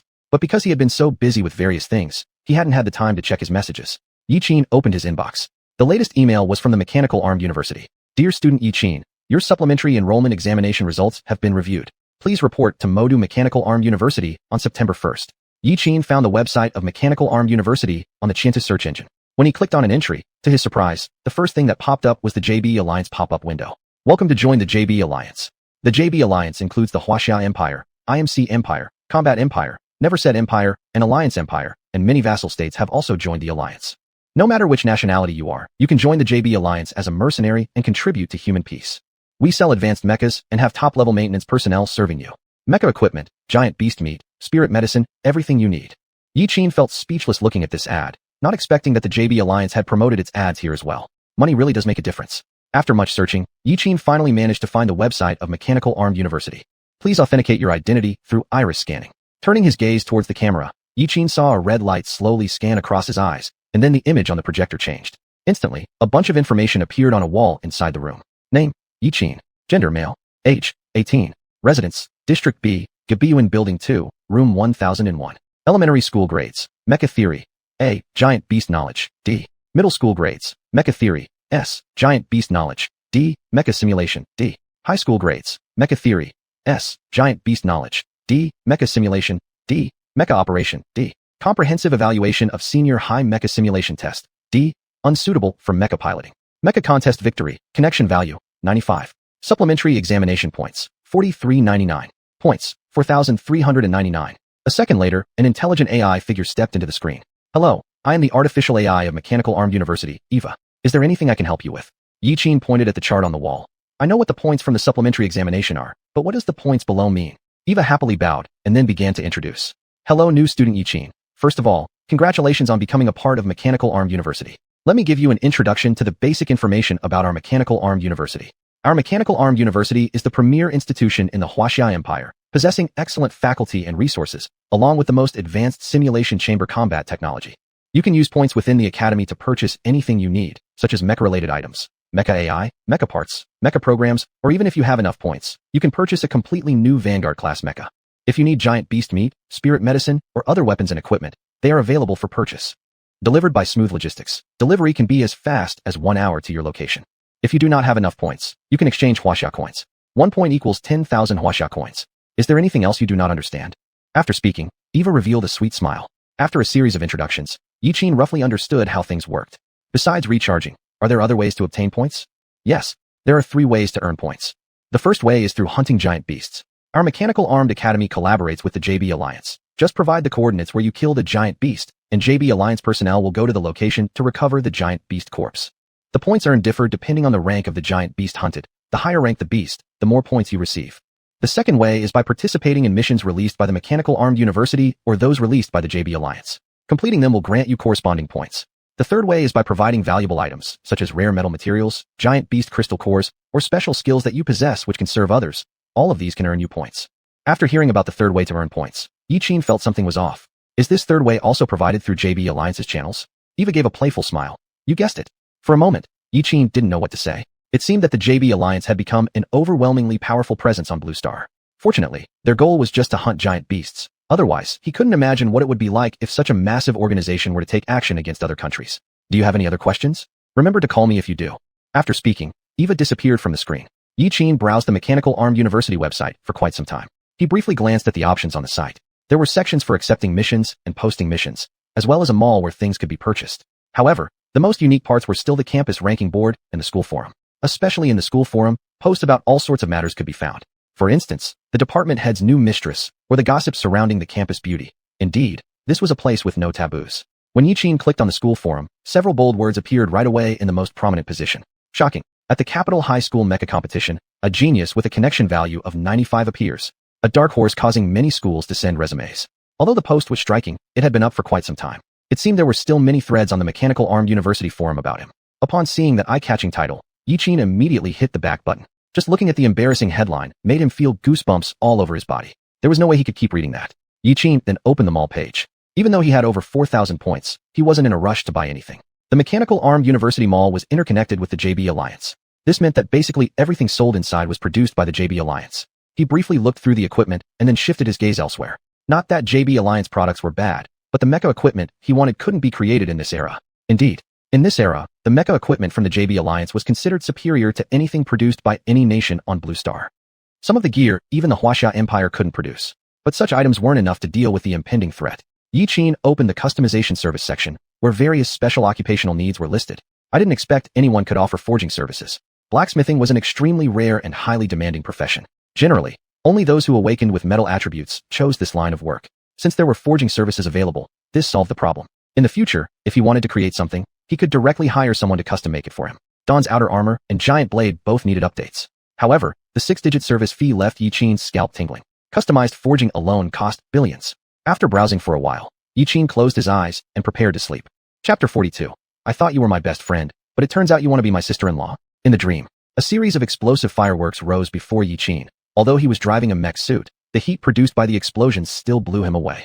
No, stop. Just as Yiqin wanted to run over to stop it, more explosions swept towards him. The strong electromagnetic field affected his mech suit and cut off the neural connection, with powerful currents running into his body, giving him a full-body electric therapy. When all sounds disappeared and the earth returned to peace, Yiqin barely woke up. He pressed the emergency ejection button of the mech suit, and the hatch slowly opened. The ravaged land stretched endlessly, and clouds of smoke spread through the air. That was the burnt smell from people being roasted. They won this battle, but at an extremely heavy cost. Countless soldiers were torn apart like minced meat. Broken mech suits continued to seep blood, and the scene was extraordinarily grim. He fell powerless on his knees. Was the victory achieved at the cost of so many lives worth it?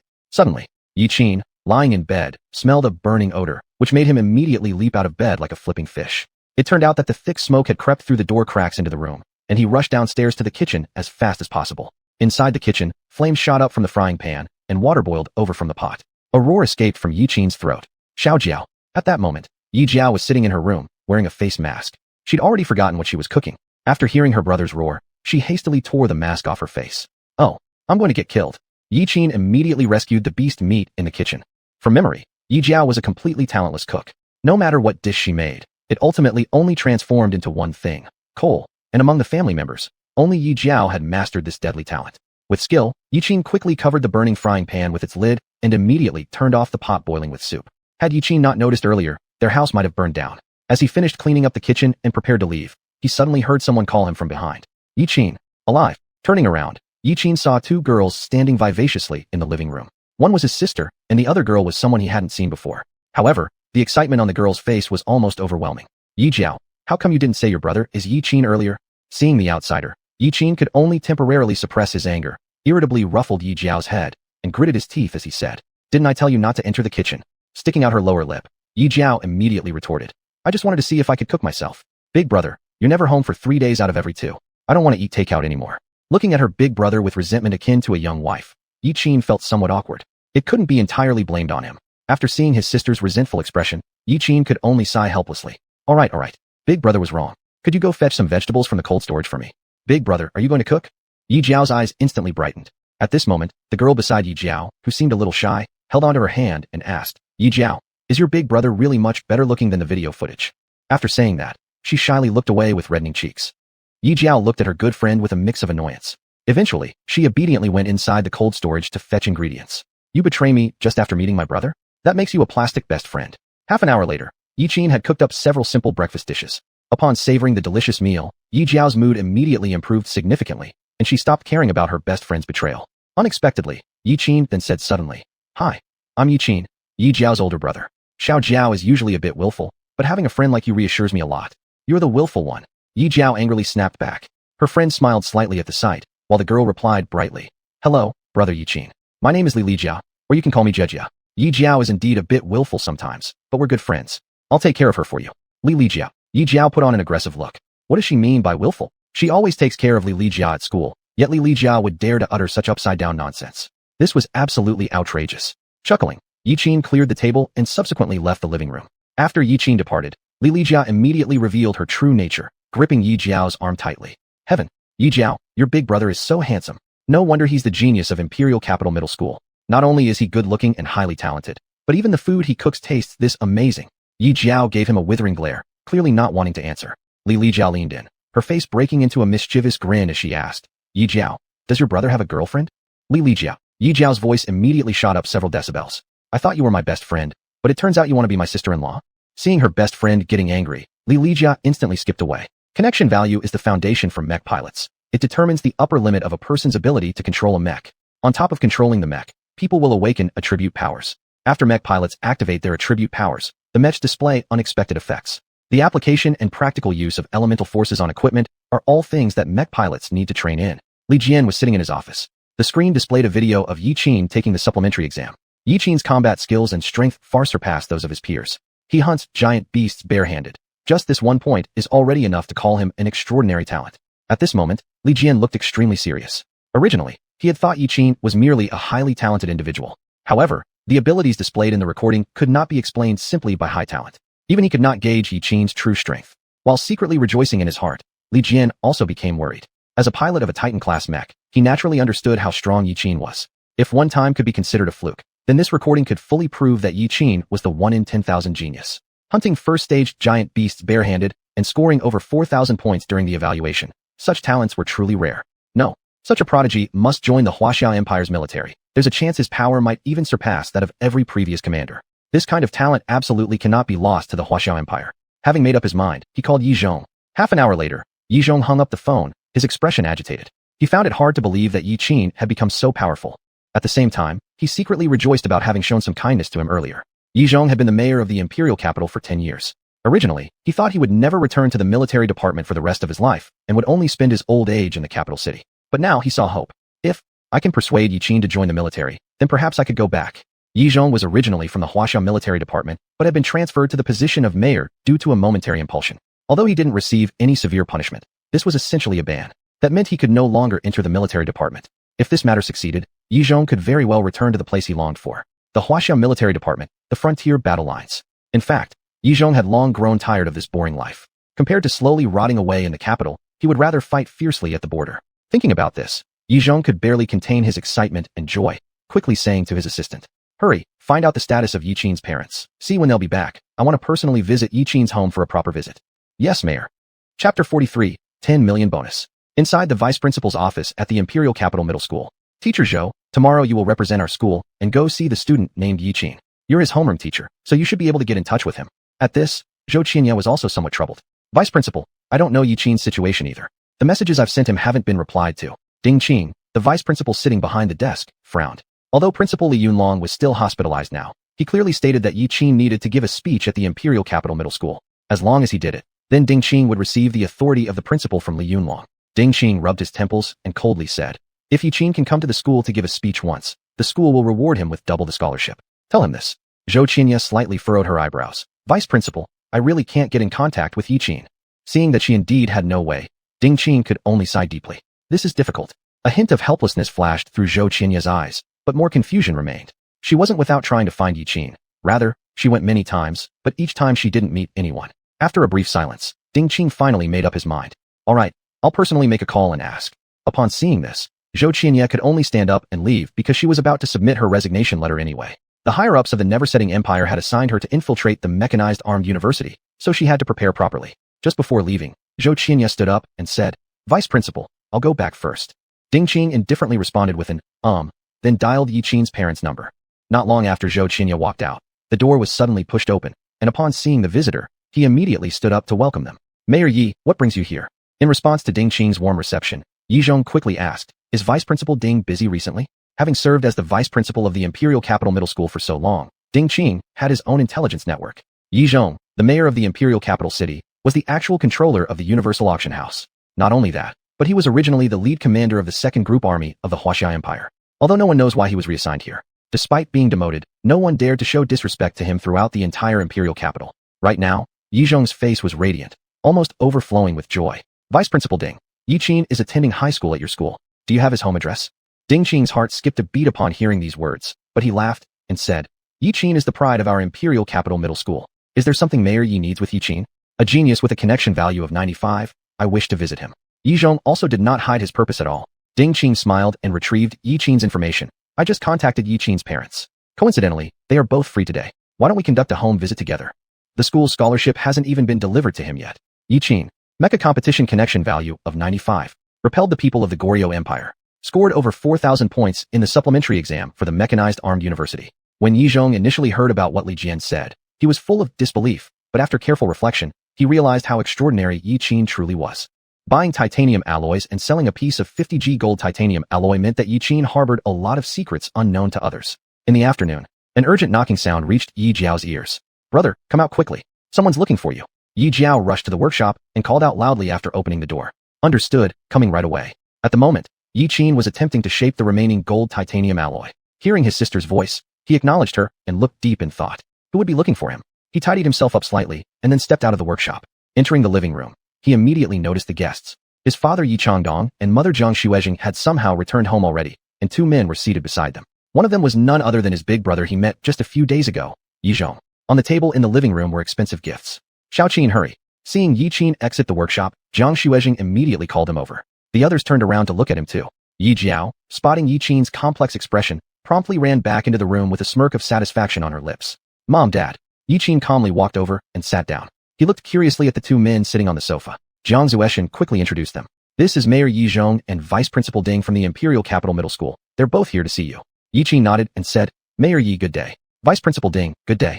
Seeing Yi Qin's calm expression, Ding Qin couldn't help but marvel inwardly. No wonder he is the top genius of Imperial Capital Middle School. His composed and calm demeanor was as if he were used to this kind of situation. Steady and serene, unperturbed by honor or disgrace, his countenance unchanged even when Mount Tai collapses before him. This lad was certainly destined for greatness. Just his temperament alone far surpassed that of ordinary people. He and Yi Qin had already become acquainted, but now being in front of Yi Qin's parents, Ding Qin felt it necessary to rein himself in a little.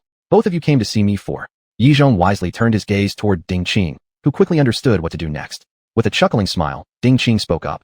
"I've come here mainly representing the school to present your scholarship to you, Yi Qin. You have successfully been admitted into the Mechanized Armed University. You are the pride of our school."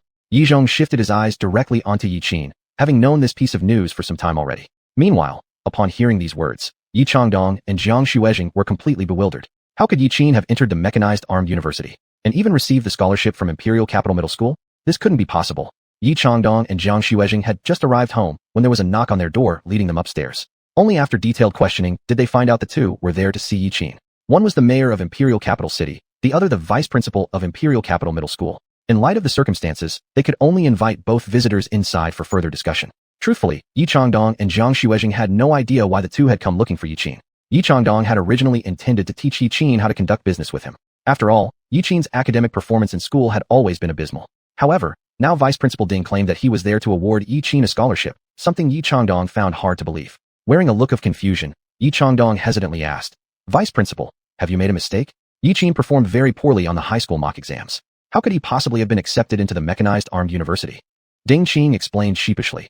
During the mecha competition, Yi Qin achieved victory and tested to possess a connection value of 95 with a mecha. Not only that, he also took part in the supplementary exam for the mechanized armed university and passed the test with top scores. As he said this, Ding Qing placed a card on the table. "Yi Qin, this is your 10 million yuan scholarship. I'm now representing the Imperial Capital Middle School, inviting you back to give a speech. The time can be chosen at your convenience." Fearing refusal, Ding Qing deliberately adopted a serious expression to say, "This is Principal Li's request for you to do so. We hope that you will inspire those younger students, while teaching them some techniques about passing the mechanized armed university supplementary exam." After delivering this torrent of information, Yi Changdong and Jiang Xiuxian sat stunned on the sofa. They glanced at each other and still couldn't believe what they'd heard. If it weren't for the 10 million yuan on the table, they might have suspected these two were actors hired by Yi Qin to stage a play. Yi Qin, their son actually possessed a connection value of 95 and got accepted into the mechanized armed university. Yi Changdong and Jiang Xiuxian even doubted whether they were dreaming. Chapter 44. Yi Qin's transformation, parents' shock. Yi Jiao, hiding in her room, saw the astonished looks on her parents' faces in the living room and actually showed a smile of happiness. She had always known that her parents looked down on her brother, especially her father, who thought that her sister was the pride of their family. But now, with this news, her parents would probably no longer be able to ignore her brother in the future. After receiving 10 million yuan, Yi Qin said calmly, "Thank you, Vice Principal. I will consider it." Ding Qing appeared quite happy after getting his agreement. He stood up from the sofa. "Since the gift has been delivered, I won't bother you anymore." Jiang Xiuxian immediately got up to see him off, but was stopped by Ding Qing with a gesture. "No need to see me out. Mayor Yi probably still has things to discuss with you. I'll take my leave." After he left, Yi Qin focused his gaze on Yi Chong and said calmly, "Big brother, speak. What do you want from me?" Yi Changdong and Jiang Xiuxian were taken aback by his manner. They both felt something was not right. Especially Yi Changdong. The person they were talking about was the mayor of the imperial capital city. How could this child, Yi Qin, talk to Mayor Yi like that? Just as he was about to open his mouth to scold, Yi Chong burst into laughter. If before, his seriousness seemed forced, now he finally loosened up somewhat. "Little brother Yi, then I'll be straightforward. This time, I'm hoping you'll join the Huaxia military department after graduating from university." Yi Qin furrowed his brow. "Big brother, why are you bringing this up?" He was confused. Could it be that Yi Chong was part of the military? "If you join the Huaxia military department, I can guarantee you'll receive the best treatment and resources from the Huaxia Empire." Yi Chong assured him with a thump on his chest. "You don't have to rush to make a decision now. This time, I'm just here to give you a suggestion." Yi Chong quickly explained the benefits of joining the military department. As long as Yi Qin had the intention to join, his mission was accomplished. At only 18 years old, it was indeed too early for Yi Qin to enter the military department. However, this was an order from higher-ups, and whether Yi Qin agreed or not directly affected if he could return to the military department. After hearing Yi Chong's extensive explanation, Yi Qin roughly understood the situation. Apparently, someone sent Yi Chong as a mediator, trying to persuade him to join the Huaxia Empire military department. But even without his assurance, Yi Qin would consider it after graduation anyway since he was already familiar with it.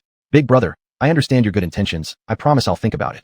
With these words, Yi Chong smiled contentedly. "Excellent, little brother. You've done me a huge favor. Here's a token of my appreciation when we first met." Yi Chong then took out a specially made token. "What is this?" "It's the qualification token for the JB Alliance training camp." Yi Qin accepted the token. "Training camp." Seeing the puzzled expression on his face, Yi Chong explained, "The JB Alliance training camp is a program used by the JB Alliance to recruit talent. The training duration varies between 1 to 3 months. As long as you pass the camp's assessment, you will receive corresponding rewards. I highly recommend you to attend." Back then, Yi Chong himself also attended this training camp, resulting in being thoroughly battered until almost paralyzed. Still, he eventually broke through and received some rewards. That training period greatly benefited him.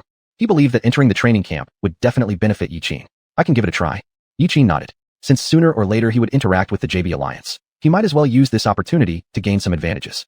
"In that case, I'll report your name back as soon as I return." "Well, now everything is said and done, I'll take my leave."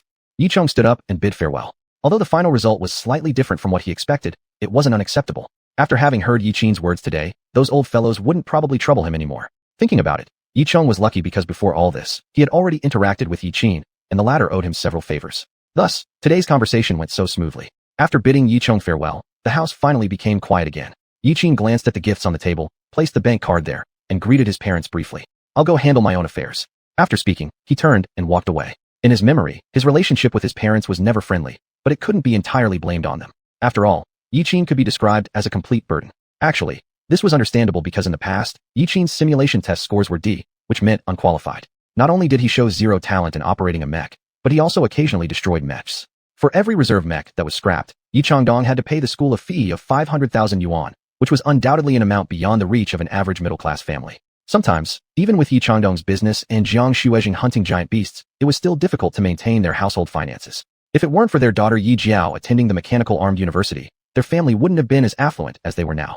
After Yi Qin left, Yi Jiao stepped out of her room. Xiao, tell your mom and dad what exactly is going on here. Jiang Xuezheng immediately gestured for Yi Jiao to come closer. At this moment, Yi Changdong was still deeply in shock, his face full of disbelief. Their son had somehow formed a relationship with Mayor Yi Chong and even addressed him as a brother. When Yi Chong called someone old deet, Yi Changdong initially thought he was referring to himself, but he soon realized the person who referred to the mayor as a brother was actually his own son. After some communication, Yi Changdong and Jiang Xuezheng learned that their son had done many things they knew nothing about. Yi Jiao recounted the events that had taken place these past days, and their expressions shifted from skepticism to confusion, then from confusion to astonishment. In the end, the astonishment on their faces disappeared completely, leaving only bewilderment. They couldn't believe the person Yi Jiao described was their own son. How could this be possible? Even if they hadn't seen him for a while, how could their son change so much in such a short time? The more they thought about it, although Yi Qin's appearance hadn't changed much, his speech, demeanor, and behavior had all become different. But no matter how much he changed, it wasn't possible for him to seem like a completely different person. Impossible. Absolutely impossible. If not for his identical face, Yi Changdong and Jiang Xuezheng would have called the police, wondering where this person had taken their real son. After calming down for about 10 minutes, the couple finally managed to regain their composure and accept the reality. After finishing her account of Yi Qin's transformation over the past few days, Yi Jiao said coolly, "Mom, Dad, I'll go back to my room." With that, she silently returned to her room. As she left the living room, a wave of injustice rose in her heart, not just for herself, but mostly for her brother. She had told them everything about how Yi Qin had been attacked by a giant beast, but her parents seemed indifferent to her brother being injured. What they cared about was the 10 million yuan on the table and the influential people Yi Qin had come to know. After Yi Jiao left, Yi Changdong looked at the 10 million yuan on the table, feeling somewhat at a loss. The fact that both the vice principal of the Imperial Capital City High School and the mayor personally visited their home showed that their son had truly changed a lot. Who was Yi Chong? The mayor of Imperial Capital City, the mastermind behind the Universal Auction House, and one of the most powerful figures around. Being able to build a connection with someone like him didn't guarantee a bright future, but it surely meant walking on a broad and promising road. Chapter 45. Arc Gene Agent. Yi Qin returned to his workshop. He looked at the titanium alloy solution in the crucible with a headache. The titanium alloy in the crucible had melted into liquid, but on the surface of that liquid, there was always a small patch of golden liquid attached. This was the remaining 20 grams of gold titanium alloy. These two could not be completely dissolved together at all, just like oil and water, showing a stratification phenomenon inside the crucible. Originally, he planned to cast the Dawn Mech shell using the alloy made from these two materials, but no matter how he blended them, the two materials were never compatible. Yi Qin had Dawn pull up related data. He tried methods such as roll bonding composite, centrifugal casting, and casting composite, but none of them managed to completely fuse these two metals. The relationship between these two metals was like water and fire, neither compatible nor reactive. Judging by the current situation, he would not be able to dissolve these two metals together.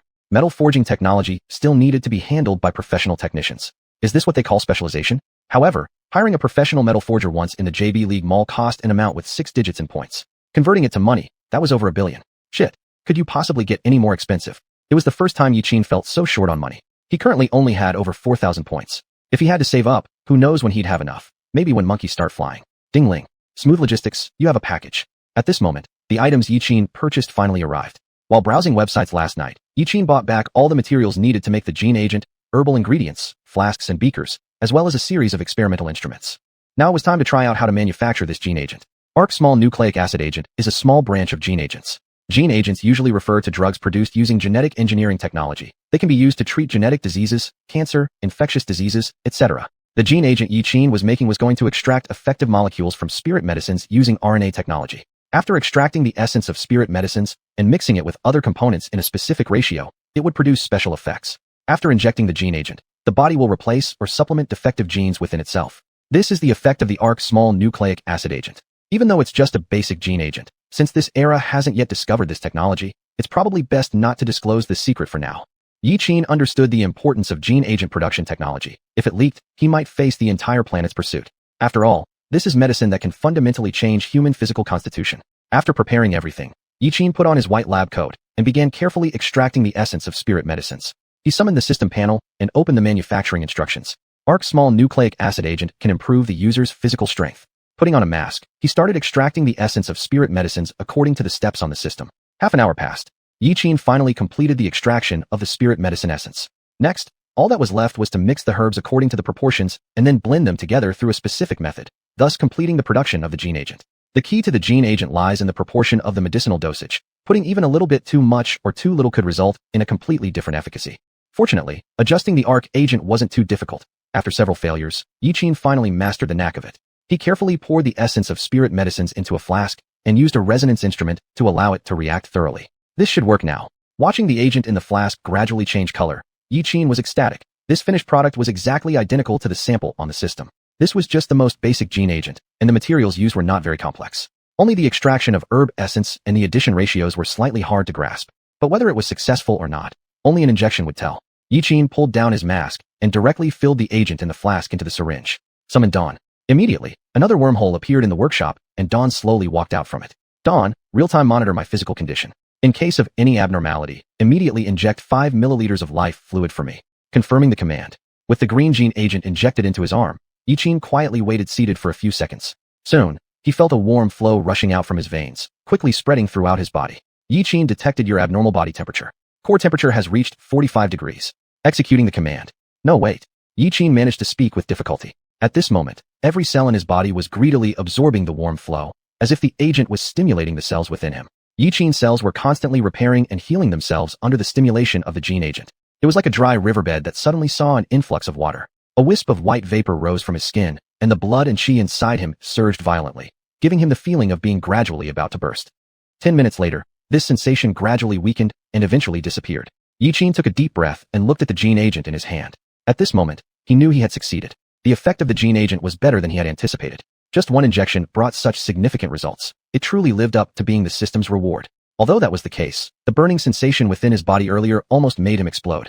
If it hadn't been for the previous training with ice and fire fruit to temper his meridians, he wouldn't have been able to endure the effects of the gene agent. Yi Qin quickly practiced his breathing meditation method, and indeed, his senses became sharper. Not only that, but he felt his skin had become slightly tighter. Could this be a side effect of repairing damaged genes? Looking in the mirror, the pores on his face were indeed finer, and his skin seemed to have lightened by a degree.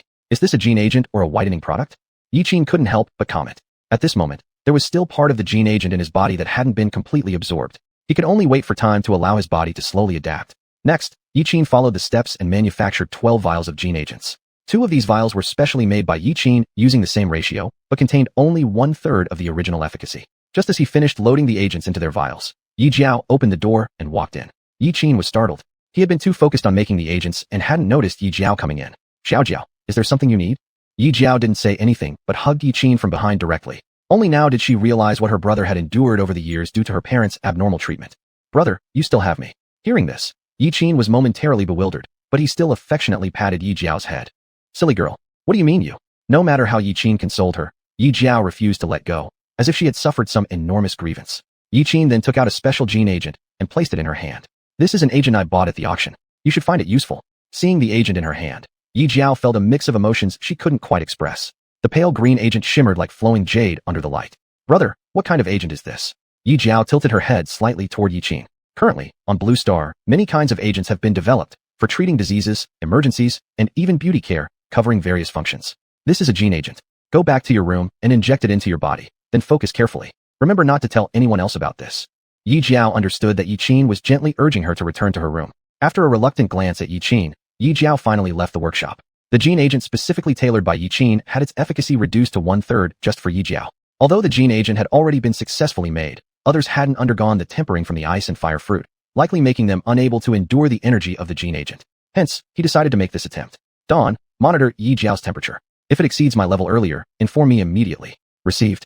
Chapter 46. Young man, do you desire power? A few days later. Why do you suddenly want to go to Hout City? Hout City is close to the border of Huaxia. It's very dangerous there. Is there something that we must buy from there? Xiuxian muttered as she spoke. She did not know why Yi Qin would suddenly want to go to such a place. At this moment, however, Yi Changdong's face was full of smiles. Originally, he thought that his son wouldn't amount to much in the future, but now Yi Zhong and Ding Qing told him that his son had a connection value of 95 and also got admitted to the Mechanical Armed University. It wasn't just pride. His son was an existence worthy of being venerated by the family. Yi Changdong earnestly said, well, our son has grown up. He has his own ideas. Why are you so concerned? Jiang Xiuxian irritably shot Yi Changdong a glance. Her husband only knew how to make money through business and didn't understand how perilous the border city was. Jiang Xiuxian, as an ion-level mech driver, had naturally gone to the border city to hunt beasts. Beyond the border city were military defenses, and beyond those defenses were countless numbers of giant creatures. Even inside the city, it was common for giant beasts to break in. This dangerous place was somewhere that Jiang Xiuxian, as a mother, did not want Yiqin to go. Seeing their parents argue again, Yi Jiao skillfully sat on the other side of the sofa, snuggling tightly against Yiqin. In this household, she disliked her father the most. She didn't understand why her father, despite being part of the same family, acted so opportunistically. Previously, he had been indifferent towards her older brother, yet now he put on a paternal front. If she hadn't observed it all these years, she might have fallen for her father's act. After staying for a while, Yi Jiao could no longer bear seeing her father continue to wear that paternal demeanor. Before she lost control, Yi Jiao hurriedly left the sofa and returned to her room. Right when she was about to close the door, Li Lijia sent her a video message. Ever since that day Li Lijia met Yiqin, the news that Yi Jiao's older brother was Yiqin spread throughout the entire class. And after being promoted within the class, except for third-year students, now everyone in the school knew that Yiqin was her brother. Now whenever Yi Jiao went to school, there were countless people asking her to help get Yiqin's autograph or seek him as a mentor. Some girls even wanted to directly invite Yiqin out for a meal. In her communication software, the number of new messages was always at 999 plus. Especially Li Lijia, who started to inquire about her brother's affairs intentionally or unintentionally. Plastic best friend. Yi Jiao firmly pressed the reject button and then lay down on her bed listlessly, her eyes filled with sorrow. She knew that all of this was because her brother suddenly became strong, leading to this change in attitude from others. Within these past 2 months, she had witnessed Yiqin's qualitative leap in growth. From the fool who couldn't drive a mech, he became a genius admitted to the mechanical armed university. Since the night he injected her with the medicine he provided, Yi Jiao's connection value actually increased from 75 to 80. She wasn't even 18 years old, so her connection value was still growing. If it continued to grow at this rate, she found it hard to believe what kind of strength she would possess in the mech tournament 2 years later. Well, I'm getting ready to leave. If I wait any longer, I'll miss the airship. Yiqin slung his backpack over his shoulder and said to Yi Changdong and Jiang Xiuxian, Mom, Dad, after I finish my business in the border city, I will not be returning first. I will directly join the youth training camp, and after the camp ends, I will report to the mechanical armed university. If I come back, I'm worried there won't be enough time. Jiang Xiuxian anxiously reminded, Be careful. Mom, I understand. You must be careful when you're alone. If there's danger, immediately hide in the underground shelter. Jiang Xiuxian showed deep concern as she kept on nagging. I will. Yiqin rolled his eyes. If a beast encountered him, it would be the beast that should be scared, not him. Before leaving, Yiqin went upstairs to Yi Jiao's room, knocked on her door, and then walked in. He saw Yi Jiao lying motionless on the bed. He placed the normal version of the genetic agent on the table. I'm leaving. Remember to work hard and not slack off. This drug can only be injected with up to 1/3 per time, and only once a month. As he was about to leave the door, Yi Jiao unexpectedly turned her head and responded with an "Oh." The border city, Hout City. Outside Hout City was the first line of defense of the border region, which was also the national boundary of the Wuxia Empire. Outside the defense lines were lush primeval jungles and countless ferocious giant beasts. After disembarking from the airship, Yiqin rushed to the outskirts of Hout City, heading towards the slums. According to the unwritten rule, the connecting area between the suburbs and the slums had a bustling alleyway. This was what people called the black market street. Anything could be sold in the black market. Mech suits, giant beast meat, and spirit medicines of all kinds were available. It was like a replica of the Qianda Mall, except no taxes were levied on goods sold here. However, there were no guarantees for any products here either.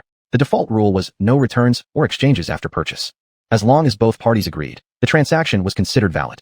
A lanky young man came to the black market to look for a mech suit system. He was negotiating the price with a nearby merchant. ADW, how about it? This mech suit system is equipped with a late 3rd generation AI. This price is already very cheap. The young man took out a mini tablet and plugged the merchant's USB drive into it. Seeing him checking the goods, the merchant hurriedly said, Mech suit systems have been updated to the 6th generation now. If I didn't urgently need cash, I wouldn't sell this set. The young man gave the merchant a distrustful glance. After all, this was the black market where just talking wouldn't reveal the quality of the items. In an instant, all the information about the mech suit system appeared on the tablet. After checking it thoroughly, the young man eyed the merchant up and down. This mech suit system does use a late 3rd generation AI, but I'm looking for a defensive Tian 2 level mech suit system. The one you provided is obviously the system for a Jia level mech. Are you trying to pass off subpar goods as good ones? Realizing that he was dealing with an expert, the merchant had no choice but to pull out his USB drive and leave angrily. If a deal can't be reached in a trade, then no deal is better than a bad one. After watching the merchant slink away, the young man also snorted coldly. Does he really think I'm a clueless newbie? There was no core shield program in the Tian 2 level mech system on that USB drive. It was clear the merchant was trying to pass off an inferior Jiao mech suit system. After the failed transaction, the young man continued walking deeper into the black market. After browsing for quite some time, he still couldn't find what he wanted. Is the Tian 2 level mech system really this hard to find? Just as the young man was about to leave, Yiqin approached from behind him. Young man, do you crave power? Yiqin handed over a USB drive with a smile on his face. That smile made the young man feel uneasy, yet he still asked, Who are you? It doesn't matter who I am. What matters is that I have what you're looking for. Thinking Yiqin was a merchant, the young man accepted the USB drive and hastily examined its contents. Whose system is this? This is undoubtedly the best mech system I've ever seen. Both the design of the mech circuitry and the carry programs were nearly perfect. Before he could finish examining it, Yiqin pulled the USB drive away. I don't have enough money to buy this system. The young man's excited heart immediately calmed down. He also realized that Yiqin must have something he needed done. However, Yiqin simply shook his head. I don't want your money. I just want you to promise me one thing. Seeing Yiqin's increasingly unrestrained smile, the young man wrestled intensely in his mind. I can't possibly sacrifice my integrity to get this mech system. Yiqin looked exasperated at the misunderstanding. I don't want your integrity. I want your time. The young man looked panic-stricken. My time is as important to me as my integrity. At this point, Yiqin expressed his helplessness. You're thinking completely wrong. Chapter 47. Black Market Mecha Slaughter Tournament. The Black Market, Basement Level 1. Bang. The deafening sound of metal colliding reverberated throughout the venue, as sparks flew where the two mechas clashed, igniting the audience's enthusiasm. On the arena, two mechas were battling with all their might. A Black Tian 2 class mecha was fighting against a Green Ion class mecha. Continuous explosions and fierce combat reignited the audience's excitement, everyone cheering loudly at this moment. This was the exclusive mecha slaughter tournament of the black market, with a participation fee of 100,000 yuan. The contestants would be selected through a lottery system. In the slaughter tournament, whoever defeated their opponent would gain the accumulated prize money of their rival. Such tournaments only happened once a week, yet each event attracted nearly 100 participants. After several exchanges, the arm of the black mecha was blown off by cannon fire, causing its system to stall. However, at this moment, the green mecha had just finished equipping all its long-range weapons, and it seemed the next move would decide the winner. While charging the ion energy cannon, the black mecha used its last ounce of strength to rise and throw the blade in its hand. In the next second, the blade directly pierced into the ion energy cannon, and along with a spectacular shower of sparks, the other mecha immediately exploded. This outcome shocked everyone. The audience widened their eyes in astonishment. No one expected such an unbelievable match today. Shit, it actually managed to counterattack. Some spectators could not help but swear out loud. What garbage. The green mecha should have easily beaten the black mecha, which was already in a system shutdown. This is ridiculous. The spectators who placed bets started doubting their own judgment. They had heavily bet on the green mecha winning. But now the result went against everyone's expectations. Exchange money. Upon seeing the result, Yiqin, wearing a black hat, quickly moved towards the counter and handed over the tickets. Gambling on slaughter matches was another prominent feature of the black market.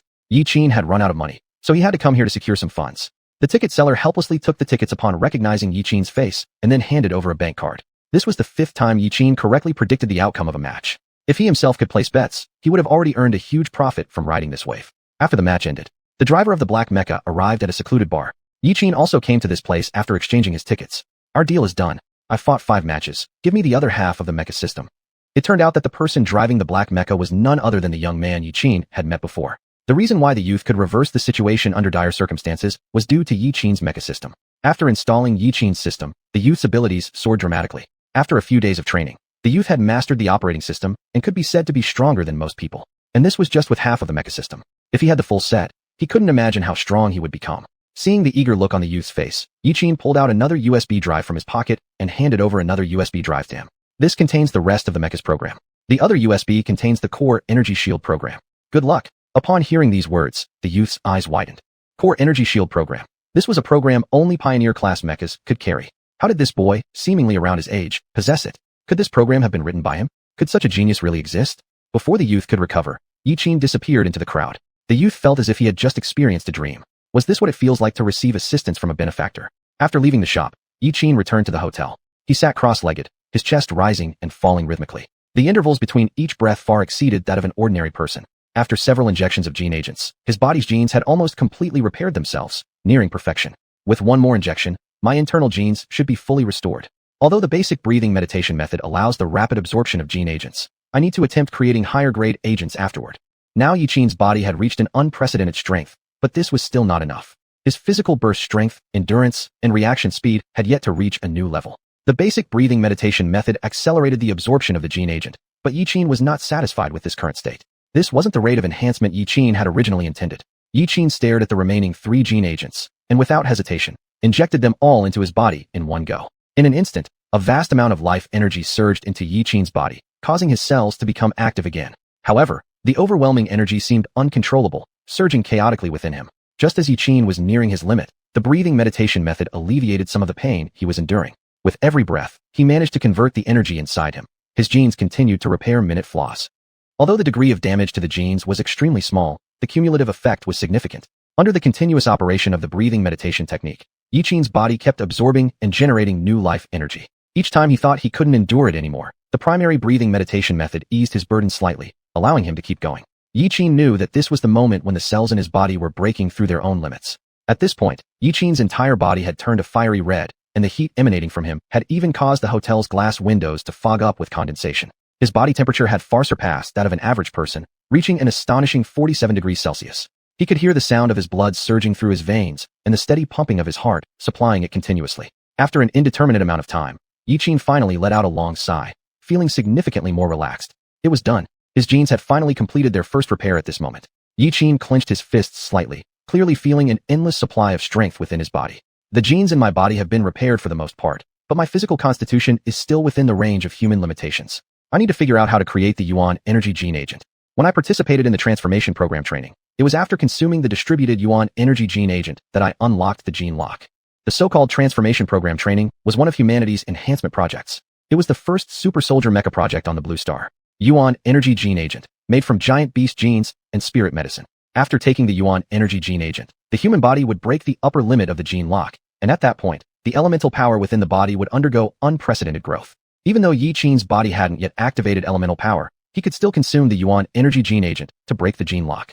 Breaking the upper limit of the gene lock meant his combat strength would surge drastically once again. After enhancing his physical capabilities, he needed to find suitable equipment for Dawn and start installing some internal programs for it. The short-distance spatial jump feature of the Polaris mecha was quite impressive. It was just unclear how much purchasing such a program would cost.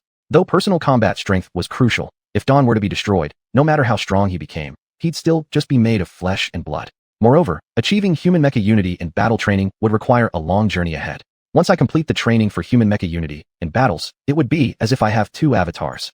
At that point, normal mechas won't pose any threat to me. Even fighting multiple enemies at once, I would still have confidence. Imagine being surrounded by several enemy mechas. Yiqin could remotely control Dawn while stepping out of the mecha himself and setting traps or bombs on the enemy's machines. If things went poorly, he could manually remove the battery from an opponent's mecha and then use Dawn to defeat them. Under these circumstances, whether it was a one-on-one or one-against-many fight, Yiqin was confident in wiping out all the enemies. He practically felt invincible, like someone using cheats. Chapter 48, The Upper Limit of Unlocking the Gene Lock. After completing the genetic repair within his body, Yiqin stood up and stretched lazily. His control over his body had advanced to a new level, all thanks to the gene potion. Tungsten metal, as long as I find this thing, then the main weapon for Dawn will be set. Feeling at ease, Yiqin had come to the border city just to search for the existence of tungsten metal. He planned to use tungsten metal to forge the shell and blade of Dawn. Conveniently, this metal was only available on the black market. After spending several days on the black market, Yiqin eventually found the seller after inquiring from multiple sources. Following the intelligence merchant's tip, he came to the deepest alley of the black market. Normally, no one ever walked here, let alone merchants opening stores here. Upon reaching the designated location, Yiqin initiated a voice call. I've arrived. Where's the person you mentioned? Suddenly, an electronic voice transmitted from the earpiece. Wait a bit. Someone will come to take you. Just don't resist along the way.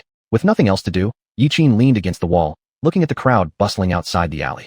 There was no denying that the black market supported many people. Some specialized in trading mecha supplies, some specialized in trading raw metal materials, and others extracted metals from scraps. From time to time, there were also women with good looks enticing passers-by on the roadside. For them, one service cost only 2 or 3 meals worth of money. After all, in the slums, there were plenty of people who went hungry. Precisely because the people in the black market were a mixed bunch, they survived through various means. Perhaps this was the very significance of the black market.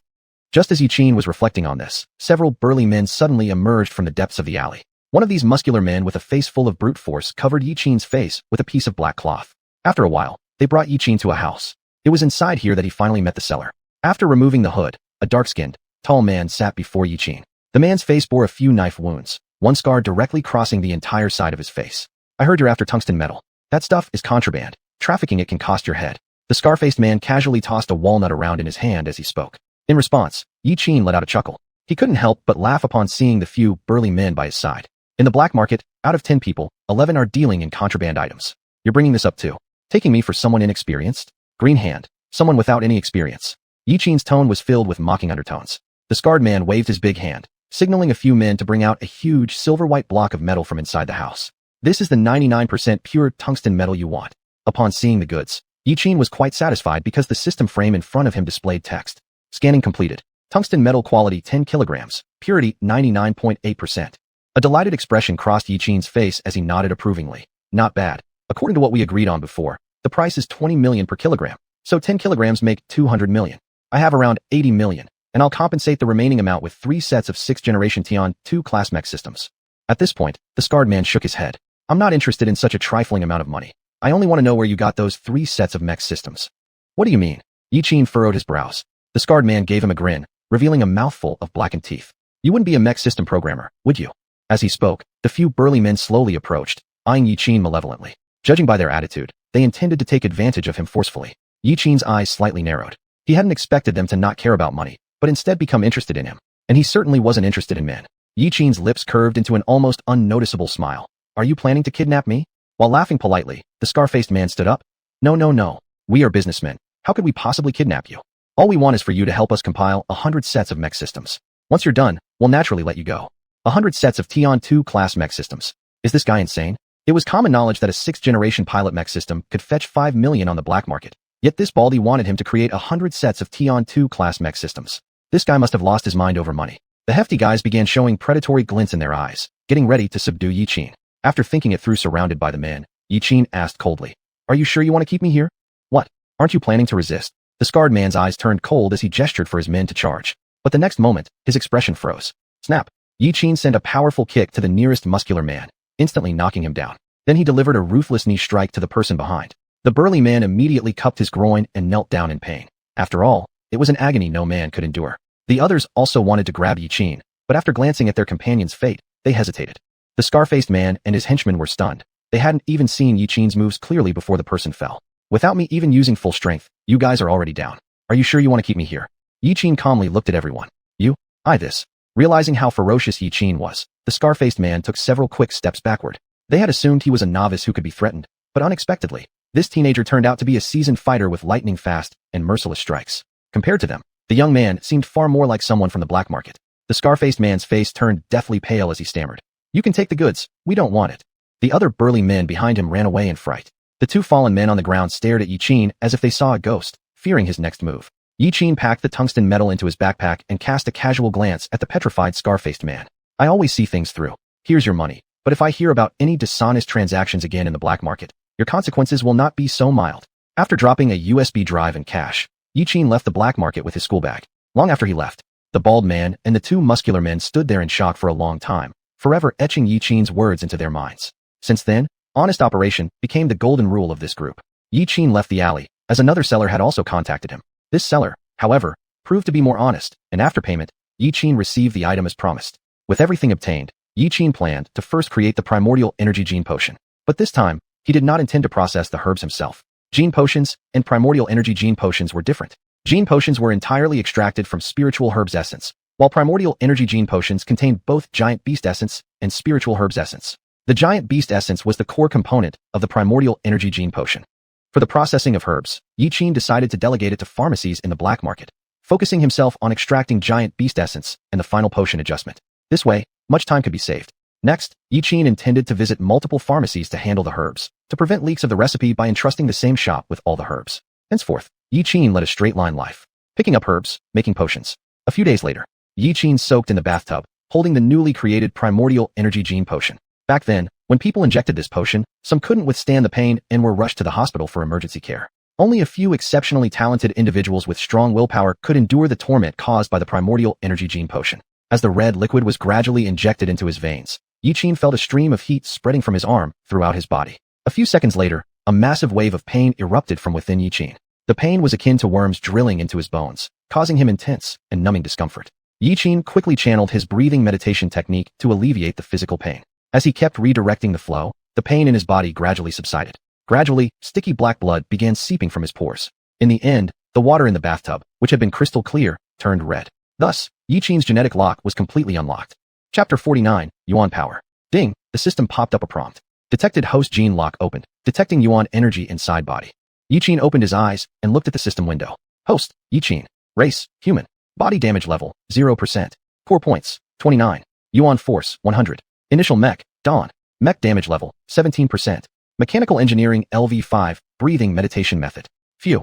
Yiqin exhaled deeply. He never thought that injecting with the agent would actually awaken Yuan energy. Everything in heaven and earth has Yuan. Yuan means beginning, meaning that Yuan Qi is the source of all things. It was originally an ancient Chinese philosophical concept, referring to the original matter constituting all things. The theory of yuanxi was also first proposed by ancient Chinese people about the basic material concepts constituting life and nature. But now, after the awakening of elemental power on Earth, everyone carries yuan within them. The amount of yuan force represents how many times one can use elemental power. In other words, the more yuan force a person has, the stronger their elemental power will be, and they can use it multiple times. After some consideration, Yiqin began experimenting again with creating the yuan energy gene serum. Only this time, the dosage was less than 1/10 of the original. Ordinarily, each person only needs 1 dose of yuan energy gene serum to unlock the gene lock's limit and possess yuan force. However, Yiqin did not choose to continue producing yuan energy gene serums because he wanted to promote this serum to every corner of Earth. He wants everyone to awaken yuan force. He aims to enhance the strength of all people on Earth.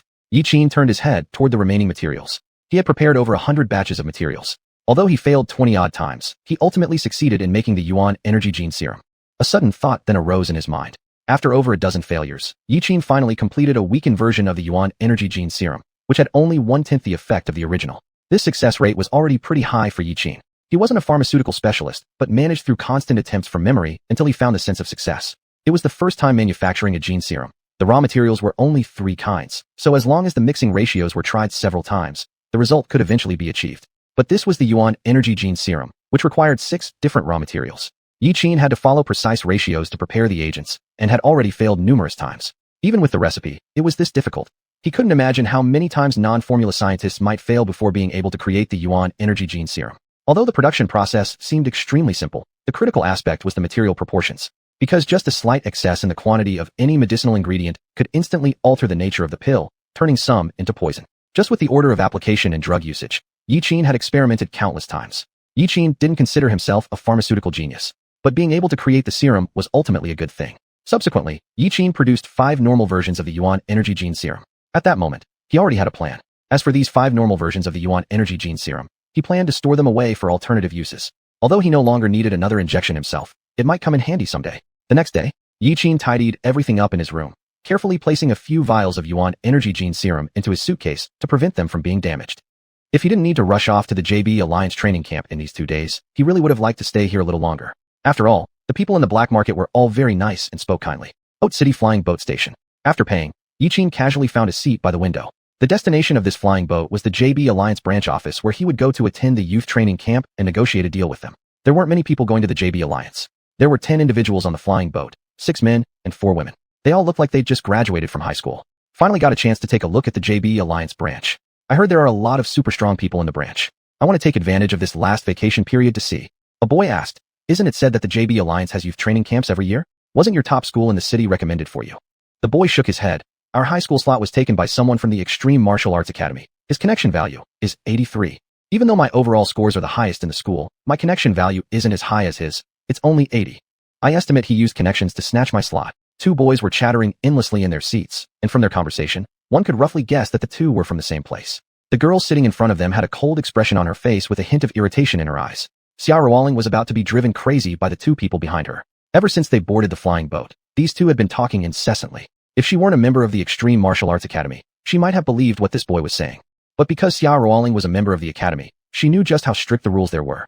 The Extreme Martial Arts Academy playing favorites? This person must be insane. It's clearly because his connection value wasn't as high as the others, so he got weeded out. Yet this boy still made excuses for himself. He blames everything except himself. After a while, Xiaoruoling directly got up and sat behind the 2 boys. As soon as she sat down, Xiaoruoling turned her head to look at the boy. Since boarding the flying boat, this boy hadn't moved once. His age looked similar to hers, or perhaps even younger. At this moment, the boy's head was lightly leaning against the window, sleeping. Therefore, Xiaoruoling could openly examine him without reservation. His skin was very fair, with a fine texture, even better than hers. Yet, she couldn't sense any cosmetics on his face. It seemed like this was his natural state. His features were extremely delicate. High-bridged nose, long lashes, thick eyebrows, bright eyes exuding manly charm. He was exactly the type Xiaoruoling favored. While Xiaoruoling quietly appreciated his appearance, the flying boat suddenly encountered an air current and trembled slightly. The boy leaning against the window stirred and slowly opened his eyes. Xiaoruoling originally intended to quickly avert her gaze, but the sudden gleam of his eyes held her firmly in place.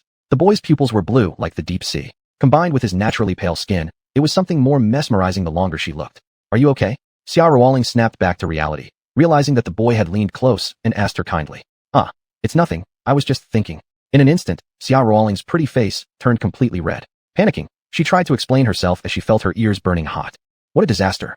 She didn't mean to stare at him so rudely. Surely, he must think she's some kind of crazed female admirer now. Xiaoruoling wailed inwardly, wishing she could get up and leave right away. But doing that would only prove she was guilty inside. It's good if there's nothing. Wei Qin let out a slight sigh of relief. He had planned to take a short nap on the flying boat, but when he opened his eyes and saw the girl staring straight at him, he thought there might be something wrong with her eyes. Chapter 50. That's not how you flirt. Hello, my name is Xiaoruoling. You don't look like you're from Hout City. To avoid awkwardness, Xiaoruoling took the initiative to greet him. Yi Qin wasn't particularly interested in chatting, but out of politeness, he still responded. My name is Yi Qin. I'm not from Hout City. I come from the capital. No wonder I haven't seen you before. Xiaoruoling muttered softly. At this moment, a few people ahead turned around and joined in. I'm Liang Zai, from Hout City's #1 high school. My connection value is 80. When it came to connection value, Liang Zai couldn't help but subtly smirk with pride.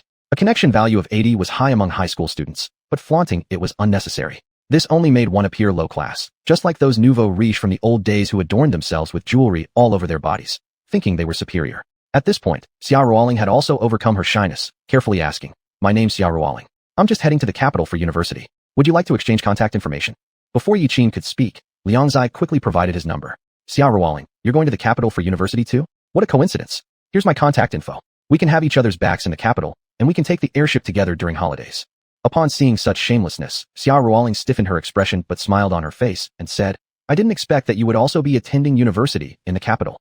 Yi Qin simply turned his head toward the window without speaking, uninterested in idle chatter with these young kids, and even less inclined to add their contacts. But Xiaoruoling was very enthusiastic. She asked while looking at Yi Qin, why are you going to the JB Alliance branch? Are you here for their assessment? The destination of this airship was the JB Alliance, naturally making Xiaoruoling curious about Yi Qin's purpose for the journey. Yi Qin arched an eyebrow. It's my first time coming to the JB Alliance branch. I need to handle some matters here. Mentioning the JB Alliance immediately changed Liang Zai, as if into someone else.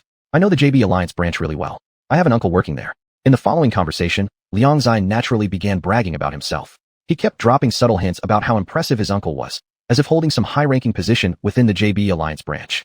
However, no matter what he said, Xiaoruoling's eyes remained fixed on Yi Qin. Although Yi Qin wasn't looking at Liang Zai, he could already tell what Liang Zai was up to from his words. All he was doing was trying to attract Xiaoruoling standing beside him, since adolescent boys always unconsciously show off in front of girls. After hearing that Liang Zai had an uncle in the JB Alliance, others gathered around him too. After all, joining the JB Alliance isn't easy. Hearing Liang Zai's boasts, everyone occasionally exclaimed with admiration and envy. Liang Zai's way of talking was extremely clumsy. He continuously boasted about how amazing his uncle was. Regarding this, Yi Qin could only sigh repeatedly, then muttering inwardly, Young man, this is not how you flirt. As Liang Zai continued boasting more and more enthusiastically, Yi Qin couldn't bear listening anymore and used the excuse of needing to use the restroom to hastily escape from this torture. After all, if he listened any longer, he was afraid his toes would grow uncomfortable enough to dig out a house. Seeing Yi Qin leave, Xiaoruoling could only endure Liang Zai's incessant boasting. When Yi Qin returned from the restroom, all he saw was the trouble and helplessness on Xiaoruoling's face. Ding-ling. The intercom of the airship rang out. We have arrived at the JB Alliance branch. Next stop, Magic City. Please take your belongings with you. Stepping off the airship, Yi Qin exhaled deeply. Finally, they'd arrived. Along the entire route, Liang Zai had been endlessly bragging about himself, nearly giving Yi Qin a headache. Though displaying oneself in front of a girl is a boy's natural instinct, after a while, it still felt uncomfortable to listen to. Ruoling, aren't you here to participate in the JB Alliance examination? If no one offers you a ride, I can. Even after disembarking from the airship, Liang Zai continued flattering Xiaoruoling. Facing the invitation, Xiaoruoling firmly rejected. She disliked this kind of person like Liang Zai. She shook her hand vigorously. No thanks, I'll just take a taxi. Seeing she hadn't climbed into his car, Liang Zai stubbornly persisted. It's fine. I'm going to the JB Alliance anyway. It's on my way. Why don't we exchange our contact information first? Yi Qin looked at Liang Zai, feeling like he was staring at a dog chasing its tail. Young man, has no one ever taught you? Girls aren't attracted by blind affection. They're attracted through appeal. At this moment, a limited edition sports car approached slowly from afar. The distinct appearance of the car automatically made other vehicles give it space. After all, if this type of car were to be scratched even slightly, one might have to compensate with their entire fortune. To show off his knowledge, Liang Zai proactively said to Xiaoruoling, Do you see that car? It's the 2012 Bugatti Veyron Grand Sport Veyron, a limited edition sports car from hundreds of years ago. The original price of this car was over 100 million, and now its value should have increased more than 70 times. Liang Zai proudly said with an air of immense pride. We also have such a car at home. The moment the car arrived, it immediately caught everyone's attention. After all, no man could resist such a cool, open-top sports car. Even Xiaoruoling was captivated by the sight of the sports car and looked at it curiously. At this moment, Liang Zai glanced at Yi Qin beside him, and seeing Yi Qin keep silent, he suddenly had an idea. Yi Qin, is this your first time seeing such an awesome car? Although there are many rich people in the capital, they wouldn't dare drive this kind of car like they do at the JB Alliance branch office, right? Upon hearing Liang Zai's words, Yi Qin detected a hint of sarcasm. Isn't this just typical? Putting someone down while flattering another? In reality, Liang Zai intended it deliberately. On the airship, Xiao Ruoling kept looking at Yi Qin secretly. What's so special about Yi Qin except for being clean-cut? This world is harsh. Without money or power, looks mean nothing. Before Yi Qin could reply, Xiao Ruoling frowned and spoke up first. What do you mean by that, Liang Zai? Liang Zai quickly grinned and explained, nothing much. I was just asking casually. If he doesn't want to answer, then never mind. Xiao Ruoling's face showed disgust. Just as she was about to scold him, Yi Qin suddenly spoke up. I'll go ahead. Someone has come to pick me up. Huh. Liang Zai was surprised, not expecting Yi Qin to give such an answer. Yi Qin, didn't you say this is your first time coming to the JB Alliance branch? How would someone know to come and pick you up? Xiao Ruoling asked. Since someone has come to pick you up, Yi Qin, can you take me along? After saying this, Xiao Ruoling specifically glared at Liang Zai hard, seemingly in deliberate support of Yi Qin. Yi Qin frowned, pondering for a bit before replying. I don't know if it's okay. I need to check first. All right, I'll wait for your response. Xiao Ruoling's devoted expression made Liang Zai beside her nearly green with jealousy. What? She's not getting into his car, but instead onto Yi Qin's. Do women really prefer boys who look pale and delicate? Chapter 51, The Real Clown. Yi Qin was seen walking towards the Bugatti Veyron he had noticed earlier. Liang Zai revealed an incredulous look, and his whole body froze as if under a spell. Could this car actually be here to pick him up? Not only him, but all the people present stared at Yi Qin, finding it hard to believe their eyes. They watched as Yi Qin approached the sports car, whereupon a girl dressed in sportswear stepped out. Her blue eyes were like a deep blue sea, refreshing to behold. The girl's demeanor was as stern as a glacier lasting thousands of years, her every move exuding incomparable elegance. After they talked for a moment, Yi Qin slowly strolled back. Xiao Ruoling, are you coming with me? In response to the invitation, Xiao Ruoling's face revealed confusion. This car can probably only seat 2 people, right? At this point, Hu Lingsong walked over with a smile. You sit with me in the front. Yi Qin will drive. Faced with the frosty beauty of Hu Lingsong, Xiao Ruoling nodded absent-mindedly. This girl was so beautiful she forgot to refuse. In the end, she could only follow slowly behind her. Even when Liang Zai regained his senses, he just stood there dumbly. From start to finish, Yi Qin never even glanced at him. Eventually, the 2 girls sat in the front seat, while Liang Zai beside waved toward a security guard nearby. Isn't this considered dangerous driving? The security guard gave Liang Zai a look as if he were a fool. Go play somewhere else. She's the head of the JB League branch. What rank are you? Soon after, the car roared away. Upon hearing the security guard's words, Liang Zai was left stunned on the spot. He couldn't believe that the woman was actually the head of the JB League branch. Now completely baffled, Liang Zai reflected further. He thought this woman was just someone's rich mistress. At her age, it seemed impossible for her to own such an expensive luxury car. Unfortunately, what the security guard said shattered his last shred of hope. After all, being the head of the JB League branch meant one had to possess considerable capability. So this implied that Yi Qin had somehow connected with someone at this level? The leader of the JB League branch possessed the highest authority here. Regaining his composure suddenly, Liang Zai exclaimed in disbelief, Damn, this kid knows the head. Just like that, he helplessly watched Yi Qin leave with Xiao Ruoling, filled with regret. It turned out that he himself was the real clown. All the way until getting into the car, Xiao Ruoling still couldn't believe Yi Qin knew such a stunning woman. No wonder Yi Qin hadn't looked much at her along the journey. It turned out all the beauties he knew were of this caliber. Come to think of it, losing didn't seem unfair anymore. Hu Lingsong's appearance and entire demeanor far surpassed her own. She lost this time without any complaints. However, sitting in a several billion yuan car really was comfortable. Even sitting on Hu Lingsong's lap, she could still smell a sharp fragrance. Could this be top-grade car aroma? After boarding, Yi Qin remained composed. Truly, the car handled exceptionally well. The car's interior alone was far superior to his old 10,000 yuan vehicle by leaps and bounds. As Yi Qin drove, he remarked, When you first told me you were coming to pick me up, I got quite a shock. Didn't expect you'd be from the JB League. While hugging Xiao Ruoling's slender waist, Hu Lingsong teased with a sly smile. Is this your little girlfriend? Had I known you'd bring someone along, I would have brought a bigger car. These words made Xiao Ruoling's face flush red, though she also gathered bits of information from the fleeting remarks made by this beauty about their relationship. Apparently, Yi Qin and she weren't in a boyfriend-girlfriend relationship. Throughout the ride, the two kept chatting, leaving Xiao Ruoling flustered on Hu Lingsong's lap. After arriving at the JB League branch, Xiao Ruoling bit her lips, hesitating whether she should ask Yi Qin for some contact details. Yi Qin, but before she mustered the courage to speak, Yi Qin was already waving goodbye to her. Farewell. We'll meet again another day. Watching the sports car gradually speed away, Xiao Ruoling felt a sense of emptiness. She realized it might be difficult to ever see Yi Qin again in her life. Xiao Ruoling understood very well the vast gap between her and Yi Qin, let alone that he knew women like her. It was natural that he wouldn't consider her. After all, they simply didn't live in the same world. After leaving the JB League branch, Yi Qin continued driving to the meeting place of the training camp. Alright, this is the training ground for the boot camp. Remember to contact me if anything arises. Nodding affirmatively, Yi Qin took his backpack and got off the car. No wonder the JB League is the most powerful organization on Blue Star.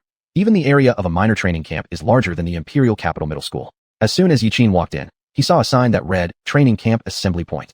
Around the sign were several people dressed in uniforms standing guard. Dozens of men and women, about the same age as Yiqin, had already gathered around it.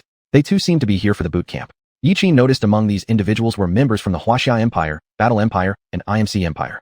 Looks like this boot camp's composition was quite complex. Alright, now divide into 4 groups, each consisting of 10 people entering one by one. Just as the leader was speaking, Yiqin moved slowly towards the group. How is there another person from the Wuxia Empire? Probably someone who got in through backdoor connections. After all, Wuxia Empire people are supposed to be very punctual. Someone like him who doesn't fit and must have some issue. A few started whispering amongst themselves. Faced with these whispers, Yiqin remained calm, his heart still like water. He came to the JB League branch to accomplish more important things and didn't bother with quarrels with these little kids. When they were checking the roster, a middle-aged man dressed in uniform approached solemnly. Are you Yiqin? The middle-aged man glanced at his tablet and asked after raising his head. Are you the Yiqin with a connectivity value of 95 who was invited by the Wuxia military department? Yiqin nodded. The expression of the middle-aged man turned severe. Though he somewhat doubted Yiqin's claimed connectivity value of 95, since this was an invite from the Wuxia military department, he had no choice but to treat it seriously. After the middle-aged man pointed out this fact, the rest of the attendees immediately picked up on the abnormality. Wuxia Empire probably has no more talents left if they're inviting people like this to attend the boot camp. Could this guy have obtained the qualification through family connections? Someone associated with the Wuxia military department? It makes sense. For a while, a few mocked Yiqin under their breaths. Yiqin showed no reaction, but the middle-aged man frowned severely and roared. Silence. Instantly, everyone shut their mouths. The middle-aged man then rechecked the number of attendees again and confirmed there were no problems. Now, 11 people from the first group will enter. Yiqin, you go with the first group. Others didn't show much concern, but Yiqin sensed something unusual from this statement. What did it mean? Why should entry into the boot camp require such division? Even though feeling there was something peculiar, Yiqin still followed obediently behind the group as they were led through the gate by the middle-aged man. Upon entering the camp, what caught the eye first was a huge fence enclosing 5 second-tier giant beasts inside. The middle-aged man coldly said, Now you all have one last chance to back out. Then he pointed to a small door ahead and said to everyone, Your entrance assessment is to break through the barrier of the giant beasts and reach the opposite exit. No matter what method you use, reaching that point will qualify you. If you fail or fear doing so, you can opt out right now. At this moment, the expressions of everyone present turned grim. What? Someone immediately shouted. You mean entering the boot camp requires passing an exam? Some hesitated, while others summoned mechs and charged forward. Only a few couldn't handle the pressure and directly chose to turn away. After all, they hadn't mentally prepared to hunt giant beasts. Chapter 52. Attribute less yuan force. Yiqin leaned against the wall, watching these people from Goryeo studying various shuttle routes. He found it somewhat amusing. Although these giant beasts were all second stage, they were also small ones, about 2 meters tall. The moment Yiqin saw these giant beasts, he had a rough idea of what this boot camp was all about. This so-called entrance camp assessment clearly tested how they would get through. Killing the giant beasts with mechs might be easy, but the JB Alliance training camp wouldn't give such a simple question. It seems this evaluation is about figuring out how to kill these giant beasts. At this moment, a tall and slim, handsome boy with an overwhelming pride spoke up with a sneer. I thought it would be something special, boring as always. Someone shouted. Pak Ebik, did you know beforehand that this boot camp had evaluations? Fuck. You didn't even remind us. At least we are all from the Goryeo Empire. That boy named Pak Ebik glanced disdainfully at the other person and said, Even though we're all from the Goryeo Empire, your life or death means nothing to me. Stop pretending we're related. You. The ridiculed youth looked humiliated with anger, but dared not make any moves. Alright, stop arguing. We're all from Goryeo, and it's hard to have made it into this training camp.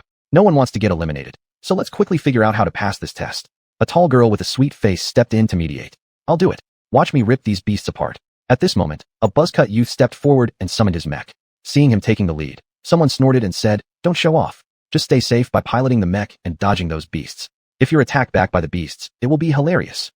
The buzzcut youth sniffed coldly and then drove the mech toward the beasts. A minute later, the buzzcut youth's mech lay on the ground without any movement. Just when the buzzcut youth entered to attack the beast, the other beasts acted like they had team awareness, attacking together. In the end, the buzzcut youth only lasted for a minute under the combined attacks of the beasts. After seeing the buzzcut youth's sorry state, Pak Ebik stood out seriously and proposed, Let's stick together. As long as we reach the exit, we'll be successful. If there are any more difficulties ahead, we can still go through them together.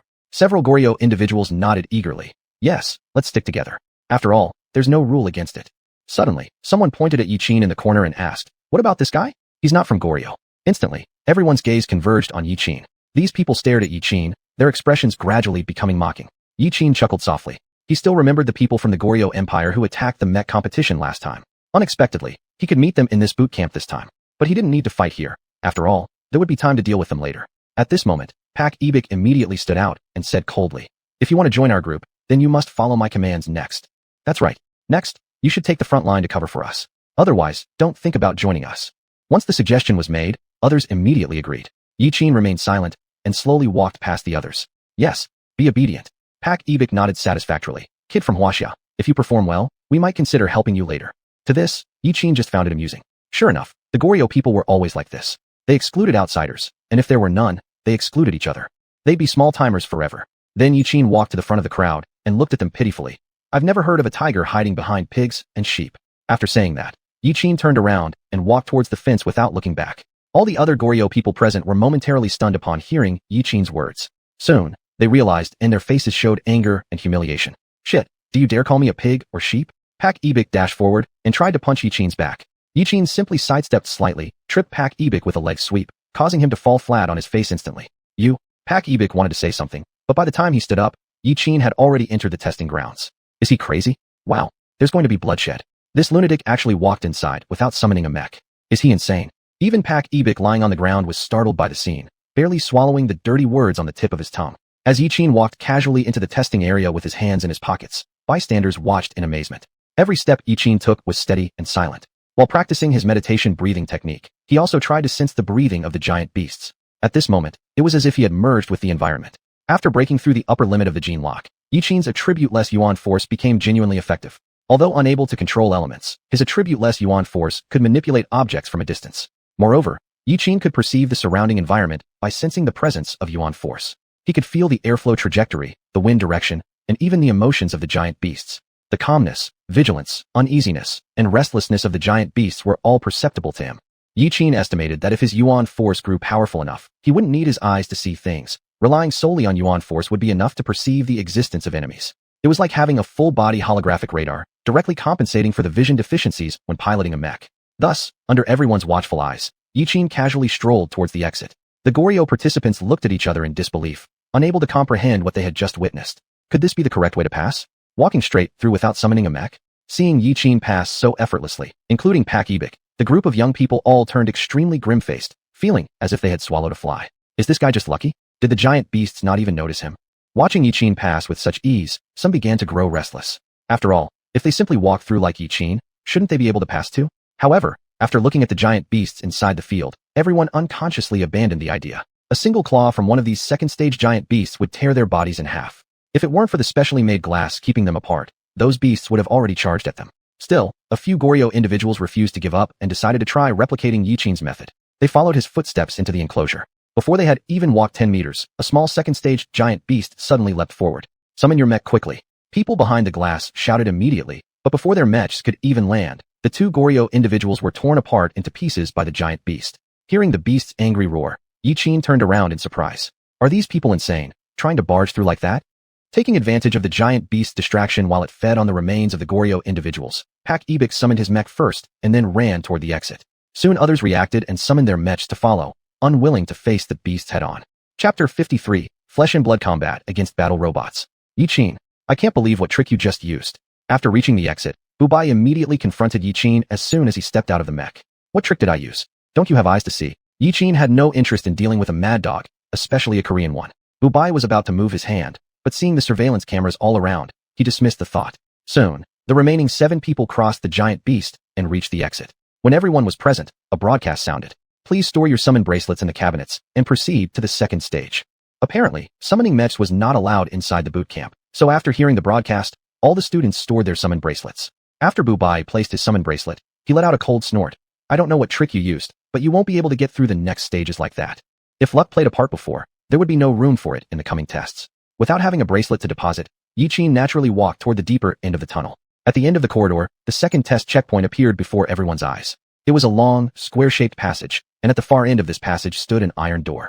The moment all the students entered, a series of click-click sounds echoed repeatedly through the channel. Following these sounds, numerous shadows emerged from around the walls. The figures kept surging out, and within a few seconds, the previously spacious passage became densely packed with towering figures. What was originally a mere 20-meter passageway now felt unbearably distant. As soon as everyone identified the silhouettes, someone blurted out, "These are battle robots." Each robot was approximately 170 centimeters tall. Besides a pair of glowing red eyes, their entire bodies were made of metal. made entirely of pure steel. Each battle robot also carried thick armor plating across its chest, giving off a sense of overwhelming strength. After recognizing the robots, including Bu Bai, all the students looked incredibly uneasy, as if they'd swallowed a fly. Battle robots. Is the second stage making us fight these robots? Shit, the place is too small here. There's nowhere to run. Seeing the battle robots, Bu Bai was frightened and slightly retreated behind the group. He definitely didn't want to be the first to step up. These battle robots generally require commands from a person before they start moving. The JB League sure has deep pockets. A single robot costs over 300,000 credits, and there are at least 30 battle robots here. Ever since Earth entered the second tier of civilization, a lot of manual labor has been liberated. Many transport and handling tasks are handled by various robots. When these robots were introduced, they faced opposition from many people, as this meant ordinary individuals could no longer make money through physical labor. On the other hand, the appearance of robots drastically improved work efficiency. Robots don't slack off or mess around. Some rich families even purchase robots to serve as nannies, or more advanced models that can act as bodyguards. Although Yiqin's family was considered well off, they couldn't afford a robot nanny. Being the first time he encountered such a high-precision creation, Yiqin couldn't help but feel curious. He edged closer to observe more closely. Idiot. Upon seeing this scene, Bu Bai's face twisted into a sneering expression. This kid from China probably never saw anything like these battle robots before. These battle robots are programmed to attack instantly once they detect movement nearby. Constructed with solid steel exteriors and joints made of compound metals, one punch won't cause him anything less than a concussion. Hearing Bu Bai's words, the faces of other Koreans also lit up with malicious delight, as they all wanted to see Yiqin eliminated. Only the sweet-looking girl wore an anxious look on her face. She wanted to warn Yiqin but hesitated, fearing others might notice her concern. Ultimately, she was Korean, and calling out might risk alienation from her peers. Just as Bu Bai described, when Yiqin took only 2 steps forward, the nearby battle robot immediately raised its fist and struck at him fiercely. Stupid, wait to die. Bu Bai crossed his arms smugly with mocking disdain. Previously, Yiqin mocked them, and now seeing Yiqin in trouble made him happier than anyone else. Be careful. Finally, the sweet-looking girl couldn't bear it any longer and called out despite herself. Just as everyone thought Yiqin was about to get sent flying, what happened next made all of them widen their eyes in astonishment. Clang. A dull sound rang out. 2 steel arms were clearly grabbed firmly by 2 long hands, one on each side. Even though Yiqin could have avoided the attack with his current capabilities, he still chose to intercept it slightly. After all, since unlocking his gene lock, he had yet to test his strength. Am I seeing this wrong? Did this guy just intercept a battle robot strike? The Koreans' faces were filled with expressions of disbelief. Park Bai, standing there smugly with arms crossed, froze for a moment. His eyeballs nearly popped out from their sockets. After blinking a few times, he even rubbed his eyes hard. Could it be that he was hallucinating? Yiqin actually tried blocking the robot's attack with bare hands. Isn't that insane? Such battle robots possess enough power to severely injure someone with a single punch. In real combat scenarios, even well-trained soldiers couldn't endure such an attack. Now, Yiqin planned to face it with sheer flesh and bone. Although Park Bai had always been quite confident in himself, he knew he wouldn't dare intercept a blow from a robot. How could frail human limbs compare to steel? With the obvious gap in strength, it was pure idiocy seeking trouble. And yet, he was now watching Yiqin, the supposed relationship entrant, directly resisting a full-on attack from 2 fighting robots purely with his bare hands. For a moment, Park Bai felt confused. He wasn't sure who the actual robot was anymore. While Park Bai and the rest of the Koreans were stunned, something even more surprising happened. Crack, crack. The sound of mechanical parts being pressed against and grinding into each other echoed. Everyone immediately widened their eyes again, mouths hanging open instinctively. Is this a dream? This absolutely has to be a dream. They watched as the arms of the 2 battle robots started to slowly spread apart under Yiqin's force. Because of the conflict between machine components and program instructions, sparks erupted from the joints of the robotic arms, accompanied by shrill sounds. Damn! A Korean boy's mouth opened wide. Swallowing saliva with difficulty, his voice trembled. Does this guy's strength exceed that of a robot? Holy crap, is this still a human? Others were also shocked, unable to find any words to describe their inner feelings at that moment. That sweet-looking Korean girl even covered her mouth with her hand, her face filled with awe and astonishment. She was also witnessing for the first time someone resisting a battle robot with nothing but raw physical power.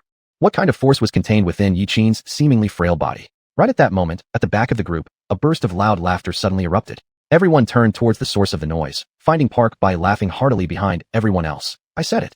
How could the training camp possibly set such a tough obstacle? Confused, the others turned around and questioned him. Park Bai, what do you mean by that? Yes. What are you laughing about? Park Bai, looking supremely confident, explained, the first level's giant beast was testing our reaction time. This second level, however, tests our courage. These battle robots may seem dangerous, but they essentially carry no killing power. If these mini robots were actually set up in the second level, how could anyone pass through it? He then pointed ahead to Yiqin, shouting confidently to everyone. When that relation case intercepted the robot's 2 punches, his body didn't even waver a bit. This means these robots are just for show. The attacks carry 0 strength. Chapter 54. Genius is just the threshold to see me. Everyone looked ahead, their expressions a bit bewildered. After all, during the first challenge, Yiqin seemed like he was cheating by directly walking to the exit. But now Bubai's words did make some sense. If there were indeed this many combat robots, how would they get through the second challenge? Seeing that no one responded, Bubai pushed his way through the crowd. While slowly stretching his body, he started walking forward.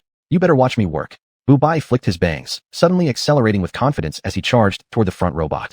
In an instant, Bubai's figure moved faster than lightning, and in a blink, he was right in front of two robots. The previously silent combat robots instantly emitted red flashes. They both threw punches simultaneously. Facing the attack, Bubai still appeared calm. Could such fancy but useless techniques actually scare him? A loud boom echoed. Bubai's figure drew a graceful arc in the air, followed by another bang, as he flew back quite far. His body spun and rolled on the ground like a ball, stopping only after rolling several meters. Lying on the ground, Bubai didn't immediately lose consciousness. His face twitched, and he weakly lifted a trembling hand. Shit, the combat robots are real. I underestimated. Before he could finish his sentence, his head tilted to one side, and he passed out. Shortly, medical staff came to carry him away. The others inside the passageway looked at Bubai's wretched appearance, mouths opening wider and wider until they were utterly speechless from shock. This was Bubai's so-called combat robot with no real power, huh? Ahead, Yiqin continued blocking the robot's attacks. Initially, he just wanted to test the strength of his own body. However, after handling a few moves, he lost interest. Though these robots couldn't break through his defense, a little pain was transmitted through his palms. Even if his body was protected, repeated strikes would eventually hurt. It was made of flesh and blood after all. He then exerted force with both hands, kicked off with his feet, and pulled the robot's arm clean off. With a crack, the robot's arm detached completely from its torso. Torn wires in the torso sizzled. Yet even so, the combat robot didn't stop running. Dropping the robotic arm, Yiqin murmured, "Looks like the effects of the gene serum are still pretty obvious." Just as he was marveling, cries of surprise erupted from behind him, and he turned around. There went Bubai, who had been boasting earlier, being carried away by medical personnel. Was this guy crazy? How dare he attempt what Yiqin did, directly confronting the combat robots? Were these Koreans always so foolish? When Yiqin turned back, the robot that had lost its two arms continued rushing towards him. But to Yiqin, its speed seemed unbearably slow. With just a simple sidestep, Yiqin easily dodged the robot's collision. Then he swung a punch. Boom! The punch hit hard against the robot's chest, producing an ear-piercing sound from the thick alloy. Then the robot's body soared far back, colliding with other robots. At the sound of the boom, a few hearts at the channel entrance shook fiercely. What kind of sound was that? Looking back, everyone saw Yiqin dismantling the combat robot by hand. As Yiqin casually broke the robot's arms like snapping a pencil, everyone recalled a phrase he'd said earlier. I've never heard of a tiger needing to hide behind pigs and sheep. It was only at this moment that they truly understood Yiqin wasn't exaggerating. Compared to Yiqin, they really were pigs and sheep, powerless to retaliate. Yiqin surged forward like a fierce tiger, wreaking havoc among the robots like there was no one around. And when they faced the robots, they were helpless like pigs and sheep, left only to be slaughtered. After smashing it countless times, Yiqin finally couldn't resist shaking his hand. Even though he used yuan force to cover his fists, it was still painful to punch himself. Flesh and blood were flesh and blood, after all. Boom! Yiqin stopped using his fists for the offense. Instead, he turned the robot's arm toward the opposite direction. Metal cracking, sounds continuously reverberated in the narrow corridor. Everyone covered their ears hearing those sounds. Is this even human? Looking at the numerous combat robots reduced to scrap iron before them, the onlookers lamented inwardly. These were genuinely tough combat robots. And these invincible combat robots were now being disassembled by Yiqin like building blocks. With every blow from Yiqin, not only were the combat robots being torn apart, but also the dignity of these Koreans alongside it. Every student who could come to the training camp had without exception been praised as a prodigy countless times in their lives. But at this moment, they truly realized what it meant to be a prodigy and what it meant to be a monster. The talents they were proud of seemed insignificant in front of Yiqin. Yiqin's current figure was as if saying one thing. Being a genius is just the threshold to meet me. Inside the passageway, Yiqin destroyed the combat robots in front of him one by one. After a few rounds of combat, he already understood the weaknesses of these robots. Even though the robot's body was made of metal, their joints were just as fragile as a human body. Once you knew their weak points, it became quite easy. All Yiqin needed to do was grab the robot's arm and bend it in the opposite direction to easily break it off. As Yiqin snapped the head off the last robot, his expression suddenly changed. Because he clearly felt that there were several people rapidly approaching him through the passageway ahead. His eyes lit up slightly, and a hint of anticipation appeared on his face. Are people coming? At the same time, 3 young men dressed in uniforms were hurrying down the corridor. One of the young men held a tablet that was now pitch black, the screen used to display the feed from the combat robots. The screen of the young man's tablet was completely dark, with only a few remaining feeds gone dark due to signal loss. Shit, what's going on? The young man quickly tried to switch to other robots' feeds, but without exception, they all showed black screens. His anxiety was almost unbearable. My goodness, what happened? How did all the combat robot feeds go down? The young man was frantic, while a colleague beside him drew his gun and consoled him. Could the robots have malfunctioned? Malfunction my ass. These are brand new robots we just bought. At this moment, another person immediately contradicted them. These robots were procured by him from Tang Group, and he was very clear about their quality. As the world's top robotics company, Tang Group possessed the most advanced technology. Upon hearing this, the other two also paused. If it wasn't an issue with the robot's quality, then something monstrous must have appeared in the test area. After all, only a monstrous creature could destroy so many combat robots consecutively. Thinking about more than 10 combat robots being damaged, the young man went blank. A single combat robot costs over 30,000, and now over 10 were broken at once. He had already thought about how he would write his resignation letter. Finally, they arrived at the passage, and the three of them instinctively pulled out their guns, keeping alert to their surroundings. After opening a door, they finally reached the endpoint of the second challenge. There stood a lean youth among a pile of scrap iron, casually tossing a combat robot's arm onto the ground. There was no trace of any monstrous creature inside the passage, which suggested someone might have deliberately sabotaged the combat robots. The youth noticed their arrival and showed no surprise. On the contrary, his face was filled with excitement. One of the youths slowly questioned with a raised hand, "Hey, what's going on here?" Another young man looked bewildered, his gaze falling on the utterly ruined robots. They would need to write that resignation report for sure. Several people quickly rushed toward Yiqin. Facing the three, Yiqin showed no fear. "Come on, let me see what kind of skills JB Alliance members have." The three young men were full of confusion. Whoever came in yelling and shouting was likely dead against a monster. In the blink of an eye, Yiqin darted forward like a ghost, followed by a flying kick. Chapter 55. The Importance of Elemental Powers. JB Union Subdivision. Hu Lingsong sat in the office, continuously flipping through the tablet in her hands.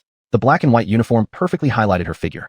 Her elegant waistline paired with her slightly upturned hips created a touching scene, and her leg lines were extremely smooth, giving an impression of untouchable grace. While Hu Lingsong was reviewing the rookie camp members' files, a young man leisurely sat on the couch across from her and opened his mouth to ask, "What's wrong?" Still not willing to go back to school. The youth had a tall figure and a handsome appearance. His sharp features looked extraordinarily good-looking. If it were ordinary girls seeing this handsome guy, they would definitely be admiring the scene before them without restraint, and in their hearts, they would sincerely exclaim. After all, such a handsome guy was extremely rare. Among the current rookie camp members, do you see anyone who is worth focusing on for cultivation? What are you here for? Hu Lingsong slightly closed her eyes as a pair of slender eyebrows formed beautiful lines on her face. Apparently, the quality of this session's rookie camp members was terrible. Tang Sen laughed and dodged his gaze as he replied, "Lingsong, isn't it because I'm here to help you? Anyway, I have already joined the JB Union and became a mercenary." Hu Lingsong stared at Tang San for a while and ultimately could only helplessly choose to give up. She had clearly rejected Tang San's pursuit, yet this guy always stuck to her like gum. If he knew that the person who placed a higher bid at the multiverse auction house was her, would he not be so enraged as to fume? But Tang San was the next inheritor of the Tang Group. She could not allow their relationship to become strained, so she could only let Tang San follow her. Hu Lingsong shook her head and continued to flip through the tablet to see if there were any promising individuals. At this moment, Tang San's mood was extremely happy because after consuming the element awakening pill, he successfully awakened the metal element. Although this element awakening pill cost 16.5 billion, the benefits brought by this pill far exceeded that price. With the support of the metal element, Tang San's insights into forging metals reached another level, plus his chaotic wind hammer method. Currently, the metal quality he forges has already reached a peerless degree globally. The golden titanium alloy bought from the multiverse auction house was originally unable to fuse with titanium metal. However, after Tang San's focused research, he finally found a way to fuse the two metals. Now, the weapons used in his mech were forged from titanium alloy and gold titanium alloy. Its strength was several times greater than that of normal titanium alloys, and the weapon could withstand extreme cold and heat, truly qualifying as an artificially made divine instrument.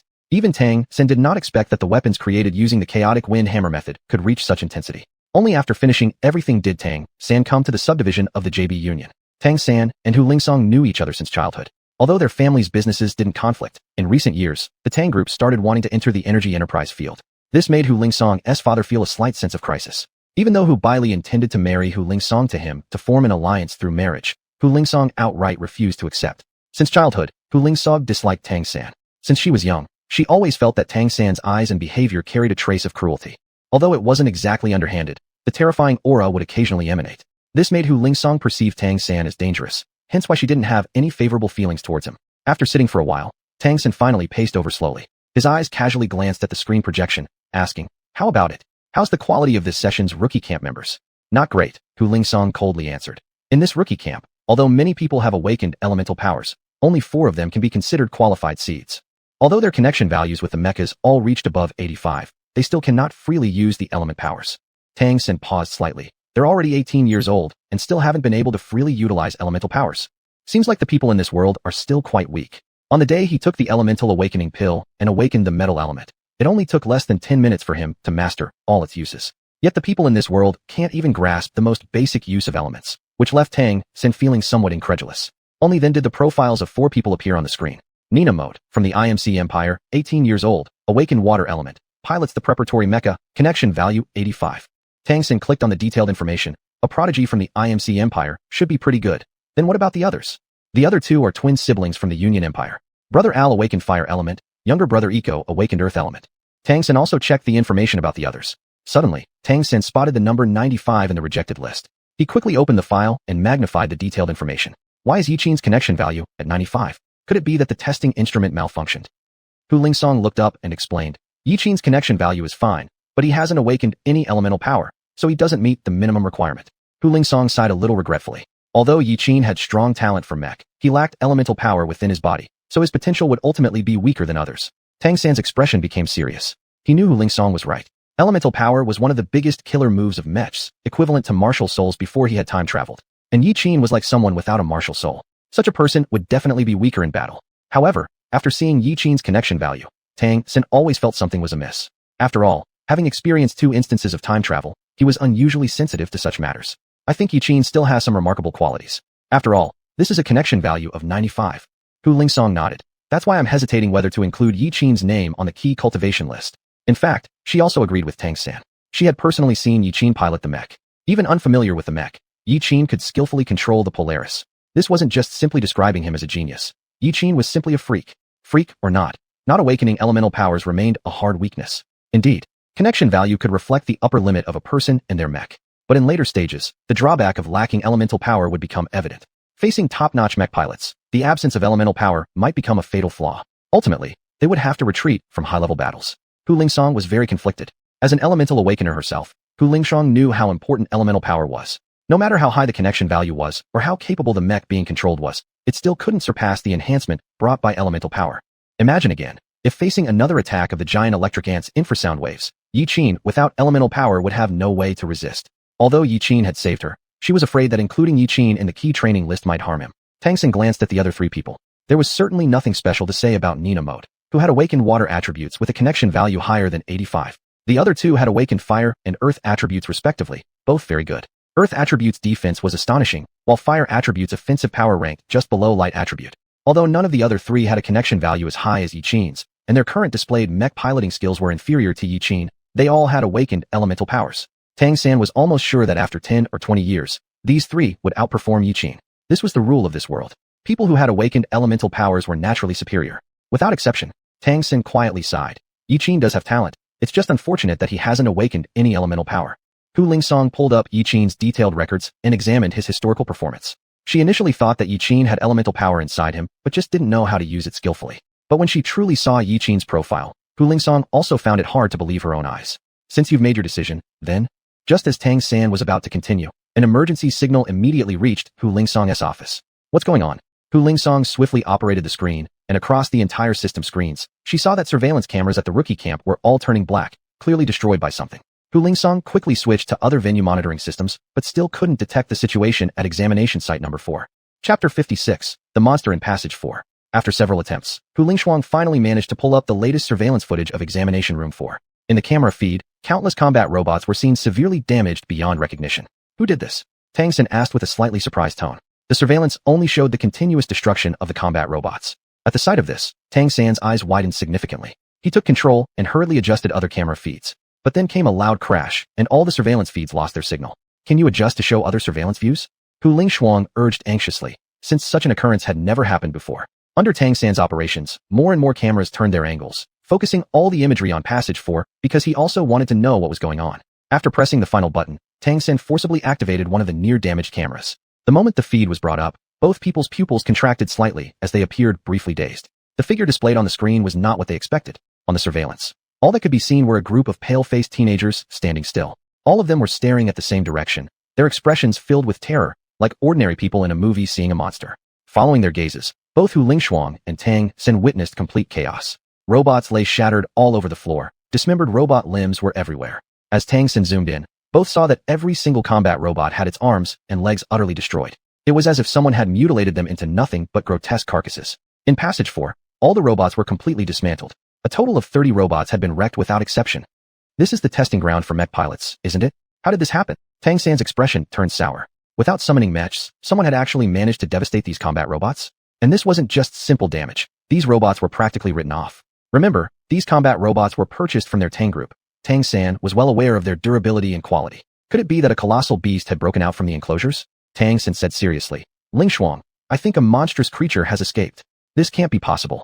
Lingshuang covered her mouth. An enormous beast had escaped? Remember, within the training camp, they only kept second-stage small-sized beasts, one of which could easily slaughter all the students present.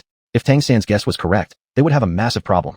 Lingshuang couldn't help but ask, how did the giant beast get into the test site? Isn't there a dedicated staff to monitor the movements of the creatures at all times? Lingshuang turned to check the candidates in Passage 4. Sure enough, Yiqin's name was on the candidate list for this assessment, and immediately she had a bad feeling about this. She frowned, picked up the phone on the desk, wanting to inquire further, but then quickly put it down. With a large hand gesture, Tang San walked directly out of the office.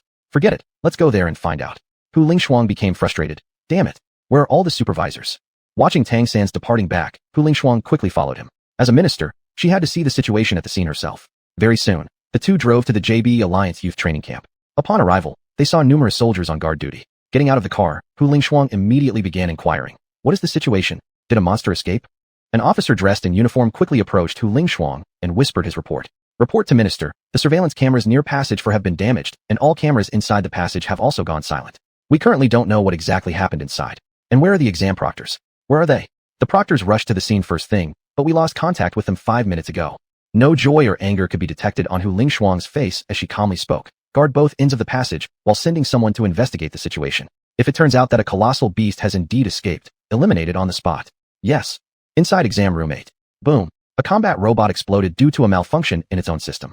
The robot's red eyes flashed ominously as sparks shot out of its circuits all over its body. Despite being so heavily damaged, the robot stubbornly got back up again. Nina once again unleashed water elements to erode the robot's internal circuitry. She eyed the robot cautiously until she was certain that it could no longer attack. Only then did she let out a slightly relieved breath. Nina retracted the water elements she had released into the air. This was the last robot. Now, she could only manipulate the water elements for about 5 minutes. Any longer, and she truly would be out of strength. Nina quickly walked towards the exit, finally passing the second level. The moment she stepped out of the passage, a metallic groaning sound came from the opposite fourth passage. She stopped her steps, gazing thoughtfully at the fourth passage. Her instincts told her it was extremely dangerous. Nina wondered if something unexpected had happened inside. Before she could leave the channel, numerous soldiers dressed in special operation uniforms entered. Their steps were synchronized, their expressions grim as they focused intently on the fourth passage. Tension and readiness for battle were clear on every face, indicating they were fully prepared for combat. Curious, Nina hid nearby and didn't leave the exam room. Muffled roars echoed from the fourth passage one after another. Each metallic tearing sound made everyone present uneasy. After hearing those sounds, all the soldiers immediately tensed up and raised their guns, ready to respond to any emergency. They awaited their commander's order before firing. Any creature inside the passage, whether object or living being, was destined to be turned into a sieve. At the moment when everyone was on high alert, the door of the fourth passage was pried open slightly. A creaking sound suggested the door seemed to have been forcibly pried open from the inside. As soon as the fourth passage opened, all soldiers tightened their gun triggers, stepping back with serious faces. Clearly, they were all afraid of what might emerge from the fourth passage. Suddenly, everyone's expressions grew solemn. Out of the darkness, a figure slowly stepped out of the fourth passage. His clothes were shredded and barely recognizable. Nina stared dazedly at the teenager who appeared to be around her age. Just one glance, and a wave of overwhelming killing intent engulfed her. It felt as if Nina was not facing an age-matched opponent, but rather a demon straight out of hell. Just from that oppressive feeling, Nina instinctively wanted to flee. Her mind screamed one thing, run. But just as she tried to move, her legs refused to obey her commands. Like a lamb staring down its hunter, utterly powerless to escape, Nina leaned helplessly against the wall, panting heavily. Her ample chest rose and fell dramatically, her heart beating faster than ever. Chapter 57. I thought this was also part of the assessment. Under the shadows cast by the light, the number 4 passage door was slowly pried open, and everyone's nerves began to tighten. After everyone saw the true face of the figure, they finally breathed a sigh of relief. The one who walked out of the door wasn't a giant beast, but a teenager who looked about 10 or so years old. The teenager had clear eyebrows and bright eyes, looking spotlessly clean. It was a pity that they had just been so nervous, and some people even showed a mocking smile upon recalling their earlier state of readiness for battle. But in the next moment, all the smiles on these people's faces froze instantly. They seemed to have seen something extremely terrifying. Their eyes widened as extreme shock and fear gradually revealed themselves in their pupils. When the young man completely exited from the number 4 channel, one of his hands appeared to be dragging something heavy. The sanding sound produced by metal scraping against the ground made goosebumps crawl over everyone. The youth dragged out the wreckage of a robot. Bang! The youth slammed the body of the combat robot on the ground, evidently ruined beyond repair. For a moment, everyone remained stunned in place, dully gazing at the handsome young man standing under the sunlight. whose exterior was crystal clear and pristine. There was a fleeting illusion before their eyes for a second. Bang! The heavy sound of the door closing made every neck of those present shrink a little, also snapping a group of soldiers back to reality. It was at this moment that the youth spoke up. "Oh, there were 3 people inside that I knocked unconscious. Seeing them charging towards me with weapons, I thought it was also part of the assessment. So, I just conveniently knocked them out." Hearing these words, everyone's minds became dazed for a moment, their brains unable to react immediately. So, did all the weird occurrences within the number 4 passage result from what this young man caused? At this time, Hu Lingsong and Tang San arrived at passage number 4 as well. "Where is the huge beast? Has it been eliminated already?" Hu Lingsong asked as soon as she entered. Upon finishing her sentence, both she and Tang San also heard Yiqin's line. "I just conveniently knocked them out." Tang San's gaze tightly locked onto the young man coming out of passage number 4. He found it hard to believe. The invigilators this time were special operations team members from the JB Alliance. But these well-trained men had actually been felled by this young man, knocking out 3 of them at once.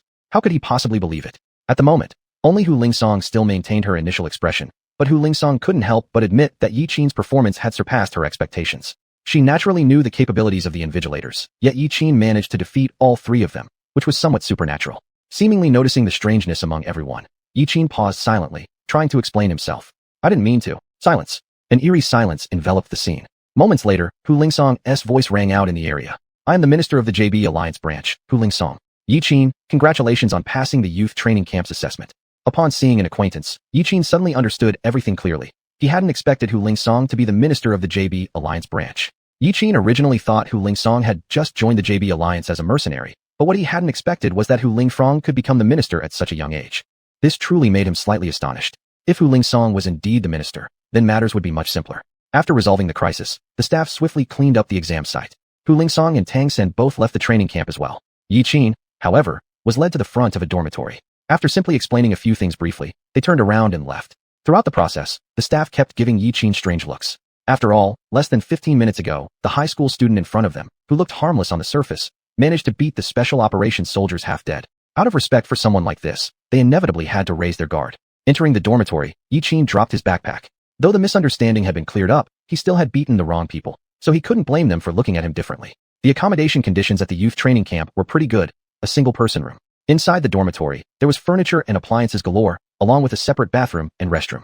JB Alliance's financial power was not exaggerated. A junior training camp at just one of its branches could offer such favorable conditions. No wonder so many wanted to get in. It was better this way too. Yiqin didn't really want to share a dormitory with anyone else either, because he was attempting to manufacture other drugs in the dormitory, and if others found out, it wouldn't have been ideal. JB Alliance branch. On the floor of the repair department lay countless dilapidated combat robots. All these robots were in bad shape, either missing arms and legs, or entirely without heads. It seemed as if their limbs had parted ways from their bodies. Many joint parts showed obvious signs of being crushed and twisted severely, as though subjected to some cruel torture.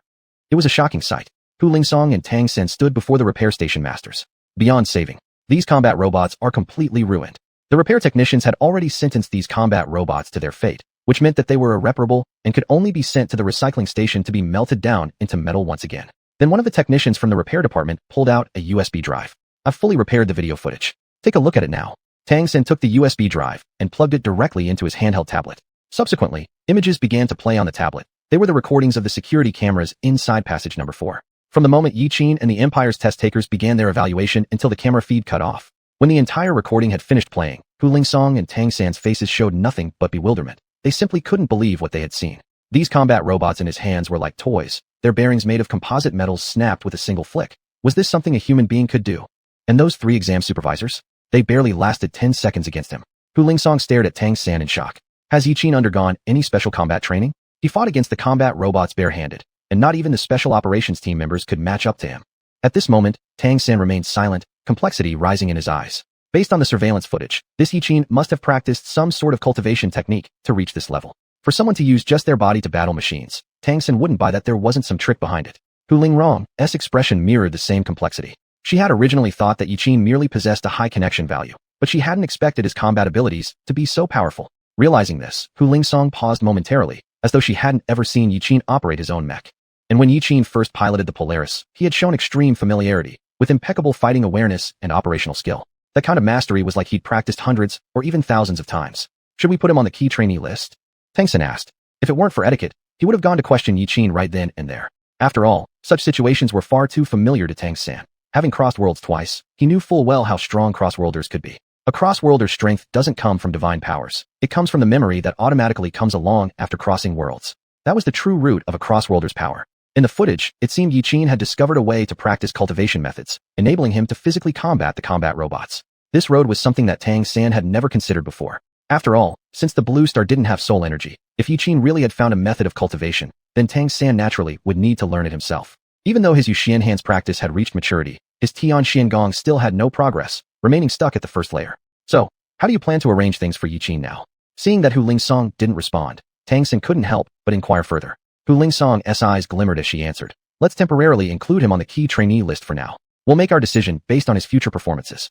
Hu Lingsong gazed at the tall, upright figure of the young man on the screen and took a deep breath before saying slowly. Leaving aside the matter of lacking elemental force, the combat abilities he has demonstrated so far are more than sufficient to leave us all astounded. Tang San understood exactly what Hu Lingsong was implying. At 18 years old, with a connection value of 95, and paired with such extraordinary skills, he was already more than qualified to be groomed as a top prospect. Even if he couldn't become a peak mech pilot, he could easily turn into a perfect special operative. Chapter 58, Memories from Sun Xiuxian. Yuqin had just arrived at the dormitory when his backpack was also delivered to the door. After putting away his backpack and taking a quick shower, Yuqin lay down on the sofa. A wave of drowsiness slowly crept over him, and he couldn't help but close his eyes. After closing his eyes, Yuqin found himself in a barren land. The gray sky and the ashes on the ground looked as if the entire environment had been scorched by the flames of hell. Smoke and dust filled the air, and the surroundings were eerily quiet, like a suburban street in the dead of night. Only the charred branches continued to make creaking sounds. Where am I? Before Yuqin could investigate where he was, suddenly countless memories flooded into his brain. Shit, my head's going to explode. Yuqin knelt down in pain. This agony was even more intense than the time when he had driven the Polaris and burned out his brain. What can I do? Try reversing the meditation breathing technique. No matter how Yuqin breathed, the pain in his head didn't lessen even a bit. At that moment, the system made a sound. Ding. Memory transfer complete. As the system's voice ended, the pain in Yuqin's head instantly disappeared. What is this? The voice of Break Dawn? Break Dawn. System. Yuqin immediately summoned the system, but this time the system dialog box did not display any text.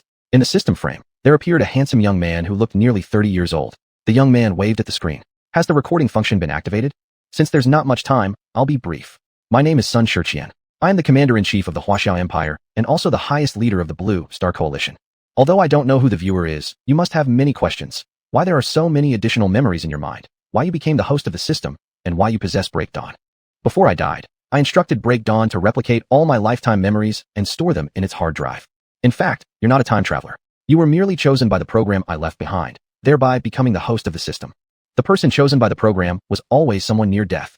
Before becoming the host of the system will repair your body. Then, the system will inject part of my memories into your brain according to the program I reserved. At this point, Sun Xiuxian's face showed some embarrassment. I'm sorry, though what's being imported is my memory, part of my personality will also merge with yours through the memory input. Although it's regrettable, this is the only way to bring you back to life. Upon hearing these words, Yuqin was deeply shocked. He wasn't a time traveler, but rather someone forced to receive another person's memories and personality. There was a wealth of hidden information in those few sentences, making it difficult for Yuqin to accept everything at once. According to Sun Xiuxian, he entered a near-death state and was thus selected by the system to become its host. Was it the system's appearance that saved him? Before Yuqin could straighten out his thoughts, Sun Xiuxian continued. Your brain needs some time to adapt to my memories and personality. During this period, you may think you're a time traveler, but that's not true. You're still you. Although your personality might change slightly, deep inside, a person does not change. I've already set up the Break Dawn system to unlock my memories step by step in your mind once you meet the necessary requirements. Since you have inherited most of my memories, you must certainly know about the extraterrestrial civilizations. At this point, Sun Xiuxian smiled faintly. When you see this memory, I'll already be dead, and Break Dawn will activate the time-space traversal device to find a host in the past. Although I don't know your name, starting now, you will carry the responsibility of saving all humanity. Please drive Break Dawn well, and help humanity overcome one crisis after another. Immediately, the system interface changed, turning directly into a black screen. But this status did not last long. Shortly afterward, a man appeared on the screen. At the moment, the man was surrounded by huge beasts in the jungle. Within 10 minutes, his mech suit was torn apart, leaving him in mortal danger. Then the Break Dawn mech suit started its program and walked out from the wormhole space. Unsurprisingly, the man became the host of the system and also gained the qualifications to summon Break Dawn. Likewise, he acquired Sun Xiuxian's memories. Quietly, Yuqin murmured to himself, is this the first owner of Break Dawn after Sun Xiuxian? With the driving rights to Break Dawn, the man easily resolved the immediate crisis. After becoming the host of the system, the man's mindset underwent significant changes. He knew how powerful the enemies were in the vast expanse of space. With the system's enhancement, the man's strength skyrocketed, and he rose rapidly through the ranks. Not only did he become one of the strongest in his era, but he also established an empire of his own. However, good times didn't last long. In a rebellion, the man ultimately misplaced his trust and was fatally slashed across the throat by the person who had been at his side for many years. At this scene, Yiqin broke out in cold sweat. It turned out that after inheriting Sun Xiuxian's memories, the man became extremely arrogant, losing respect for others while becoming increasingly reckless. This led him to make enemies everywhere, and he eventually met a tragic death within the very empire he had built. After losing its host, Dawnbreaker once again activated the time-space traversal device, teleporting itself to another point in time. In this way, Yiqin witnessed all the way from the first host to the fifth host.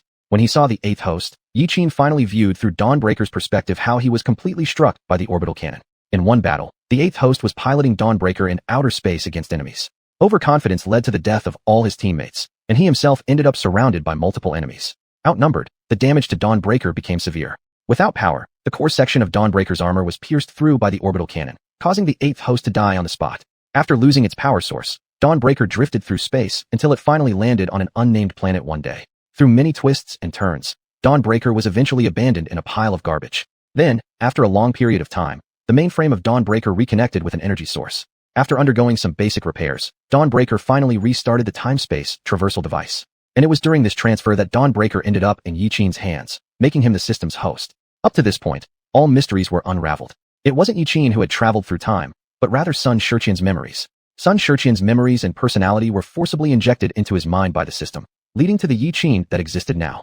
Undoubtedly, everything was utterly surreal. So this was the truth. Chapter 59. The beginning and end of everything, all the truths. Yiqin repeatedly watched the fates of the system's previous hosts. He discovered that ever since the successive hosts had merged with Sun Xiuxian's memories, without exception, they all believed they could fight off external enemies by themselves.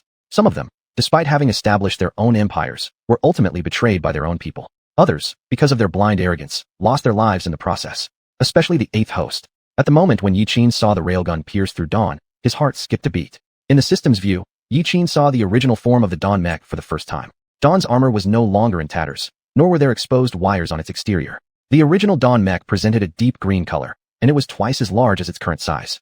Its entire body was made from an unknown alloy, capable of initiating propulsion systems to freely venture into outer space for combat. However, after being struck by the railgun, many advanced programs and data that Dawn originally carried disappeared along with the core damage. For Yiqin, this was nothing short of a catastrophic start. After watching the recording, Dawn came back online. Yiqin, you have already viewed all program records. Upon hearing Dawn's voice, Yiqin helplessly collapsed onto the ground. Before him stretched vast scorched earth, which marked the site of some future battle. Dawn, I don't know how to continue. Although Yiqin possessed Sun Xiuxian's memories, as well as all of his mech piloting techniques, those were ultimately just memories. They weren't truly him. All along, he thought of himself as a Chizhiro, time traveler, one of the chosen among tens of thousands, destined to lead the age against the level 9 civilization. But now that he understood all the truths, he found out that perhaps he wasn't so special after all. Sun Xiuxian, the three-element awakened one, general commander of the wuxia Empire, and the highest leader of the Blue Star Coalition forces. Even someone like him couldn't defeat their enemy. Could a high schooler really accomplish it?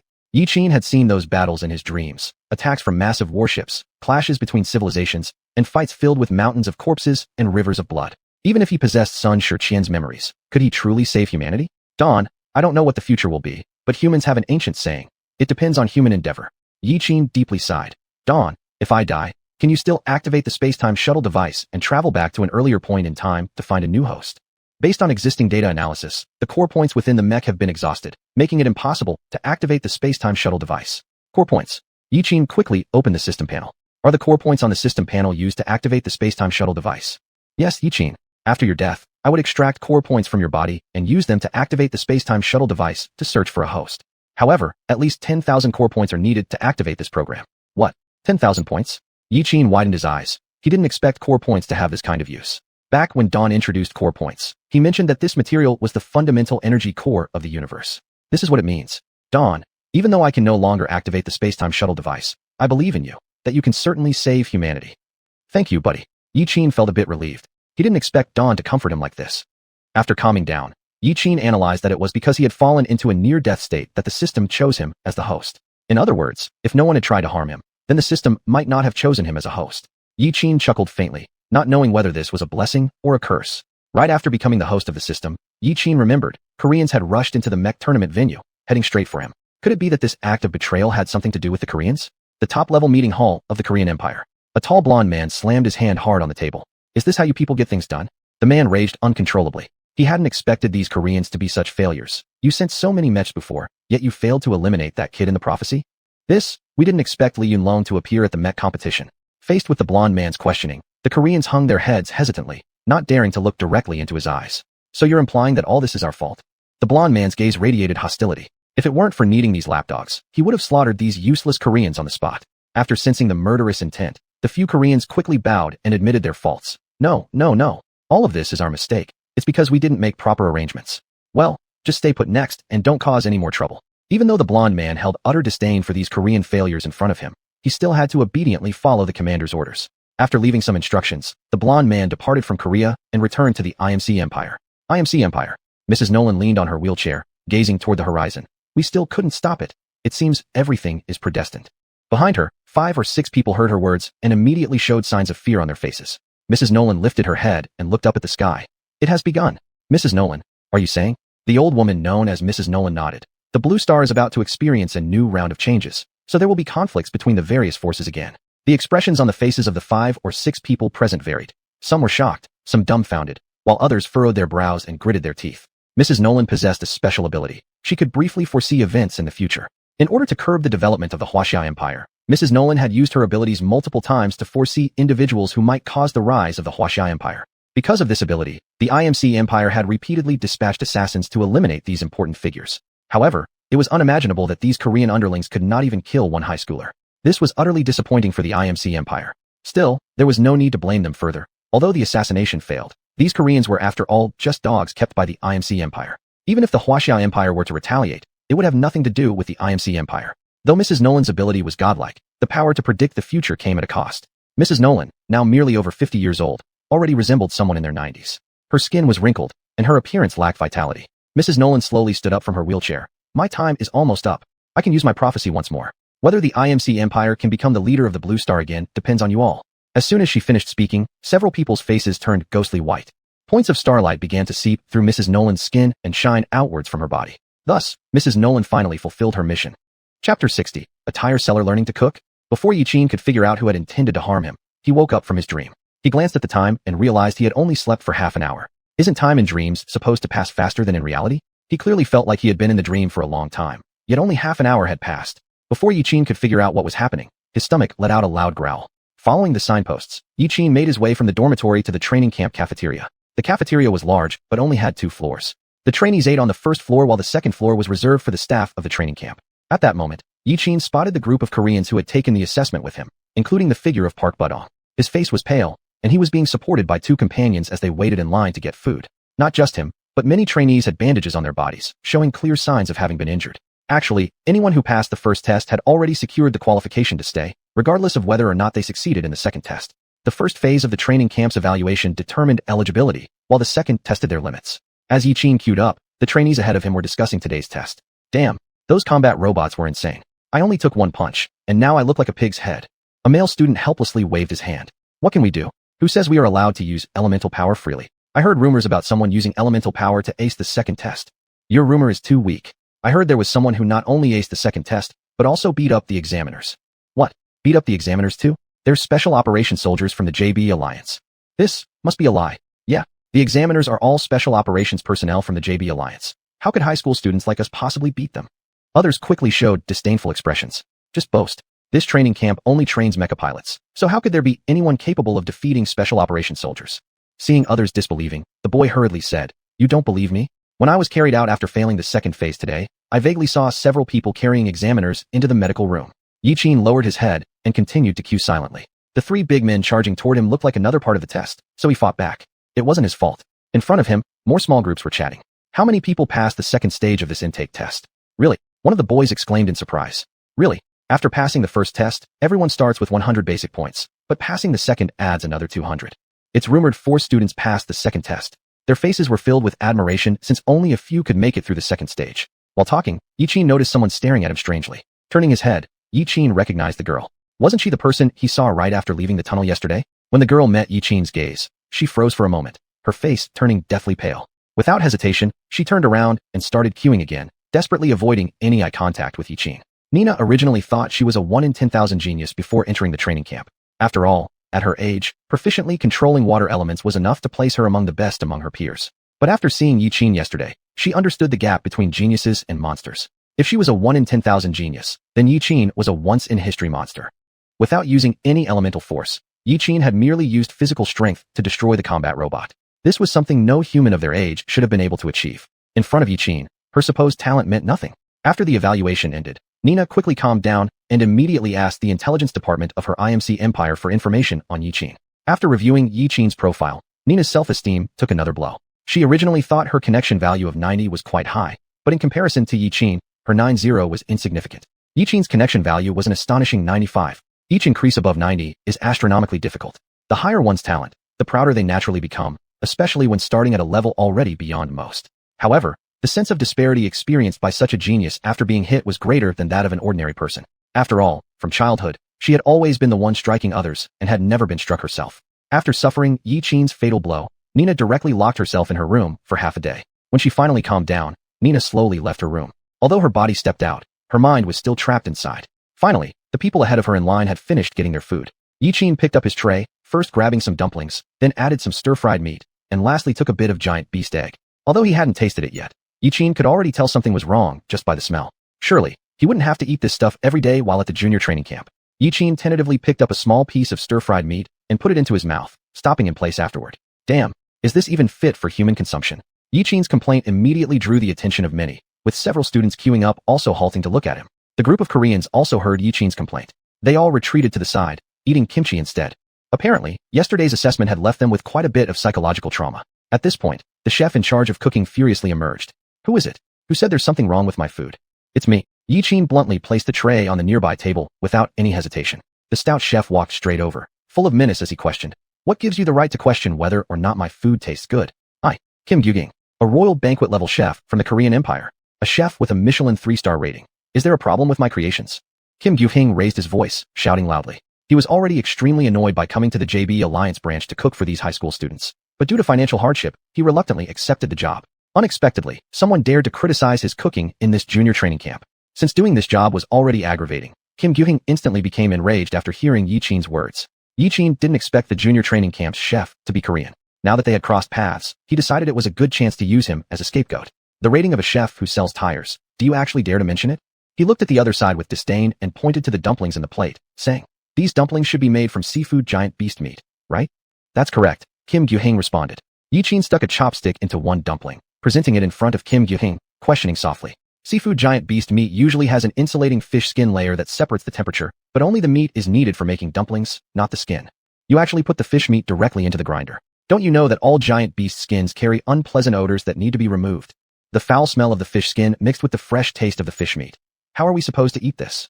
Even worse, to cover up the stench, you added a lot of starch to the dumplings before deep frying them, which ruined both the flavor and texture. After frying, there might be no more odor, but these fish balls lack any freshness and don't possess the elasticity that they should. In short, these dumplings couldn't have turned out more disastrous. Among the students in the cafeteria, many picked up a dumpling from their plates and took a bite. It was exactly as Yiqin described. The dumplings had no elasticity at all, filled entirely with mushy flour that flattened as soon as bitten. Besides saltiness, there wasn't a trace of any real flavor. Chapter 61. Jinquihen, who is still being stubborn. Seeing more and more people turning their gaze towards him, Jinquihen tried to maintain his composure and calmly said, This is just the preparer forgetting to peel the fish skin. It has nothing to do with me. I, a grand chef, never do the preparation work.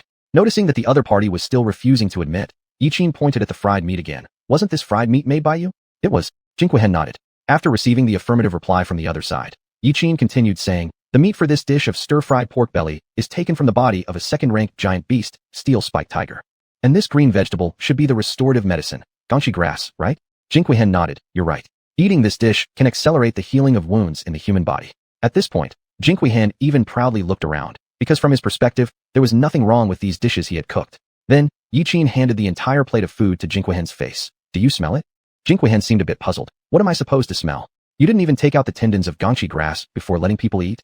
Are you unaware that the tendons of gongshi grass are bitter? I took a bite of the meat just now, and the saliva in my mouth is still bitter. Jinquihen's heart missed half a beat. He knew that gongshi grass could speed up the recovery of human injuries, but he had never heard of anything called tendons. After seeing the shocked expression on the other party's face, Yiqin shook his head and explained. Although you used the fresh taste of the steel-spiked tiger meat to neutralize the bitterness of the tendons of gongchi grass, you completely forgot that the cooking time for meat and vegetables is different. The steel-spiked tiger meat, originally extremely delicious, you turned it into a tire. Do you think we're African hyenas? Chewing on tires? At this point, Yiqin felt it wasn't enough to vent his anger. After pausing for a moment, he continued talking to everyone in the cafeteria. These pieces of steel-spiked tiger meat being unchewable aside, the tendons of gongchi grass will only get more bitter the more you chew them. Yiqin stepped forward and questioned sternly. Is this deliberate or accidental on your part? You eye this. This question once again left Xuanhuan speechless. I am Chinese, I don't eat swill like you Koreans do. Being scolded by Yiqin, Xuanhuan's veins were popping, but he couldn't refute. After all, he had personally admitted that the stir-fried meat was his doing. Seeing that the other party had nothing more to say, Yiqin finally pointed at the scrambled egg in the plate. Scrambled eggs from a giant beast's eggs, such a simple dish, and yet you managed to make it crumble apart as easily as feces. Even if I could bear the look of this dish, don't you think eating this scrambled egg feels like chewing paper skin? All the flavor is on the surface. There's no taste inside the scrambled egg. Not a single trace of taste. There is none. None at all. Yiqin practically shouted it out. At this moment, everyone in the canteen stopped their eating as nobody wanted to consume Xuanhuan's food after hearing Yiqin's analysis. As the situation was about to get out of hand, Xuanhuan pulled out his last resort. He pointed at the food on the plate and countered. If you've got the skills, then you do it. It's well known that food cooked with giant beasts naturally tastes bad. If you're so capable, don't come here shouting nonsense at me. Cook it yourself. How dare this little brat talk back so disrespectfully? Then he would repay him with the same method. Xuanhuan was certain that Yiqin wouldn't know how to cook, because anyone can talk, but cooking with giant beasts' meat requires years of experience and control over heat. If Yiqin's cooking turns out to taste worse than his, then he would be the one feeling embarrassed in front of everyone next. With a disdainful glance at the other party, Yiqin said, if I cook it myself, then I'll cook it myself. Just as he was about to take a step, Xuanhuan blocked Yiqin's way. Hold on. What if what you cook isn't better than mine? Then what?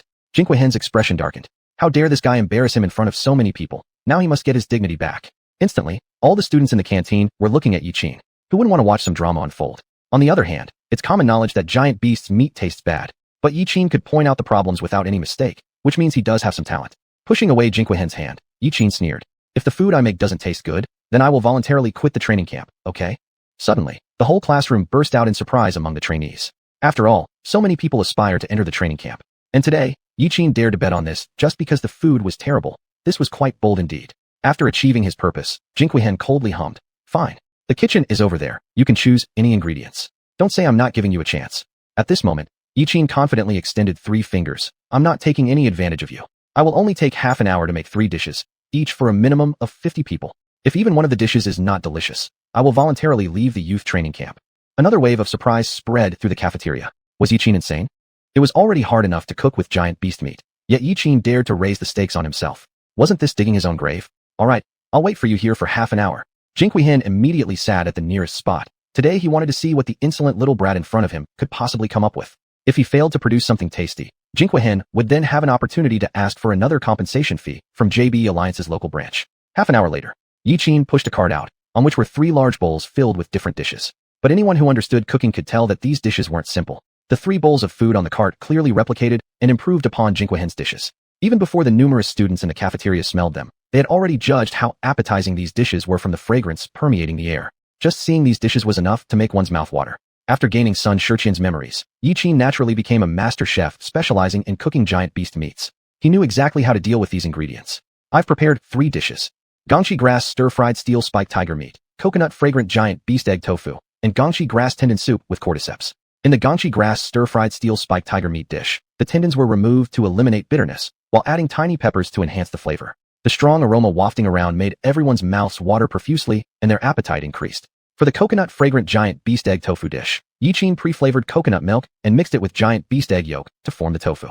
The tofu emitted a soothing fragrance from inside out. Lastly, for the gongchi grass tendon cordyceps soup, the bitter gongchi grass tendons were boiled together with cordyceps to create a rich broth. This dish would aid the recovery process of the students' wounds. After bringing out the dishes, Yiqin dished out a new bowl of rice, calmly picking up some of the food he made. He then found a quiet seat away from the crowd and began eating. Actually, ever since catching a whiff of the aromas, Xuanhuan had known he had lost. As a chef, his perspective was too narrow. He believed following the recipe steps alone could make good dishes, but cooking with giant beast meat was much more complicated than he had imagined. Still, his overbearing pride wouldn't let him admit defeat. After giving out a cold snort, Xuanhuan quickly left the cafeteria. He had no reason to stay there any longer. Upon witnessing the other party leaving in disarray, Yiqin simply continued silently enjoying his meal. Go back to your tire factory and keep cooking there. Korean bastard. Chapter 62. The Legendary Person, Yiqin. Encouraged by the aroma, a girl mustered up her courage and approached the 3 dishes, filling her plate one by one with the food Yiqin had cooked. After someone took the lead, more people soon followed and lined up in front of the 3 dishes. After all, the trainees at the boot camp were not fools. If there was delicious food, they naturally would eat it. In no time, the dish was completely devoured. None of them could have imagined that Yiqin could cook giant beast meat to be so delicious. This technique was simply unmatched in the world. Yiqin also owed much to Sun Xiuxian's memories. Otherwise, Yiqin would never have known so many ways to cook giant beast meat. Yiqin. Just then, a delicate voice sounded. Yiqin looked up and saw a girl sitting across from him. The girl was very slim and appeared to be the delicate and frail type. She reached out to flick a strand of hair at her temple, revealing an alluring demeanor. I am Xiu from the Imperial Capital Middle School. I didn't expect to meet you here. Yiqin paused, feeling puzzled since he couldn't remember ever seeing her in his memories. I think I've never seen you. The girl quickly replied. I'm not in your class. I'm in class 4. I watched your battle during the mech competition back then, and you were just incredible. As she said this, Xiu looked rather shy. She had never chatted with boys before, and at Imperial Capital Middle School, due to her looks, she attracted countless admirers. Yet, she never thought she would now take the initiative to talk to a boy. Thank you. Yiqin smiled slightly, then continued, eating quietly. After eating for quite some time, Xiu, who had been contemplating for a long while, finally broke the silence. Yiqin, do you know anything about the JB Consortium's joint boot camp? No. Although Yiqin naturally knew through Sun Xiuxian's memories, even though he did, he still chose to say no. Yiqin picked up a piece of steel-spiked tiger meat and put it into his mouth. It was tender, fragrant, and melted in his mouth instantly. Sun Xiuxian's culinary skills were indeed unparalleled. Without his memories, Yiqin wouldn't be able to make such delicious food. Xiu didn't help herself to the dishes Yiqin made, but lowered her head and softly spoke. People who participate in the JB Consortium boot camp will, 9 out of 10 times, join the JB Consortium organization as mercenaries. And then, Yiqin kept eating the meat expressionlessly. Becoming a mercenary for the JB Consortium can offer many benefits, such as advanced mech suits and programs. If you have enough contribution points, you might even request a Vanguard grade mech from the JB Consortium. Is that so? Xiu nodded. For ordinary people, the boot camp is a complete chance to turn things around. Look, all these foods are giant beast meats. Even just buying them costs a fortune, not to mention their price after cooking. Yiqin had bought giant beast meat before, but most were only first tier. Although second-tier steel-spiked tiger meat was rare, it wasn't necessarily impossible to find. Do you plan to become a mercenary for the JB Consortium? Yiqin asked after swallowing the meat in his mouth. Xiu nodded. I certainly plan to. Since you're from the Imperial Capital Middle School, I thought I'd warn you. Thank you for letting me know. I understand. Yiqin handed over the coconut milk custard egg that he hadn't finished eating yet. Since you haven't eaten much, you can have this. After Yiqin left, Xiu looked at the food in her plate with mixed feelings.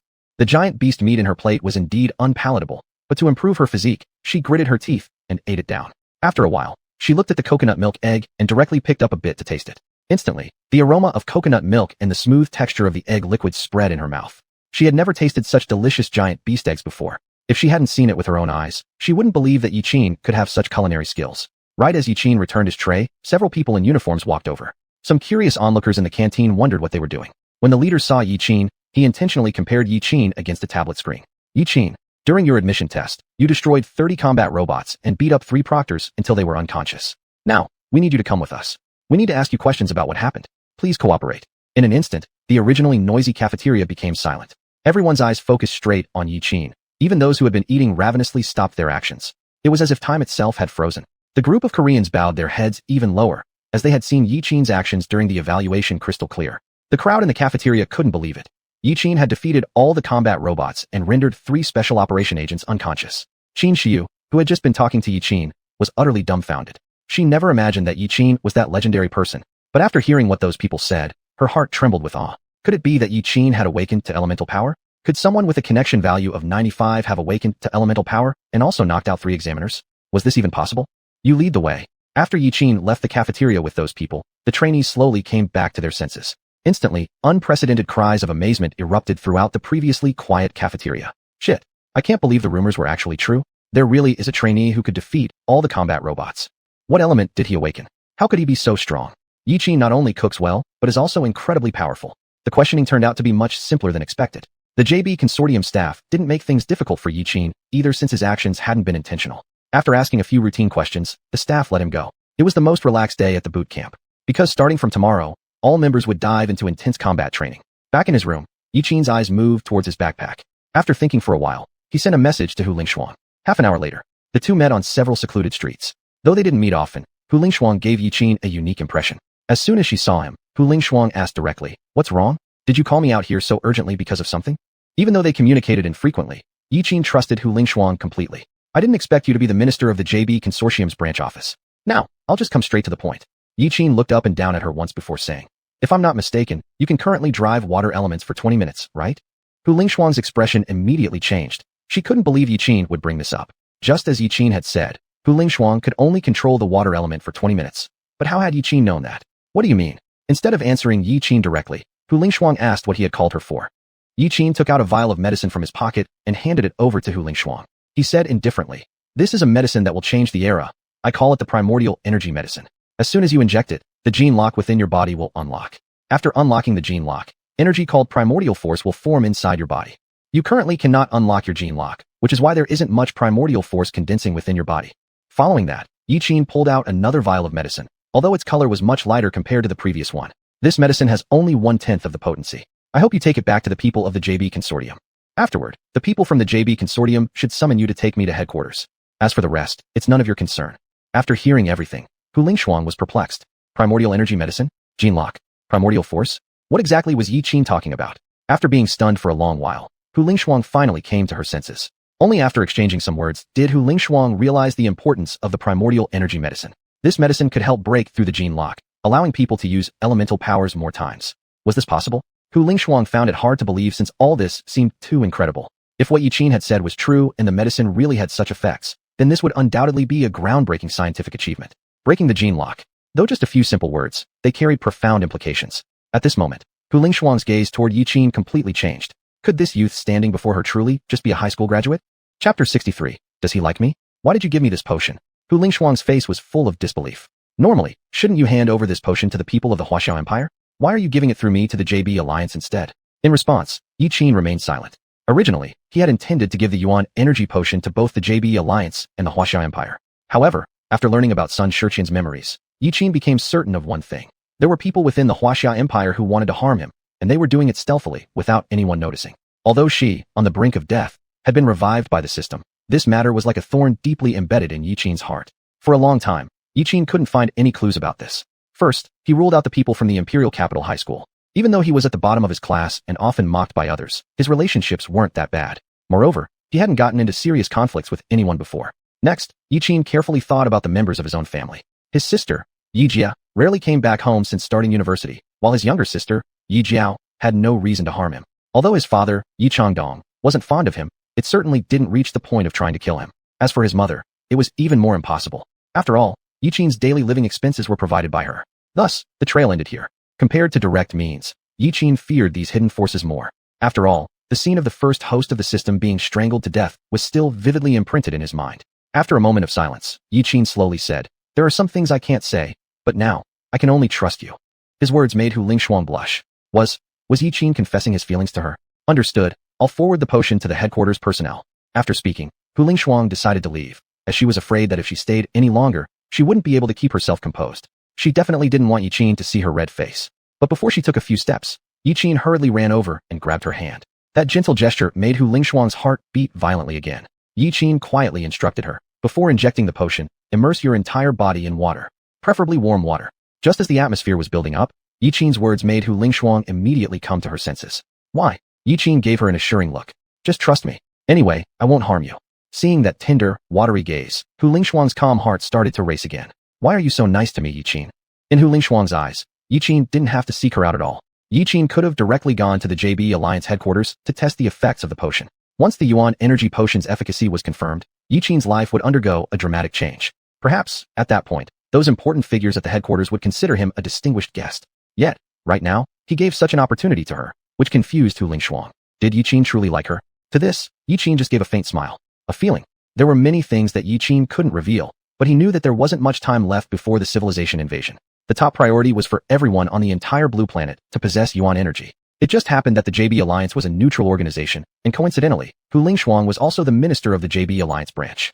Therefore, it was fitting that she take care of this matter. In the Jiang family, Huaxiao Empire. In the meeting room sat 5 or 6 people, all major figures from various industries within the Huaxiao Empire. Hu Biliang from the Hu group, Tang Lei from the Tang group, were reporting the situation in the meeting room. In recent years, the Jiang family had handed over most of Huaxia's businesses to several large enterprises as agents. Before the Giant Beast era, the Jiang family controlled the majority of Huaxia Empire's industries. After the Giant Beast era began, The Jiang family gradually handed over various parts of their business to other enterprises, merely acting as agents themselves. From multinational export businesses to domestic civilian sectors, from mecha manufacturing to civilian enterprises, the Jiang family participated in every aspect. One could say that the Jiang family was truly the real rulers of the Huaxia Empire. After finishing the financial report, the others stood up one by one. Madame Hua, since there are no other instructions, we will take our leave. Just as everyone was about to walk out, Madame Hua slowly spoke up. The rest of you go out. Tang Lei, stay behind. Tang Lei, the man towering with immense stature, stopped in his tracks upon hearing Madame Hua's words. Under his clothing was bronze-colored skin, his short hair standing stiff like needles of steel, his sharp gaze piercing like a ferocious beast's. He was Tang Lei, the head of Tang Corporation, and also the father of Tang San. Mrs. Hua, is there anything else you need? Seated in her main chair, Mrs. Hua slowly opened her eyes. The pressure emanating from her gaze was so overwhelming that it made Tang Lei hesitate to meet her eyes directly for a moment. Others might not be aware, but Tang Lei knew about Mrs. Hua's true strength. She had once piloted the first-generation mecha alongside the former patriarch of the Jiang family, defending the frontier for half a year and successfully repelling all the invading giant beasts. It should be noted that at that time, many mecha systems hadn't even been developed yet, and both Mrs. Hua and the patriarch relied solely on a massive blade powered by elemental force inside their bodies to withstand the endless tides of giant beasts. Speak up. Why are you doing this? Tang Lei's body trembled as his heart suddenly sank. Mrs. Hua, what are you talking about? Mrs. Hua tossed a tablet toward him. I know you like xiuxian, but so many years have passed now, can't you let it go? Upon seeing the information displayed on the tablet, Tang Lei stopped groveling and straightened up, standing tall to confront her. Mrs. Hua, I respect you not only because you're Xiaoxian's mother, but also due to your heroic achievements. In those days, you and your husband jointly defended the border. It was an act of great service to Huaxia. But I don't understand, what did I do wrong? Why won't you allow Xiaoxian to marry me no matter what? Tang Lei couldn't comprehend it. He and Jiang Xuejian had grown up together since childhood, their relationship pure and innocent. They were once acclaimed as the dream couple at the Mechanical Armed University. Both being the youngest ever Vanguard-level mecha pilots in history, their marriage was thwarted by one sentence from Mrs. Hua. Jiang Xuejian then left Tang Lei and vanished from the Jiang family altogether. By the time Tang Lei found her again, she had already married someone unknown and even bore a daughter with him. This was something he could never accept. You know very well yourself. After saying this, Mrs. Hua walked over to the large window beside her. You've crossed the line this time. A grown man actually targeting a child. Even though Xiaoxian is no longer part of the Jiang family, your actions still constitute illegal behavior. Just as these words from Mrs. Hua reignited Tang Lei's anger, he stopped listening to everything else she said. At that moment, Tang Lei recalled the beatings and verbal abuse from his father. Look at your brother, then look at you. Why did I give birth to a son like you? Don't you understand why you failed? Don't you clearly know in your heart? You know it best yourself. Tang Lei glared fiercely at Mrs. Hua. In an instant, black chi started gathering in his hands, forming into a dark ball before he flung it directly at Mrs. Hua. Standing with her back to Tang Lei, Mrs. Hua felt no trace of malice. Although she noticed something amiss, it was already too late by the time she realized. Using all her strength to resist, Mrs. Hua discovered herself completely immobilized by the black chi. From start to finish, she never expected Tang Lei would dare defy his superior rank and attack her. In the end, she could do nothing but watch helplessly as the black chi penetrated into her body, gradually consuming her life force. A few minutes later, Tang Lei sneered at Mrs. Hua's lifeless body. So what if I did it? I failed to poison Jiang Xuejian's son, but his survival was merely good luck. But now I have new plans. Not only will I make sure Jiang Xuejian's son dies, but I'll also ensure that she faces eternal torment. And even her two daughters will not escape this fate. After his outburst, Tang Lei suddenly came back to his senses. He quickly stashed the tablet away, rushed out of the door, and shouted loudly. Hurry! Something's wrong with Mrs. Hua. Upon hearing this cry, everyone immediately returned to the room. There they saw Mrs. Hua sitting peacefully in her chair, facing the sunset, calmly passing away. Chapter 64. The Talents in the Training Camp. 8 o'clock in the morning of the next day. JB League Training Camp. Everyone gathered in the center of the playground, and Yiqin also went to the playground with the main force after getting up. The moment he appeared in the public view, the originally noisy playground suddenly became quiet. Almost at the same time, everyone was staring at him. Shock, awe, admiration, confusion, disdain. Gazes filled with various emotions surrounded Yiqin. After the chaos in the canteen yesterday, Yiqin's reputation had spread thoroughly among the students. Yiqin from the Huaxia Empire, without using elemental power, used just his bare hands to destroy all the combat robots, and fought alone against 3 special operations members of the JB League, defeating them. This was simply something no human could do. The scene of him cooking in the canteen yesterday was deeply embedded in everyone's mind. Under the influence of various rumors, Yiqin had become an all-round existence. His abilities to cook giant beast meat, pilot a mech, and fight in close combat were superhuman. Just standing there, many people were scared by his achievements and unconsciously backed away as if seeing a ghost. Yiqin walked alone on the playground, and the students immediately made way for him out of fear of any eye contact with Yiqin. From afar, it seemed like Yiqin had some kind of barrier. Wherever he went, people would retreat to make way for him. Yiqin found a secluded corner to stand in, but that still didn't stop others from giving him strange looks. At this moment, Nina happened to walk into the playground. As the second-ranked student in this year's entrance exam, Nina naturally drew countless gazes the moment she entered, most of which were filled with envy and affection. Not as complicated as those directed at Yuqin. Following the gaze of the crowd, Yuqin also saw Nina's figure. Isn't she the girl from Channel 8? He hadn't noticed her much before with just a quick glance, but now upon closer inspection, he unexpectedly found that this girl was quite pretty. She had classic Western features, blonde hair, blue eyes, extremely delicate facial features, and a particularly unique aura. There was a sense of exuberance about her, making her very eye-catching. Have you heard? Nina is a genius from the IMC Empire. It seems this year's IMC has the highest passing rate, with 500 people. So, doesn't that mean the champion of this training camp will definitely be from the IMC Empire? There's nothing we can do. Not only does Nina have an 85 connection value with her mech, but she also awakened the water element. That is indeed strong. Nina stood at the center of the playground and casually glanced toward Yuqin. At this moment, Yuqin no longer carried the murderous intent he had shown earlier in Channel 4. He looked like an ordinary person. They weren't far apart, and Nina had also overheard the surrounding chatter. Champion of the training camp? Don't even think about it. As long as Yuqin exists, no one, no matter who they are, could possibly defeat him. What sort of genius means nothing in Yuqin's eyes? Ever since that experience at the entrance of the channel, Nina couldn't help but occasionally recall those cold eyes and that side face hidden in the darkness. Yuqin's strength was too terrifying. Even the special operation members were no match for him. Whenever she thought of Yuqin's appearance then, Nina would break out in cold sweat.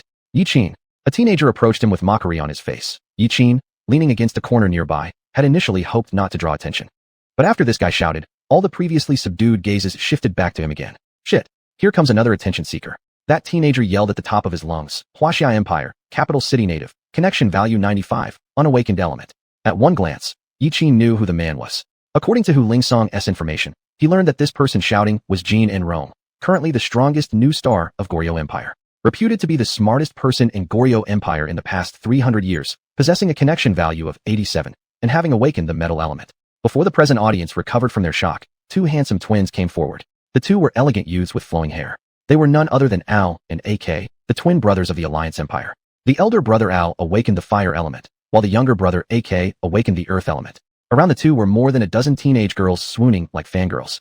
Younger brother, how did someone without an awakened attribute pass the second test? Brother, I really don't know. After all, I wasn't in Channel 4, and I'm not sure if those rumors are true. Maybe someone faked it. Listening to the amazement of those around him, Jin in Rome said sarcastically, rumors should only be half believed. Who knows how many hidden secrets there are behind them? A connection value of 95 is true, but summoning a mech was not allowed in the second test. How did he pass without having awakened elemental power? The words of the three directly made many of the trainees present doubt. After all, what they said made sense. If Yuqin truly hadn't awakened his elemental power, how did he pass the second test and defeat those three examiners? These numerous puzzles left everyone stumped since hearsay isn't reliable until proven. None of them had personally witnessed Yuqin's abilities. The twin brothers Ao and AK continued to mock. We've heard you. Yuqin, were recommended by Huaxia's military department. As we all know, that place has plenty of connections. Surely Yuqin didn't come in through favoritism, right? The two handsome twins smiled, their faces full of ridicule as though they knew some insider information. In the face of these three people's hostility, Yuqin acted as though he hadn't heard anything. He needn't even pay attention to such people. These people, lacking any elemental power, dared to shout at him. They really didn't know how much lower than him they were. Yuqin reflected quietly for a moment after assimilating Sun Xiuxian's memories. His own approach to dealing with matters was slowly aligning with him. Yet, he was still not Sun Xiuxian. He just possessed his memories. It must be admitted that Sun Xiuxian's personality and memory brought about considerable changes in him. He owed a great deal to Sun Xiuxian for achieving what he'd reached today. In the past, Yuqin would have definitely given these guys a good lesson, but now, it wasn't necessary. He needed to continuously temper his mind, avoiding getting involved in petty squabbles. His ultimate goal was to save all humanity on Blue Star, not to argue with them here. Chapter 65. The survival rule of the weak being prey to the strong. As he was pondering, a young man in uniform appeared on the playground. From his appearance alone, it was evident that this young man was no ordinary person. The aura he exuded was extremely powerful, as if mocking the insignificance of those around him. After the youth entered, the playground quickly returned to calm. I am Tang San, the chief instructor for this youth training camp, he announced. Yuqin suddenly remembered that this man was the one who had been with Hu Lingfong in passage for before. Although they had met, only now did he learn the man's name. He never expected that this man would be the head coach of the youth training camp. Tang San, with a stern face, slowly addressed everyone. Now I will begin explaining the rules of the training camp for you. In the training camp, no one will restrict your freedom. In other words, you can do whatever you want. Furthermore, no courses will be conducted within the training camp. This means that you are free to do anything inside the JB League branch. But the condition is that you must not leave the branch. This first rule immediately caused a stir among the many trainees. If no one is teaching us, then why are we here? Exactly. In this case, I'd rather go back to the IMC Empire. At least there are personal coaches there. Regarding this first rule, everyone was buzzing with comments. Tang Sen cleared his throat and continued. Everything related to your daily life inside the JB League branch will require the consumption of points. I'm sure you all know that those who pass the first stage of the exam start with 100 points, while those who pass the second stage receive 200 points. These points represent your capital for staying in the training camp. For every day you spend living in the training camp, 5 points will be deducted. Tang Sen paused briefly and gave a wicked laugh to the crowd below. Within the training camp, no one will monitor or control your actions. Even if someone annoys you, you are free to act against them privately. Even if you accidentally kill someone, as long as you have enough points, the training camp will not pursue the matter. However, once you step outside the premises of the JB League branch and their family or allies come looking for you, the JB League takes no responsibility. At these words, all the students were shocked. Though they were elite geniuses from various nations, even this regulation seemed too cold-hearted. Tang San's words implied that as long as you had sufficient points, you could run wild within the training camp. Having gained Sun Xiuxian's memories, Yiqin naturally understood where the pitfalls lay. Actually, this stipulation set by the JB League had its own strategy. Once students from different countries clashed, even to the point of accidentally killing someone from another nation, what awaited them would be retaliation from the opposing country. In such cases, they would be left with only one option, joining the JB League as mercenaries. By becoming mercenaries for the JB League, it meant gaining backing and protection from the JB League. A question arose.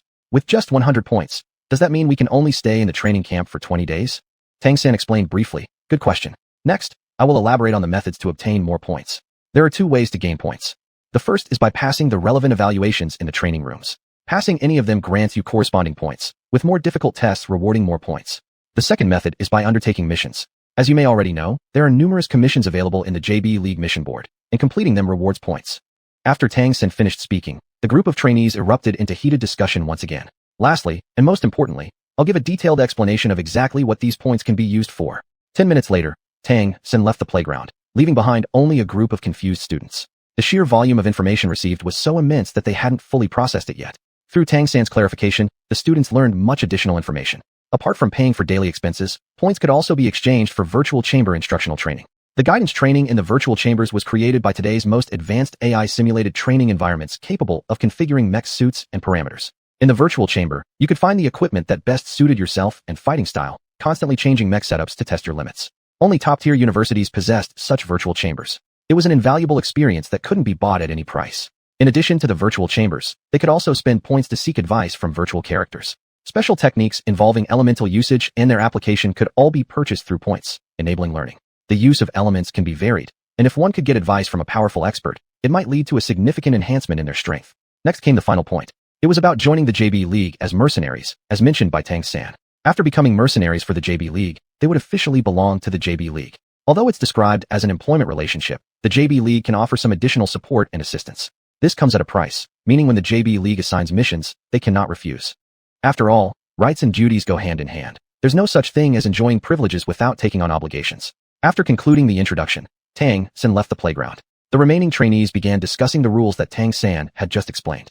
Tang San's intentions were very clear. As long as it falls within the scope of the rules, they naturally must not violate them. However, for things the rules don't specify, that's another story. After dismissing the group, Yiqin walked off the playground. Some people from the Huaxiao Empire wanted to form a team with him, but he rejected each invitation. Sun Xiuxian had said that the system chose him because he was in a near-death state. That is to say, there were people within the Huaxiao Empire who wanted to harm him, and they managed to do so discreetly. This made Yiqin vigilant. Seeing Yiqin leave, the people from the Huaxiao Empire couldn't help but sigh. Xianxia had anticipated this result, yet she still couldn't resist exhaling a breath.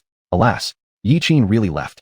People from the Huaxiao Empire started to complain. After all, there were less than 100 individuals from their Huaxiao Empire who had made it into this time's qualifiers, which compared to other countries made their pass rate look absolutely abysmal. An angry male student remarked, Yiqin is just too arrogant. Why does he have to be like this?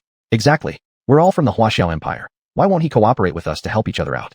Look at the others. They've already formed small groups. But we're scattered. Upon hearing someone criticize Yiqin, a female student from the Huaxiao Empire arched her eyebrows and shot back. If Yiqin has the strength, even without forming a team, he'll manage fine inside the youth training camp. It's better to figure out how to deal with our situation rather than waste time belittling others. Mao Qing, why are you boosting their morale while destroying our own? We're all from the capital. Another girl sniffed coldly. Monica from the IMC Empire.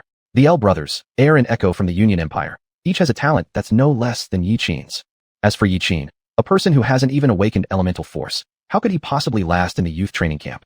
Qin Xiu remained silent as she heard the murmurs around her. Since both she and Yiqin came from the capital middle school, she felt awkward about stepping in to defend him. Chapter 66. The Mutual Testing of Two Time Travelers. Not long after leaving the playground, Tang San sent someone to invite Yi Qin to his office. At this moment, Tang San was sitting in his office, imagining various possibilities. The projection in front of him kept replaying the scene where Yi Qin manually crushed and twisted the robot. Tang San didn't know how many times he had watched this video, but he still couldn't find a reasonable explanation. To fight combat machines with the bare body, it was too astonishing. He suspected that Yi Qin's situation might be the same as his, coming to this world through time travel and finding a way to practice cultivation first. Tang San had previously been hostile towards other time travelers, but for Yi Qin, who possessed a devilish talent, he currently felt no enmity. After all, Yi Qin had already mastered a certain method of cultivation. Once he learned the way to cultivate, then he was confident that he could become a god again, just like before. But all of this depended on whether Yi Qin truly had mastered a certain way of cultivation. So he invited Yi Qin into the office, wanting to probe his reality first. Knock knock. Yi Qin entered. "Commander, you called for me?" Tang San, sitting in his office, stood up immediately when he saw Yi Qin come in. "Yi Qin, you're here." When Tang San saw Yi Qin close up, he almost determined that Yi Qin must have found some way to cultivate. Breath condensed, face smooth beyond compare, as if the entire person was a natural being. We can say Yi Qin's performance completely exceeded Tang San's expectations. If before there was only conjecture, at this moment, Tang San was already sure that Yi Qin had mastered some kind of cultivation method. "This is your extra credit for passing the assessment." Tang San pressed a button on the tablet, and soon after, 1,000 points were added to Yi Qin's account. Yi Qin was slightly surprised. After all, passing the first and second tests awarded only 200 points each. Yet now he received an additional 1,000 points, which was undoubtedly a tremendous reward. "Thank you, Commander, but these points should not just be the rewards for passing the test, right?" Tang San smiled with relief. Indeed, conversing with intelligent people required little effort. He brewed a cup of tea and sat on the sofa opposite Yi Qin. "What methods did you use during the number 4 channel assessment? You haven't awakened your elemental power, so how could you defeat those combat robots?" Yi Qin sensed something hidden behind the words, so his right hand subconsciously tightened into a fist. Upon sensing that Yi Qin had adopted a fighting stance, Tang San hurriedly laughed. "I'm not here to investigate your responsibility. You can rest assured about that." Hearing that the other party wasn't here to cause trouble, Yi Qin relaxed slightly. "Then Commander, you couldn't have called me here just to give me the extra credits, right?" Seeing the other party reluctant to answer his question, under pressure, Tang San had no choice but to reveal his secret first. Suddenly, Tang San took out a small knife and cut his finger, and blood gushed out instantly. Not knowing what Tang San was doing, Yi Qin could only sit still, watching intently. Perceiving that the timing was right, Tang San began to channel the xiuxian art. Gradually, the small wound on Tang San's hand miraculously healed. After wiping off the blood on his hands, the wound had remarkably healed. Startled by this spectacle, Tang San had accomplished something that Yi Qin hadn't seen, neither in Sun Xiuxian's memories nor in his own experiences. Dazed, Yi Qin blurted out, "Commander, what is this?" After observing Yi Qin's reaction, Tang San was confident that Yi Qin didn't know about the existence of the xiuxian art. Taking a sip of tea water, he slowly explained, "This is a self-created cultivation method of mine, capable of unblocking the 8 extraordinary meridians of the body. As long as I concentrate my internal force, I can briefly accelerate the human body's healing ability." Although Yi Qin didn't understand what this internal force was that Tang San mentioned, he knew that what Tang San demonstrated was clearly cell regeneration technology. His meditation breathing valve achieved its function through specific means, accelerating the life activity of cells within the body, thus achieving the role of sharing pain and regulating physical condition. However, even with this, he could not reach Tang San's level where wounds could instantly heal. Such effects could only be achieved with the life solution. The life solution served to expedite cell regeneration, thereby achieving complete treatment of the human body. And the life solution came from alien civilizations, something that current Earthlings couldn't yet master. Could Tang San's situation be similar to his own? Did he also acquire someone else's memories and heritage? Yi Qin had thought that he was a unique existence, but judging from the current situation, it seemed Tang San's condition might be the same as his. Besides Sun Xiuxian, he never expected that there would be someone else who could achieve such feats. Both of them looked at each other, neither knowing what was going through the other's mind. From Yi Qin's calm expression, Tang San could be sure that Yi Qin must have mastered some kind of cultivation method. And from Tang San's composed face, Yi Qin could also deduce that Tang San was definitely a time traveler. After a long while, both of them burst into laughter almost simultaneously. Yi Qin originally thought he would have to fight alone, but now that he learned about his companion, he smiled in relief. Tang San also realized that Yi Qin had let down his guard against him. "Commander Tang San, I didn't expect you would be willing to reveal your secret." As Yi Qin spoke, he picked up the small knife on the table. He then gathered a bit of yuan energy at his fingertips. Snap! A crisp metallic crack echoed, and the sharp little knife instantly developed a notch. The blade hadn't even touched Yi Qin's finger, but it was stopped by an invisible barrier that directly caused the edge to develop a notch. This completely overturned Tang San's imagination. It appeared that the cultivation method Yi Qin had mastered was more powerful than he imagined. "Commander, this power is called yuan energy. It opens the upper limit of the human body's genetic lock after being injected with the yuan energy serum." Yuan energy? Tang San was hearing this term for the first time. Could this yuan energy be the hidden cultivation force of this world? He continued to ask, "Where can this yuan energy serum be obtained?" After hearing this, Yiqin sensed something amiss, but he still replied, "This yuan energy serum was made by me. You created it?" Tang San's face was full of disbelief. It was clear now that Yiqin was undoubtedly a time traveler, capable of creating such miraculous serums that even he, once a god king, had never heard of. Before Tang San could recover from his shock, Yiqin opened his mouth and asked, "Commander, your cultivation method."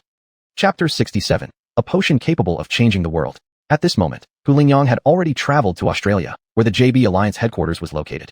After meeting Yiqin last night, she had received 2 vials of potion. Though her mind brimmed with countless doubts, she didn't believe for a second that Yiqin was jesting around.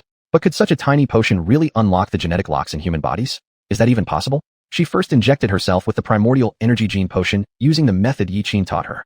The result was that her condition didn't differ much from Yiqin's. After experiencing intense suffering, Hu Lingyang's gene lock was successfully unlocked, but soaking in a bathtub full of pungent black blood made her gag for a long while. While cleaning off the dirty blood, she discovered her control over water elements had increased several folds. If before controlling the water elements was strenuous, now she was like a fish in water, swimming effortlessly. Currently, not only could she feel the water molecules within 1 meter around her body, but also manipulate them several times faster than before. Hu Lingyang could hardly believe the effects of this potion, but the facts right before her eyes left no room for disbelief. After injecting herself, she immediately boarded an airship and flew to the JB Alliance headquarters in the dead of night. The headquarters of the JB Alliance was hundreds of times larger than its branches, featuring buildings reaching up into the clouds and countless combat training fields. Here were encompassed all human professions and trades. After all, recruiting talent was the JB Alliance's creed. By the time Hu Lingyang arrived at the headquarters of the JB Alliance, it was already morning. "Hu Lingyang, how do you find time to come here?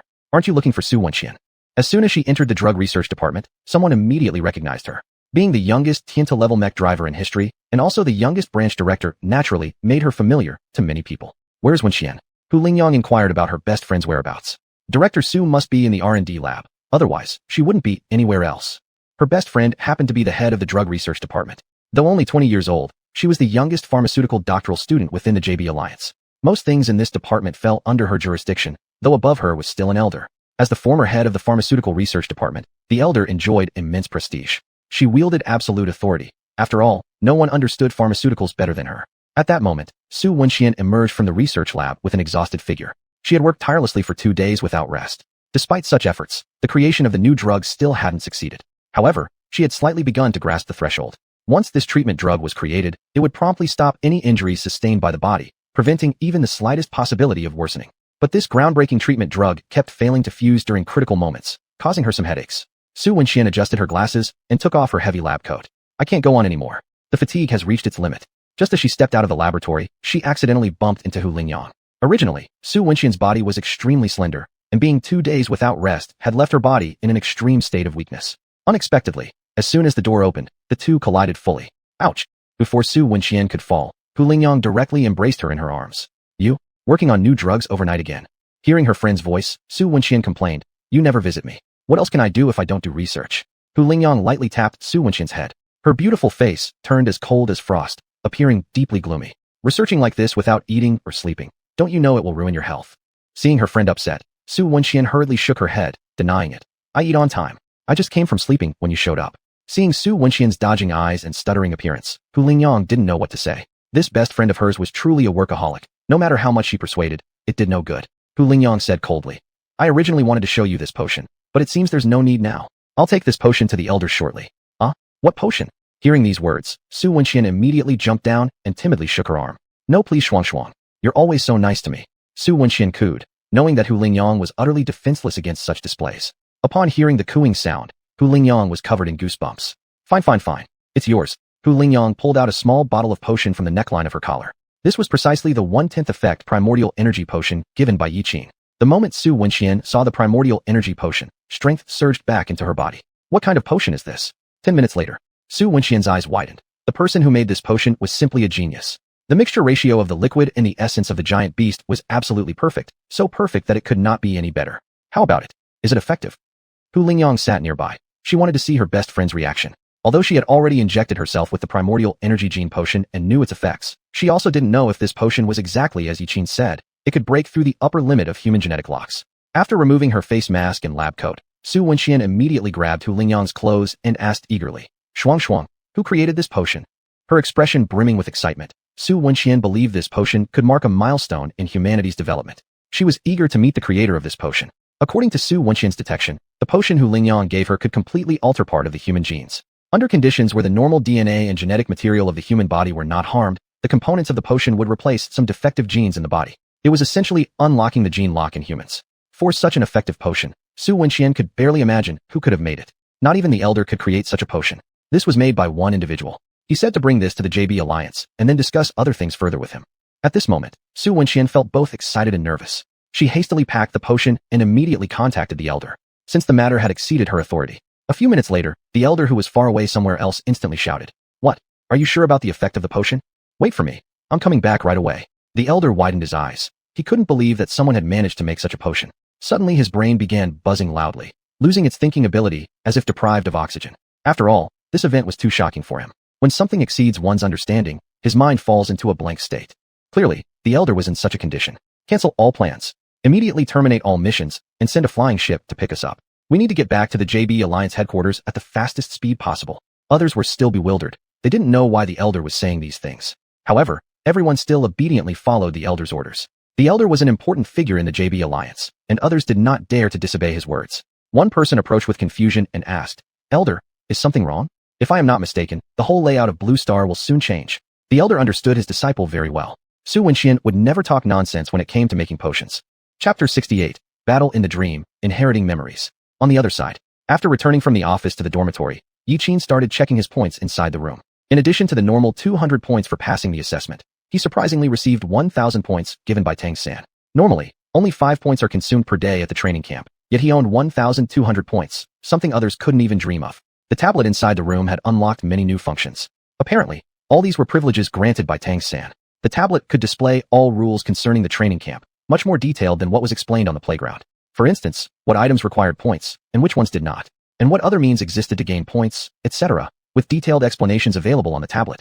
Yiqin briefly looked over it, realizing that the main expenses should be the simulator chambers and virtual image guidance. Simulator chamber, costing 40 points per hour of use. Virtual image guidance, costing 20 points per hour of use. Simulation test room, costing 10 points per hour of use. On the contrary, there were limited ways to obtain points. Only the assessments provided relatively considerable points.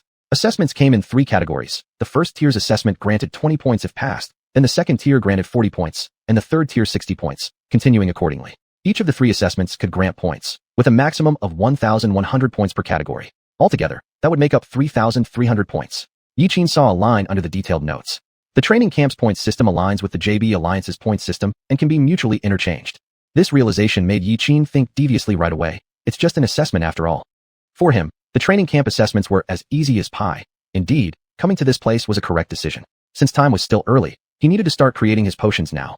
He should create a 50% effective primordial energy potion for Tang San, and in exchange, Tang San would teach him the cultivation method of heavenly profound technique. After finishing the primordial energy potion, Yiqin also wanted to try making other potions. He took out that red crystal core he obtained during the initial giant beast invasion.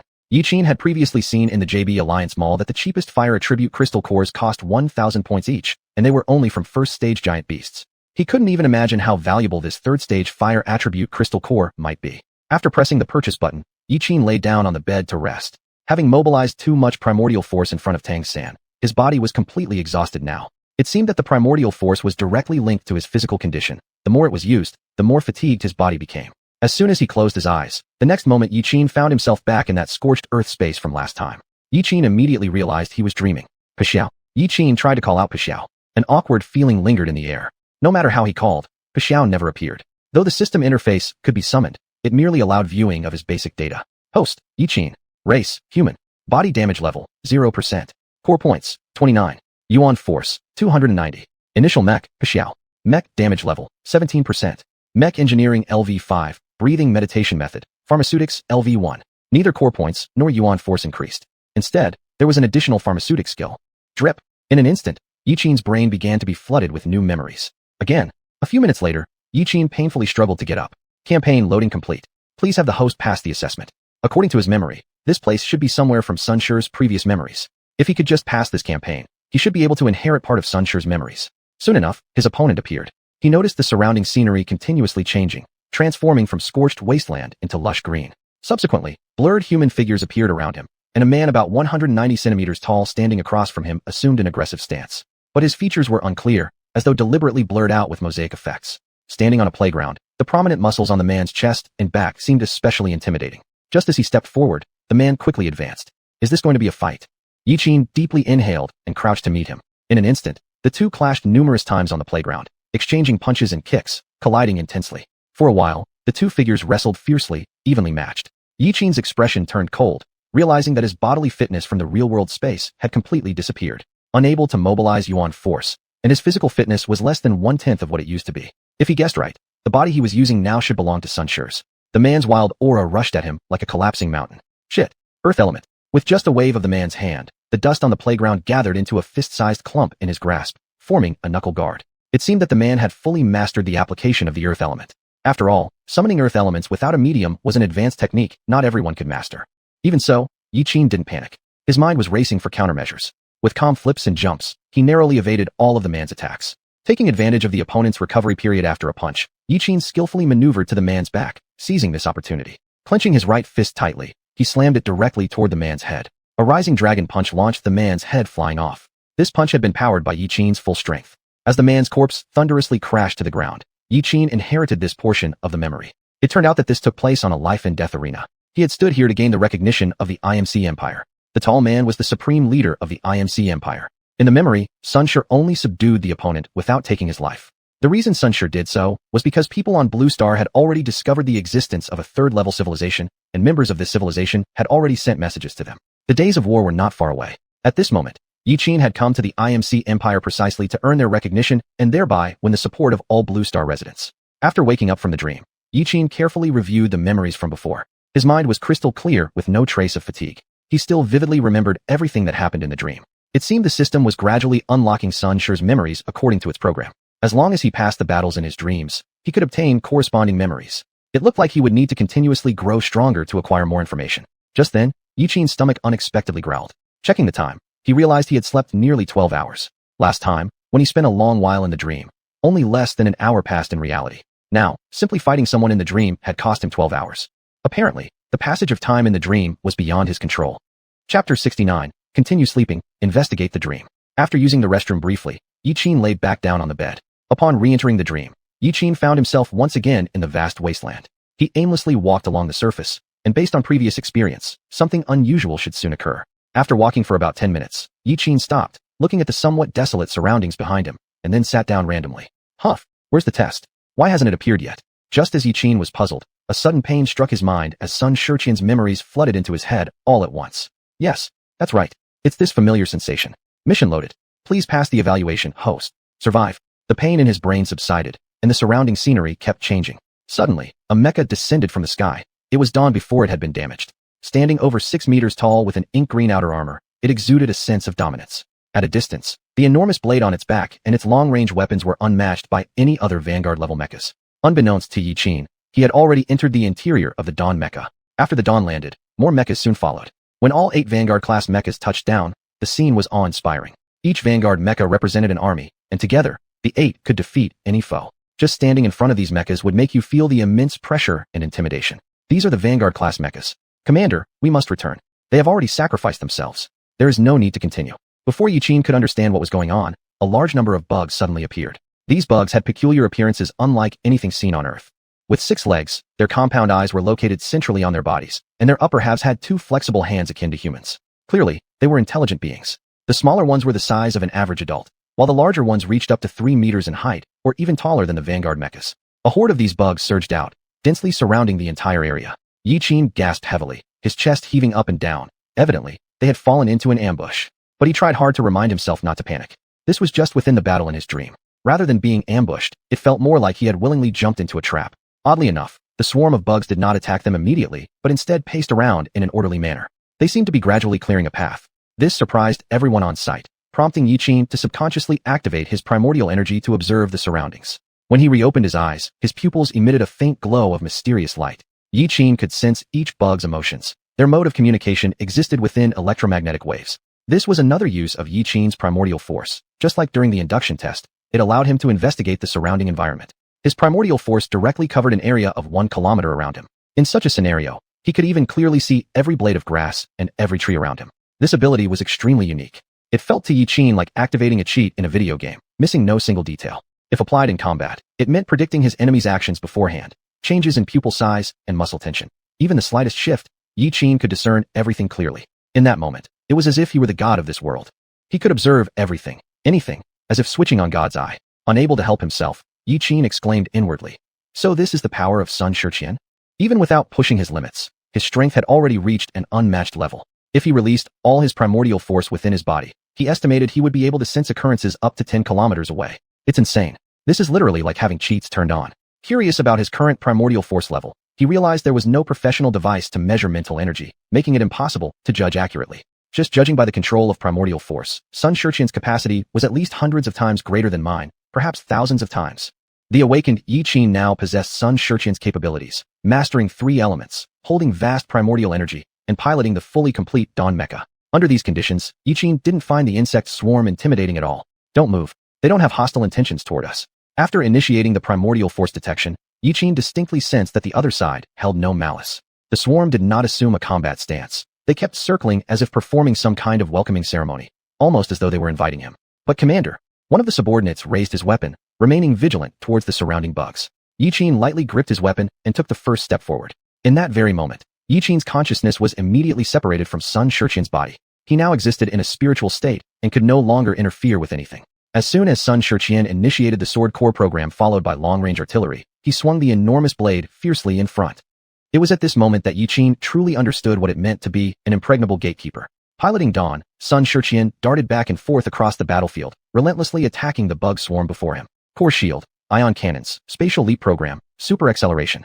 All these terms known only from memory were unfolding vividly before his eyes. Flawless combat awareness and remarkable team command were displayed to perfection at this instant. What's more, Sun Xiuxian achieved complete synchronization with his mech. When other mechas were trapped, he directly left Dawn's cockpit, gun in hand, to support his teammates. Under the cover provided by both Dawn and Sun Xiuxian, the other Vanguard-class mechas repeatedly extricated themselves from difficult situations. After helping his teammates, Sun Xiuxian swiftly returned to Dawn to continue fighting.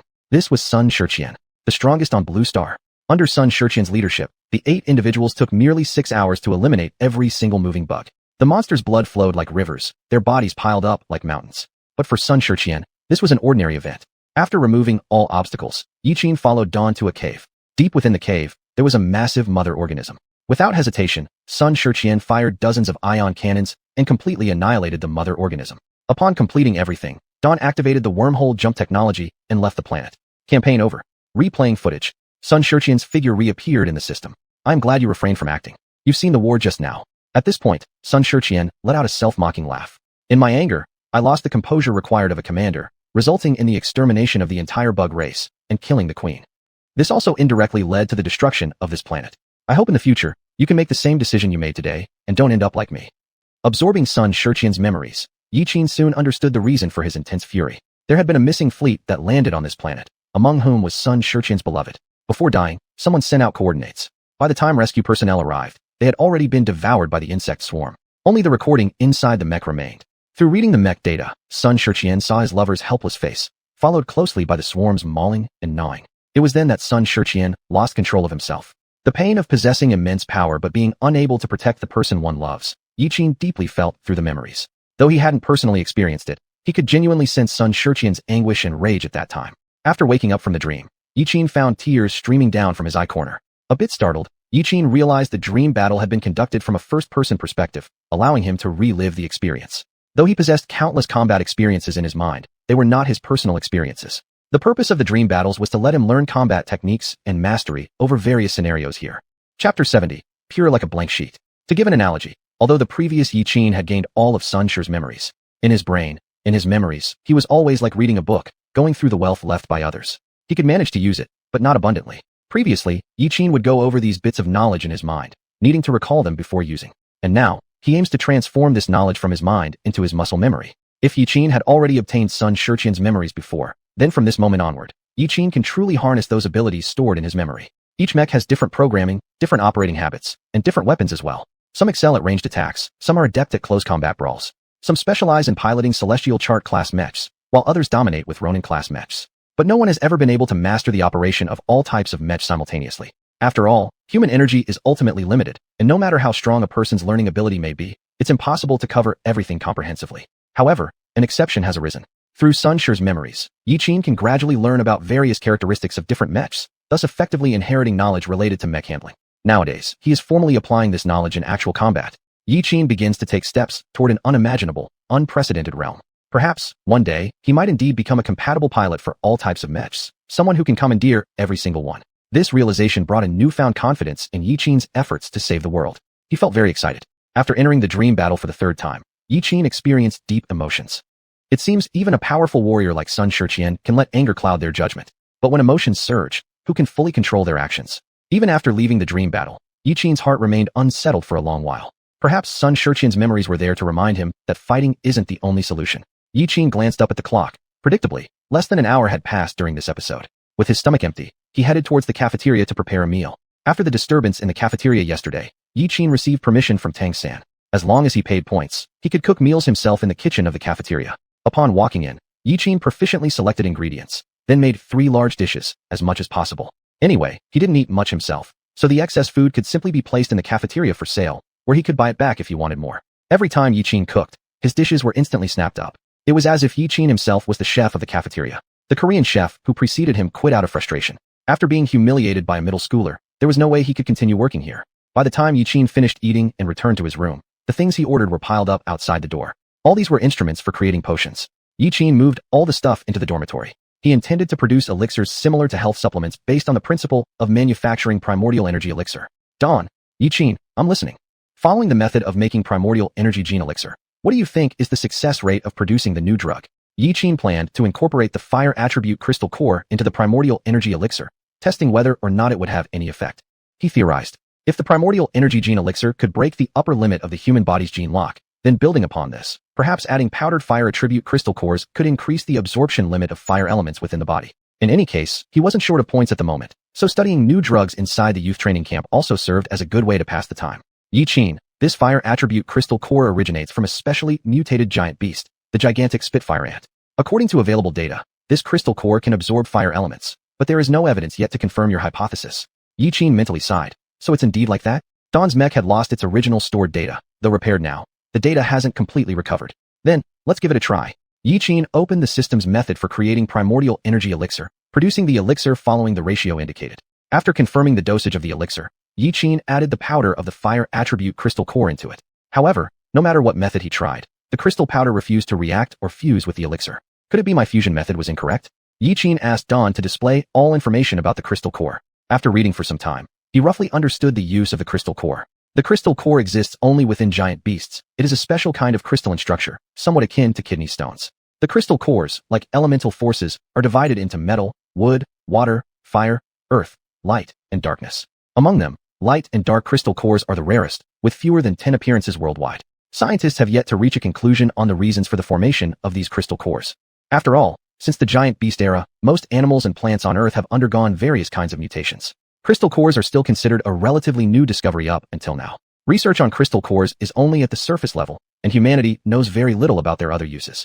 For example, the fire attribute crystal core in Yi-Qin's hand can absorb flames. But no matter how Yi-Qin heats it through test tubes, this gemstone remains unchanged, aside from faintly glowing, showing no other changes. According to available data, compared to fire attribute crystal cores, other crystal cores are much more useful. Metal crystal cores can store electricity. Wood crystal cores can speed up the healing of bodily injuries. Water crystal cores can significantly absorb damaged cells in the human body. Aside from absorbing flames and heat, no scientific application has been found for fire crystal cores. Earth crystal cores, however, are the only ones that can be consumed orally, enhancing the human body's constitution after ingestion. It seems these crystal cores also have differences in quality. No wonder Li Jian gave him this fire attribute crystal core so readily. It was because it had long been discovered that the fire attribute crystal core was the worst. After the experiment failed, Yi-Qin could only lie aimlessly on his bed. He had thought about manufacturing some other potions, but it seemed his ideas were still too naive. After lying there for a while, Yi-Qin began trying to mobilize primordial energy, just as he did in the dream. In the moment he opened his eyes, the primordial energy inside Yi-Qin spread into the air, and suddenly everything around him was under his control. However, the detection radius was only about 5 meters, which was a far cry from Sun Xiuxian's capabilities. Suddenly, Yi-Qin felt that the people in the neighboring dormitory were breathing heavily, looking as if they had just finished exercising. Yi-Qin concentrated his primordial energy, and instantly the scene in the next room appeared in his mind. A skirt fallen on the floor, piles of tissues scattered everywhere, and the person's actions. Sinful. The moment Yi-Qin saw clearly what was happening in the next room, he immediately withdrew his primordial energy. Even though he didn't see the exact image, he already knew what the person was doing. Yiqin slapped his face hard. This wasn't something he intended to peek at. It was an unintentional mistake, and he shouldn't be blamed. Through the release of primordial energy earlier, Yiqin could feel the elements around him, but these elements couldn't be utilized by him. In Yiqin's mind, there were 3 techniques for using the elements, none of which he could apply. It's like in an exam where he cheated to know the answers, but then no pen was given to him to fill in the answer sheet. Totally useless. Unwilling to give up, Yiqin sat cross-legged and released all his primordial energy. This time, he didn't explore outward but instead tried to locate the elemental force within his body. With the release of primordial energy, his physical condition became fully visible to him. The size of his bones, the tension of his muscles, the vascular network, blood flow, and every detail inside his body were investigated thoroughly. There wasn't even a trace of elemental force in his entire body. He was entirely pure, as clean as a blank sheet of paper. Chapter 71, Development of the Elemental Elixir. From sensory abilities to exploration capabilities, Yiqin has now mastered 2 uses of primordial energy. He then attempted to condense the primordial energy within his body. Instantly, his hands were covered with an invisible armor-like layer, which although unseen, could indeed be felt. This was also the primordial energy armor Yiqin used during his evaluation. Covering his body's surface with primordial energy formed a protective armor akin to a membrane. In this state, as long as the primordial energy did not run out, it meant that Yiqin possessed an exoskeleton. The last time he intercepted the robot's attack with his hand, it caused pain because the primordial energy armor had been scattered. But upon reflection, it made sense. At present, there was only 290 units of primordial energy in his body, and if it increased further, he could cover his entire body with primordial energy armor. After breaking through the genetic lock limit, Yiqin discovered the method of controlling primordial energy. As long as one can skillfully use primordial energy, this force would not be weaker than elemental energy, and might even surpass it. Yiqin's heart surged with excitement and could not settle down. Just by using primordial energy for bodily attachment and detecting surroundings, these functions were already much stronger than elemental energy. However, troubles came with it. Although the primordial energy armor was strong, before absolute firepower, his thin primordial energy armor would vanish instantly. The main fighting approach still relied on piloting a mech, but Dawn currently had only a basic frame without any weapons or programs installed. Like Hu Lingfrost's twin blades and short-distance spatial leap system, he didn't have them.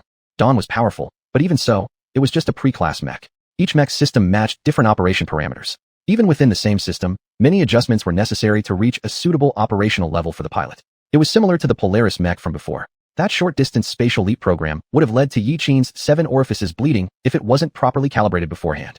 Though Yiqin already had preliminary ideas regarding Dawn's weapon systems. Firstly, he planned to create the Dawn Giant Blade. Because Dawn had the cold nuclear fusion reactor, theoretically, he could infinitely activate the Sword Core program.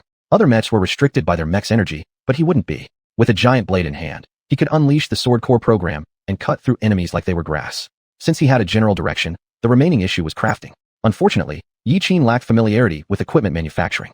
Initially, I thought I'd trade my knowledge of primordial energy for JB Alliance or wuxia Empire's help in crafting weapons. But looking at it now, Yiqin propped his chin and muttered to himself, commissioning a private weapon creation requires tons of credits. The next step is waiting for JB Alliance's representatives to contact me.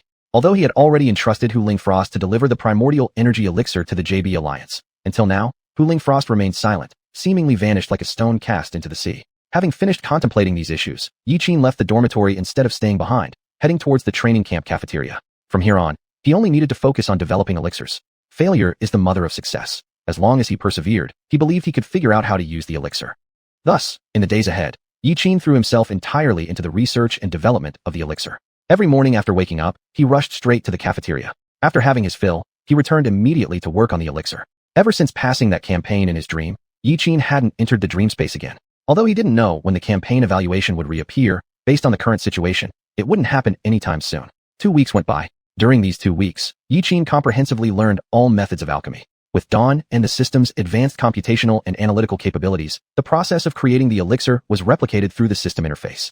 Yiqin learned by observation. Despite failing numerous times, he finally mastered the art of alchemy. For him, nothing was more important than researching elixirs. If his conjecture was correct, fusing the crystal core with the primordial energy elixir would induce a qualitative change. Injecting this elixir would enhance the recipient's mastery over fire attributes. Once successful, he could produce other elixirs following the same principles, creating 5 types: gold, wood, water, fire, and earth. However, regardless of what they tried, they couldn't fuse the crystal powder with the elixir. The experiment got stuck at this stage and remained unresolved for a while. During his focused research on the elixir, Yiqin also communicated with Hu Lingfrost. Although the people from JB Alliance confirmed the efficacy of the elixir, their terms could never satisfy Yiqin. After a few rounds of discussions, the JB Alliance's responsible parties scheduled a negotiation time with Yiqin to discuss the issues of cooperation and profit sharing. 2 weeks later, in the vast training area, various training equipment was scattered across the floor. Each trainee underwent rigorous training, striving hard to learn how to use the elemental force within their bodies. Xianxia was inside the training room attempting to simulate the contents of the assessment. There were 3 types of assessments. The first was the burst strength assessment, where the trainees had to evade attacking steel balls in a gravity chamber. This required that their physical burst strength be sufficiently strong and long-lasting. The second was the control strength assessment, where trainees needed to manipulate any one element to conduct target practice attacks. It was completely about seeing how well the trainees had mastered their elements. And the final assessment, which was the simplest, was the practical combat evaluation. Trainees had to enter the simulation tank, driving the simulated mech in a simulated environment to kill giants. Qin Shiyu awakened the fire element, and inside the training room, she was simulating the control strength assessment. In front of her was a fire basin, and she had to condense the flames before her into a ball to attack the target ahead. The target ranged from 110 points. Within the stipulated time, there were 10 attacks on the target. A score of 80 meant passing the test. At this moment, Qin Shiyu hurriedly fired off the fireball. After the 9th attack, her score reached 72.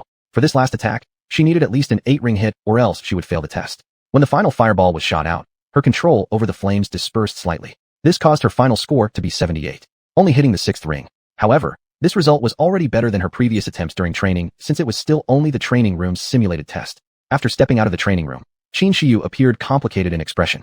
It had been nearly 2 weeks since she entered the youth training camp. Initially, she thought she could stay at least 20 days. But once the rules were announced, Qin Shiyu realized the youth training camp's rules were stricter than she imagined. Every day staying at the youth training camp incurred a fixed deduction of 5 credits, but this did not include equipment usage or the training room fees. All of these extra usages cost more credits. Even using the most ordinary training room for 1 hour required 10 credits. Recently, her situation became especially difficult. To continue staying in the training camp, Qin Shiyu took on small tasks every day. Running errands or helping clean the camp premises earned her just a bit of credit. Sometimes, for a single session in the training room, she even went hungry for large parts of the day and could eat only 1 meal per day. If not for Yiqin occasionally giving her some food, she would have been expelled from the camp long ago. Just after 2 weeks at the youth training camp, all her former pride was worn down entirely. Now, Qin Shiyu tried everything to stay inside the youth training camp. After all, each additional day allowed her to enjoy another day's worth of its facilities and have a meal of giant beast meat. It wasn't just Qin Shiyu. The vast majority of the trainees in the youth training camp shared similar struggles. Before entering the camp, everyone was brimming with arrogance because they were all exceptional among their peers, the geniuses from various regions. Isn't capturing this little youth training camp child's play? However, after suffering under such harsh rules, their initial arrogance has long disappeared. Every student gritted their teeth and persisted. Those who couldn't endure eventually left the youth training camp. Chapter 72, Dormitory Area Explodes. However, the rules of the training camp are particularly friendly to the strong. Some geniuses progress very quickly and can continuously pass through levels to earn points. These people feel perfectly at ease in the training camp, as if the rules were made for them. The most typical representatives are the 2 brothers El Urko and Kim In-rong from the Korean Empire, especially Kim In-rong. On his first day, he passed the explosive power evaluation for the first 3 levels. His speed of passing levels is something ordinary people can't even hope to catch up with. While Qin Shiyu was checking in the hall for tasks she could do, a girl also came to the task board. Have you heard? That Kim In-rong from the Korean Empire has already passed the 5th level explosive power evaluation. 5th level.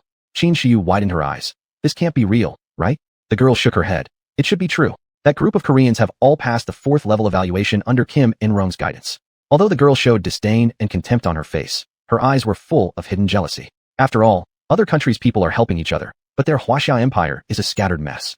Qin Shiyu was extremely shocked. She wouldn't dare to think about the 5th level evaluation. She remembered that last time when she entered the 3rd level explosive power evaluation, she almost didn't pass. Those people are really crazy. Qin Shiyu sighed. Who could blame it on their wuxia empire for not being competitive? To date, no one from their empire can pass the 5th level explosive power evaluation, with most stopping at the 3rd level. After seeing there were no suitable tasks, they walked towards the rest hall. I've heard that the 2 brothers El and Echo from the Union Empire also passed the 5th level evaluation and are moving forward to the 6th level. Finally, Nina from the IMC Empire has passed the 6th level evaluation and is preparing to take the 7th level evaluation. The girl continued chatting idly. After all, since they couldn't pass the evaluations, they could only chat and wait for dinner. Suddenly, a sentence from the girl stopped Qin Shiyu's heart for a moment. Shiyu, what do you think Yiqin is doing this whole time? Although he has extra points, according to my calculation, his points must be running out by now. The last time I saw you talking to him was in the cafeteria. Are you good friends with him? I don't know. Qin Shiyu shook her head and answered.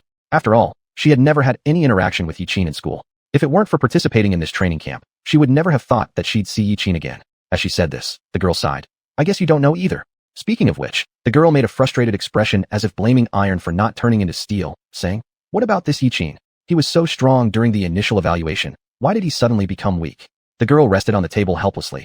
I originally hoped that Yiqin could bring someone like me along, but ended up like this. Unconsciously, Yiqin's figure popped up in Xiuxian's mind. His outstanding performance in the mech contest, and how he dared to scold the head chef directly in the training camp. Not only was he good at cooking, but he was also incredibly powerful. Such a kind of guy was extremely rare. Powerful yet low profile, unmoved by the mockery of a few geniuses, and calm under pressure. She believed Yiqin had his own plan. I guess Yiqin should have his own ideas. The girl shot an annoyed glance at Xiu. What are you thinking about in the dormitory? What could possibly make you think for 2 weeks in the dormitory? The girl looked mad. People from other countries are isolating us, relying on the strength of experts to snatch away those easy tasks. There are only those left with fewer points, and taking too much time to complete. We're obviously targeted. Xiu forced a smile. After all, the other party was stating facts. If their Huaxiao Empire doesn't produce more experts soon, they will really get eliminated. In the explosive power evaluation room, a figure stood in the center of the room.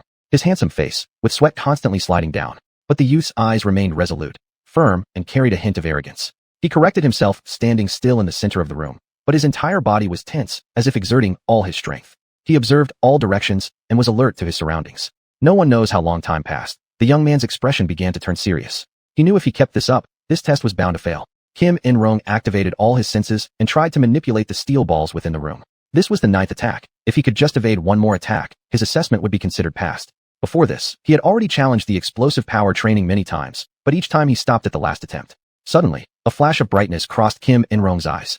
It's now or never. Countless iron balls shot out from within the room. Kim In-rong manipulated the gold elements to deflect some of the iron balls, barely managing to evade the attacks. Drip, explosive power evaluation ended. 5th level evaluation completed. As the mechanical voice rang out, the gravity system throughout the room was disabled. Kim In-rong let out a long breath, then opened the door and walked out. As soon as he went out, many girls offered clean towels and water. Brother In-rong, you're really amazing. Kim In-rong smiled satisfactorily. This 5th level explosive power evaluation, he managed to pass effortlessly. The 5th level explosive power evaluation requires examinees to dodge 10 iron ball attacks under 2.5 times their weight. That is not something ordinary people can achieve. Simple. Kim In-rong flicked his long bangs, mesmerizing the little fangirls present into another round of screams. At this point, a boy approached, wearing an expression of excitement on his face. Brother In-rong, you're truly strong. Just by going in a few times, you've passed the 5th level explosive power evaluation. The boy spoke with obvious admiration, since Kim In-rong passing the 5th level benefits them as well. After flaunting enough, Kim In-rong began to inquire about those around him. How's Nina doing recently? Just as the words left his lips, several Koreans answered. Nina has already passed the 6th level explosive power evaluation, but she's stuck at the 7th level and can't progress. Kim In-rong looked smug. I said it before. Water element, being the weakest among awakening elements, obviously cannot pass higher level evaluations. With his nostrils pointing towards the sky, Kim In-rong continued. Next, all you have to do is watch me. As long as I'm given a few more days, this 6th level explosive power evaluation will be nothing for me. Surpassing her will only take a moment. Kim In-rong's expression was full of pride. Apart from being able to absorb damage, water element does not have too many other uses. The further along the evaluations go, the more disadvantages Nina will encounter. Whereas he awakened the gold element, making his strength stronger as the assessments progress. Kim In-rong continued asking, what about the twin brothers? L from the Union Empire has entered the 6th level explosive power evaluation, although he failed. Echo just passed the 5th level explosive power evaluation, same as brother In-rong. L and Echo, these two individuals from the Union Empire possess very strong abilities. Not only are their connectivity values high, but the elements they awakened are particularly strong as well. As competitors, they are extremely formidable. A boy hesitated for a moment, then finally began to speak. Brother In-rong, Yiqin from the Huaxiao Empire. It's been half a month, and there's no sign of him coming to take part in the evaluations. Every day except for coming to the cafeteria to cook and eat, he spends the rest of his time inside the dormitory doing God knows what. Yiqin. Kim In-rong paused momentarily, clearly confused for a second, but quickly remembered Yiqin. Oh, that backdoor entrant. Forget about him. I even suspect his entry scores were forged. After all, people from the Huaxiao Empire love that sort of facade engineering. As the words left his lips, in the youth training camp, within a room in the dormitory area, a sudden massive explosion sounded throughout the skies. The mushroom cloud produced by the enormous fireball drew the attention of everyone within a 5-kilometer radius. Chapter 73. It's not allowed for potion making to end in explosions. The moment the explosion occurred, an alarm went off within the training camp. Everyone inside the training camp could sense the intense disturbance. Damn, what's going on? Is it an earthquake? No, this is an explosion. Look at the dormitory area. Shit, my luggage. At the center of the explosion, a teenager was seen squatting down, desperately protecting the backpack behind him. The doors of the dormitory rooms had vanished. Not just the dormitory doors. The explosion directly reduced the entire dormitory area to rubble. Yiqin waved away the smoke in the air and coughed continuously for a while. See? Just as you said, it exploded. Yiqin, I suggest not attempting this again next time. Earlier, Yiqin had been trying to heat the fire attribute crystal core in his dormitory to its maximum temperature. When the crystal core reached 4,215 degrees, the impurities inside reacted violently, followed by an explosive reaction. And Yiqin was less than a few meters from the explosion point. Xiao had warned him beforehand that the crystal core would explode when heated to the maximum temperature. If Yiqin hadn't confirmed there was no one around in the dormitory area at that moment, he wouldn't have dared to try this. However, after the explosion, a pool of red liquid appeared on the ground. This was the purified essence of the fire crystal core. For days, Yiqin had been thinking about how to extract the essence of fire from the crystal core. The essence of the crystal core is what made it so special. Before heating, Yiqin had already tried countless methods, but none of them managed to extract the essence of the crystal core. The crystal core was like a hard piece of crystal, so Yiqin remembered the method used to remove impurities from palladium through heating, which caused layering in impurities. This way, the essence of the crystal core could be separated from the impurities.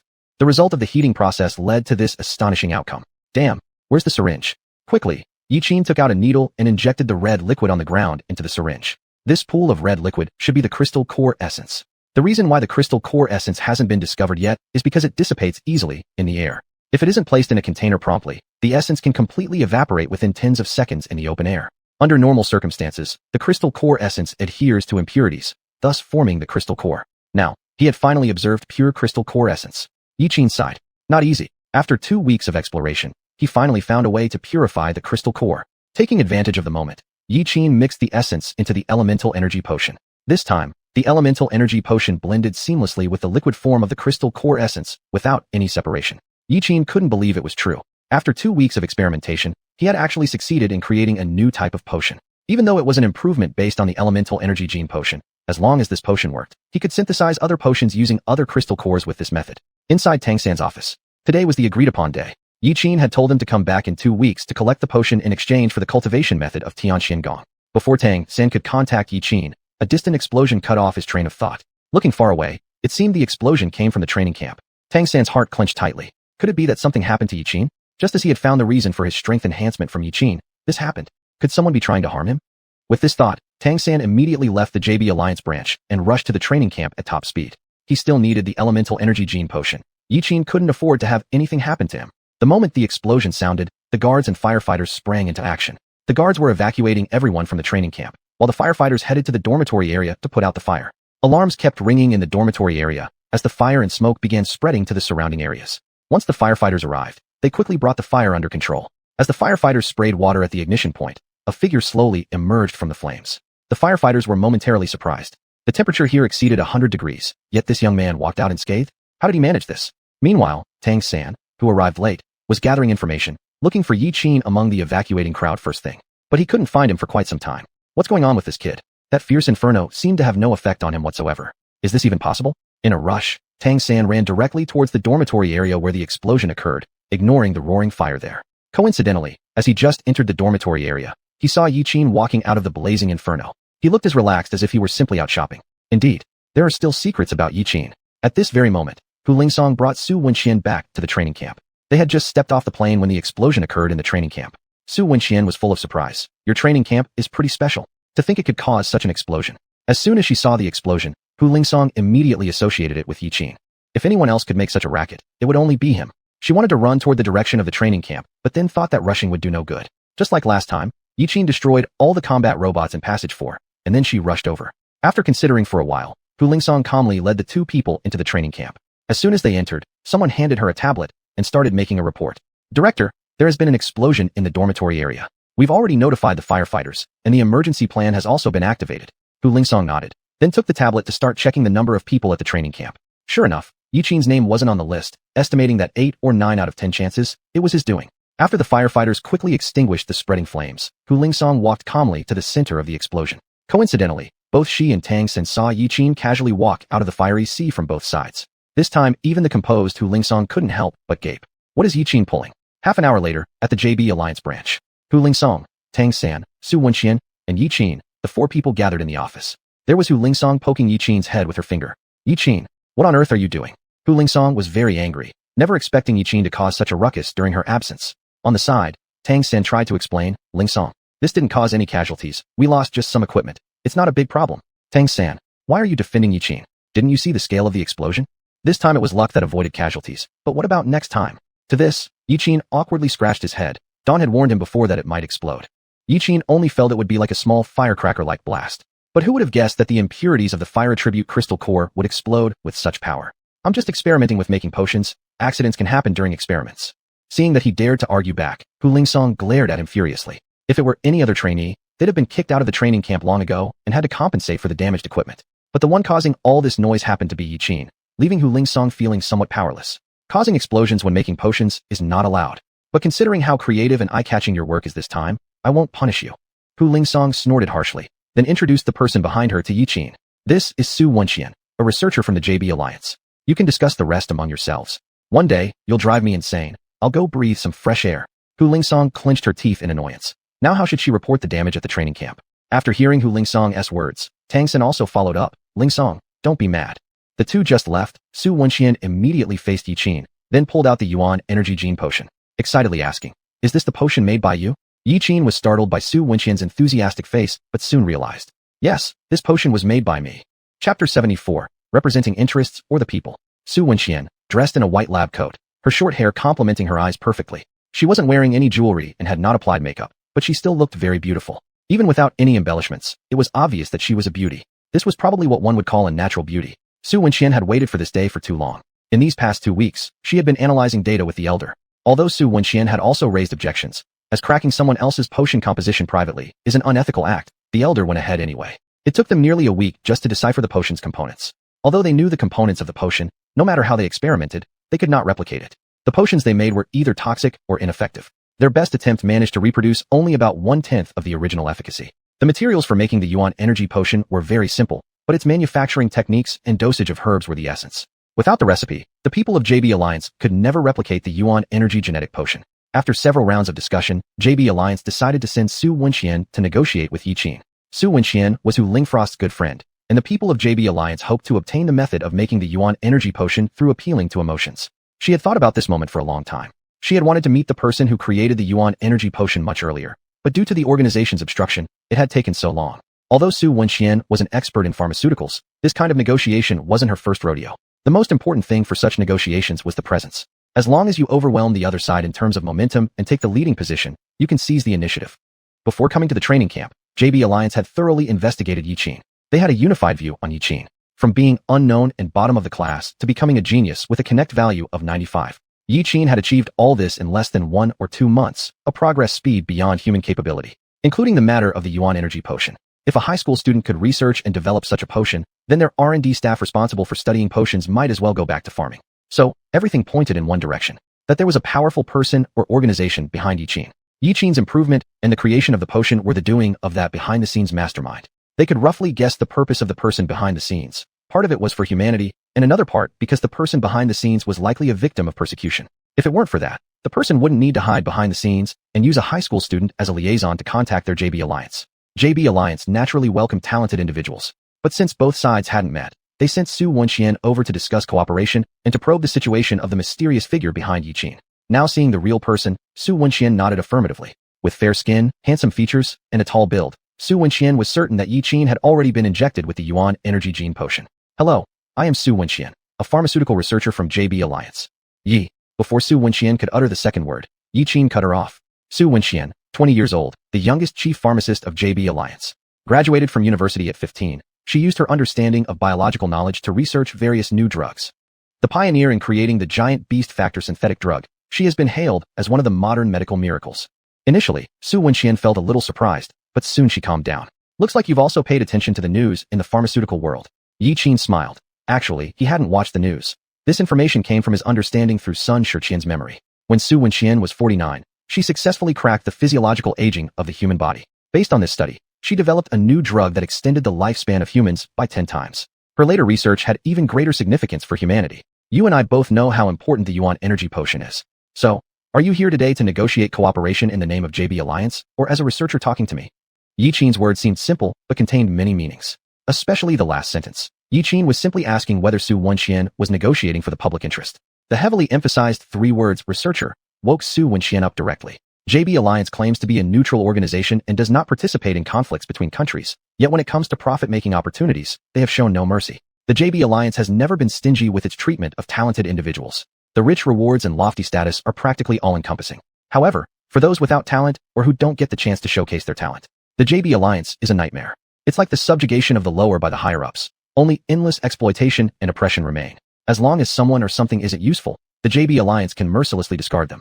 Xiuxian naturally knows how the JB Alliance operates, but she does not know if Yiqin's words reflect Yiqin's own thoughts or the intentions of that person behind the scenes. After all, the former represents interest, while the latter represents the people. A wrong answer might lead to the other party directly terminating cooperation with the JB Alliance. In this case, humanity would miss out on an opportunity for leapfrog progress. Xiuxian dares not imagine how many derivative medications she could produce after acquiring the formula for the Yuan energy potion. The process from nothing to something is the most complex, yet the person behind Yiqin has completed it, creating the Yuan energy potion. Cold sweat dripped down Xiuxian's forehead. She didn't expect Yiqin to bring her such immense pressure. Miss Su, there's no need to be overly tense. No matter how you answer, I will cooperate with the JB Alliance. Just according to your response, I will also conceal the true component ratios of the potion. The latter sentence Yiqin did not say aloud. Even if the other party answers the former, the formula he gives Hu Ling Frost, which produces 1/10 of the efficacy, will still have some effect, but when mass-produced, its effectiveness might be even worse. Xiuxian took a deep breath, barely managing to calm herself down. This time, I've come over as a researcher from JB Alliance to negotiate with you. So it's like this after all. Yiqin felt a bit helpless inside. So, she was indeed representing JB Alliance right now? Still, this couldn't be blamed on her. After all, Xiuxian wasn't yet a figure akin to an elder, so she was constrained by others in many ways. It seems the timing hasn't come yet. Yiqin nodded and responded very straightforwardly. Alright, then let's discuss the collaboration. Chapter 75. The Chinese always seek a compromise. I am responsible for providing the formula of the primordial energy gene agent, and I will also continue to develop other agents, while your JB Alliance is responsible for production and sales. Xiuxian nodded. No problem. Then how should the profits be split? Regarding the distribution of profits, Yiqin did not answer directly, but shook his head.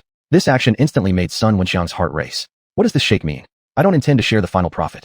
This left Su Wenxian a bit confused. Mr. Yi, what do you mean? You must have already analyzed the components of the agent, so I'll just say it plainly. The cost of the primordial energy agent isn't high, and the primordial energy agent you obtained is just a sample, with only 1/5 of the agent's effects. 1/5? Su Wenxian immediately widened her eyes. She didn't expect that agent was still just a sample. So it means, Yiqin said strongly. In other words, the original agent has 5 times the effectiveness.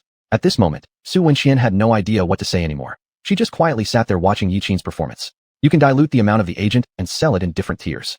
And the profit sharing I want is not a certain percentage of the total. Then Mr. Yi, how do you plan to distribute the profit? As Yiqin slowly stretched out a finger. I don't care how you dilute the agent, but for the lowest level agent, I only want 1/10 of the profit. Then the effect of the agent will be tied to commission. I want to increase it step by step. For the highest level of the agent, I want 9/10 of the profit. 9/10? Su Wenxian almost jumped off her chair. Mr. Yi, why are you doing this? Yiqin smiled slightly. I know that the JB Alliance has cooperation with various countries, and being a neutral force, the JB Alliance can easily sell the primordial energy agent. If I wanted the final profit, there would be no problem, but I want ordinary people to afford the primordial energy agent. Su Wenxian immediately widened her eyes. Could this be the hope of the person behind Yiqin? But she still didn't understand why the person behind him was doing this. After all, if everyone can afford the primordial energy agent, this thought is very grand. What? Do you disagree? Without hesitation, Su Wenxian replied. I need to discuss this with the leadership. Feel free. Yiqin casually waved his hand. Soon, Su Wenxian went to the balcony and made a video call to the leader. 5 minutes later, Su Wenxian brought back the answer. There's no problem with the low-tier agent's profit sharing, but the high-tier agent can give you a maximum of 6/10 of the profit. Yiqin shook his head. I will give you 6/10 of the profit, but I have a condition. What condition? I also want the pricing power and efficacy determination rights of the low-tier agent. With this statement, Yiqin effectively took control of the minimum efficacy of the primordial energy agent and also gained pricing power. Although he couldn't participate in the high-end agent's pricing, it was enough. Alright, then let's consider the deal done. Yiqin nodded, though he casually mentioned. If I find out that the efficacy and price of the low-tier agent differ from what we discussed today, then I will have the right to make the formula public. At that time, your JB Alliance will lose a large portion of the market on Earth. Yiqin's words were essentially a threat. If the JB Alliance breaches the agreement, then other countries will obtain the formula, at which point the JB Alliance's agent will naturally lose a large part of its market. After all, the only entity currently capable of selling the primordial energy agent is the JB Alliance. Su Wenxian's expression changed rapidly. She hadn't realized the entire negotiation was under Yiqin's control. Each of her steps fell into Yiqin's calculations, even advancing to retreat and obtaining ownership of the low-tier agent. All her past negotiation experience was completely overshadowed by Yiqin. Miss Su, drink some water to calm down. On the tea table, a cup of tea slowly moved towards her, a scene that was akin to telekinesis straight out of a sci-fi movie. Xiuxian abruptly widened her eyes and looked up at Yiqin. Yiqin was simply sitting on the couch, gently moving his fingers. Though she didn't understand the principle, she knew Yiqin had done it. This ability was indeed shocking, leaving Xiuxian at a loss for words. Compared to forming an armor with elemental power, this telekinetic ability consumed much more energy. Though it seemed like Yiqin wasn't exerting much effort on the surface, this was something he could barely accomplish using all his elemental power. Elemental power was akin to a layer of outer clothing, extremely fragile without skeletal support. However, with the support in place, the primal energy becomes an invincible armor. Since everything has been settled, I will take my leave now. Everyone saw Yiqin walk to the desk and swiftly write down a few lines before handing them to Xiuxian. This is the formula for the primordial energy agent, as well as its proportions and method of preparation. Once you've made the first batch of agents, just send me a sample. Xiuxian couldn't help but nod. The moment the deal was sealed, Yiqin's eyes immediately changed, along with his presence becoming more untouchable, even more oppressive. It was as if everything had been taken as it should.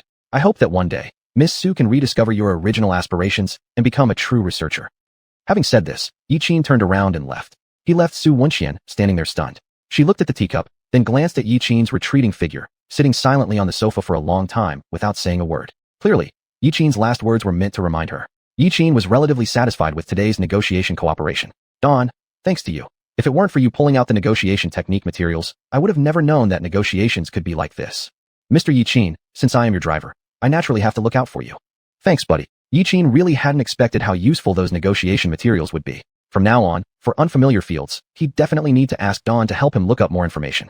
The Chinese always seek a compromise. If you suggest opening a window to ventilate, the people inside the room probably won't agree. But if you start by suggesting lifting the roof for air circulation, the other side will likely accept something simpler instead. Negotiations work in the same way. If Yiqin had started directly asking for the pricing rights of the low-level agent, they wouldn't have agreed. But when Yiqin began by demanding 90% of the profits, the other side accepted the condition where he requested the pricing rights.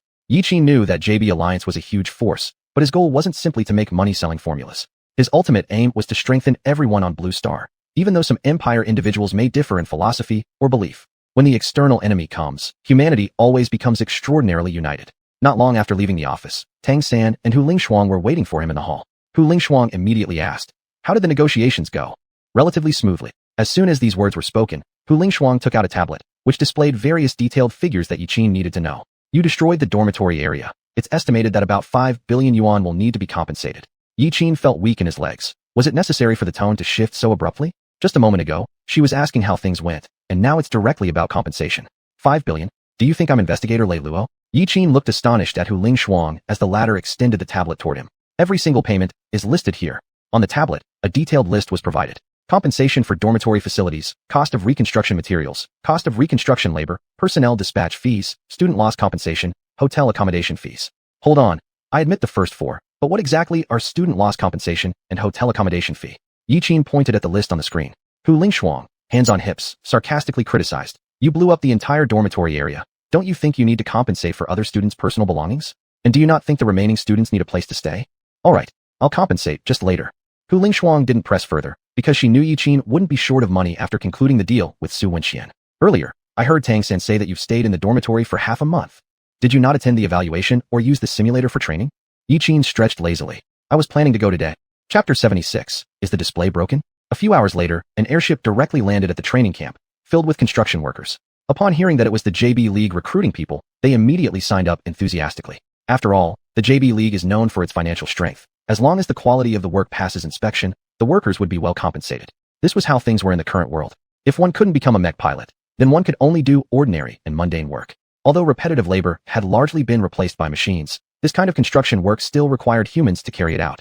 It wasn't because robots were too expensive, but because human workers offered better value for money. Although Yiqin's explosion looked large, the structural integrity of the JB League training camp was strong. Only the dormitory area had been destroyed by fire while the rest of the facility remained intact. If the explosion had occurred in the evaluation zone, the loss might have exceeded 5 billion. Shit. Who played around with bombs in the dormitory area? Damn me. All my snacks are gone. Don't even mention it. All the luggage I brought is lost. The trainees complained on the playground. Though losses could be reported and compensated, some items were irreplaceable. Personal belongings with commemorative significance were all reduced to ashes in the fire. Many people filed their reports on losses and then returned to practice. They hadn't come here to waste time. Even if you stayed idle on the field, you'd get 5 points. For some lower-level students, just being inside the training camp required full effort, not wasting any precious time. After leaving the branch, Yiqin returned directly to the training camp. Apart from the construction work taking place in the dormitory area, there was no significant change in the training camp. Following the signs, he slowly moved forward and finally arrived at the gymnasium half an hour later, where the students trained and took exams. As soon as Yiqin appeared, he caught the attention of several people. Hey, is that Yiqin? The boy looked excited and kept hitting his companion's shoulder. His companion turned around. Shit, it's Yiqin. They're already at the gymnasium? This guy seemed to have stayed in his room for half a month. Every day except for going to the cafeteria to cook and eat. I haven't seen him go anywhere else. The boy stayed in place while his companion beckoned for him to look away. Don't mind others. Our job isn't done yet. Just as the two were about to turn back, they saw Yiqin walking straight into the examination room. No way. He's already going into the exam room to take the test. Both of them showed surprised expressions. When many people first entered the gymnasium, they went straight into the examination like Yiqin now did, only to emerge with bruises all over. Now seeing Yiqin enter without prior preparation, this piqued their curiosity. Let's stop working. We need to see Yiqin make a fool of himself. Yeah. Missing this moment may mean never getting to see it again. Driven by curiosity, the two started jogging after Yiqin. Yiqin stared at the signboard indicating directions. Virtual chamber simulation, elemental guidance training, exam room. Yes, the exam room. After confirming the direction, Yiqin headed toward the exam room. Exams were divided into 3 types: explosive power assessment, controllability assessment, combat capability assessment. Each exam corresponded to different skills the students possessed. Yiqin pressed the button, and the door to the control room opened, with a robotic voice asking, "Would you like to take the explosive power test?" Yes. As soon as Yiqin confirmed, the detailed numerical indicators appeared on the exam panel. Voice recognition system activated. Student Yiqin will undergo the first level explosive power assessment. A series of numbers also appeared below his name. He originally had 1,200 points. Deducting for these few days of eating and drinking costs, he still had more than 1,000 points remaining. Since there was still time, why not take the exam first? After confirmation, the door to the examination room closed. Inside, the projector displayed densely packed instructions and precautions. No metallic objects allowed, no weapons. Yiqin placed the soul communicator in his pocket into the designated storage cabinet and walked barefoot into the room. The floor gave off a cool crystal sensation, its marble-like patterns indicating its considerable cost. The exam begins. Has Yiqin gone mad? He's starting the exam without preparation. Outside the exam room, the two boys, upon seeing Yiqin jump straight into the exam without preparation, couldn't help but criticize him. Has Yiqin been stuck in the dormitory for too long that he forgot basic common sense?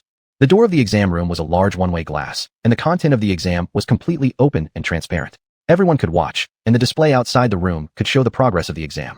The explosive power test involved dodging steel beads flying towards the examinee inside the room.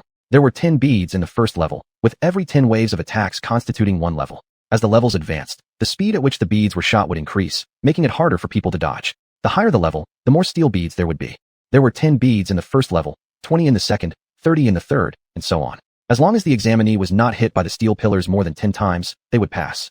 It seemed simple, but this was an explosive power test. After the exam started, the gravity inside the room would be adjusted according to the level, and the examinees had to avoid the attacks under such conditions. In other words, they needed to carry their full body weight and evade the attacks 10 times. This required participants to have sufficient explosive power in their bodies. Yiqin began the assessment without any training. He was simply crazy. It seems Yiqin's strength is all just hearsay. Exactly. How could anyone be that strong? The two boys gloated, planning to take pictures of Yiqin coming out bruised so they could spread the news when they returned. Since they weren't from the wuxia Empire, they naturally enjoyed seeing Yiqin suffer. Drip. After the mechanical sound rang out, the exam officially began. Before the two could finish mocking him, Yiqin had already passed the first 3 levels of the test. What's going on? The two glanced at each other. Hadn't Yiqin just entered? How could the display indicate he'd already passed the first 3 levels? Did you see that? Yiqin is undergoing the 4th level assessment. Is the display broken?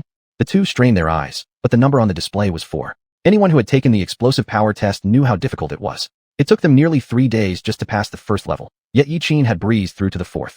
That didn't seem scientific. Neither could believe what they saw. Yiqin had cleared the first 3 levels in less than 10 seconds. Is the display broken?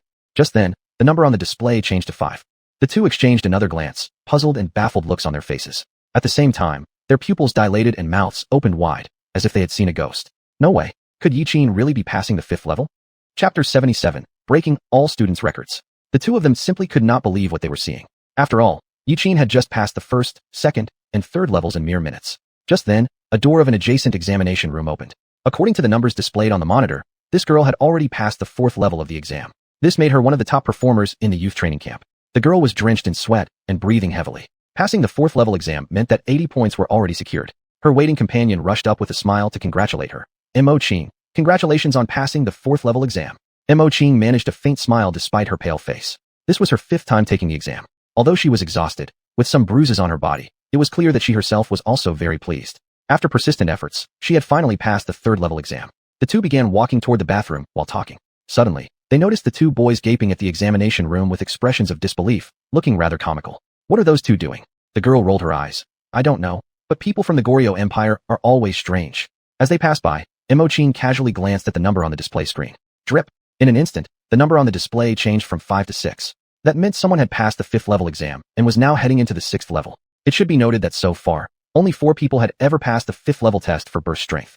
Moreover, retaking the exam would not earn additional points, meaning there must be someone else participating in the exams. The two girls' expressions instantly changed as they stopped and moved closer to see who was inside. Soon after seeing the person inside, the two girls froze like they had seen a ghost. Their expressions mirrored those of the two boys earlier perfectly. Is that Xiuxian? Upon recognizing that it was someone from the Wuxia Empire, the other girl immediately ran off to inform others. Imogen, you stay here and watch. I'll go get more people. Inside the youth training camp, many people were working odd jobs to earn points. They had all been stuck at the 3rd level exam. If they didn't earn points to sustain their expenses, they wouldn't last long before being kicked out of the training camp. Xiuxian is currently participating in the 6th level burst strength exam. One girl gasped breathlessly. Upon hearing these words, all the trainees who were working stopped their tasks immediately. Xiuxian was participating in the 6th level burst strength exam. Jean and Rong had just entered the hall when he heard the girl's words. That backdoor entry individual from the Wuxia Empire was taking the 6th level exam? How was this possible? Hadn't he been confined to his dormitory for half a month? The remaining 30-plus Wuxia Empire students quickly gathered around the girl. Xianxia, is what you're saying true? Qin Siyu immediately supported the girl, hoping for clarification of the events. That's correct. I just passed my own exam and saw Xiuxian inside the testing room. It's possible he's already passed the 6th level. Upon hearing this statement, not only did the students from the Wuxia Empire freeze in shock, but even students from other countries stopped in amazement. Surely this girl wasn't lying, right? But after recalling Xiuxian's terrifying performance just half a month ago, doubts began to creep into everyone's minds. What if she was telling the truth? Drip. Xiuxian wiped the sweat from his forehead as the system announced his success in the 6th level burst strength exam. The burst strength exam turned out to be more interesting than he had anticipated. Even though each round only contained 10 waves of attacks, each subsequent wave came faster than the last. Under such gravity, normal movement was incredibly difficult for ordinary people. This test not only required peak burst strength, but also demanded exceptional reaction speed. The gravity within the room during the 6th level burst strength exam had tripled, though the increase seemed only 0.5 times per level. Moving effectively while avoiding the attacks became increasingly challenging. Even with the daily consumption of beast meat to strengthen their bodies, it remained nearly impossible to pass under such conditions. Other students could only succeed through intensive foundational training, forcing their bodies to adapt to the heavy gravity and then maneuver accordingly. If Xiuxian hadn't injected himself with genetic serum to enhance his genes, he might have failed at the 5th level. Let's try the 7th level. While this 6th level test felt somewhat restrictive physically, let's see if I can use Yuan energy to assist in my movements. With that said, Xiuxian instructed, begin the 7th level exam. Drip. As the program started, the gravity in the room increased to 3.5 times the original. Xiuxian felt as if his whole body was submerged in water. He could move, but it was extremely difficult. Let's give it a try. Xiuxian took a deep breath and dispersed the Yuan energy within him to various parts of his body. In an instant, Xiuxian's sensation changed. He attached the Yuan energy to the muscles of his body, covering himself entirely. He slightly moved his wrist, and at that moment, it was as if the 3.5 times gravity had instantly disappeared. The heavy feeling from before vanished without a trace, and even air resistance seemed to disappear completely. Xiuxian was exploring the usage of Yuan energy. Although he hadn't awakened elemental power and couldn't control elements, the unattributed Yuan energy could accommodate everything. It became armor when attached to the body's surface, radar when attached to the air, and strength when internalized in the body. The applications of Yuan energy were endless. At that moment, outside the room, people had already gathered. The first students from the Wuxia Empire who arrived were all stunned speechless after seeing the numbers on the screen. Level 7 Burst Strength Test. Xiuxian was inside undertaking the Level 7 Burst Strength Test. As more and more bystanders came to watch, the training hall was filled with people. Jean and Rome, who arrived late, saw the number 7 on the big screen and was immediately dumbstruck. After all, he had gone through great efforts to pass the 5th level test, but now Xiuxian effortlessly surpassed him. Moreover, he directly overtook Nina and successfully entered the 7th level test. Could his burst strength be higher than Nina's? The majority of student scores in the burst strength test were between levels 3 and 4. Only talented individuals like Jean and Rome and the Eliko brothers could pass the 5th level burst strength test. Even someone like Nina, a genius in 10,000, had only passed the 6th level and failed at the 7th level. If Xiuxian managed to pass the 7th level burst strength test right now, it would undoubtedly be slapping everyone in the face. From the very start, Xiuxian's tests were pushing everyone's limits. All the students present were holding their breath for Xiuxian. If Xiuxian were to pass the test like this, it would mean that all their hard work over the past half-month still wouldn't match up to Xiuxian's own strength. Chapter 78. A genius needs not to care about others' opinions. It wasn't just Kim Eun-young. The two brothers El and Echo also came to the training hall. How's it going? Did Xiuxian pass the test? El asked as soon as they arrived. He passed. Yi Qin not only passed the 6th level of the assessment, but is currently undergoing the 7th level of testing. The 7th level? Elle and Echo were both frozen in shock. They had failed the 6th level burst strength test, let alone the 7th. Just then, Kim Unsong struggled to push through the crowd. He wanted to see how Yi Qin was being tested. What the heck? Who's pulling me? Don't crowd. A few male students pushed aside were furious. Just as they were about to scold someone, they saw Kim Eunyoung. Their anger instantly vanished. Others, upon seeing it was Kim Eunyoung, made way for him. At this moment, Kim Eunyoung's face was extremely grim. The handsome face that everyone used to admire now appeared deeply serious, causing anyone who looked at him to involuntarily draw their neck back. Kim Eunyoung was the first student among all trainees to pass the 5th level. He managed to pass the 5th level of burst strength assessment in merely 3 days, a feat which caused quite a stir at the time. The Koreans back then kept bragging about how capable Kim Eunyoung was. However, after that, he no longer participated in the burst strength assessments. It wasn't because he didn't want to participate, it was because his abilities reached their limit at the 5th level. Kim Eunyoung had secretly challenged the 6th level multiple times in the past, failing every single attempt. If Yi Qin, now participating in these tests, had already outperformed him, it would undoubtedly be a slap in his face. No, a slap in the face of their Korean compatriots. The greater the fanfare they had created around Kim Eunyoung before, the more painful the humiliation now became with Yi Qin surpassing him. Gradually, the crowd opened up a path, and Kim Eunyoung strode directly to the outside, looking at the numbers on the display screen. It was indeed the 7th level. How did Yi Qin do it? For his first time taking part in an assessment, he soared straight to this level. Kim Eunyoung couldn't figure it out. He trained hard every day without any slack. Whether it was the training room or virtual guidance, he utilized them daily. With his GFIN integral points, he could not have afforded such expenses, but when his points ran out, representatives from Korea's empire would top him up. This allowed Kim Eunyoung to use the training facilities and virtual guidance daily. Under such favorable conditions, Kim Eunyoung's progress was astonishingly swift, and his understanding of elemental force took a step forward. But only Kim Eunyoung knew that, even under the support of these many resources, he still only passed the 5th level, getting stuck at the 6th level. Now Yi Qin had come along and not only passed the 6th level's assessment, but done so without stopping for breath. What's more, Yi Qin proceeded directly into the 7th level, something Kim Eunyoung absolutely couldn't accept. Jealousy twisted Kim Eunyoung's features. His eyes were fixated on Yi Qin inside the room, screaming internally. How could he have achieved this? Impossible. Yi Qin couldn't possibly be stronger than me. He must have used some trick. Inside the room, Yi Qin dodged the final wave of attacks from the 7th level. Indeed, the usage methods of primordial force are varied. Under the enhancement of primordial force, he could maneuver freely in a 3.5 times gravity environment. This sensation was almost akin to having cheats turned on. Different from his body's inherent strength, when the primordial force permeated his body, the power and speed it released were nearly unmatched in ordinary circumstances. Even under a 3.5 times gravity situation, he was able to evade these dense attacks. Yi Qin felt curious where his current limit was, and he very much wanted to know. He had to continuously grow stronger, strong enough to crush everything and anything. Perhaps only by doing this could he lead humanity to survival. Passed the 7th level test.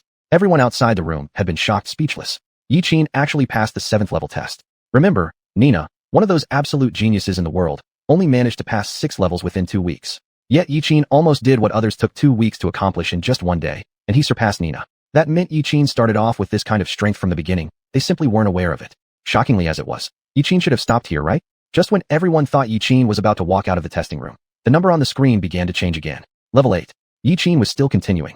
No one spoke at that moment. Even the hearts of those present skipped a beat. All the people present stared at the number 8, displayed on the screen simultaneously. Yi Qin hadn't stopped, but instead entered the 8th level of testing. My god, this can't even be called human anymore.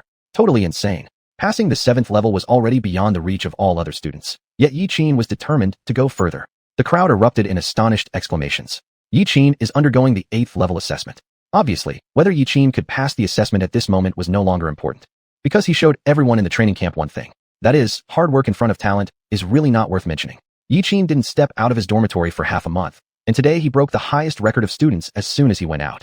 This was done without warming up or resting. There was only one explanation for Yi Qin's laziness over the past 2 weeks. That was Yi Qin didn't care if he participated in the assessment or not.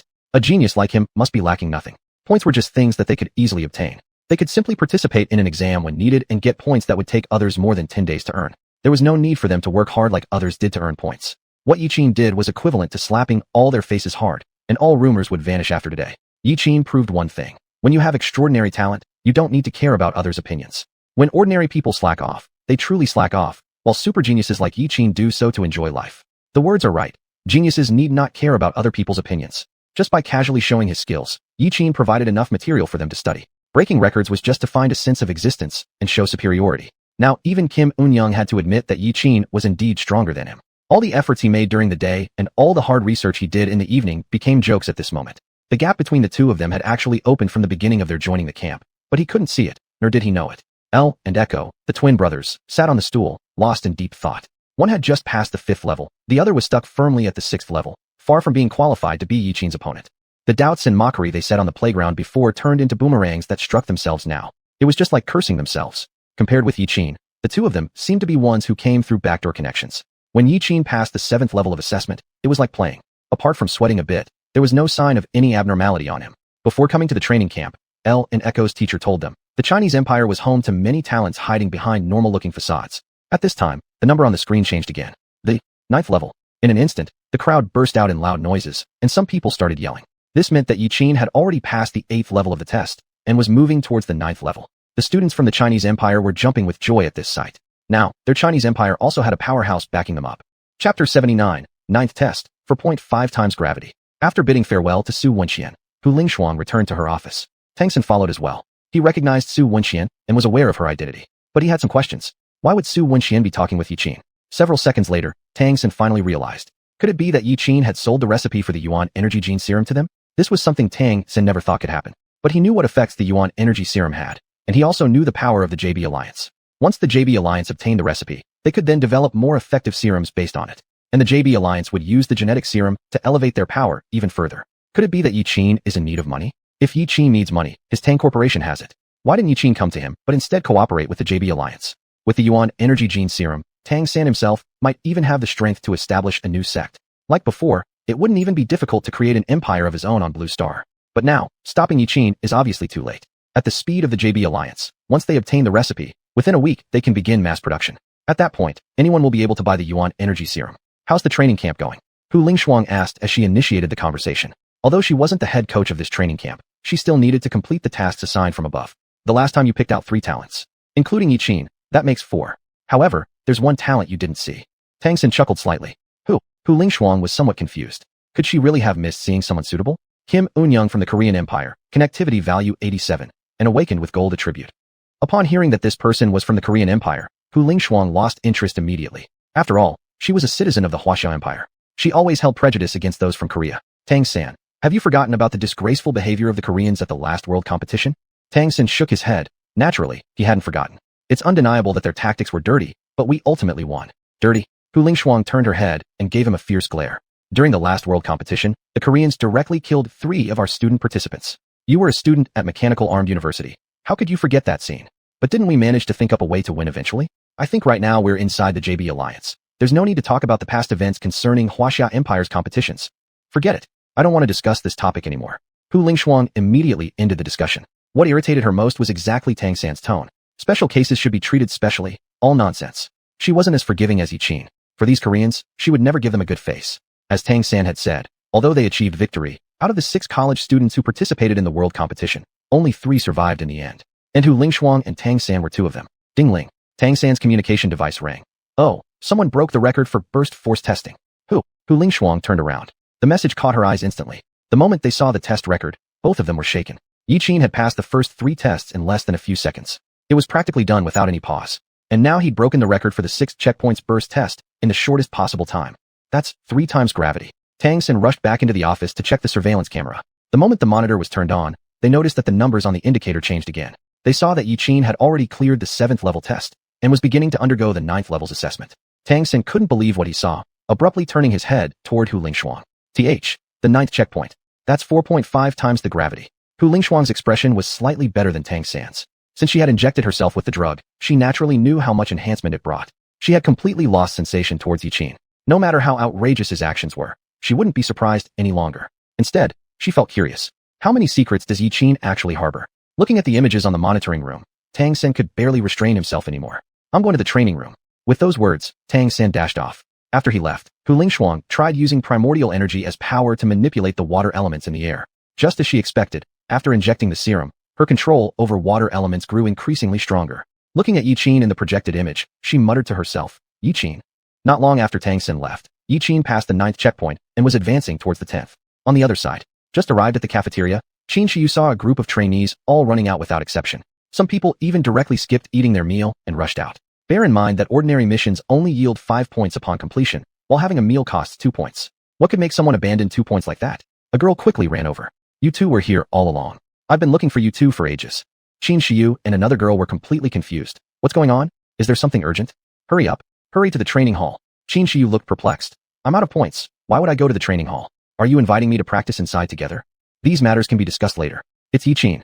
Yiqin came to the training hall, and just now, she passed the 5th checkpoint's burst force test. The girl's face beamed with joy, her eyes gleaming. Yiqin just broke the record as soon as she arrived. I don't know how the situation is right now. The girl kept babbling incessantly. Before she finished speaking, Xiu pulled both their hands and rushed out. Meals can wait, but missing Yiqin's assessment would be a huge loss. Inside the examination room, Yiqin was desperately dodging steel balls flying toward him. The primordial energy within him and the breathing meditation method were both operating furiously. Although his physical fitness was very strong, he still couldn't endure 4.5 times the gravity. Once he withdraws the primordial energy or stops the breathing meditation method, the massive gravity would immediately affect his entire body, potentially injuring himself. With the continuous operation of primordial energy, Yiqin felt this was probably his limit. Almost there, but he thought of trying to dodge a few more attacks. After resting for a while, Yiqin dodged again. Clearly, his strength was nearing depletion. Although he still had remaining primordial energy, his body was already exhausted.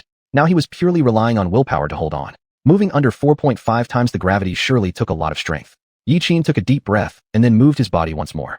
Every time he moved, his control over his body diminished slightly. Primordial energy flowed through him like blood, wildly coursing through his veins. The intangible force fluctuations continuously canceled out the effects of gravity inside his body. The primordial energy originally covered his entire body, but now it barely covers just his bones. Clearly, he had reached his limit. If he continues any longer, the primordial energy will be exhausted, leaving him to rely solely on his body's inherent strength. 8th move. Yiqin fell down hard on the ground, the primordial energy in his limbs dissipating rapidly, the heavy gravity pressing hard on every part of his body. In the end, he underestimated this assessment. Yiqin could even feel all the blood in his body concentrated in his legs, as if the gravity firmly held onto his blood, preventing it from circulating back to his heart through the body. If he hadn't used the gene serum before to repair his body, he truly wouldn't have been able to persist in such an environment. Gradually, Yiqin started experiencing oxygen deficiency in his brain. Chapter 80, Practical Assessment, Virtual Space. The 9th attack came, and 90 steel beads were fired out at an incredible speed. In order to avoid the steel balls, Yiqin leaped into the air, tightly pressing his upper body downwards while his legs presented a split posture. He adopted a bizarre position to evade the attack. Although several steel balls struck Yiqin's body, it wasn't enough to cause a failure. But after dodging, Yiqin's body slammed heavily onto the ground. The crowd outside the room winced when they saw Yiqin fall. All their faces were filled with awe. The students who were once jealous now worried for Yiqin too. This was the 9th level of explosive power assessment. The gravity inside the chamber had reached 4.5 times. Who would have thought that even in such a state, Yiqin wouldn't give up? When Xiu arrived, she covered her mouth tightly upon seeing the numbers on the screen. She originally thought Yiqin was challenging the 5th level test, but now he had reached the 9th level. At this moment, the students of Huaxiao Empire were all excited and proud. This was the strength that the strong of their Huaxiao Empire should possess. Even in falling, Yiqin fell stylishly during the 9th level explosive power assessment. Jin and Rong stood among the crowd, his eyes twitching slightly. He didn't know what to say. He thought Yiqin was incredibly powerful, but never imagined he could be absurdly so. He had been standing outside, watching from the 5th level assessment right until the current 9th level. Even Nina, who came late, couldn't help but peek at Yiqin's movements inside, whereas the Alake brothers had already disappeared. The staff members nearby were also observing Yiqin's actions closely. As safety personnel, it was their duty to ensure the trainees' safety, yet Yiqin's performance surpassed their imagination. Even the safety officer held his breath when Yiqin fell. From the very beginning, he had been observing everything without missing a single moment. He had never seen anyone continuously rush from the 1st level straight to the 9th without taking a break. At this point, Tang San arrived as well, using a tablet in his hand to observe Yiqin's condition. After the 9th attack in the assessment, Yiqin remained sprawled on the floor motionless, apparently exhausted. Click. With the gravity being lifted, Yiqin's evaluation finally concluded. Had he just endured one more attack, Yiqin would have completed the 9th level assessment. However, he decided to terminate the test. Everyone stared at the figures on the screen, looking utterly confused. Yiqin had persisted through the 9th attack of the 9th level explosive power assessment. Seeing this scene, the Huaxia Empire Academy burst into chaos. Absolutely not human. In fact, Yiqin has passed the 9th level. He hasn't rested even once during the continuous tests. Voices of admiration and respect echoed around. Some grinned widely, others remained silent. But no one dared to question Yiqin's strength, because they knew he hadn't rested once throughout the entire assessment process. Almost everyone who participated understood the difficulty of the test. Under unprepared conditions without any rest, most would need a long time to recover even after a single level test. Yet, Yiqin managed to pass 9 levels nonstop. They estimated that under 4.5 times gravity, they might not even be able to move a finger. It was beyond mere comparison. This was the difference between man and God. The glass door of the examination room slowly opened. Everyone tensed up, looking at Yiqin with an odd look. When did there become so many people outside? Yiqin opened his personal information. Sure enough, the assessment results revealed themselves. After seeing this record, the group drew a deep breath. The first level took 3 seconds. The second level took 5 seconds. The third level took 8 seconds. These records seemed impossible. However, what amazed the crowd wasn't the timing, but rather the points displayed below Yiqin's name. Points, 6,788. How could there be so many points? Yiqin was also surprised at seeing this number. Weren't you supposed to only gain a few points from assessments? Now why are 5,000 directly added? Many immediately felt extremely envious, considering how exhausting it is for them to earn dozens of points by completing daily tasks.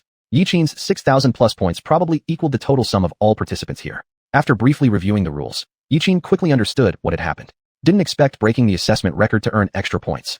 Then for the remaining 2 assessments, he might as well go ahead and complete them too. As Yiqin was about to take a step forward, he saw Xiu approaching with a towel and water. Yiqin, here you go. Xiu handed them over to Yiqin with a slightly blushing face, appearing somewhat embarrassed. Upon seeing Xiu, Yiqin paused momentarily. Thank you. He wiped the sweat off his forehead with the towel, took a sip of water, and then walked ahead. This simple thank you made Xiu's cheeks flush red. Several girls from the Wuxia Empire were just about to step up and offer towels and water, but were beaten to it by Xiu. Their faces twisted in envy, as if they had missed out on some grand prize. Soon, Yiqin headed towards another location. The group of students watching outside followed closely behind, curious to see what Yiqin would do next. Tangsen looked at the records on his tablet, already stunned speechless. It seemed he had underestimated the effect of the primordial energy gene serum. Just right. Yiqin had said he would give him the serum tonight. Once Tang San injected the serum and awakened, he could cultivate alongside the heavenly string art.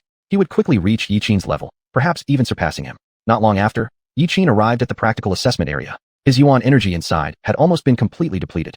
If he were to participate in the controllability assessment now, it would obviously be unrealistic. The requirements for the practical assessment were extremely simple. That is, enter the virtual pod, self-configure the mecha, and eliminate the giant beast. Regular virtual pods have no connection value restrictions.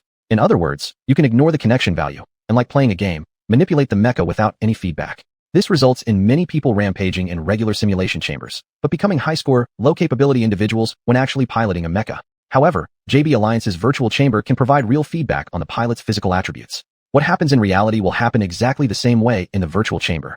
The more equipped the mecha inside the virtual chamber, the higher the demands placed on the driver. The cost of constructing this level of virtual chamber is thousands of times that of an ordinary one. This is where JB Alliance excels. Money power. This ability is both simple and not so simple. But an ordinary organization would never be able to afford such a virtual chamber since real combat doesn't require a single penny. Instead of spending large sums on virtual chambers, it would be better to take them for training on the border.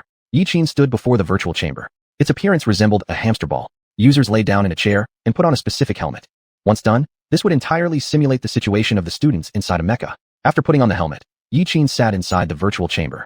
Quickly, several safety belts firmly strapped his body into the chair of the virtual chamber. Then the helmet transferred Yiqin's consciousness into the machine. Upon reaching the initial interface, Yiqin adjusted the parameters of the simulated mecha according to the preliminary model specifications. Even though this was piloting a mecha inside the virtual space, he had absolute driving experience, making it not difficult for him to pilot even an advanced model mecha. But in order not to attract too much attention, he chose the preliminary level mecha.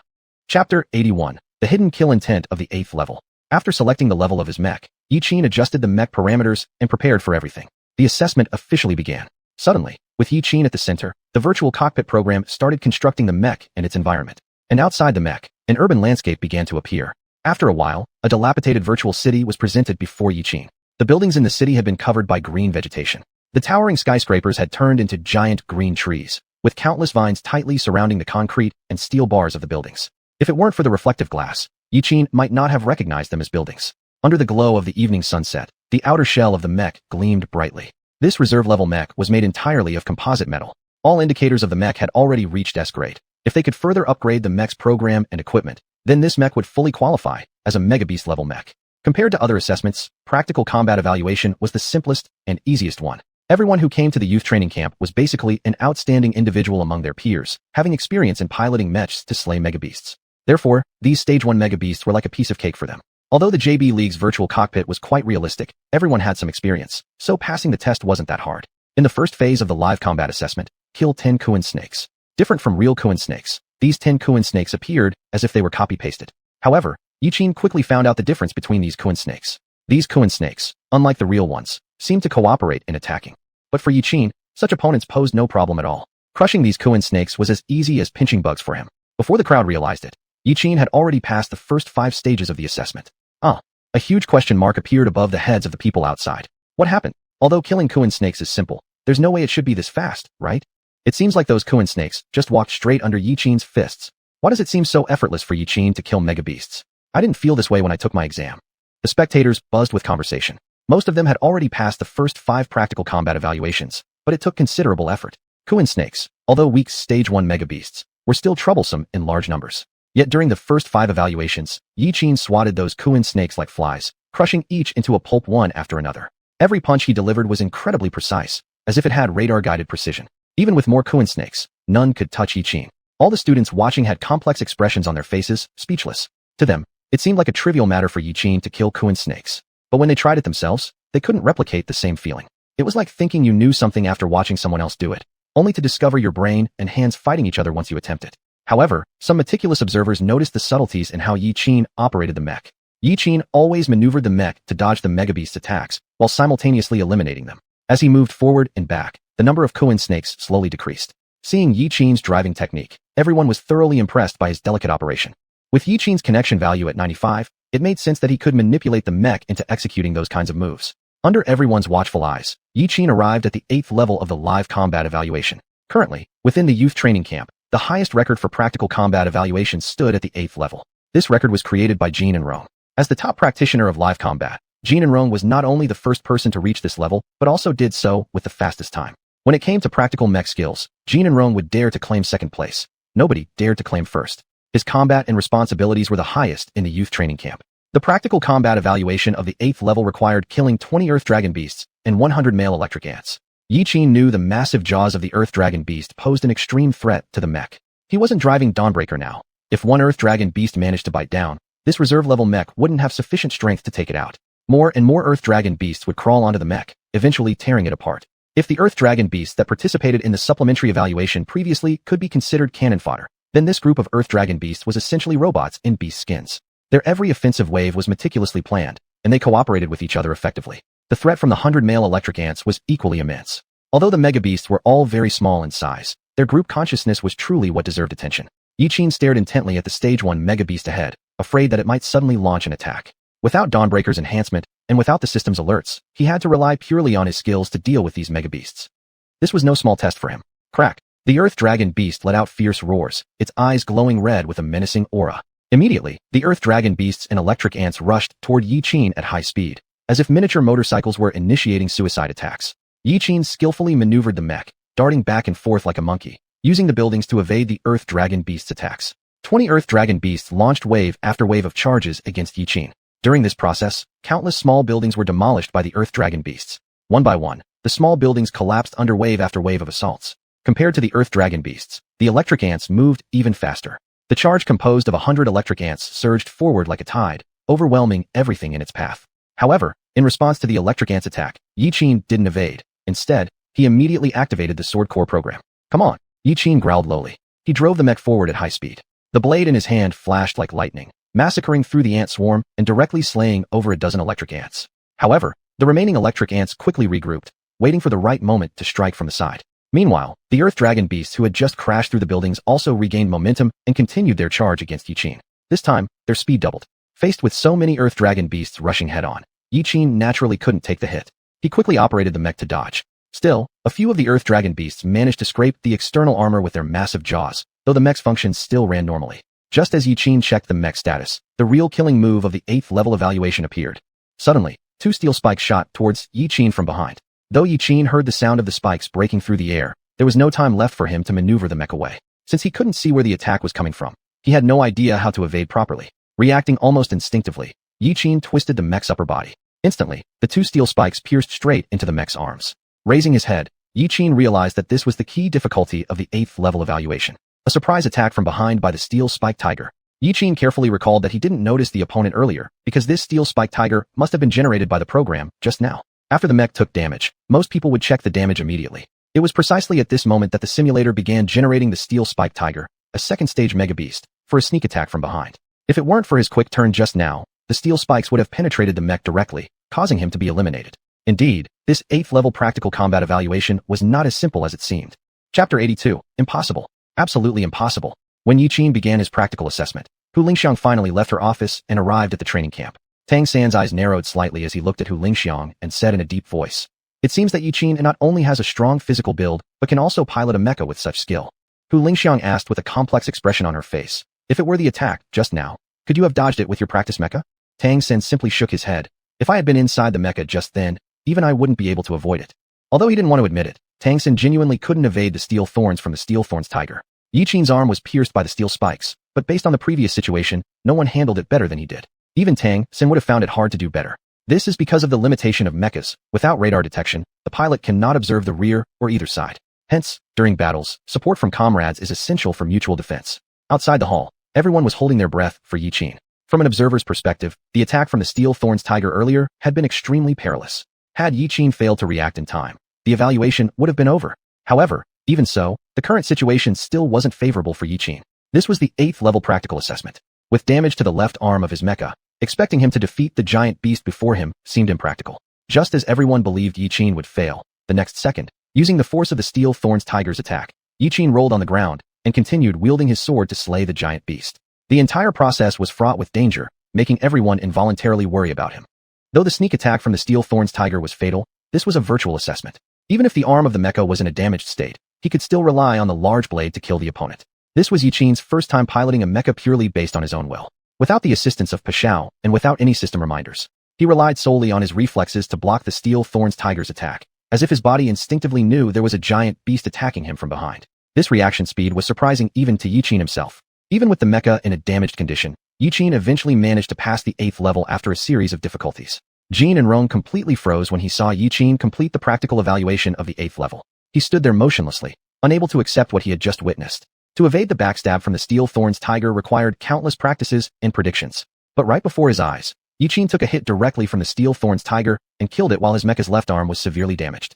Jin and Rong simply couldn't come to terms with this. The feeling was akin to something you've worked tirelessly for someone else accomplishing effortlessly, as if all the effort and sweat you invested became nothing more than a joke at this moment.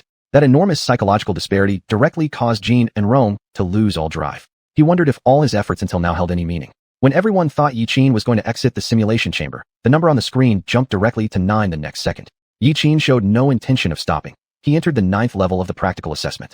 A commotion rose among the crowd outside the hall. Were they breaking records at the 9th level? Drip. Arriving at the 9th level practical assessment, he still landed on the page to choose his mecha model. This time, Yiqin decided to upgrade the mecha configuration to the highest tier, the gigantic demon class mecha.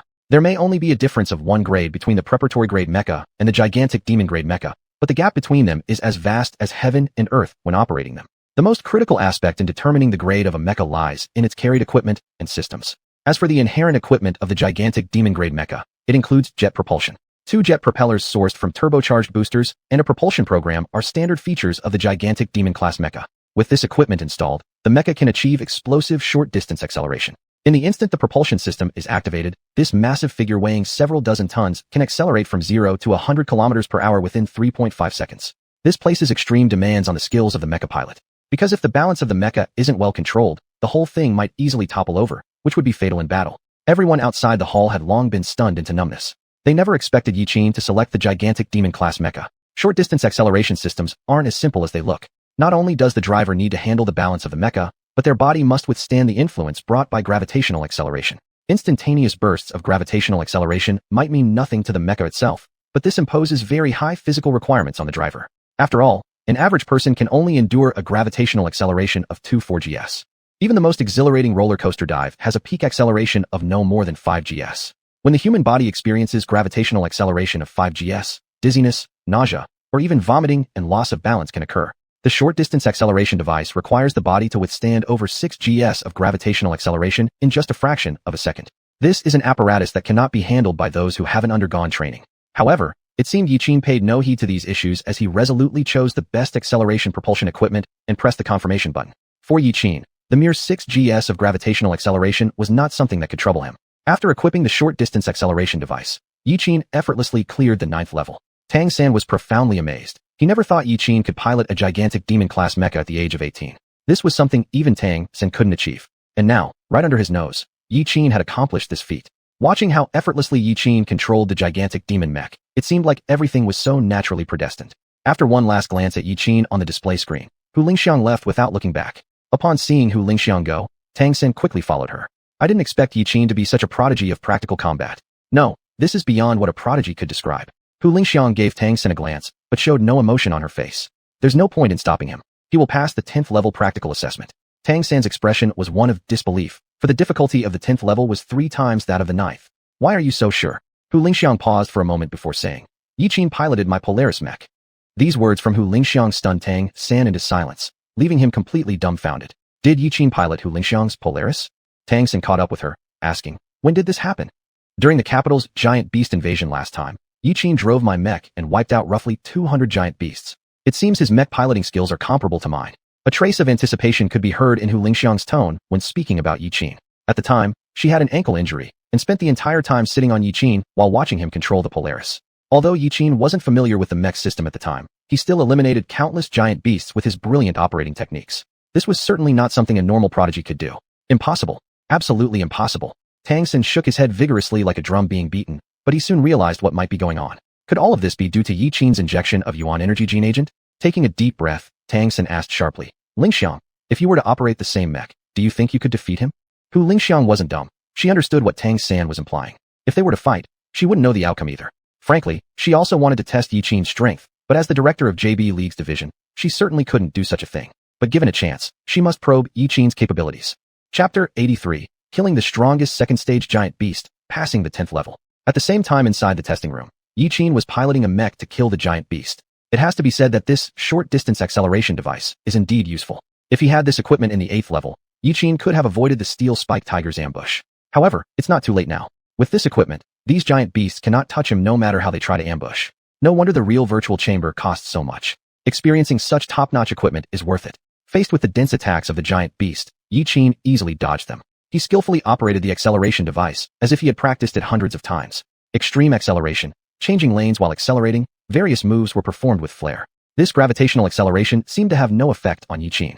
In the eyes of the onlookers, Yi Qin wielded a massive blade and continuously used the acceleration device for movement. The entire mech looked like it was flying just above the ground. This was completely different from the Yi Qin driving the practice mech earlier. With the practice level mech, everyone could at least see Yi Qin's operations clearly. But now, they didn't even notice how Yi Qin had killed the giant beast. That incomprehensible forward path made the mech look like something out of a martial arts film, with extremely strange movements. Yi Qin truly left behind no trace where he passed. At this moment, Yi Qin's operation had been deeply etched into the minds of all the students. But Yi Qin's strength seemed to go beyond this. Whenever they thought this was Yi Qin's limit, he would break through that supposed limit, bringing unexpected events. He was like an unpredictable surprise blind box, never knowing what would happen next. By now, no one dared to talk nonsense about Yi Qin anymore.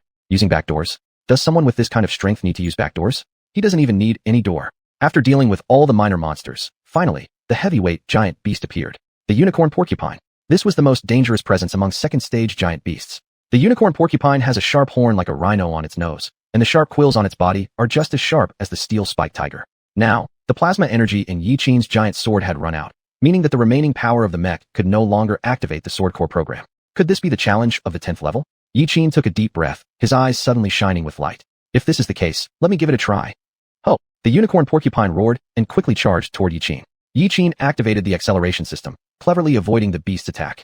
But the unicorn porcupine wasn't stupid either. With just a light leap, it climbed buildings nimbly. Then, it utilized gravity to continue racing towards Yi Qin. This speed was faster than before. The unicorn porcupine slightly lowered its head, aiming its unicorn-like horn at Yi Qin. For this kind of attack, Yi Qin was prepared. He narrowly avoided the unicorn wild boar's tusk using 2 short-distance accelerations. But the outer shell of the mech had already been scratched. Pre-start the sword core program. Ignoring the system warning, Yi Qin recharged the mech's giant blade again. Warning. Continuing to start the sword core program may cause the mech's power to become too low, leading to the mech being unable to function. Ignore the risk. Continue charging. Understood. Yi Qin knew that his mech's power supply was almost depleted. The remaining energy could only activate the propulsion program once. The next move would likely decide the outcome. The unicorn porcupine, which failed to pierce through the mech, began to use its abilities again. It stepped directly on the walls of the building and rushed upward. At this moment, it was as if gravity didn't exist. The outside students watching this scene were shocked, because they had never seen a unicorn porcupine like this before. This was the terrifying aspect of the unicorn porcupine. The reason why the unicorn porcupine can run on buildings is due to a special skill, energy storing charge. This is a unique ability of the unicorn giant beast. As long as the target isn't killed, they won't stop. Each missed charge allows the cells in its body to absorb biological electricity produced by the motion. And this biological electricity is precisely stored to build up strength for the next charge. Until it kills the target or gets killed by the target, it will not stop. Even ordinary third-stage giant beasts don't mess with the unicorn porcupine. This is the pinnacle of the second-stage giant beasts. At this moment, the unicorn porcupine's internal energy was full, allowing it to treat skyscrapers as flat ground, scaling walls with ease. When the unicorn porcupine launched its third charge, Yi Qin chose not to dodge. He didn't adopt an evasive posture but instead held the giant blade and stood there firmly. Just as the two were about to collide, Yi Qin controlled the mech to activate the acceleration device. This time, he only activated one acceleration device, slightly adjusting the angle of the mech. At this moment, Yi Qin was like a Spanish matador, his body feinting gracefully to dodge the opponent's attack. The massive mech, weighing dozens of tons, seemed as agile as a human. It precisely avoided the collision from the unicorn porcupine. After evading, Yi Qin simultaneously raised the giant blade and immediately activated the acceleration device of the propulsion system. There was no holding back this time. It was full-speed propulsion. With the boost of the propulsion system, the blade cut through instantly. In a fleeting moment, the weighty mech and its plasma energy-filled giant blade split directly at the neck of the unicorn porcupine. Fiat! This swift, rapid strike made Yi Qin clearly feel through the mech's feedback how tough the porcupine's fur was. Even with the plasma energy enhancement on the blade via the propulsion system, it merely wounded the skin, truly deserving its reputation as the strongest second-stage giant beast. Yi Qin's precise strike hit right in the neck, but the blade could not pierce any further. Bright red blood slowly seeped out from the neck, and both the mech and the beast remained locked in an unmoving stance. The unicorn wild boar let out cries of pain due to its injuries. This sight stunned everyone, not just Kim Un-young but Nina as well, whose expressions were full of astonishment. Amazing. He could use the propulsion system so cleverly to create such a movement. Incredible. This is a mech, not a person. How can such precision be possible? Although it looked simple, putting it into practice was far from easy. Especially under such intense combat conditions, there was no room for even the slightest mistake because the tiniest misstep would mean being impaled by the unicorn wild boar. It required calm judgment, supreme confidence, and finally, impeccable timing. All three were essential. Before anyone had time to recover from their shock, they witnessed another astonishing scene. Yi Qin opened the cockpit door, leaped down onto the ground, then tossed several high-explosive bombs into the mouth of the unicorn porcupine, which was roaring in agony. Without the pilot inside, the mech was quickly broken free from by the unicorn wild boar, who threw the mech violently onto the ground. The eyes of the unicorn porcupine flashed with madness, its low growls expressing its own pain. Yi Qin pulled out a remote control, pressing the button to detonate the bombs inside the unicorn porcupine's mouth. The powerful blast rendered the unicorn porcupine completely incapacitated, leaving it reeling. On the screen, everyone watched Yi Qin calmly walking towards the fallen mech and leisurely entering the cockpit. Though the mech was now heavily damaged and its power almost depleted, the unicorn porcupine wasn't in much better shape. The high explosive bombs left its brain buzzing, causing it to temporarily lose all motor functions. Lifting the giant blade, Yi Qin slashed toward the back of the unicorn porcupine's head without hesitation. 1 slash, 2 slashes, 3 slashes. No matter how thick the hide of the beast was, it couldn't withstand repeated chops. And thus, Yi Qin ended its life, passing the 10th level practical assessment. After exiting the virtual chamber, Yi Qin looked at the words displayed on the monitor. Training session concluded. Practical test completion time for level 10, 49 minutes and 56 seconds. Congratulations, trainee Yi Qin. You have broken the rookie training camp record. Hearing the final score report, Yi Qin let out a satisfied sigh. Although it took longer than expected, he still managed to pass the test. After the exam, Yi Qin exited the virtual chamber and walked out. Chapter 84. Yuan Energy Potion Exchange Cultivation Method. The students who were watching outside the door had already been collectively stunned. Each person's face was filled with confusion, their mouths half opened like they were staring blankly at the screen inside the hall. They never expected that Yi Qin would leave his mech in the 10th checkpoint of the evaluation and throw explosives into the mouth of the wild boar. This was something they had never imagined. Is this allowed during a battle? After Tang Sen saw Yi Qin's actions on the tablet during the assessment, he too felt dizzy. He didn't expect Yi Qin to leave the mech and launch an attack from there. In fact, he had never thought about it. In just an instant, Tang Sen deepened his understanding of mech operation. He also truly recognized Yi Qin's exceptional ability. Such a combat method couldn't possibly be devised by a normal human. After leaving the mech, a person is as fragile as a piece of paper in front of a giant beast. A single pinch could lead to death, yet under such circumstances, Yi Qin managed to counterkill the horned boar. This entire operation instantly elevated the status of the pilot, showing him the infinite possibilities of human capability. Just when everyone thought Yi Qin would participate in the control evaluation, Yi Qin was seen walking toward the cafeteria instead. Yi Qin, aren't you going to participate in the control evaluation? Not going. Hearing these words, everyone was momentarily puzzled. According to logic, shouldn't Yi Qin head to the control evaluation right now? After all, it was the last remaining test. Yi Qin pointed to the time displayed on the monitor in the hall. It's dinner time. After finishing speaking, he turned around calmly and left. He certainly did not want to participate in the control evaluation since he hadn't awakened his elemental power. The crowd behind him looked bewildered. Was he going to eat? Following the usual routine of preparing meals, Yi Qin took a portion of food. Not sure if it was due to excessive consumption of yuan energy, but today he ate 3 bowls of rice, which was already triple the amount of his usual intake. The meat of the giant beast was beneficial to his body, but his stomach could only handle so much. After dinner, Yiqin never went to the cultivation room again. He intended to find a quiet place to immediately complete the remaining potion preparations. That vial of crystalline nucleus essence probably still suffices to produce about 10 doses of potion. Right as Yiqin was about to leave, a staff member came running to inform him. Yiqin, the chief instructor has requested your presence. Tang-san, what does he want me for? After some while, Yiqin realized that today was the agreed-upon date. I'll be back in a moment. I need to go put my bag away. The staff member nodded, their eyes filled with awe. After all, this guy blew up the dormitory area. Before the dormitory area is restored, all students will have to reside in the specified hotel. After putting away his backpack, Yiqin retrieved from it that 1 bottle of Yuan Energy Gene Elixir with only 50% efficacy. Then, he followed the staff member to the JB Alliance sub-branch. On the way, Yiqin noticed that all the JB Alliance employees were gazing at him with astonishment. Some even stared at him fearfully, but more of them exhibited reverence. It seems that what Yiqin accomplished today was enough to make everyone look at him differently. The staff member did not bring Yiqin to Tang-san's office, but rather to a private villa. Yiqin gently knocked on the door. After about 15 seconds, Tang-san opened the door warmly. Yiqin, come in. Yiqin followed Tang-san into the villa. This villa where Tang-san lived was twice the size of Yiqin's home. Not only were the facilities complete, but there were many servants inside cleaning the rooms. Upon entering the workshop, Yiqin immediately noticed various forging equipment. Around the house, there were also many projection devices and analysis instruments. This place was practically a small workshop. Even the vacuum presser that Yiqin had ordered before was owned by Tang-san, though in Tang-san's place. This thing lay unused in a corner gathering dust. Tang-san invited Yiqin to sit down, then asked, what did the people from the JB Alliance talk to you about today? Yiqin did not hide anything about the matter, truthfully answering. They came to discuss the Yuan Energy Potion with me. Collaboration? Or matters concerning the Yuan Energy Potion? Tang-san's expression became complicated.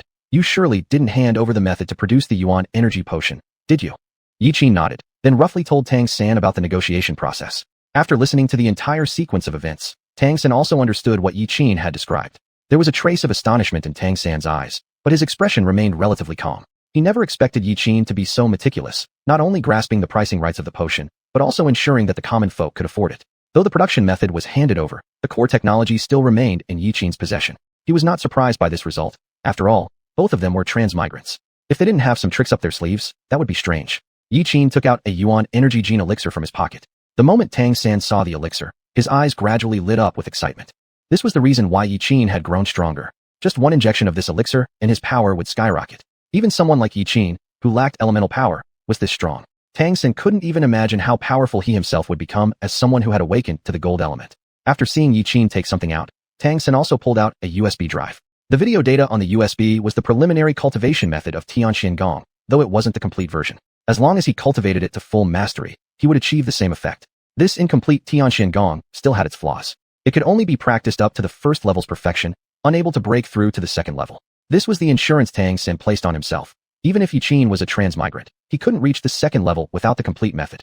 Yiqin's exaggerated display, along with his exceptional combat ability, made Tang-san feel somewhat intimidated. After all, Yiqin had achieved what even he could not accomplish effortlessly. This was far beyond the realms of ordinary measurement. Yiqin himself was an existence that defied norms. With all these factors considered, if Yiqin were to learn the entire Xianxian Gong, then Tang-san himself might lose the confidence to defeat Yiqin. If they weren't enemies, everything would still be okay, but in some cases, you can never be too careful. If by any chance they ended up enemies one day, he'd still have to prepare for that.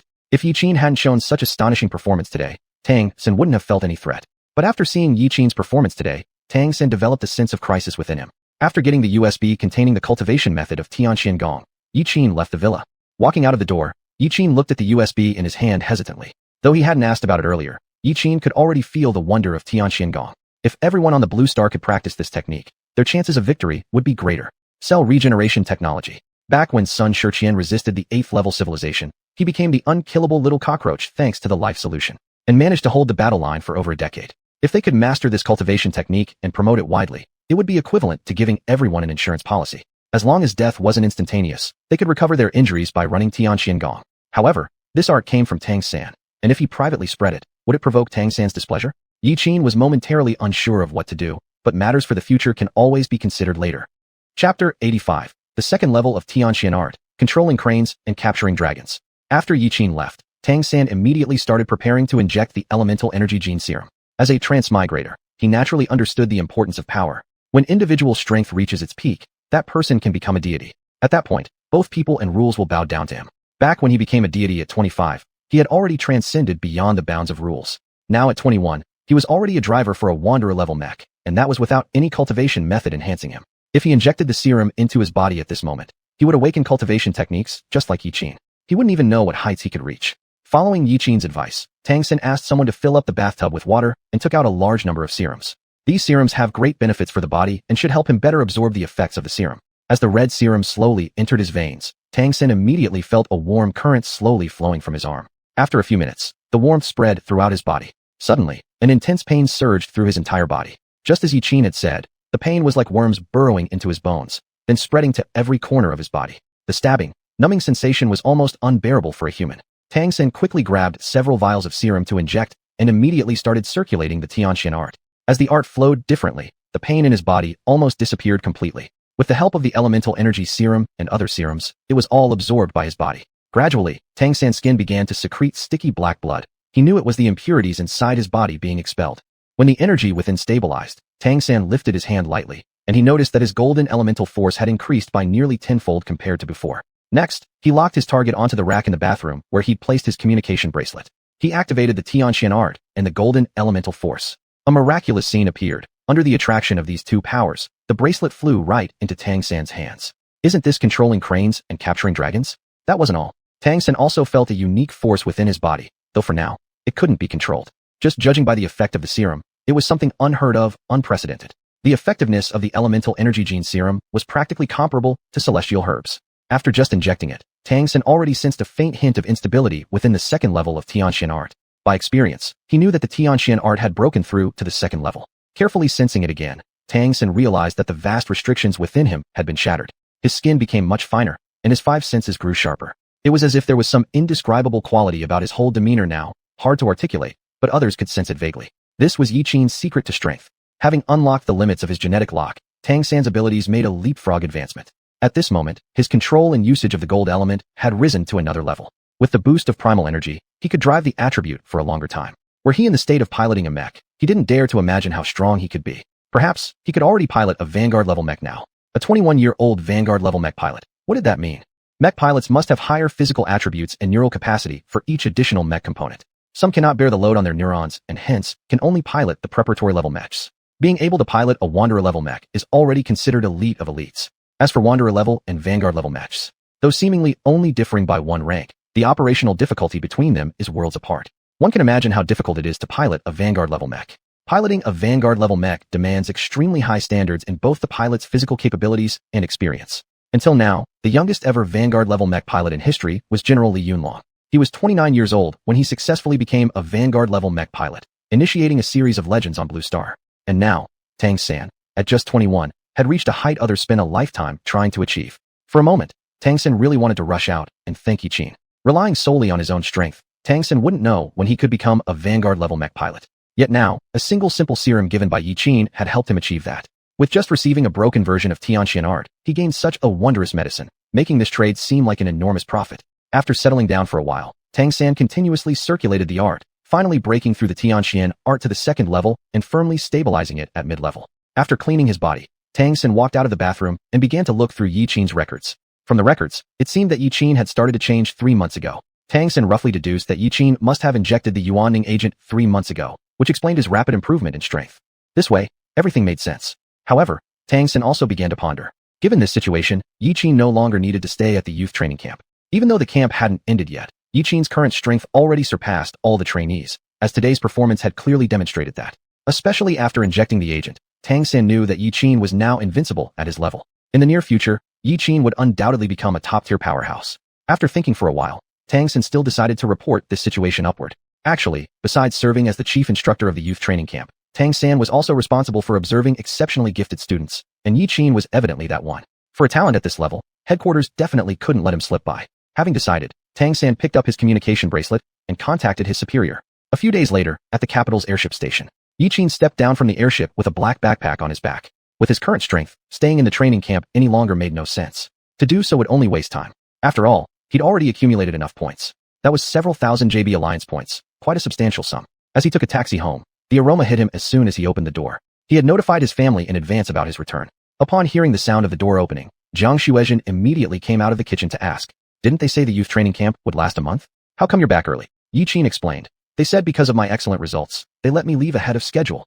Upon entering the house, Yi Qin noticed his mother was there alone. Where are Yi Jiao and Dad? Yi Jiao is hanging out with classmates, and your dad is conducting business outside the province.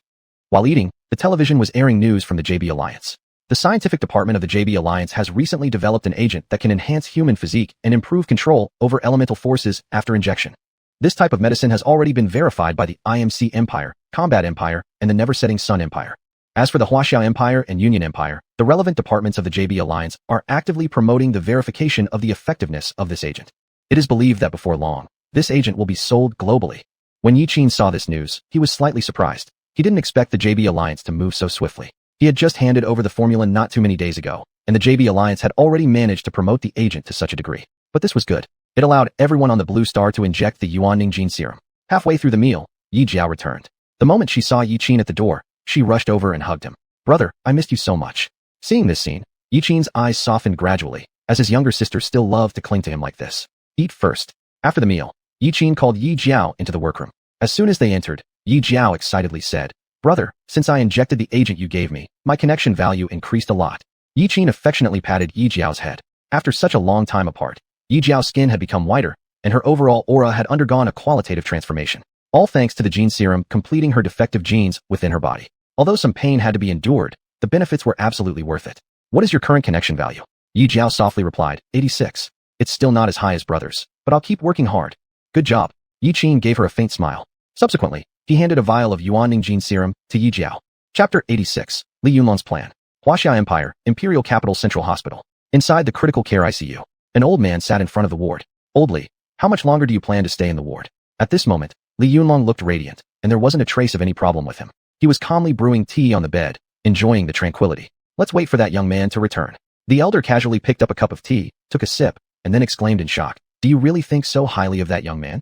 Li Yunlong nodded contentedly. You and I have been comrades in arms for over 50 years, so I won't hide it from you. At the mech contest, Yi Qin demonstrated the kind of courage and on-the-spot judgment that I consider the best I've ever seen, even better than I was at his age. This comment immediately piqued the elder's interest. As a longtime comrade in arms, the elder naturally knew Li Yunlong's combat capabilities. People who could impress him were few and far between. Is that young man really that exceptional? The elder's expression fluctuated wildly. Although he had read the after-action report, he believed that some aspects had been exaggerated. Li Yunlong sipped his tea slowly and spoke deliberately. 18 years old, a connection value of 95. He piloted a Wanderer-class mech to kill off a swarm of electric ants, and also ranked first in the supplementary assessment exams, gaining entry into the Mechanical Armed University. Now he is in the JB League Youth Training Camp, breaking the records that both you and I set back in our days. If that doesn't define excellence, then I don't know what does. The elder did not directly respond to Li Yunlong's words, but instead pointed out a flaw. But hasn't Yi Qin still not awakened to elemental power? The elder was puzzled. Li Yunlong couldn't possibly be unaware of the importance of elemental power. For mech pilots, besides having a high connection value and piloting skills, the most important aspect is whether they've awakened their elemental power. Having elemental power is like holding a golden ticket to the higher ranks. After seeing the elder's reaction, Li Yunlong's weathered face broke into a grin resembling a tangled hemp rope. Although elemental power is indeed crucial, I can't deny that he is the most outstanding mech pilot I've ever seen. Upon seeing Li Yunlong's unwavering stance, the elder sighed deeply. I initially thought you were just joking around, but I didn't expect that you actually intend to include him in the military's special project. Li Yunlong nodded. Under normal circumstances, the military special projects are only available to members of the military. So by doing this, Li Yunlong was essentially giving Yi Qin a shortcut. The elder knew that Li Yunlong had lived a life of integrity and had never given anyone preferential treatment before. This was the first time he had done something like this for someone, breaking his principles, all for Yi Qin. This indicated that Yi Qin held considerable weight in Li Yunlong's heart, a weight heavy enough to violate his own principles. The elder's mind buzzed. If he hadn't known Li Yunlong for many years, he would have thought that this battle-hardened elder had been replaced. After all, in the entire Huaxiao Empire, the military special project selects fewer than 5 individuals. Even so, Li Yunlong was willing to pull strings to get Yi Qin in. What does this mean? It means Li Yunlong has recognized Yi Qin's potential. To ignore the fact that he hasn't awakened his elemental power and give him this spot is an opportunity that many would envy. Li Yunlong carefully savored his tea, paying no attention to the elder's expression. He wasn't unaware of what he was doing. Rather, he believed Yi Qin deserved it. The situation at the border was becoming increasingly dire recently. It wasn't just about monstrous creatures attacking. Small groups of mech forces were continuously testing the defenses along the borders of the Huaxiao Empire. Though no casualties had occurred yet, prolonged harassment was something even well-trained frontline soldiers couldn't sustain indefinitely. Old Li, by doing this, you're shifting all the pressure onto me. What am I supposed to say when the generals of the 4 major military districts come asking why? How am I supposed to handle the distribution of spots then?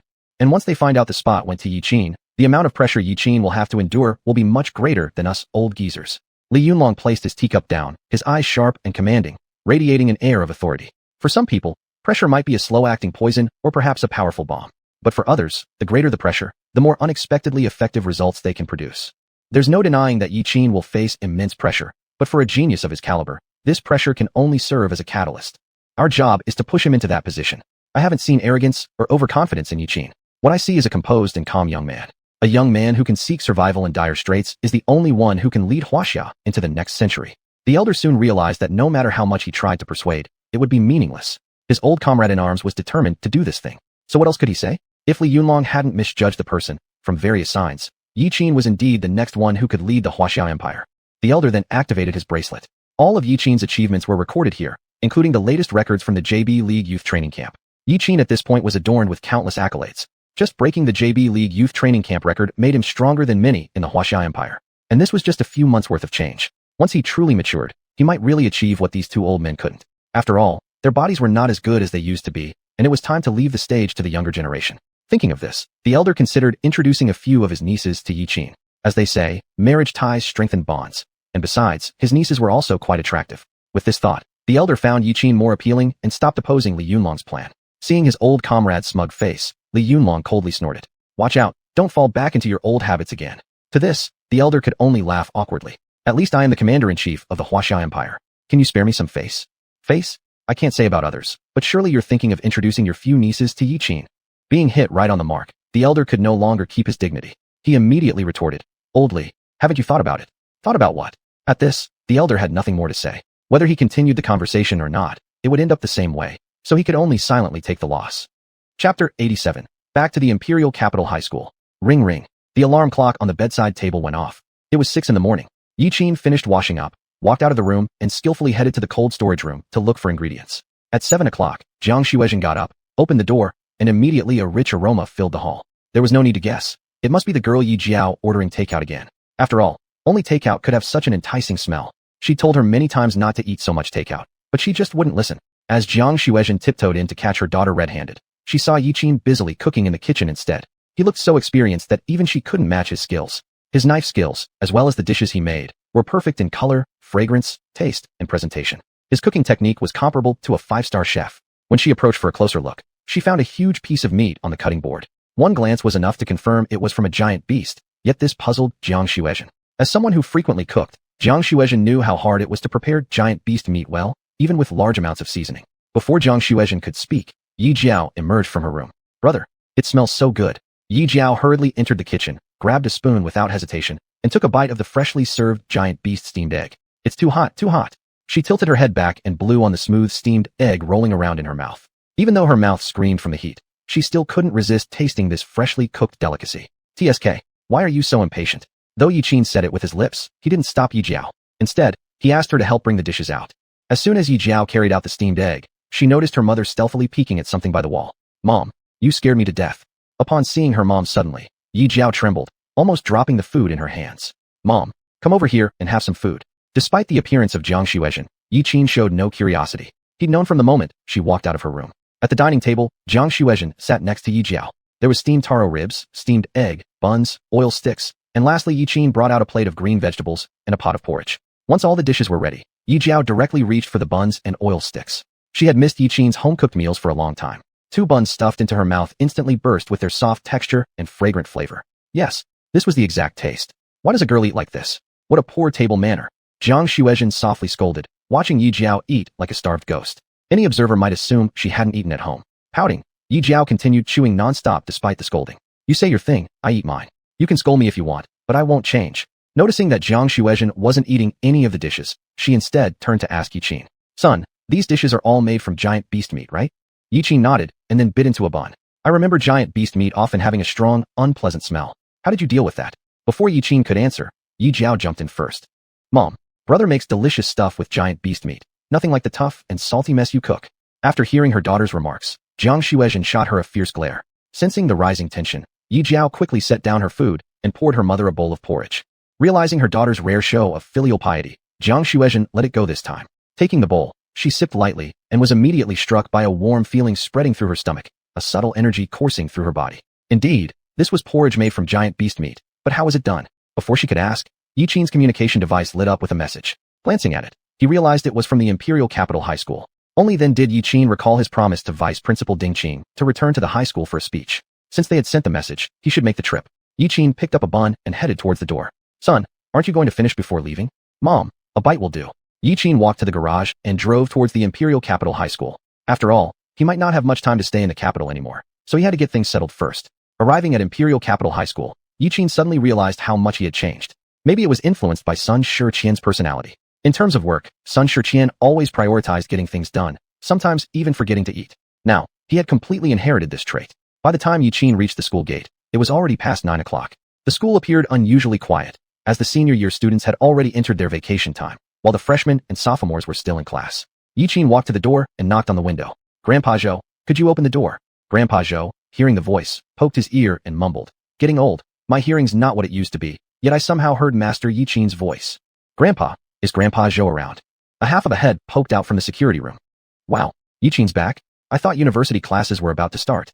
Grandpa Zhou was both shocked and delighted. He truly hadn't expected Yiqin to return to the Imperial Capital High School. Before this, whenever Yiqin skipped class, he would bring something for Grandpa Zhou, which led to them becoming close friends despite the age gap. Grandpa Zhou, I've taken leave from the university. I'm back at school to take care of some matters. Grandpa Zhou pressed the button to open the gate and smiled approvingly. Young man, you should be studying hard, but here you are skipping university. You can't say that. Without me, wouldn't it be boring for you? Grandpa Zhou gave Yiqin an annoyed look. It'd be better if I don't see you. All day long, all you think about is skipping class. Back in high school, Yiqin would often find ways to leave campus under various pretenses. Nearly 90% of the mech practical operation classes, he'd sneak out of school. Anyway, Yiqin's practical operation classes at school were always a mess, so it was better to just go out and have some fun. Seriously, why did you come back? If you don't tell me clearly, I won't open the door for you. It's just, Vice Principal Ding asked me to come and give a speech to the younger students. Grandpa Zhou laughed until he bent over. You giving a speech? About how to skip class? Yiqin felt a bit nervous. After all, he used to be at the bottom of his class, and being mocked like this was justified. Then, Yiqin pulled out the electronic version of his admission notice and showed it. Grandpa Zhou squinted, putting on his glasses and asking, what's this thing? A few seconds later, Grandpa Zhou's old face lit up with excitement. Good job, young man. An admission notice from the Mechanical Armament University. Didn't expect you actually got in. That's the best university in the Wuxia Empire. Chapter 88. All the junior high students come to listen to the speech. The first-year high school students were sitting in the classroom, half asleep while listening to a lecture on giant beasts. In the last row of the classroom, a pale-skinned boy with a sparkle in his eyes tossed a crumpled paper ball onto someone else's desk. That person flinched slightly before raising their head from the desk. Ing Shufeng, do you want to go to the internet cafe to play some games at noon? After raising his head, the fat guy shook it. No, I want to go check out the mech practical operation room. Check what? We are only in our first year of high school. Our connection values are unstable and fluctuate constantly. Going there would be a waste of time. Yet, the fat guy still declined. We finally made it up from junior high school. Unlike your family who has plenty of money, if I can't get into university, I might as well prepare to work in construction. The pale, slim boy sighed, since the fat guy had a point. Unfortunately, he had lost another gaming buddy. Just as the fat guy was about to continue sleeping with his head down, the school's broadcast system suddenly came alive. Please gather all students on the playground. I repeat, all students must go to the playground.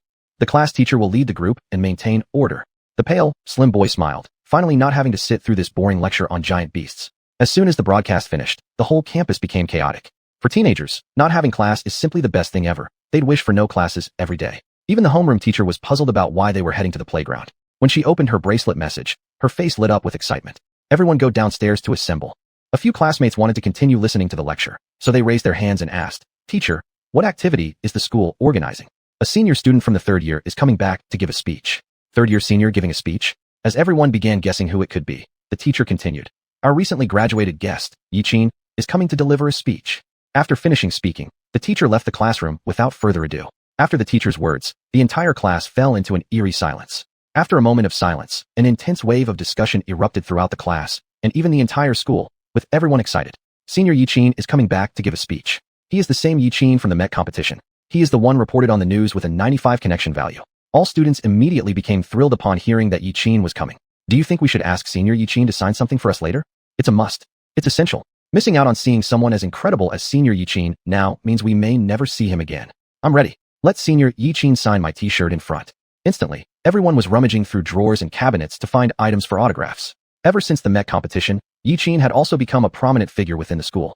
It's worth noting that the last person with a connection value over 90 was General Li Yunlong, China's #1 warrior god. Even today, the commander's connection value is only 89 and hasn't broken through the threshold of 90. Although it seems like just a difference of 1, this single point separates 99.99% of the population. An hour later, all teachers and students of Capital City Middle School were standing neatly on the playground. Every waist was straight, and necks were looking around curiously. Excitement and anticipation filled every face. After all, it was Senior Yiqin himself they were waiting for. Soon after, everyone noticed a young man walking next to Vice Principal Ding Qing.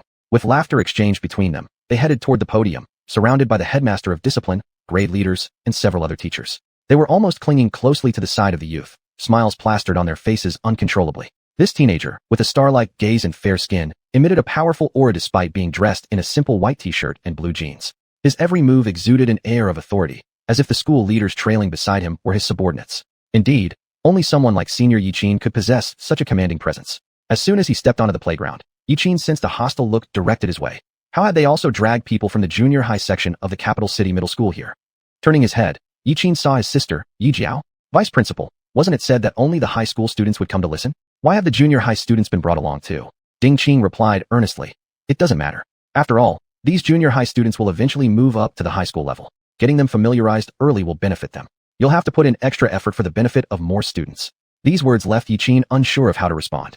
Vice Principal Ding Qing's reasoning didn't leave any room for refusal. There was no way out, so it had to be done.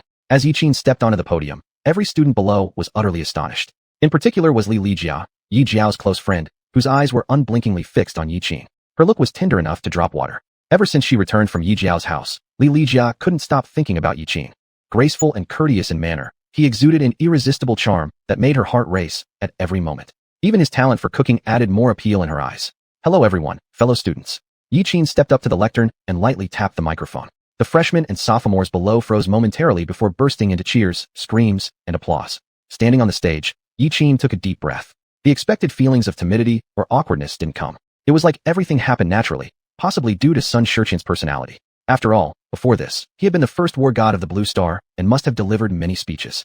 Yiqin raised his hand to signal for silence. In less than 10 seconds, the noisy students settled down quietly. Dear juniors, today Vice Principal Ding Qing has arranged me to share some techniques for mech driving and exam strategies. But I think there is no need to do that.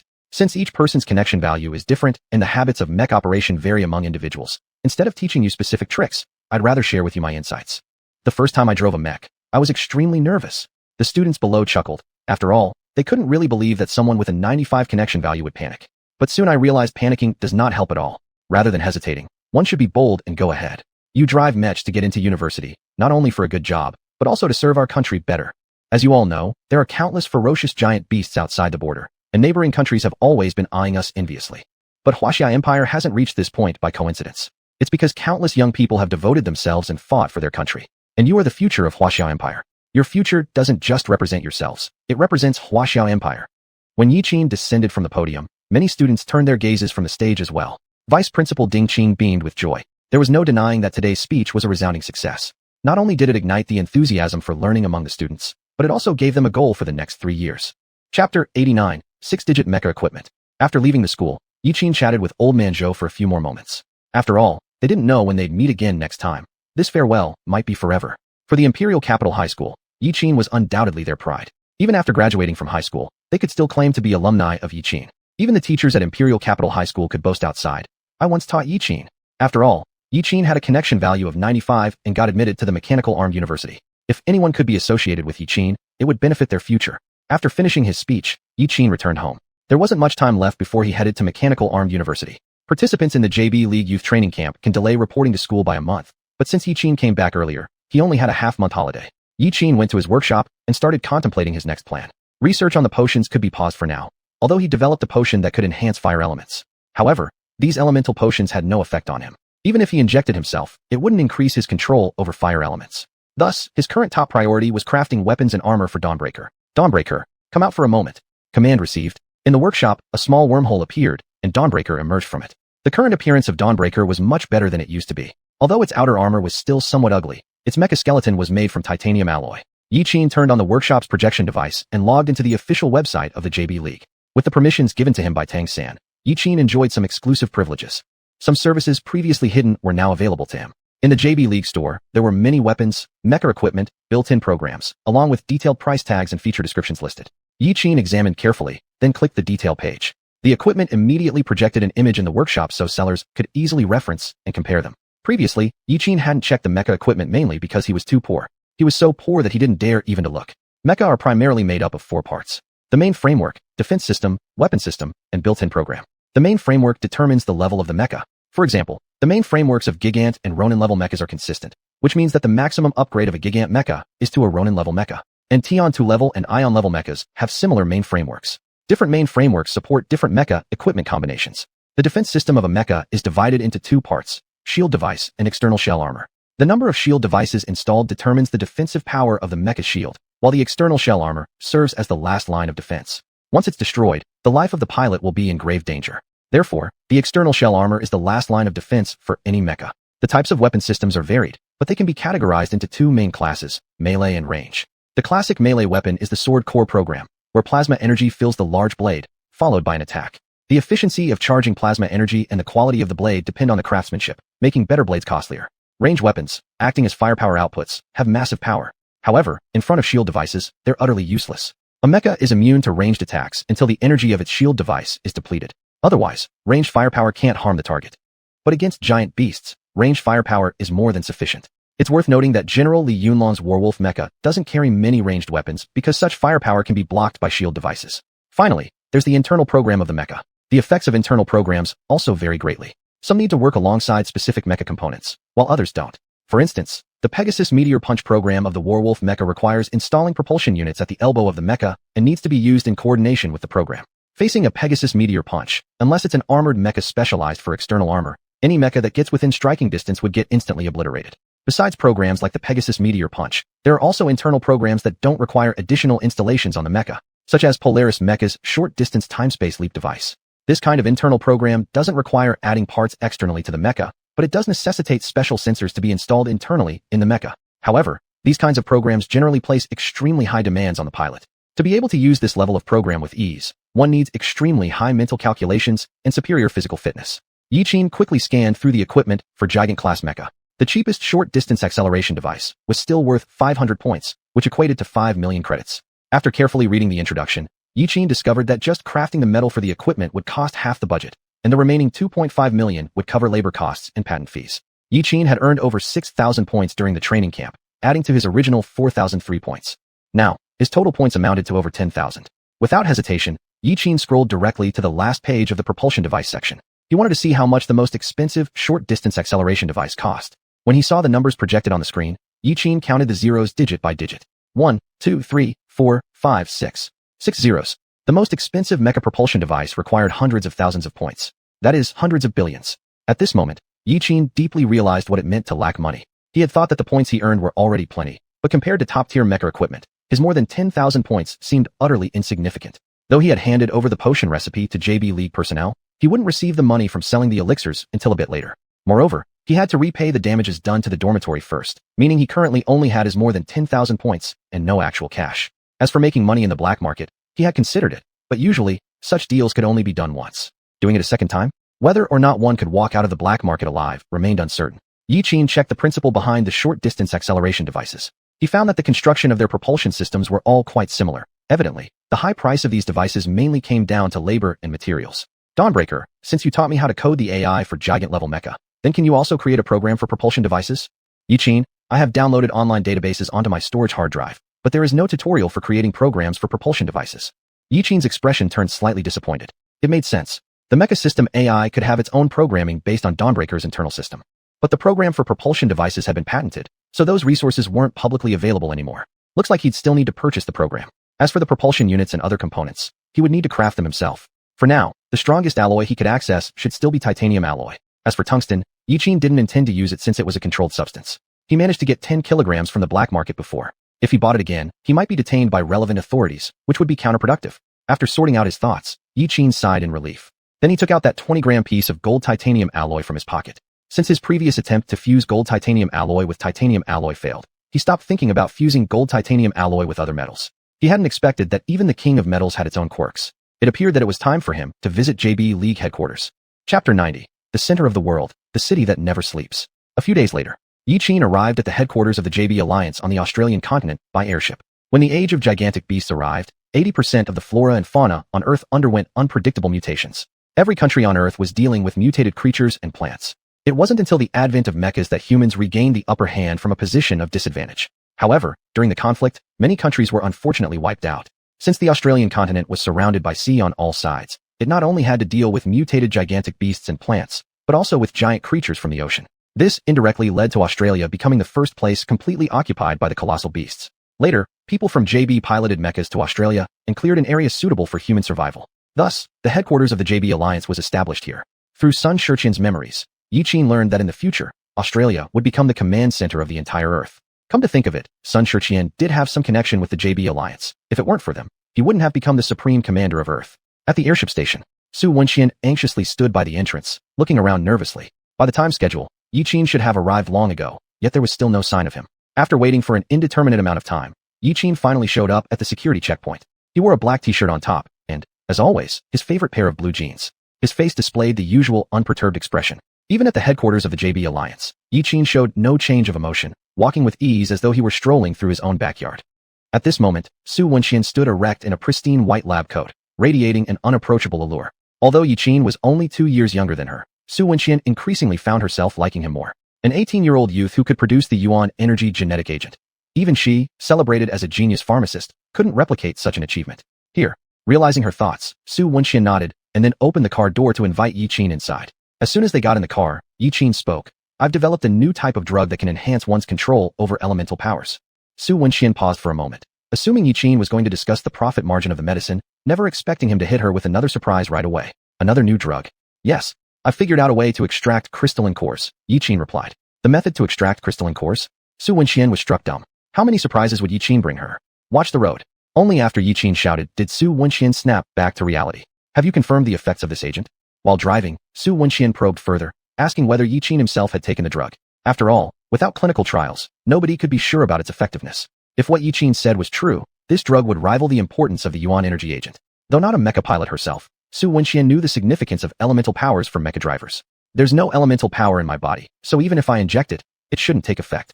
Yi Qin answered truthfully. Before long, the two reached the pharmaceutical research department. Upon getting out of the car, Yi Qin took out a vial of red liquid from his backpack. Though the drug was based on the yuan energy genetic agent, Yi Qin had no idea how it would affect the human body.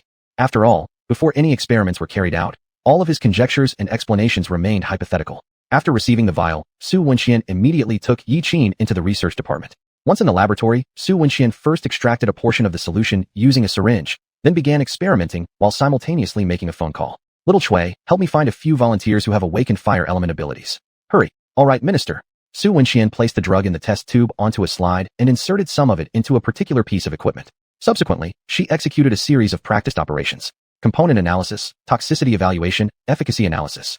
After 15 minutes, Xuanhuan looked up. From the preliminary analysis, this vial of drug Yi Qin brought indeed had a positive impact on the human body, but specific conclusions had to await the results of human trials. I've already informed the elder. He is on his way. Xuanhuan regarded Yi Qin seriously because this matter was significant, and she could not decide alone. The data on the experimental instruments clearly explained everything, yet Xuanhuan remained astounded. She couldn't comprehend how Yi Qin could conceive of such a pharmaceutical method.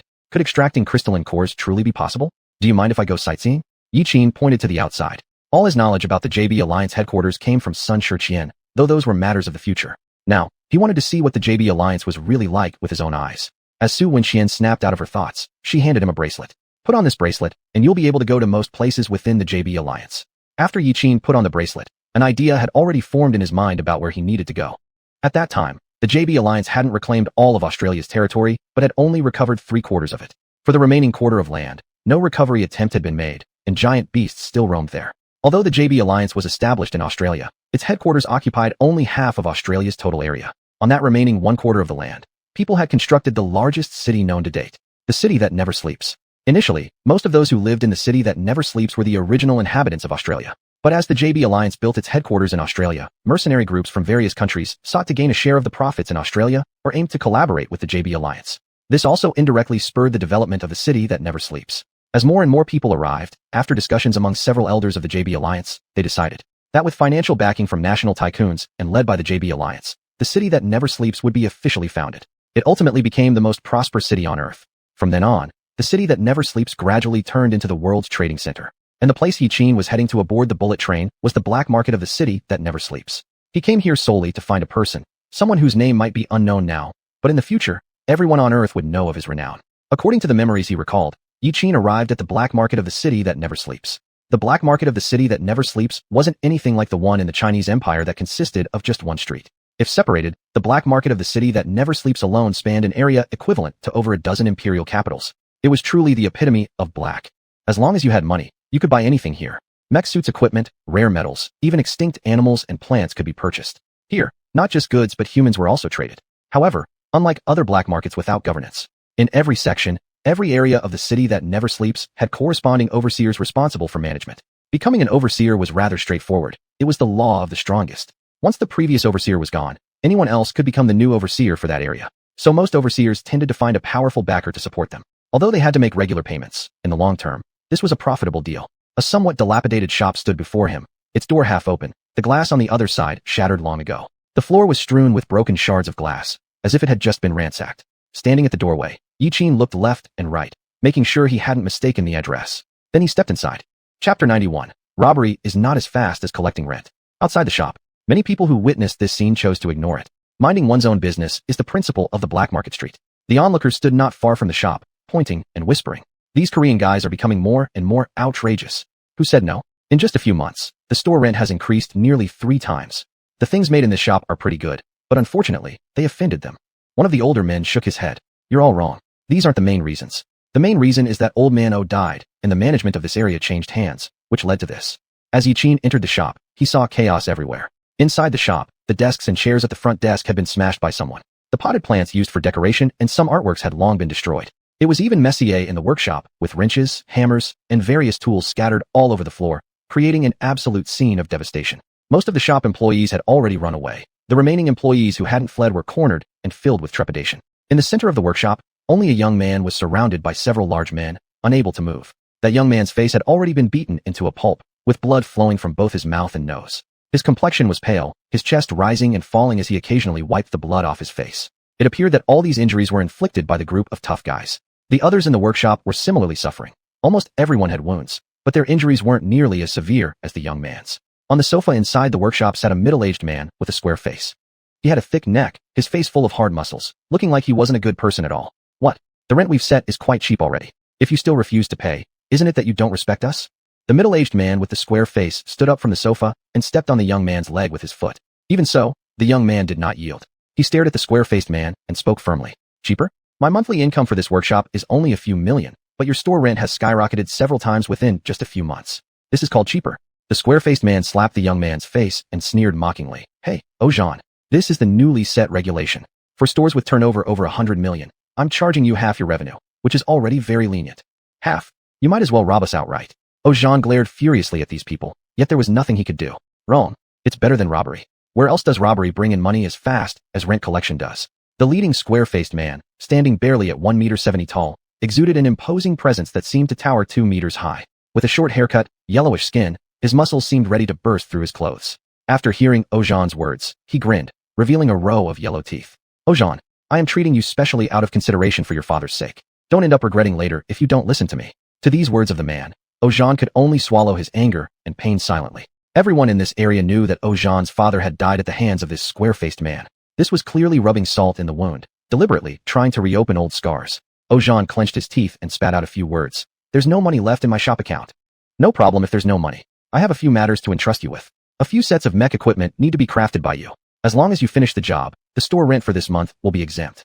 While saying this, the square-faced man's expression changed drastically, knowing that if the other party dared to refuse, the consequences would not be something Jean alone could bear.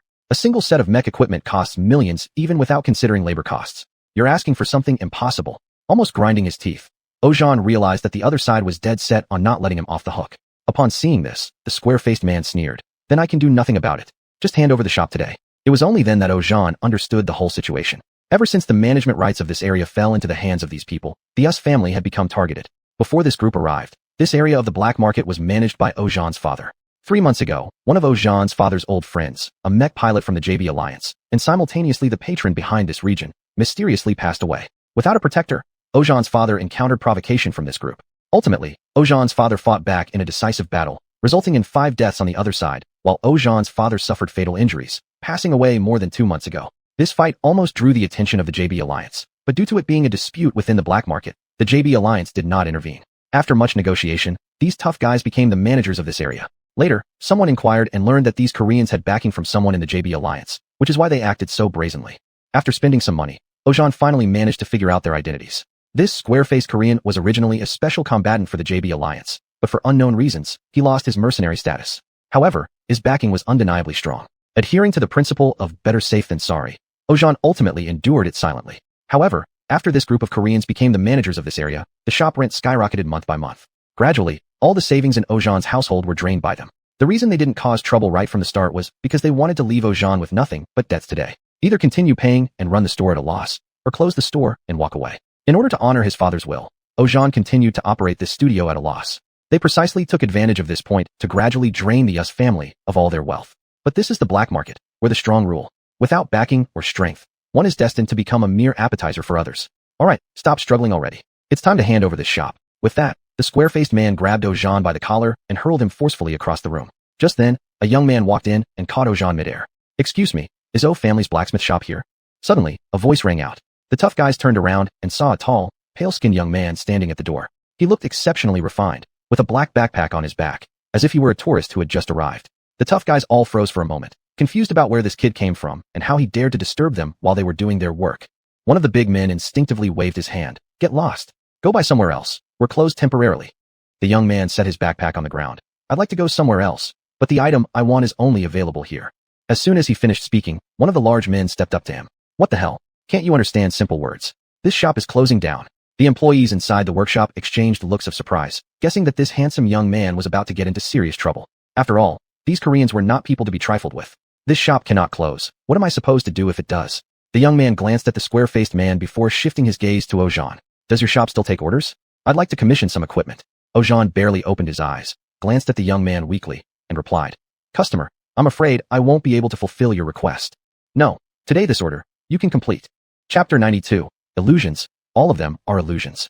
Yiqin placed Ozhan on the couch nearby and walked alone towards a group of Koreans, his tone icy. Today I'm in a pretty good mood.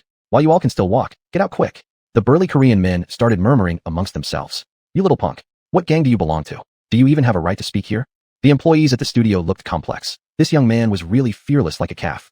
These people were no small fries, but there was not a trace of tension on the young man's face, as if he didn't know the word fear. The square-faced man brightened up immediately when faced with the audacious words of the youth. Judging by the aura that the youth was radiating, there must be someone powerful behind him. Otherwise, it would be impossible for him to act so recklessly. The square-faced man put on a smile and said kindly, This shop has closed down. If you want to forge mecha equipment, go further down the street.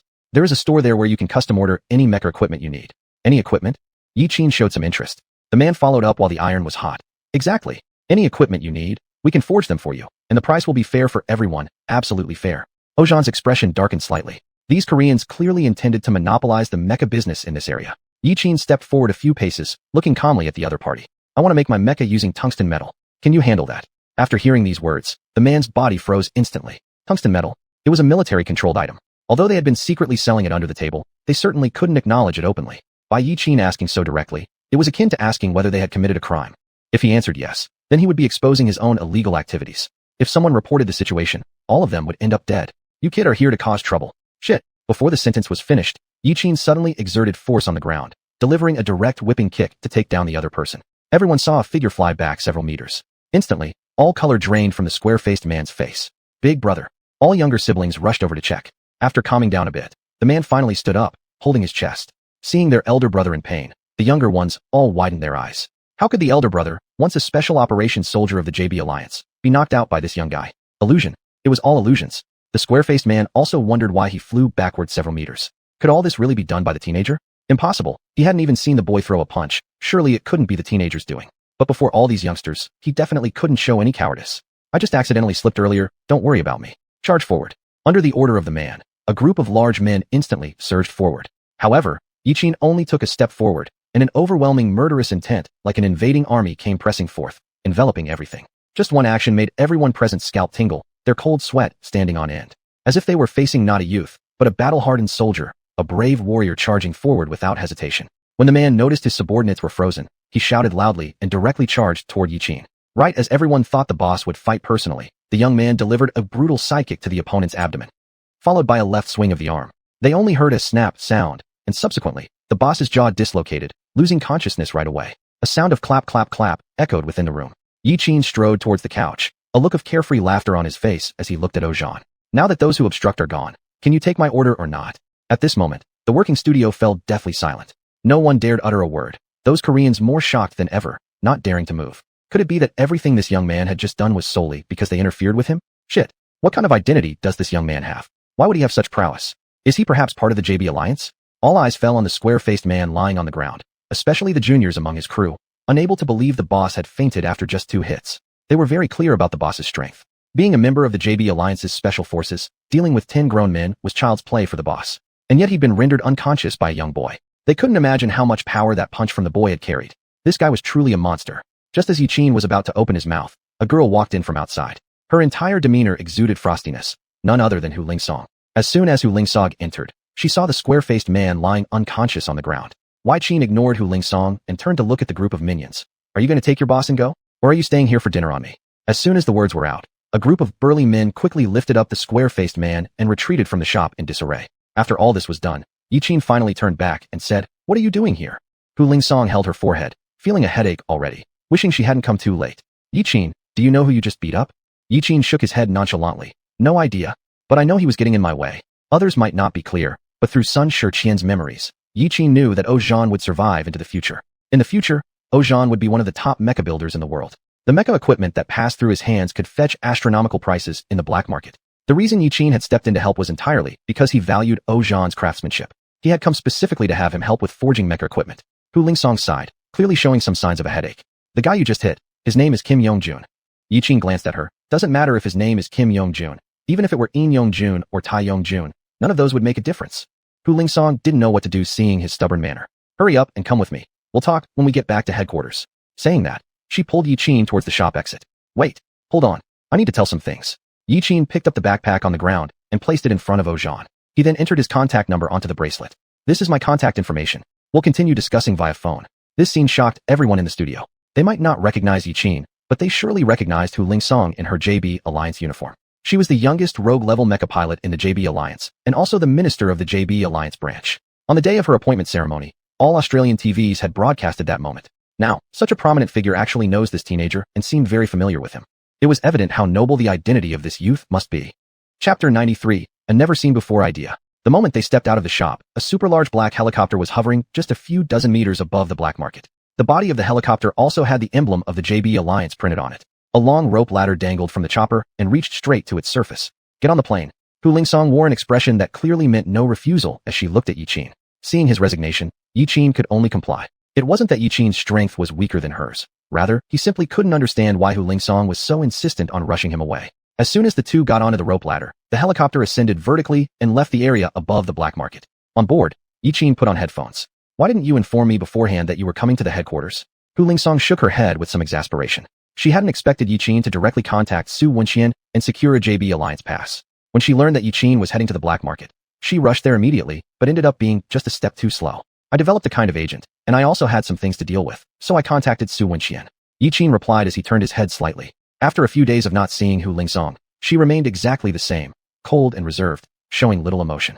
Her normally beautiful face, stunning even in repose, now seemed all the more captivating with the hint of annoyance on it. Hu Lingsong tapped on her bracelet device, projecting a stack of documents. Yiqin immediately saw the person listed in the documents. It was the man with the square face who had been inside the store earlier. Jin Yongjun, former JB Alliance Special Forces officer, holding the rank of lieutenant. He received multiple warnings for disciplinary issues, then was discharged by higher-ups in the Special Forces, losing his status as a JB Alliance mercenary. Glancing at her, Yiqin asked, "Why are you showing me this? Do you know why Jin Yongjun's dismissal report doesn't state any specific reasons?" Hu Lingsong's expression became grave. "Connections?" Yiqin blurted out without hesitation. Through Sun Shiqian's memories, Yiqin had learned that before the alien civilization invaded, and before Earth united, the JB Alliance still functioned under a parliamentary system. 5 equally ranked elders jointly managed the internal affairs of the JB Alliance. Though these 5 elders had different responsibilities and areas of expertise, each was fundamental to the structure of the JB Alliance. Not one of these 5 could be missing. However, precisely because the alliance was governed by 5 people, each elder ensured their own allies were elevated to key positions. This situation was generally accepted within the JB Alliance. But usually speaking, these connection clients wouldn't hold important positions. Most were those who simply collected money without doing actual work. There were only a few such individuals who underestimated themselves, believing that once they sat in their position, they would swiftly rise to prominence. Apparently, Jin Yongjun was one of these latter cases. Yi Qin surmised that this man must have done something that incurred substantial damage to the JB Alliance, leading to his expulsion from his mercenary status. But due to his connections, someone covered up his records. Judging by the complexity behind this individual, it seemed far more intricate than Yi Qin had imagined. Is it complicated? If anything happens, I'll take responsibility. Yi Qin questioned. Hu Lingsong shot a sharp glance at Yi Qin. At this point, he was a crucial figure in the pharmaceutical research department. Who dared to let something happen to him? You yourself may be fine, but have you thought about what might happen to Ozhan's shop after you leave? Hearing this, Yi Qin suddenly realized. He himself was unbothered by potential troubles, but Ozhan couldn't handle them. He was merely a small shop owner. Few knew him, and fewer still protected him. Hu Lingsong was right. While he was in the JB Alliance, Jin Yongjun wouldn't dare to disturb Ozhan.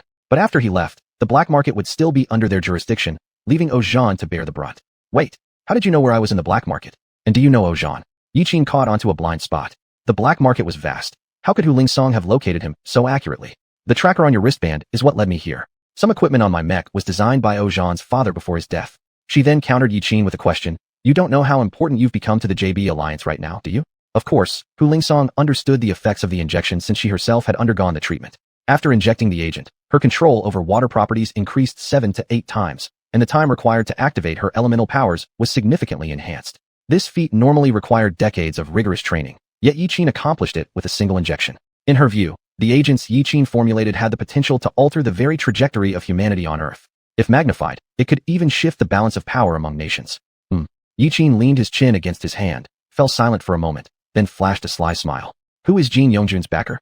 That night, someone knocked on Yi Qin's hotel door. After hearing the knocking, Yi Qin unhurriedly made his way to the living room. As soon as he opened the door, Hu Lingsong stood outside with Su Wenxian, looking like they had something important to discuss with him. The moment they walked in, Su Wenxian began speaking. Yi Qin, the new agents you provided have been verified through human trials and are indeed effective. But regarding the profit-sharing issue, Su Wenxian hesitated while speaking, for she was afraid of being tricked by Yi Qin again. So every word she said was carefully measured. But Yi Qin just waved his hand dismissively, showing that he didn't care about it. This time, he directly got to the point without beating around the bush like before.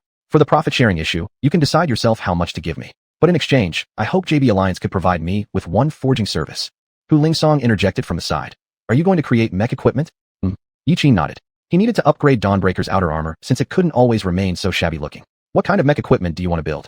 Su Wenxian asked further, her heart brimming with curiosity. She didn't understand why Yi Qin didn't consider any of the various sets of equipment available at JB Alliance's marketplace, instead requesting a special forging service. Yi Qin raised 3 fingers. I wish to use 3 kinds of metals to forge in external armor. Su Wenxian continued to question. 3 metals?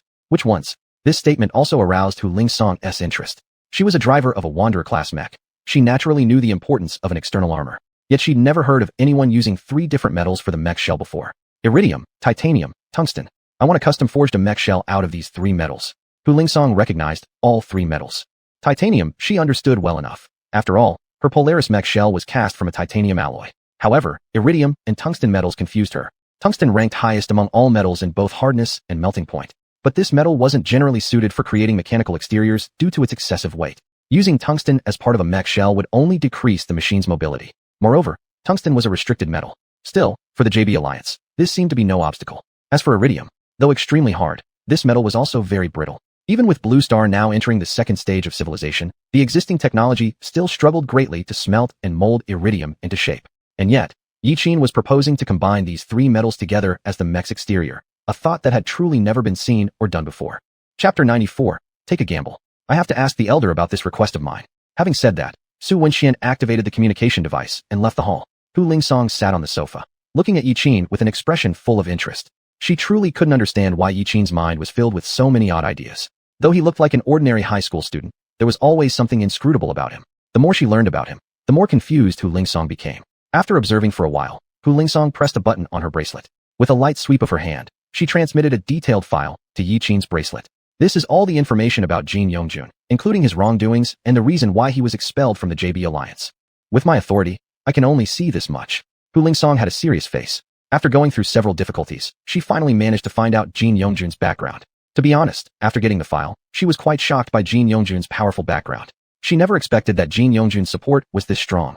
Jin Yongjun joined the JB Alliance as a mercenary at the age of 16. 2 years later, he became a special operations officer, and in the same year participated in the extermination mission.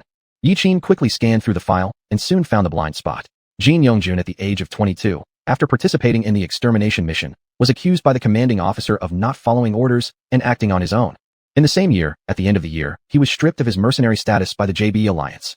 Yi Qin complained, "Not that Jin Yongjun looks so old, but how come his actual age is under 30?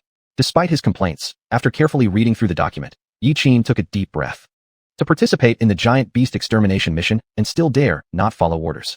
After doing such a thing, he didn't even go to jail, just lost his mercenary identity. It seems this person's support really is quite strong." Hu Lingsong nodded. "If you want to interfere with the affairs of the black market, then it will be necessary to first bring down the support behind Jin Yongjun." But, at this point, Hu Lingsong cautiously glanced at Yi Qin. "But what?" Hu Lingsong paused for a moment and then spoke in a somewhat heavy tone. "But Jin Yongjun's backer is Jin Daxin. He is Jin Yongjun's uncle, also the current driver of the Vanguard class mech, Tango Wolf."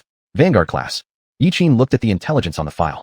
Jin Daxin, male, 43 years old, currently an advanced mercenary in the JB Alliance, and pilot of the Vanguard class mech, Tango Wolf. No wonder Jin Yongjun could be so arrogant in the black market. Turns out he had such a big shot backing him up. That makes sense. There are only a few hundred people in the whole world who can drive a Vanguard class mech. Besides the generals and some officers from the major empires, all the remaining Vanguard class drivers have gathered in the JB Alliance. What is this ranking list about? Suddenly, Yi Qin noticed a page of data at the back. This is the JB Alliance's points ranking list. In the JB Alliance, there is a points hunting competition every half month. If you win first place in the competition, you can propose one condition. This left Yi Qin totally confused. Why didn't Sun Xiuxian's memory contain any part of this? Could it be that this points hunting contest would be cancelled in the future? What conditions are needed to join this hunt? Lifting his head, Yi Qin's expression turned somewhat serious.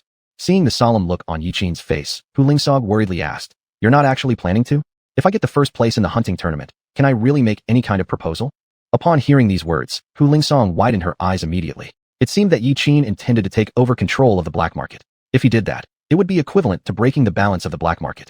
At that point, all the power players behind the scenes would start causing trouble for Yi Qin. As the saying goes, cutting off someone's livelihood is just like killing their parents. If this were to happen, Yi Qin would have to deal with countless retaliations. For a moment, Hu Lingsong didn't know how to advise Yi Qin. Just as she was about to open her mouth, Xiuxian walked back into the hall. "Your requirement has been approved by the elder, but the function of the potion needs to be reduced to 30%. 30%? Yi Qin raised an eyebrow. A top-tier forging craftsman opportunity, plus all 3 materials provided by the other side. At a glance, it seemed like he benefited, but if considered long-term, the subsequent income from the potion would be far more. But what's the meaning of having more money? Alright, I agree. Seeing Yi Qin agreeing instantly, Xiuxian sighed in relief. After all, during their previous negotiation, Yi Qin's presence made a lasting impression on her. Before leaving, Hu Lingsong left a message. "The day after tomorrow is the competition day. If you really want to participate, better hurry up." After the two left, Yi Qin lay on the sofa. The day after tomorrow? Didn't expect that he would ultimately get involved with JB Alliance's affairs. Since there's no avoiding it, he can only go forward. Yi Qin called Ozhan. Black market. Inside the shop, Ozhan was cleaning up the debris in the hall. Suddenly his bracelet lit up, indicating someone was contacting him. Opening the bracelet, he saw the contact name Yi Qin. "I thought you wouldn't answer." The video call connected, and Yi Qin sighed in relief. Ozhan immediately recognized the boy from today. "Didn't expect it to be my benefactor." Ozhan's eyes were filled with hot tears. If not for Yi Qin, their family-run shop would have closed down today. Let me continue talking about today's matter. I want to entrust you to create a mech suit equipment. Today I gave you a backpack containing a 10-kilogram block of tungsten metal. I want you to mix the tungsten metal with copper metal and create a short-distance acceleration device. After finishing his explanation, Yi Qin sent over the design drawings. Short-distance acceleration device. Upon receiving the drawings, Ozhan opened them and realized, wasn't this an accessory for a Megabeast class mech? Yi Qin sipped some coffee. "What do you think? Can you make it?" Ozhan hesitated while studying the blueprints. "It can be done. You don't need to worry about the money issue. I'll pay you triple the cost of the materials and labor. Can it be done by the day after tomorrow?" "The day after tomorrow?" Ozhan's eyes widened. "Are you?" "The day after tomorrow, I'm going to participate in the JB Alliance hunting tournament. And if I win first place, then you won't have to worry about anything afterward." Hunting tournament. Ozhan's face was full of disbelief, stunned for a moment before finally regaining his senses. Living in the city that never sleeps, he naturally knew the significance of the hunting tournament. "Benefactor, rest assured, I will definitely finish the device by the day after tomorrow." Yi Qin nodded. "Here is 10,000 JB Alliance points. If it's not enough, let me know." 10,000 JB Alliance points. That's equivalent to 1 billion credits. Based on his store's pricing, even creating the best short-distance acceleration device would cost only 10 million credits in labor fees. This means they are getting 10 times the price. Even purchasing the copper metal wouldn't require so much money. Ozhan opened the backpack and saw the lump of silver-white metal inside. "Take a gamble." Chapter 95. the supergiant in the universe. After finalizing the details, Yiqin returned to his bedroom and laid down on the bed. Drowsiness gradually crept over him. Sure enough, the moment he closed his eyes, Yiqin's consciousness was once again transported to the scorched earth of the dream space. Here we go again. This was already the third time entering the dream space. This scorched land never changed no matter when he arrived. Yiqin strolled around calmly, following past experiences. He needed to complete a certain battle in order to obtain Sun Xiuxian's memories. It was unknown what this battle would be. Soon, the surrounding scenery began to change rapidly. Yiqin knew that the battle assessment was about to begin. Finally, the scene changes stopped. Yiqin found himself on the rings of an unnamed planet, with countless mechanical debris scattered around the rings. Huge warships were torn into pieces, their wreckage floating aimlessly in space. It looked as though a massive battle had just taken place here. Memory import successful. Task: defeat the enemy within the specified time and survive. As the memory continued to load, more and more mechs appeared before Yiqin. Giant demon class, ion class, vanguard class. Almost all types of mechs were present.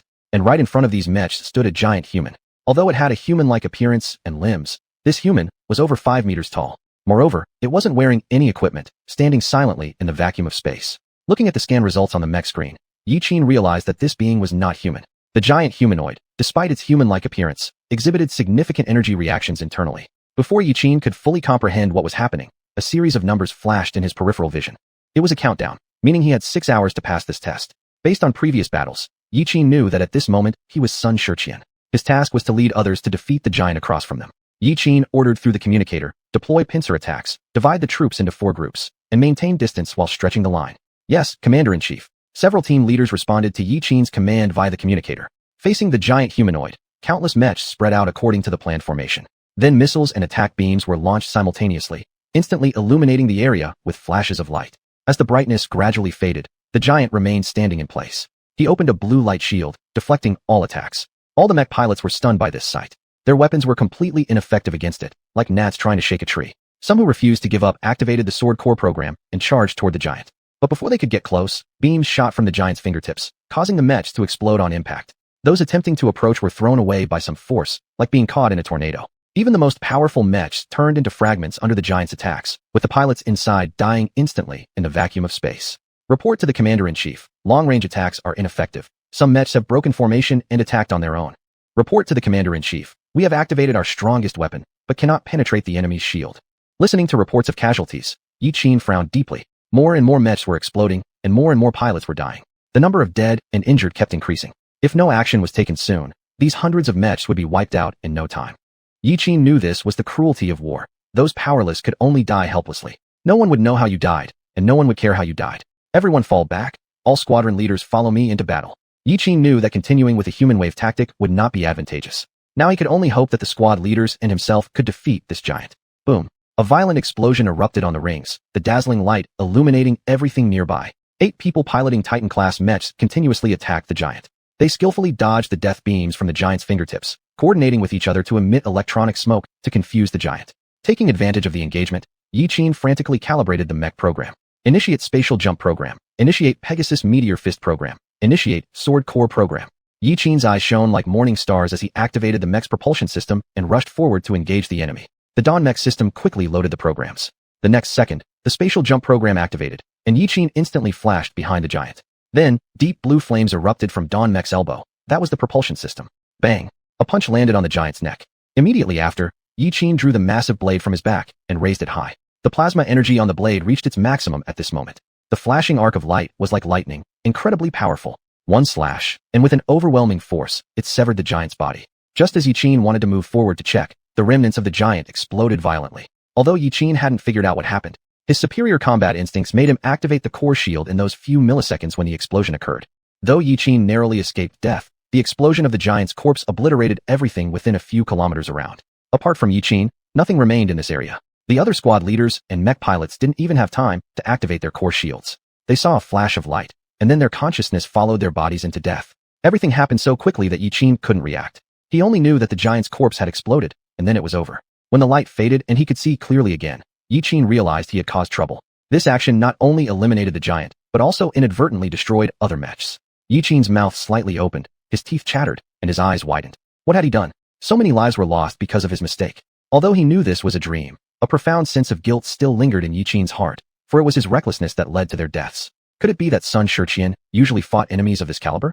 Last time, when entering the insectoid planet, Yi Qin thought that with Sun Xiuxian's strength, dealing with creatures would be too easy. But now he realized he had underestimated it. If last time was easy mode, then this giant was equivalent to hard mode. After eliminating the giant, the countdown in the corner of his eye did not stop. This meant that the giant wasn't the final enemy. He still had to continue fighting. Chapter 96, A Folly of Insignificant Attack. Just as Yi Qin was unsure where to go, a notification came from the mech's detector. A huge dot was rushing towards him on the detector screen. Lifting his head, Yi Qin saw a space station floating in space. It was less like a space station and more like a mobile city. At the sight of the space station, Yi Qin's head began to ache again. Bits and pieces of Sun Xiuxian's memories were forcibly etched into his mind. After quite some time, Yi Qin finally regained his composure. According to Sun Xiuxian's memories, Yi Qin learned that this moving city in space was called the City of Thousand Stars. It was a gigantic space station built by countless creatures in the universe. To be precise, there were 3,236 alien races in the City of Thousand Stars, and they spoke 5,000 common languages. The City of Thousand Stars once had 70 million residents. The word once was used because this was what Sun Xiuxian remembered from his visit 5 years ago. Now, the City of Thousand Stars had been converted into a military base. Most of the alien species living there had died, leaving only over 10 million residents engaged in production and construction work. And those who enslaved them were the giants seen earlier in space. With half of the countdown time gone, Yi Qin knew he couldn't waste any more time. He had to find the enemy as soon as possible. Just as he was about to enter the City of Thousand Stars, a slender figure suddenly appeared before him. Apparently, the other party also had a spatial jump device. Yi Qin's pupils constricted sharply, and he immediately stopped advancing. Since the moment this giant appeared, an unprecedented sense of oppression overwhelmed him. After all, he was now controlling Sun Xiuxian's body. Even the queen of the insectoids hadn't instilled any sense of oppression in Sun Xiuxian, but this giant could make him feel timid just by standing still. Clearly, this giant possessed extraordinary strength. Yi Qin halted before the giant, sizing up the opponent.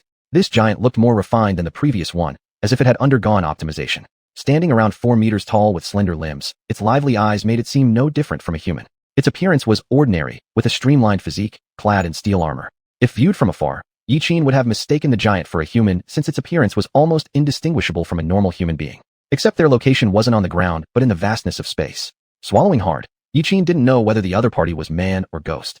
After all, the ability to use a spatial jump device indicated that the other party's civilization technology was no less advanced than his own. It was hard to imagine what other means the other party might possess. But regardless, Yi Qin had to take action. The time left was running out. Come on. Yi Qin activated the sword core program of the mech, and at the same time, all programs of the Dawn mech entered standby mode, ready to start at any moment. In the next second, Yi Qin flickered, and the spatial jump device immediately activated. In an instant, Yi Qin appeared before the other party, slashing with astonishing speed. The giant seemed completely unfazed, standing motionless. Yi Qin activated the mech's thrusters, and under the powerful slash, the giant blade seemed to tear through space, causing slight distortion in the universe. Bang! The recoil from the blade forced the mech to retreat repeatedly. Fortunately, the thrusters managed to counteract the recoil. Unbelievably, Yi Qin swung horizontally at the giant's head. However, there was no contact. The blade stopped midair, a distance away from the giant. No matter how much force Yi Qin applied, the blade could not advance further, as if an invisible wall separated both parties. The giant remained standing, her hand gently lifting 2 fingers symbolically. Like an adult teasing a child, she blocked Yi Qin's full-force slash with just 2 fingers. Yi Qin's eyes were filled with shock. He never expected his all-out attack to be effortlessly deflected. He felt as if he was striking an incredibly hard object, rendering his attacks futile no matter how much force he used. Activate scan. Yi Qin wanted to see what method the other party used to block his attack. But before the dawn could provide results, the plasma energy on the blade was completely absorbed by the other party. Without plasma energy, the blade became like a piece of scrap iron. Realizing something was amiss, Yi Qin reined in his surprise and rapidly retreated. Although Yi Qin didn't know how strong Sun Xiuxian was now, that strike indeed used all his strength.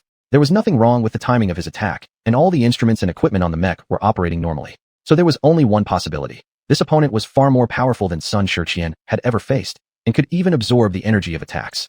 Yi Qin had hoped to end the battle in the first strike with all his might, but it seemed that this confrontation would not be resolved quickly. Although Yi Qin had used his full strength just now, he still had 3 elemental powers at his disposal. Let's not forget that he was using Sun Xiuxian's body. This time, Yi Qin held nothing back. Using primordial energy as power, he activated the 3 elemental forces within him. Instantly, the plasma energy on the blade was amplified. The enhancement from the light element made the blade dazzling.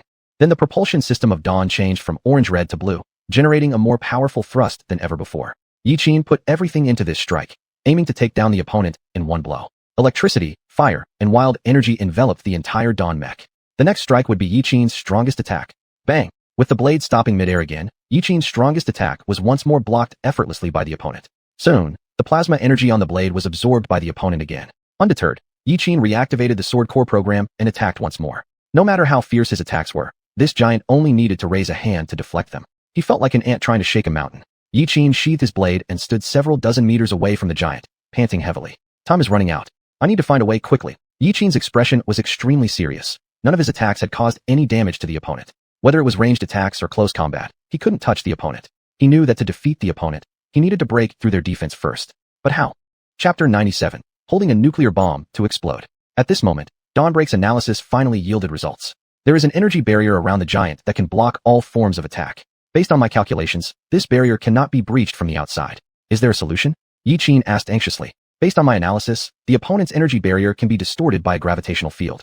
I suggest using the spatial jump program to transport a small black hole from 300 light-years away directly above the target shield. This might break through the opponent's barrier. Black hole. Qin was taken aback. The spatial jump program could actually transport a black hole? Is there such a use for it? But if they bring a black hole here, wouldn't they also be sucked into it? If the timing of activating the spatial jump device is off, the giant could also escape using the spatial jump device. In that case, it would backfire. Qin felt somewhat helpless, his eyelids twitching involuntarily. He had asked Dawnbreak to find a solution, and he hadn't expected it to really find one. Just not one that would solve things for everyone. Even if the black hole could indeed break through the giant's barrier and his attacks could take effect, the outcome of doing so would only be death. At this moment, Qin suddenly remembered the mission prompt for the dream battle. Defeat the enemy within the specified time and survive. If he died, this dream battle would fail. Qin suddenly understood. The key point of this battle was to survive. However, the giant in front of Qin exceeded his imagination and strength.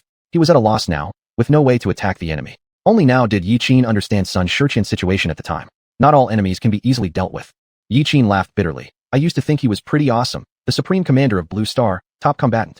But even someone as strong as Sun Xiuxian is like a mosquito in front of a higher civilization, to be toyed with at will.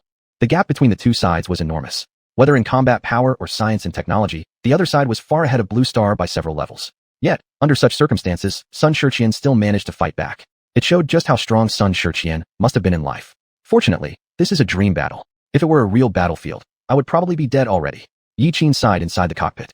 He had a feeling that even though he now possessed Sun Xiuxian's memories and body, his combat power wasn't much greater than Sun Xiuxian's, and might even be inferior.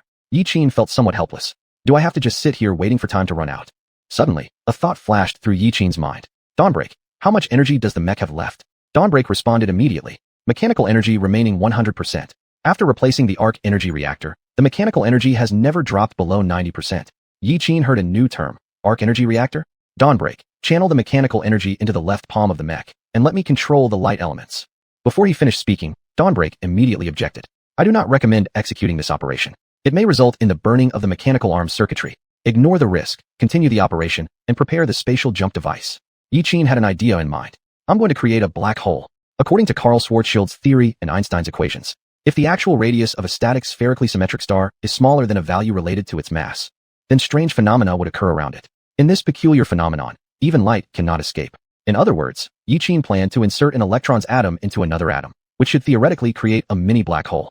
However, this process needed to happen in a sealed space to work. What Qin needed to do was manipulate the light elements of the electrons and compress the atomic energy of the electrons to the Schwarzschild radius. If the released electronic light energy was sufficient, theoretically, he should be able to create a mini black hole that devours everything. Once the black hole formed, he could rush forward and break through the opponent's energy barrier. But first, he had to control the light energy emitted by the electrons within a manageable range. As soon as the energy barrier was broken, it would mean the end of the giant. Qin glanced at the time. There were still over 2 hours left. This giant remained stationary, making no movements. It seemed this was the final test of this battle. Qin didn't want to fail. If this dream battle fails, there can only be 2 outcomes. The first one, after failure the body wakes up directly, but the dream battle will start over from the beginning. The second one, battle failure, means he can never enter the dream space again. Qin did not want to gamble, nor dared to gamble, so he had to defeat this giant. Dawnbreak, start releasing energy to the left arm. Operation initiated. Instantly, Dawnbreak's mech arm began to release electric arc energy, but soon the electric arc merely flashed before disappearing into space. This was the consequence of having no container to store the energy. Qin took a deep breath and got ready. This time he controlled the light attribute of the electric arc and combined it with the primordial force within his body, forming a hollow sphere and trapping the electric arc inside this energy ball. Instantly, a massive amount of primordial force surged out of his body, forming a small sphere in the mech's hand. Qin simultaneously used the light attribute to form a spatial barrier. As the mech's energy was transmitted into the small sphere, Qin felt that the small sphere formed by his primordial force was expanding wildly, like a balloon filled with water. But Qin had to control the sphere to keep compressing its internal volume. If he loosened his control over the primordial force, the energy inside the sphere would instantly burst out and dissipate into space. After 1 minute, 1/10 of the mech's energy had been transferred into the sphere. Sweat trickled down Yuqin's forehead. He gritted his teeth and kept holding on. Maintaining the sphere's size while continuously transmitting energy was undoubtedly extremely draining on his primordial force. By the 2-minute mark, Yuqin finally lost control of the primordial force. Boom. At the moment he lost control of the primordial force, the electric arc energy inside the sphere instantly exploded, shattering Dawnbreak's left arm. It felt as if he was holding a grenade in his hand, and Yuqin could only watch helplessly as it exploded. The intense light flashing before Yuqin's eyes made him involuntarily close them. When the light faded, Yuqin reopened the mech's visual system. Damn, this explosion is almost as powerful as a nuclear bomb. If he hadn't activated the core shield at the moment he lost control of the primordial force, he would have been reduced to ashes along with the mech's left arm. Chapter 98. Chop off your dog head with one stroke. Yuqin sat in the cockpit, drenched in sweat. The mental strain of manipulating essence energy just now was immense. He had barely managed to maintain the shape of the essence energy sphere. After the essence energy sphere exploded, a wave of exhaustion washed over him mentally. If Yuqin hadn't bitten his own lip, he would have fainted long ago. Although Yuqin still had his eyes open, he wasn't sure if he still had the strength to condense an essence energy sphere or if he could create a black hole by hand. But he understood one thing. If he didn't do this, he would fail the dream assessment. Just as Yuqin was about to try again, Dawn's voice sounded. Left arm severely damaged. Mech suit energy remaining 72%, 74%, 76%. Mech suit energy fully restored, back to 100%. Detected weak vital signs of the pilot, initiating Protocol 3, injecting emergency life solution. After being injected with the life solution, Yuqin finally recovered somewhat. While the life solution could repair physical damage, it took time to alleviate mental fatigue. Dawn, continue releasing mech suit energy, this time gather it in the right hand. I strongly advise against this. During the explosion, multiple soft tissues in your body were bruised. Continue the operation. Yuqin shouted, also trying to boost his own morale. Now is not the time to consider injuries. He must defeat this giant. This time, double the speed of energy transmission. From the previous attempt, Yuqin roughly knew what kind of mental strain he would endure. At the previous rate of energy transmission, he wouldn't be able to create a black hole by hand before losing all his strength. Since that was the case, he might as well be more direct and increase the speed of energy transmission. Transmitting more energy into the essence energy sphere before he couldn't hold on any longer gave him a better chance of creating a black hole. I still don't recommend carrying out this operation. Despite Dawn's continued warnings, Yuqin chose to ignore them. Continue the operation. Yuqin's gaze was resolute, as if he had made up his mind. Slowly, another essence energy sphere began to form in Dawn's right palm, followed by continuous release of energy from Dawn into the sphere. A steady stream of electric charges was injected into the essence energy sphere, causing it to expand further. The space within the sphere continuously compressed the atoms of the electric charges. The strain on Yuqin was far greater than last time, but he gritted his teeth and held on, preventing the sphere from expanding even a millimeter. According to his calculations, once the atomic charges inside the sphere were compressed to 1 Schwarzschild radius, a miniature black hole should be produced. Triple output efficiency. Yuqin roared, using light and fire attributes to strengthen control over the essence energy sphere. At the same time, a burnt smell began emanating from Dawn's arm, which Yuqin knew was due to the rubber insulation melting from overheating. But he couldn't care less now. This time he had to succeed. Time ticked away, and the mech suit's energy kept discharging. Inside the essence energy sphere, electric charges collided intensely, producing blinding light. As energy continued to discharge, the mass of the essence energy sphere in Dawn's hand increased. Dawn started issuing warnings, alerting Yuqin that the mech suit's energy was rapidly depleting. Mech suit energy sharply dropping 85%, 80%, 75%, 70%, 65%. The rate of energy discharge far exceeded the energy production capacity of the arc reactor. Meanwhile, Yuqin, maintaining the essence energy sphere, was rapidly consuming essence energy. He could feel the mass of the essence energy sphere increasing, with the wild electric charge energy trying to break free. But Yuqin did not slack off for a moment, layering more and more essence energy over the sphere. At this moment, Yuqin almost utilized all the essence energy within Sun Xiuxian's body. While releasing essence energy, he simultaneously practiced the breathing meditation technique and the heavenly profound art. This allowed the consumption of essence energy to reach a strange balance, though it only lasted for a while. A few minutes later, the color of the essence energy sphere in Dawn's hand changed from white to black. With this change, Yuqin's essence energy consumption became unsustainable. Gravitational waves detected. Please quickly move the pilot away from this area. Yuqin knew this meant the mass of the electric charges inside the essence energy sphere had finally accumulated enough. To be safe, Yuqin manipulated essence energy to further compress the energy sphere, making the interior of the essence energy sphere even darker. If the essence energy sphere had been emitting black light earlier, now it resembled a black hole. A glance revealed its depthless darkness. At this moment, the pressure between the charges inside the energy sphere was compressed to 1 Schwarzschild radius. Yuqin finally managed to create a mini black hole. It's my turn. In the next second, the spatial jump device activated, and in just a fraction of a second, Yi Qin teleported right in front of the giant. He pressed the energy sphere in his hand onto the giant's head. The moment he released the energy sphere, Yi Qin immediately activated the spatial jump device again, moving several hundred meters away. Damn you, it's your turn now. The unbound energy sphere instantly formed a mini black hole in space. Don't underestimate this basketball-sized energy sphere. It was a genuine mini black hole, an existence from which even light could not escape. The instant the mini black hole appeared, it immediately twisted the giant's energy barrier into countless fragments. Now, the impregnable energy barrier shattered like glass at the slightest touch. However, a few seconds after leaving Yi Qin's control, the mini black hole turned into nothingness. After all, this black hole's energy source was Dawn's charge. Without the power supply, the black hole naturally disappeared. The over 4-meter-tall giant still stood there after losing its energy barrier. Before it could react, Dawn's iron fist struck its face. Bang! High-tech, huh? This is for your high-tech. Before the giant could react, it took another punch from Yi Qin. Yi Qin controlled Dawn to attack continuously. Under this storm of attacks, the giant's steel armor was peeled off layer by layer, revealing the internal mechanical structure. Without the energy barrier, the giant's combat ability was virtually non-existent. Continuous attacks left the giant unable to retaliate, as if it had been stunned and couldn't respond. Mech suit energy has been restored to 100%. Activate sword core program. Yi Qin drew the massive blade from his back, with plasma arcs and fire elements instantly covering the blade. With just one strike, he could chop off the giant's head. Crack. One slash, and Yi Qin directly severed the giant's head from its body. Immediately after this strike, Yi Qin activated the core shield, but the expected self-destruction of the giant did not follow. The giant's body floated in space without any reaction. Test complete. Successfully passed the campaign. Begin playback of memory footage. Suddenly, Yi Qin felt as if he had been struck on the head. Chapter 99. The 6th-level civilization of the Irandelians. Wait. Immediately after, Sun Xiuxian's memories entered his mind. As the memories infused into him, Yi Qin also came to understand Sun Xiuxian's thoughts at that time. In the memories, Sun Xiuxian did not act rashly after arriving in space. He first dispatched some subordinates to negotiate with the giants and tried to understand the purpose of these giants occupying the Thousand-Star City. However, the negotiations were fruitless. After the failed communication, Sun Xiuxian knew that a battle was inevitable. Then there was an endless fight between countless giants and mechs, turning the sky dark. The warships Yi Qin saw in the dream space originally belonged to Blue Star, but most of them had become wreckage. The giants used countless means to attack, but the mech forces did not retreat one bit. They fought for their lives, eliminating machine giant after machine giant, until only the self-destructing giant remained on the other side. Then it came to the part Yi Qin was familiar with. Watching Pioneer-class mechs being torn apart, Sun Xiuxian, as the overall commander, finally could not hold back any longer. He decided to take action himself to kill the enemy leader, which was the last giant. Since he had warned others to stay away beforehand, no casualties occurred during Sun Xiuxian's battle with the self-destructing giant. After dealing with the self-destructing giant, 5 hours had already passed. It was only then that the Thousand-Star City arrived tardily. Just as Sun Xiuxian was about to lead his troops to launch a large-scale attack on the Thousand-Star City, the detector detected high-energy reactions within the boss giant. It turned out that the other party had long prepared a space-time folding device. Once the device was fully charged, the giant and the Thousand-Star City would disappear into space. Realizing the severity of the situation, Sun Xiuxian immediately used all kinds of lethal moves to kill the other party, but he discovered it too late. The remaining half-hour was not enough for him to evacuate all residents from Thousand-Star City.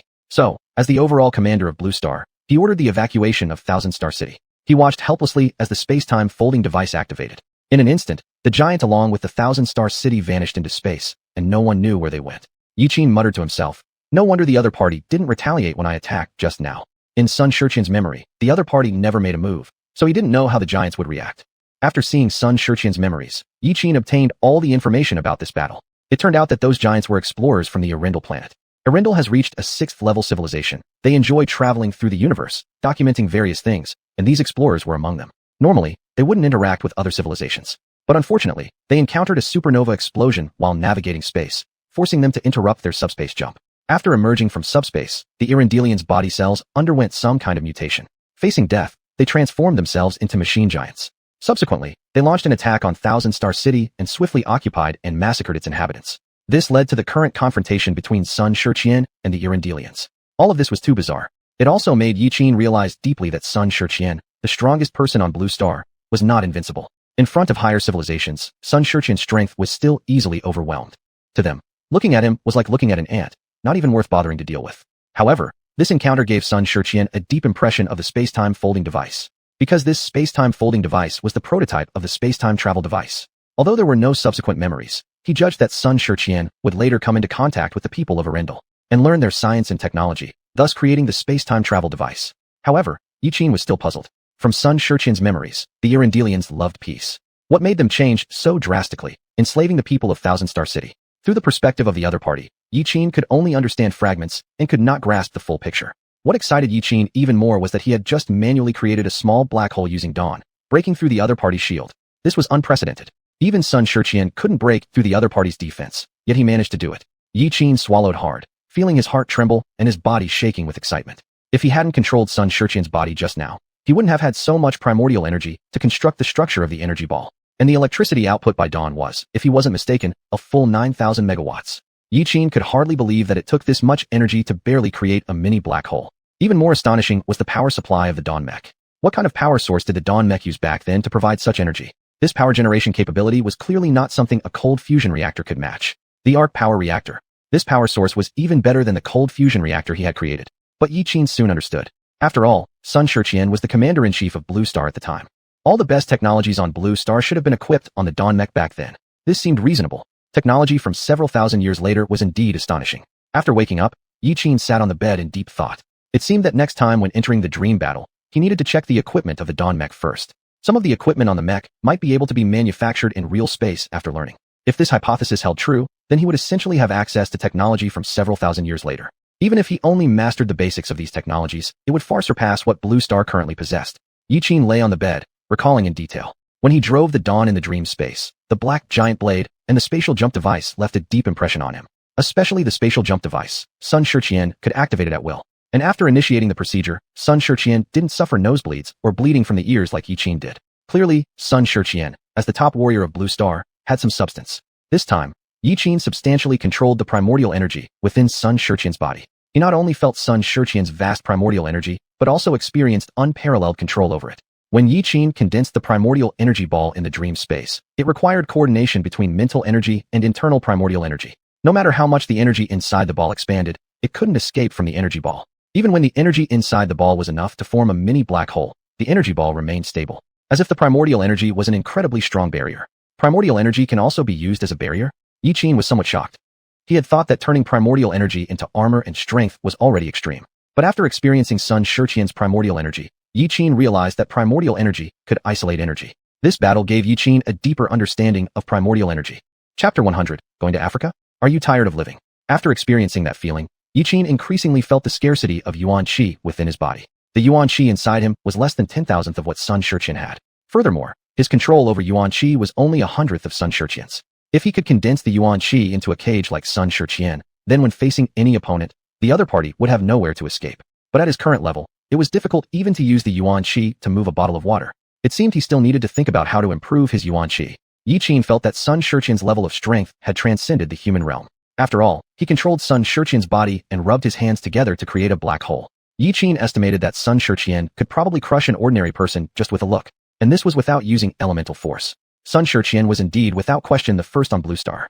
His combat power was not on the same level as others. In fact, they were not even in the same category. No one could match his control over yuan qi or his operation of mechas. This gave Yi Qin a direction for pursuing power. Even without elemental force, if one had enough yuan qi, one could still become a top-level strong person. Although Yi Qin could now condense a yuan qi armor, he believed that one day he would surely become someone like Sun Xiuxian. After waking up, Yi Qin realized that 24 hours had already passed, which meant that the hunting competition was tomorrow. When he opened his communication bracelet, there were 2 messages. Hu Lingshuang sent a message saying she had already registered him for the qualification of the hunting competition. The other one was from Ozhan. Ozhan had made the short-distance acceleration device according to Yi Qin's blueprint requirements earlier that afternoon. A message was sent asking when Yi Qin would come to pick it up. Then Yi Qin called Hu Lingshuang. Can the helicopter take us to the black market? The next day, 6 o'clock in the morning, Yi Qin was sitting on the couch, starting the cultivation of Tianxian Gong. Yi Qin had memorized all the video materials inside the USB drive, remembering every method of cultivation and route of qi circulation in his heart. Every time he cultivated, Yi Qin tried to incorporate the yuan qi into his body. After last night's battle, Yi Qin felt that his body couldn't manipulate yuan qi as freely as Sun Xiuxian did. Fortunately, after practicing Tianxian Gong, Yi Qin's manipulation of yuan qi became smoother. Now, he could concentrate the originally palm-sized yuan qi into a tiny needle and also flatten it out like a sheet of paper. Even though the yuan qi itself didn't possess substantial attack power, it was as tough as bamboo. As he continued cultivating the Tianxian Gong, Yi Qin felt that the yuan qi inside him was slowly increasing. His body was like a battery, continuously absorbing energy. Though the amount was small, he could feel it. He then opened the attribute panel of the system. Host, Yi Qin. Race, human. Body damage level, 0%. Core points, 29. Yuan energy, 295. Initial mecha, Dawn. Mecha damage level, 17%. Mecha Engineering LV5, Breathing Meditation Method, Pharmacy Studies LV1. Sure enough, after running through a complete cycle of Tianxian Gong, Yiqin's internal yuan energy increased by 1 point. However, running through one full cycle of Tianxian Gong required 1 hour. Even if Yiqin continuously operated it for 24 hours, he could only gain 24 points of yuan energy. It was clear that relying solely on this method wasn't practical. After finishing the practice, Yiqin released the yuan force and examined his internal condition. He found that the aging speed of his red blood cells was much slower than average people, and his bones and connected joints were beginning to toughen. This was the first time he had carefully observed his own body since awakening the yuan force. It's unclear to what level the human body can evolve. Suddenly, a voice interrupted his thoughts. Master, the acceleration device has been installed, and the built-in program of the mecha has also been set up. As for adjusting parameters, for this matter, Xuanhuan was powerless as well, since the habit of each mecha pilot differed. The parameters of the program still required the mecha driver to adjust item by item. You don't need to worry about this, thanks to your overtime work. Otherwise, this acceleration device might not be able to be installed so quickly. Yiqin nodded to express gratitude. Upon this, Xuanhuan waved his hand hastily. Master, it is already my honor that you trust me. I see that your mecha has no equipment. This weapon used to belong to my father. Please accept it. After saying this, Xuanhuan opened a box, which contained a 3-meter-long white giant blade. In that case, I thank you. After preparing, Yiqin stored the mecha into the wormhole space. Hu Lingshuang and Yiqin took a helicopter to the JB Union headquarters. After meeting up with xuanhuan, Yiqin's group arrived at the location of the hunting competition. The registration qualifications for the hunting competition were very strict. However, every new member of the JB Union had the right to participate in the hunting competition. After using this first-time qualification, one would have to wait for another year to be eligible for the second participation. All in all, the threshold for entering the hunting competition wasn't high, but getting a good ranking was extremely difficult. Yiqin looked serious as he examined the materials. The materials detailed Jin Dexin's historical combat records. Every time during the hunting competition, he managed to kill 200 second-tier colossal beasts and more than 30 third-tier colossal beasts. Such an exaggerated level of strength was unprecedented even within the JB Union. Hu Lingshuang glanced at Yiqin and then spoke after a brief pause. Yiqin, I registered you for the JB Union's qualifications. Now, you have become a mercenary under the JB Union. Yiqin nodded, understanding that Hu Lingshuang had explained this point in her message already. However, what? However, this hunting competition will not take place in the protected area. If it doesn't take place in the protected area, where will it be? Yiqin was curious. In previous years, the hunting competitions always took place on Australian land. This year, however, they were changing the location. This year's hunting competition is set in Africa. Yiqin's eyelids twitched slightly. Africa? Everyone on Blue Star knew that Africa had become the playground of colossal beasts. Humans categorized the dangerous levels of colossal beasts into 5 grades. First-tier beasts posed threats to humans. Second-tier beasts could cause large-scale casualties. Third-tier beasts could breach border defenses and damage cities. Fourth-tier beasts could directly annihilate entire cities. Fifth-tier colossal beasts were capable of wiping out entire countries. Even worse, there existed beings in Africa more terrifying than fifth-tier colossal beasts. They were numerous, mysterious, and incredibly powerful. Currently, humanity on Blue Star was struggling just to maintain their own living space. Every year, countless mecha pilots and special operations soldiers went forth unflinchingly to fight against the colossal beasts. Some returned, others did not. Legendary figures like Li Yunlong only retired after having faced countless brushes with death. Even someone so strong as him didn't dare to delve deep into Africa. Now, the JB Union had actually chosen Africa as the site for the hunting competition. This was essentially complaining about living too long and desiring reincarnation directly. Chapter 101, Gigantic Beast Essence. The gigantic beasts on the African continent had become like something bred in a toxic environment. The special abilities of these unknown gigantic beasts meant that even a Vanguard-class mech might not be able to defeat them. If one really had to go to the African continent, it wouldn't be a game. Now, the JB Alliance had actually set the location there, which suggested there should be a deeper meaning behind it. Just as these words were spoken, Hu Lingsong's communication bracelet lit up. Upon checking, it was found that the location of the hunt competition had changed again. It said that many gigantic beasts had gathered within the Hawaiian Islands. Out of consideration for the lives and safety of mech pilots, the location of this hunting competition had been changed to there. Hearing this, Yiqin's heart finally settled down. Although he was strong, many devices on the mech had yet to be installed. The current Dawn could barely be considered a giant-class mech. If he truly went to the African continent, it would undoubtedly be a dead-end road. With the hunting competition location now changed to the Hawaiian Islands, things became much better. According to the information provided, most of the gigantic beasts on the Hawaiian Islands were of the 2nd and 3rd rank. This level of difficulty was still within Yiqin's capabilities, and even the current Dawn could handle it. Soon Yiqin arrived at the place. After getting off the helicopter, Hu Lingsong sent him a set of data. This is the rulebook and reward explanation for the hunt competition. Killing a first-rank gigantic beast yields no points. Killing a second-rank beast gives 1 point. Based on the ranking by points, those entering the top 10 will receive different quantities of gigantic beast essence, while the champion can propose one condition and also receive a portion of a 5th-rank gigantic beast essence. As far as I know, Only about a dozen people have injected this 5th-rank gigantic beast essence. Gigantic beast essence. Yi Qin paused in confusion. What was this thing? There was absolutely no memory of such a substance in Sun Xiuxian's memories. He knew about crystal core essence, but this was the first time Yi Qin had heard the term gigantic beast essence. What use does the gigantic beast essence serve? Yi Qin's eyes flickered. Hu Lingsong explained. Gigantic beast essence is a substance artificially extracted from the bodies of gigantic beasts. It's made from their spinal fluid. Do you know why 3rd-rank gigantic beast meat isn't available for sale on the market? Yi Qin shook his head. I don't. It's because every part of a 3rd-rank gigantic beast, from its meat to its spinal fluid, has significant uses. The nutritional value of the meat from 3rd-rank and above gigantic beasts is dozens of times higher than that of 2nd-rank beasts, and it can enhance the elemental force within the consumer's body. And the spinal fluid is an even rarer existence. Through artificial means, the harmful substances are effectively removed, and the active cells of the gigantic beast's spine are retained. After thinking for a moment, Yi Qin quickly understood. No wonder people on Earth could still enhance their control over elements without yuan energy elixirs. It turns out all of this was thanks to gigantic beast spinal fluid. At this point, xuanhuan beside him also spoke. The medicine formula you provided, after testing, can completely fuse with gigantic beast essence. Although there are slight differences in functionality, adding both gigantic beast essence and crystal core essence to the yuan energy elixir can specifically strengthen a certain element within the human body. Yi Qin cautiously asked, can the gigantic beast essence be exchanged with JB Alliance points? Upon hearing this, Hu Lingsong smiled slightly. Yes. Inside the JB Alliance, if you have enough points, you could even exchange them for a Vanguard-level mech. Yi Qin continued asking, how much does a Vanguard-level mech cost? 50,000 points. How about a 5th-rank gigantic beast essence? 250,000 points. So, the 5th-rank gigantic beast essence is equivalent to half a Vanguard-level mech. It seems the rewards from this hunt competition are quite generous. However, Yi Qin soon understood the significance of this competition. Mercenaries hunt gigantic beasts for the competition rewards, and the JB Alliance gains the corpses of the beasts. From the corpses, they extract the essence, and the meat can be sold. This essentially forms a positive cycle. No matter who wins, the JB Alliance won't lose out.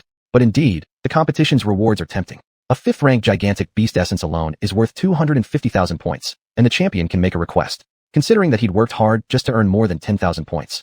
If he could win directly during the competition, he could immediately ask for a Vanguard-class mech. Plus, this 5th-rank gigantic beast essence valued at 250,000 points. For someone from a poor family, this was akin to achieving financial freedom in one step. No wonder so many people joined the JB Alliance. Not long after arriving at the gathering point, a large black battleship appeared in the sky. A massive jet device released a gale of wind, blowing away every speck of dust on the ground. This was the latest generation of battleship developed by the JB Alliance, capable of flying at 1 Mach speed. Various high-precision weapons were mounted all over the ship, and turrets could be seen everywhere. Yi Qin waved goodbye to the 2 women and followed the team onto the punishment battleship. In about half an hour, Yi Qin arrived at the Hawaiian Islands location. On the battleship, a man in officer's uniform handed out a document to everyone. The document clearly stated that the JB Alliance would not be responsible for any casualties or deaths during the hunt competition.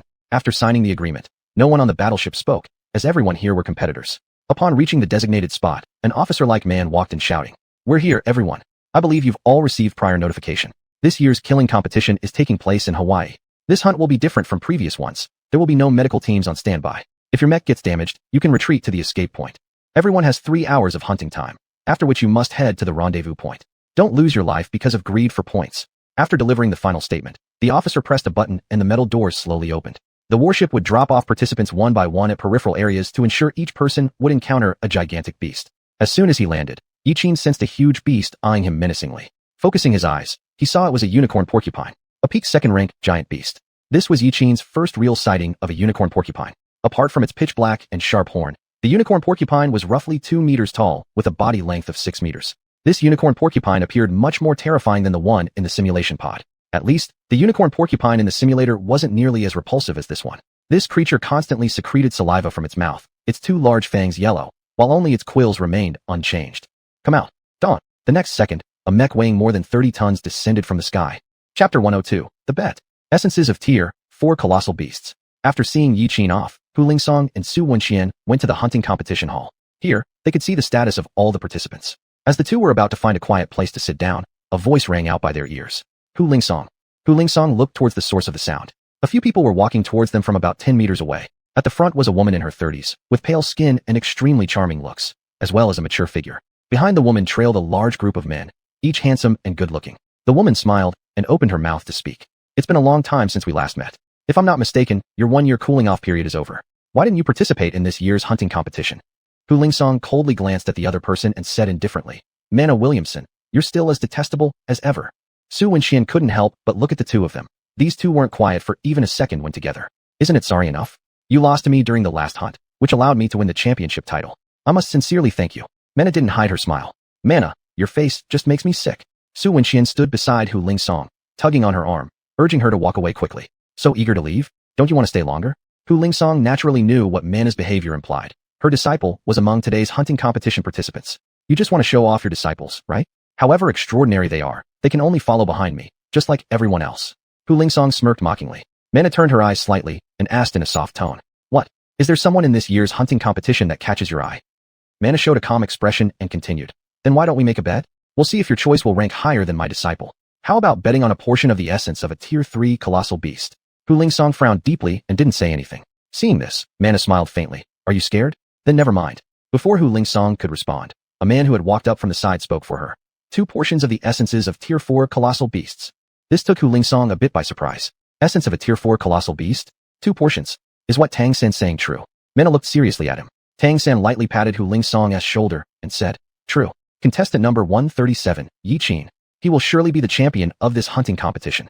Mana burst into laughter. "All right, I accept this bet. Remember to prepare the items." With that, Mana left along with her group. When the two walked far away, Hu Lingsong spoke up, "Do you really think Yi Qin can become the champion?" Tang San gave her a significant look.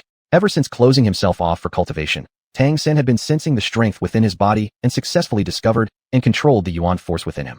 The reason he agreed to the other party's terms was naturally because he had his own plan. "Let's go. An elder has summoned both of you." Hu Lingsong and Xiuxian responded simultaneously. Hunting competition hall.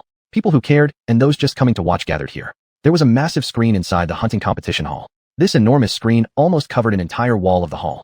The screen displayed an overhead map of the Hawaiian Islands. Each contestant's number and score were shown on the screen. Inside the hall were multiple booths, and each booth could project images of whichever contestant the viewer chose. Hu Lingsong and the others arrived at the highest booth in the hall. An exceptionally stern-looking middle-aged man sat in the seat. "Elder, you summoned us." The middle-aged man nodded his head. After they sat down, the elder questioned, "I heard that Yi Qin also participated in this hunting competition?" Hu Lingsong nodded. "Yes. This hunting competition features only tiers 2 and 3 colossal beasts. Currently, the top scorer is Marnak from the IMC Empire, having killed 70 tier 2 colossal beasts and 22 tier 3 colossal beasts. Total score, 136. After pulling up the leaderboard, Tang San quickly glanced at it. The elder paused for a moment, and then continued questioning. "I understand that Yi Qin is a mech pilot, but participating in a hunting competition with a preparatory grade mech, isn't that overly arrogant?" The elder investigated Yi Qin before. He knew that Yi Qin had upgraded his mech to the level of a giant beast the previous night. Without the chance to calibrate its parameters, he brought the mech to the hunting competition, which was simply ridiculous. "Hu Lingsong, when you registered him for the hunting competition, didn't you inform him of the competition's difficulty beforehand?" Hu Lingsong sighed helplessly. "I did, but Yi Qin still chose to participate." "Is that so?" The elder's gaze shifted to the screen. In the screen's display was a tall and pretty young girl with willowy eyebrows, a slender waist, and a head of eye-catching golden curly hair. What set her apart from others was that the mech she piloted had 2 different colored patterns on its body. This girl is from one of the Fusu countries under the IMC Empire. Tang San opened the data for a closer look. Lin Runke, Korean, 24 years old, awakened with both light and wood attributes. She is a rare, dual-element awakener. This fact caught Tang San's attention. The status of dual-attribute awakeners was no less significant than that of dual martial souls. The reason he was so powerful last time was largely due to possessing dual martial souls. Now, the first genuine dual-attribute awakener stood before Tang San, and he felt somewhat surprised. Tang San took a deep breath, but his facial expression showed no sign of emotional fluctuation. "Has Lin Runke awakened her dual elements for not very long?" The elder questioned. From the data, Lin Runke should be the strongest contender in this hunting competition. A 24-year-old ion-level mech pilot who also awakened dual elements. Her talent alone put her at the top tier, even within the JB Alliance. Hu Lingsong slightly narrowed her eyes, a dual-element awakener. The lowest-ranked colossal beasts they would face this time were at least tier 2 level. But for the participants of the hunting competition, these tier 2 colossal beasts were no match for them. Many tier 2 colossal beasts were killed instantly as soon as they encountered the competitors. This was why the JB Alliance was so strong. Because weak ones entering the JB Alliance had only 2 possible outcomes, either being expelled or dying under the claws of the colossal beasts. The screen in the hunting competition hall was currently split into several images. These showed the live footage of the top 10 contenders by score. Boom. In the footage, Lin Runke controlled her mech to launch several missiles. With the amplification from the wood attribute, none of the colossal beasts could escape the incoming projectiles no matter how hard they tried. Lin Runke had already locked onto the life energies of these colossal beasts. It was as if she'd activated some form of locking feature. No matter how the creatures fled, the missiles always hit their bodies. Intense flashes of fire burst out, and several Tier 2 steel spine tigers fell in quick succession. The entire process took less than half a minute.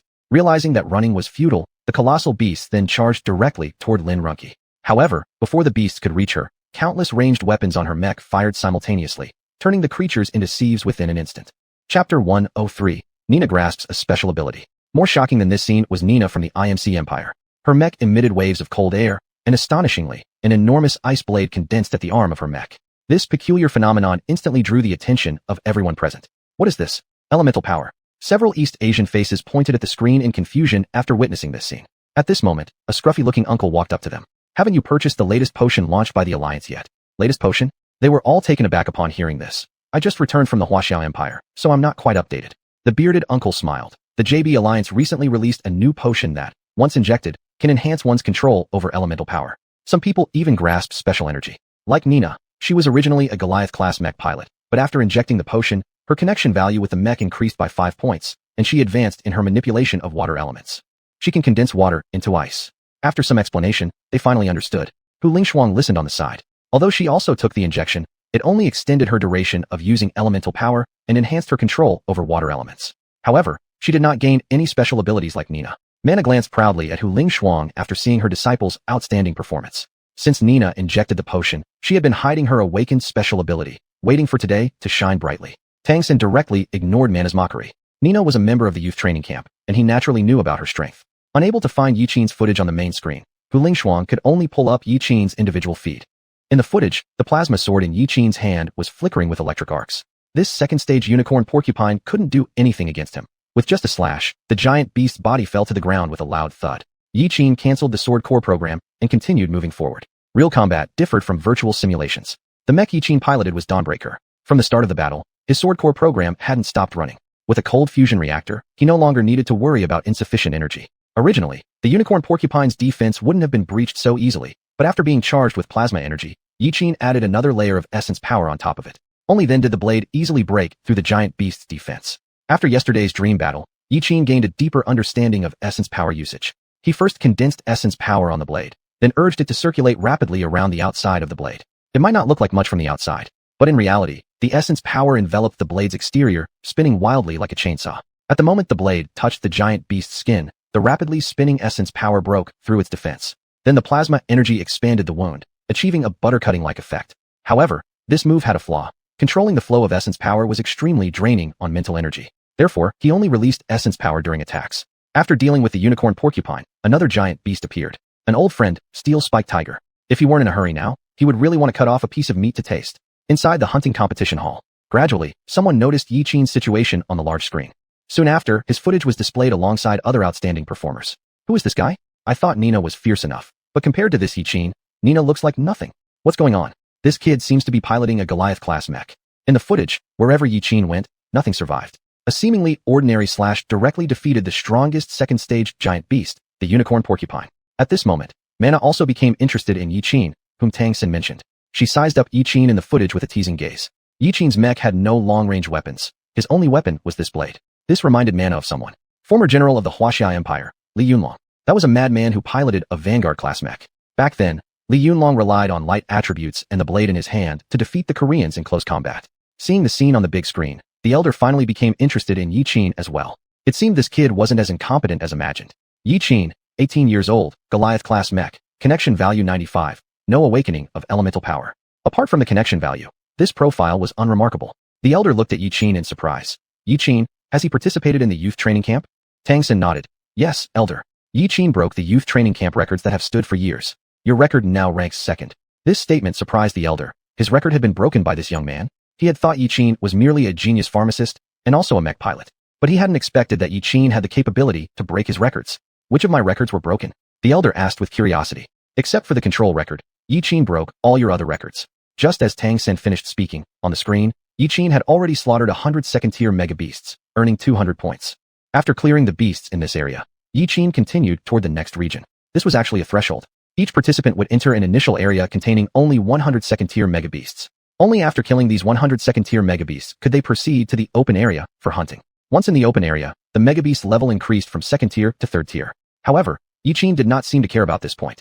Upon entering the open area, Yi Qin piloted his mech and delivered a powerful slash, splitting a third-tier mega beast into two halves. At this moment, the elder in the hall exclaimed, "Maximize the view of contestant number 137. This sudden action halted all discussions among the crowd. The staff hurriedly operated the equipment, and soon everyone in the hall was watching Yiqin on the screen. How did he do it? Ming Xuanhuan, you specialize in melee combat, right? Can you take down a third-tier mega beast with one strike?" The man called Ming Xuanhuan crossed his arms over his chest. After a long silence, he finally said, "His weapon is peculiar." Peculiar? Everyone was taken aback. Ming Xuanhuan, who specialized in melee combat, did not deny the other's strength. That meant Yiqin's melee combat ability might be on par with the formidable Ming Xuanhuan. At this moment, Mana's expression was particularly grim because Nina had just finished dealing with the 102nd-tier mega beasts and was advancing towards the open area. Her progress was significantly behind. Chapter 104, Third Stage Beast, Blackfoot Rat. After sheathing his blade, the plasma energy on the blade gradually dissipated. Yuan energy usage has reached its limit. Yiqin hurriedly switched to practicing the heavenly profound art and the breathing meditation method. Attaching Yuan energy to the blade indeed made his attacks unstoppable, but this was too much of a consumption for him at present. Ultimately, the reason Yiqin's blade could resolve the giant beast in one strike was entirely due to the credit of Yuan energy. Without elemental power within his body, he had no choice but to use Yuan energy as a substitute for elemental power, attaching it to the blade to increase its power. Yiqin found that after learning the heavenly profound art, whenever the Yuan energy in his body was consumed too much, he could rely on the heavenly profound art to recover. This was equivalent to having a healing ability during combat. Although the recovery was very slow, it was much faster than natural recovery. Yuan energy is almost fully recovered. Since the offensive test is done, let's try mobility. Yiqin took a deep breath and then covered the legs of the mech with Yuan energy. He wanted to see if the mech could use Yuan energy to assist in movement like a human, just like in the youth training camp. In the next second, Yiqin took a step forward, and the mech charged ahead with great strides. Instantly, the several dozen-ton steel giant beast presented an irresistible momentum. At this moment, the Dawn Mech's movement speed was even faster than the charge of a unicorn wild boar by a few points.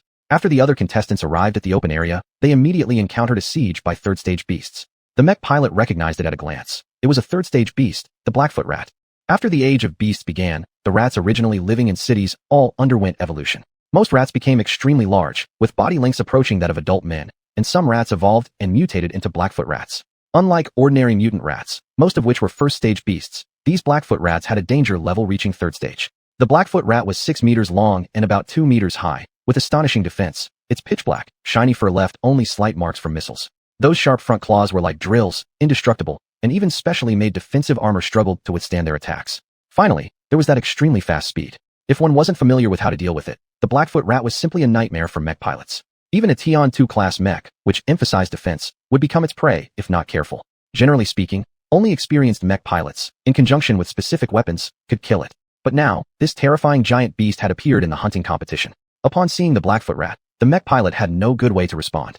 The Blackfoot rat's tail kept twisting, and its pitch-black eyes looked particularly eerie. Everyone was wary of its claws. Finally, the Blackfoot rat's body stopped moving, and the twisting tail also came to a halt. This was the signal for it to attack. However, facing this extremely dangerous third-stage beast, the mech pilot didn't know what this action meant. Just as the mechs were about to collide, an experienced Tian 2 class mech pilot immediately blocked the novice. This was no joke. If one wasn't careful, the Blackfoot rat's claws could pierce through the mech's outer defense. Squeak. The Blackfoot rat's proud claws scratched against the armor of the Tian 2 class mech, emitting a grating sound that made everyone frown. On the Tian 2 class mech, sparks seemed to faintly fly out. But after withstanding the first wave of attacks, the experienced Tian 2 class mech pilot immediately retaliated with the mech. He controlled the mech's arms to clamp down on the Blackfoot rat. At this moment, the novice, who had just come to his senses, quickly activated the mech's sword core program. Crack. It took 7 or 8 slashes to finally sever the Blackfoot rat's head, thus ending the life of the giant beast. Being carbon-based organisms, decapitation sealed their fate. The Tian 2 class mech pilot threw the Blackfoot rat's corpse onto the floor. You're participating in the hunting competition for the first time, right? Be careful. These Blackfoot rats don't appear alone. If there's one, it means there are more around. The novice nodded, just as the other person said. It was indeed his first time participating in the hunting competition. If he lost his life, it would be a huge loss. On the other side, 7 or 8 Blackfoot rats lay haphazardly on the ground, their corpses still emitting a chilling aura, dying in extremely tragic conditions. The young girl piloting the Ion-class mech was breathing slightly heavily, trying to recover her expended stamina. It seems I can't continue using elemental power. I need to conserve stamina. If I encounter a dangerous giant beast, I need to be able to handle it. The young girl controlled the mech to walk forward. Boom. Countless fire explosions were evaporating everything around. No carbon-based life forms could survive in such temperatures. To everyone's surprise, 4 or 5 black-footed rats emerged from the flames, shaking off the fire from their bodies. Despite their fur being scorched and parts of their skin severely burned, the black-footed rats still survived under this terrifying firepower. However, after suffering such intense attacks, even the black-footed rats couldn't recover immediately. The mecha standing in front of them was continuously charging its laser energy. A crimson laser mercilessly pierced through the body of the black-footed rat, ending its life completely. A hint of joy appeared on the blonde girl's face. After admiring her work for a moment, she got up and left. This was her first time using the burst laser core, and she hadn't expected it to have such power. The only drawback of this move was that the mecha had to stop to charge the laser energy. But the overwhelmingly destructive attack made up for this flaw. After dealing with this batch of black-footed rats, the girl continued walking deeper into the hunting ground. Yet, these outstanding performances went unnoticed by anyone. In the JB League Hall, countless eyes were fixed on the giant screen, filled with shock and confusion. Numerous question marks rose in their minds. How did he do that? A mecha pilot, his voice trembling. Based on his understanding, he simply couldn't comprehend how the person on the screen managed to achieve all this. Inside the hunting contest hall, almost everyone stood up, their eyes glued to the surveillance footage on the screen. They didn't blink for fear of missing any details. Shock and disbelief were evident on everyone's faces. Even Tang Xin showed a trace of amazement. The elder's expression was particularly grave, as the scene on the screen clearly challenged his understanding. Chapter 105, 4th Rank Beast, Blood Rock Bear. On the screen, a giant demon-class mech was wildly dancing amidst a swarm of black-footed rats. It turned out that just a few minutes ago, Yi-Qin had inadvertently led the mech into the nest of black-footed rats while operating it. However, he did not flee but instead released essence energy to investigate the surroundings. In the footage, Yi-Qin continuously activated the propulsion system to dodge between the black-footed rats. Ducking frontal attacks was nothing surprising, but Yi-Qin easily evaded even ambushes from behind by the giant beasts, as if he had eyes on the back of his head. No matter from where the black-footed rats charged, Yi-Qin could calmly control the mech to evade. And while dodging attacks, Yi-Qin also wielded a blade filled with plasma energy. Each strike was lethal. Some people have just arrived in the open area, yet this guy is already wreaking havoc inside the giant beast's lair. Is he human? Look at the timing of his dodges and the movements of the mech. Can you continuously activate the thrusters to avoid attacks? Continuous activation of thrusters? One would probably pass out inside the mech after just a few times, yet now he's constantly activating short-distance acceleration devices. This isn't something a human can do. Inside the mech, he must be enduring 7 or 8 gs of gravitational acceleration. Everyone marveled at Yi-Qin's extraordinary abilities. His displayed combat strength and combat awareness already surpassed most of the mech pilots present. Such skills were perhaps only comparable to those of Vanguard-class mech pilots. In the footage, Yi-Qin used no ranged weapons, relying solely on a giant blade. He fought his way through the black-footed rat nest multiple times. The massive body of the mech moved like a dancer, and the bodies of black-footed rats around Yi-Qin piled up higher and higher. It seemed as though he was doing something utterly commonplace, instinctive even. So simple. Only when one's strength completely overpowered the giant beasts could such an effect be achieved. Yet such power manifested in an 18-year-old youth. At this moment, everyone stopped what they were doing, their gazes fixed firmly on Yi-Qin. Soon, the elder reacted. From the proficient use of acceleration devices, it's clear that Yi-Qin's body has fully adapted to gravitational acceleration. Moreover, his proficiency in piloting mechs far exceeds others. His judgment in battle and flawless combat techniques speak for themselves. Yi-Qin's level has already surpassed that of ordinary giant demon-class mech pilots. It seems we found our champion for this hunting competition. Joy was evident on the elder's face, unreservedly affirming Yi-Qin. At this moment, Yi-Qin on the screen had finished dealing with all the giant beasts in the black-footed rat nest. The corpses of the giant beasts had piled up into a small hill, and the blood flowing from them gradually formed a trickling stream. Just as Yi-Qin thought the battle was over, an upright humanoid figure was staring at him menacingly. A pair of red eyes filled with savage energy stared intently at the mech before it, its breath so bloody that surrounding creatures kept their distance. The screen of dawn immediately displayed the type of giant beast. Yi-Qin, this is a blood rock bear, the most terrifying existence among 4th-rank giant beasts. After quickly reviewing the information, Yi-Qin roughly understood the terror of the blood rock bear. A young blood rock bear is about 1 meter tall and reaches peak 1st-rank strength upon birth. During its growth phase, its height doubles to 2 or 3 meters, reaching the strength of 2nd or 3rd-rank giant beasts. An adult blood rock bear is at least 5 meters tall, with strength falling within the realm of 4th-rank giant beasts. The blood rock bear before Yi-Qin was 5.5 meters tall, squarely within the realm of 4th-rank giant beasts. Unlike 1st, 2nd, and 3rd-rank giant beasts, 4th-rank giant beasts are capable of destroying entire cities. And this blood rock bear was among the elite of 4th-rank giant beasts. Blood rock bears feed on the blood of other giant beasts from a young age, consuming Kuan snake blood since birth.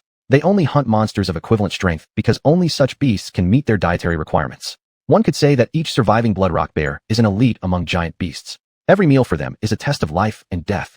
Even in the JB Alliance, few encounter such powerful giant beasts. Just seeing the blood rock bear through the screen instilled immense pressure in ordinary people. It evoked the most primal fear in living beings. Such a giant beast might not even be killed by the firepower of an Ion-class mech. As for the giant demon level and sky map level mechs, don't even think about it. Just as everyone thought Yi-Qin was going to flee with the mech, the light of the sword core on the screen flared up directly. Hu Lingshuang's eyes lit up instantly. Indeed, Yi Qin had never intended to run away. He was preparing to kill the bloody rock bear. Inside the hall, a mech pilot spoke up. Now that Yi Qin has already secured the championship of this hunting competition, I can't understand why he would seek death. This bloody rock bear is simply not something one person can defeat. Upon hearing this, everyone's expressions were different. Some admired him, some were solemn, and others were completely incredulous. That person was right. Even if Yi Qin fled now, the points from killing the black-footed rats would be enough for him to take first place. Everyone had witnessed Yi Qin's terrifying strength. The elder's face was full of joy. Yi Qin's strength far exceeded his expectations. Tang San, standing nearby, remained much calmer. He had expected Yi Qin to be strong, but he hadn't imagined Yi Qin could be this powerful. To have such combat prowess merely by piloting a giant demon-level mech was something even he couldn't achieve back in the day. At the same time, he secretly rejoiced that he hadn't revealed the complete cultivation method of the heavenly profound art. No one was happier than Hu Lingshuang. She had always known that Yi Qin was very strong. After all, he was the one who saved her before. She had never doubted Yi Qin's mech piloting skills. But to be this strong still exceeded her imagination. An 18-year-old champion of the hunting competition, this is truly an unprecedented record. As they say, there are those who are happy and those who are sad. Right now, the most devastated person was Morna of the IMC Empire. If Yi Qin won the championship of this hunting competition, she would have to give away 2 4th-stage giant beast essences. The money to buy 2 4th-stage giant beast essences would deplete her entire fortune. Morna was even praying to God in her heart, praying that Yi Qin wouldn't die at the hands of the bloody rock bear. This way, she would win the bet. Chapter 106. 1 move to know the depth, 2 moves to decide the winner. On the screen, the bloody rock bear's body moved. Yi Qin had already noticed the humanoid giant beast in the distance.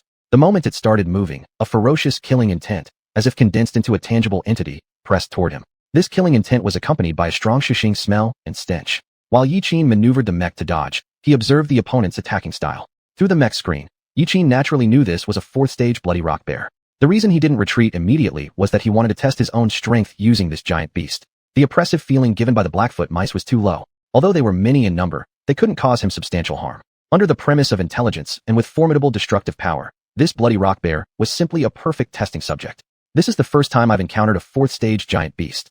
Let me see just how strong this 4th-stage giant beast truly is. Giant beasts officially enter the watershed starting from the 3rd stage. From the 3rd to the 4th stage, though seemingly only differing by 1 level, the destructive power displayed casually by a 4th-stage giant beast wasn't comparable to that of a 3rd-stage one. Its attack, defense, and intelligence all increased by a notch. As for 5th-stage giant beasts, they were even more dangerous than 4th-stage ones, and an accidental misstep could lead to the destruction of a country.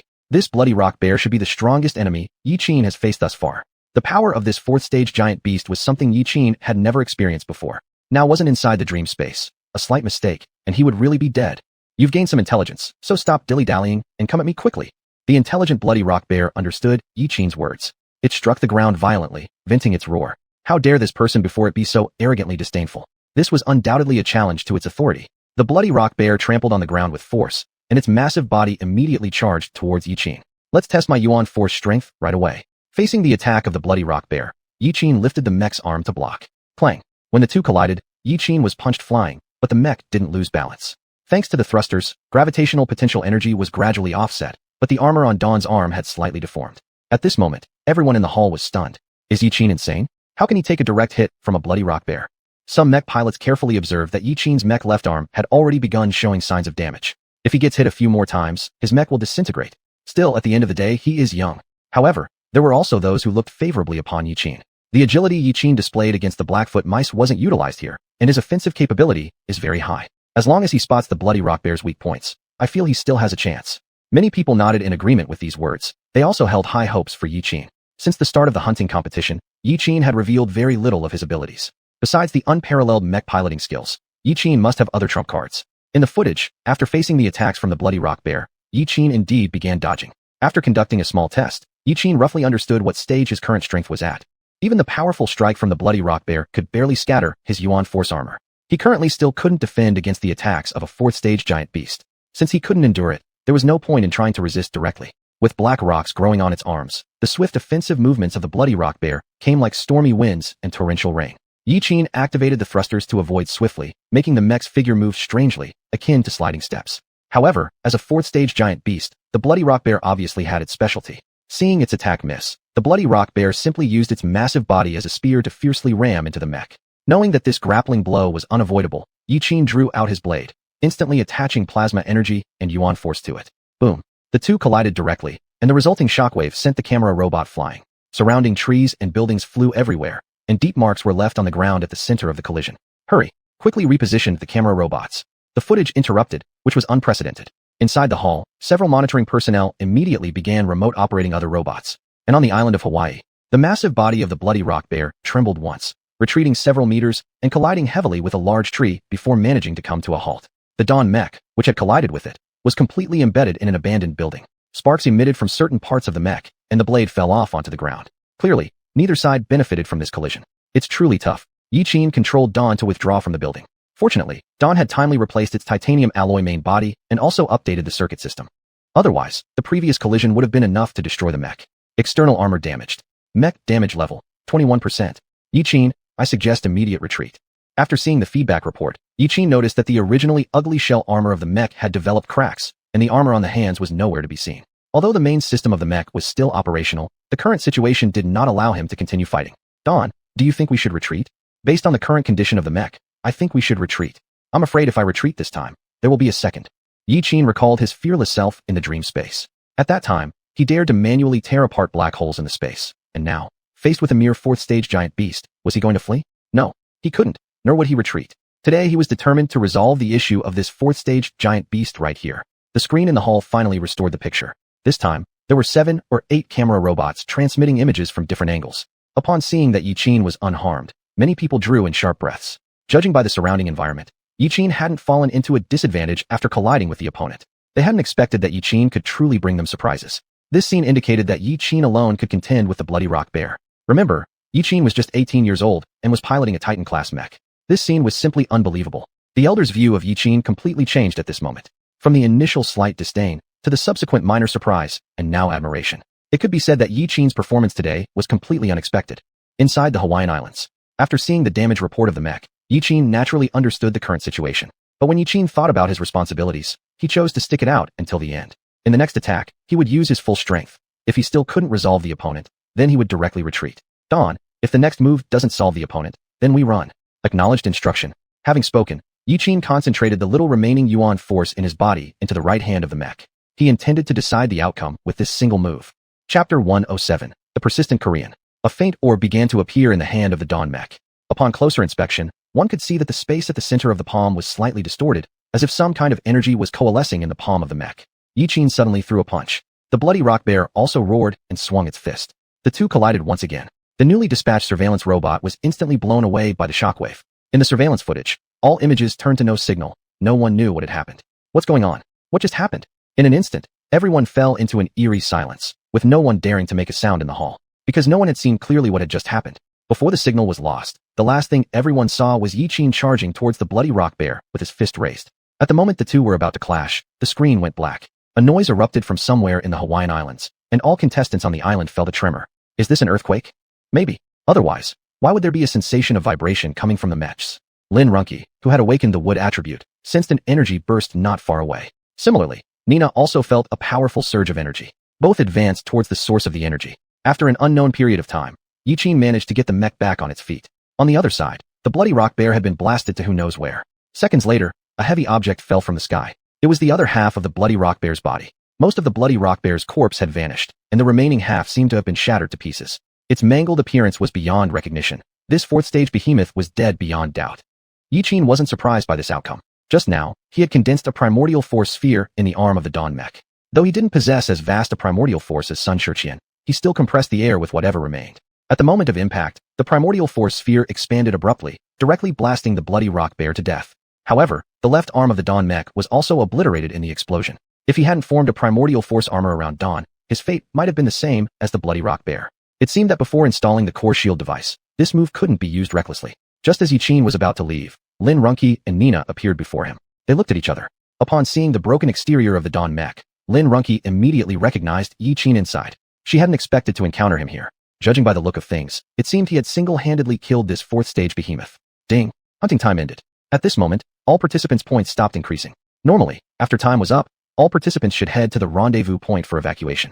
Seeing the time end, Nina piloted her mech towards the rendezvous point. She hadn't seen Yiqin's mech before, so she didn't know the pilot was Yiqin. Lin Runke, standing nearby, made no move. Her mech stood in place, seemingly waiting for something.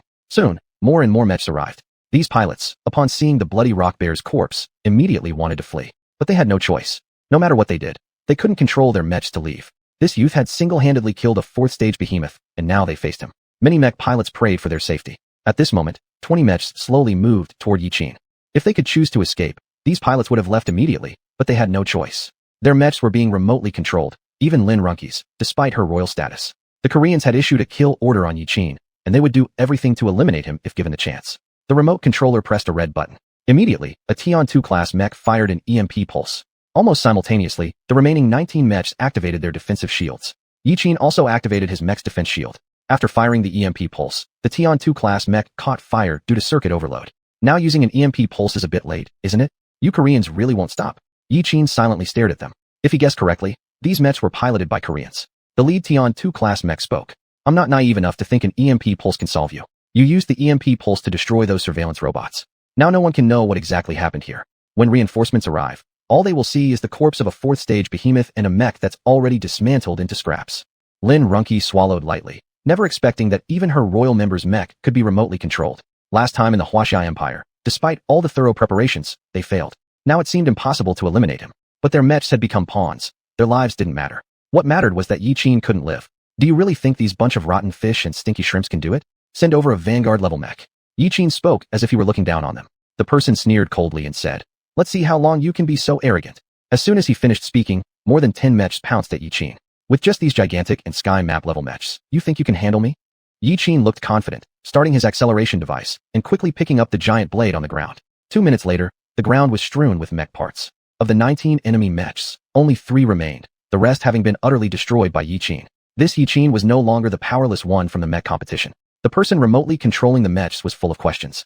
He hadn't even had time to activate the self-destruct mechanism, and this Yiqin had managed to destroy over 10 mechs in just a few moves. Was this the power of a connection value of 95? Inside her ion-level mech, Lin Runke's expression was not good. She hadn't expected that in just a few months, Yiqin had grown to this extent.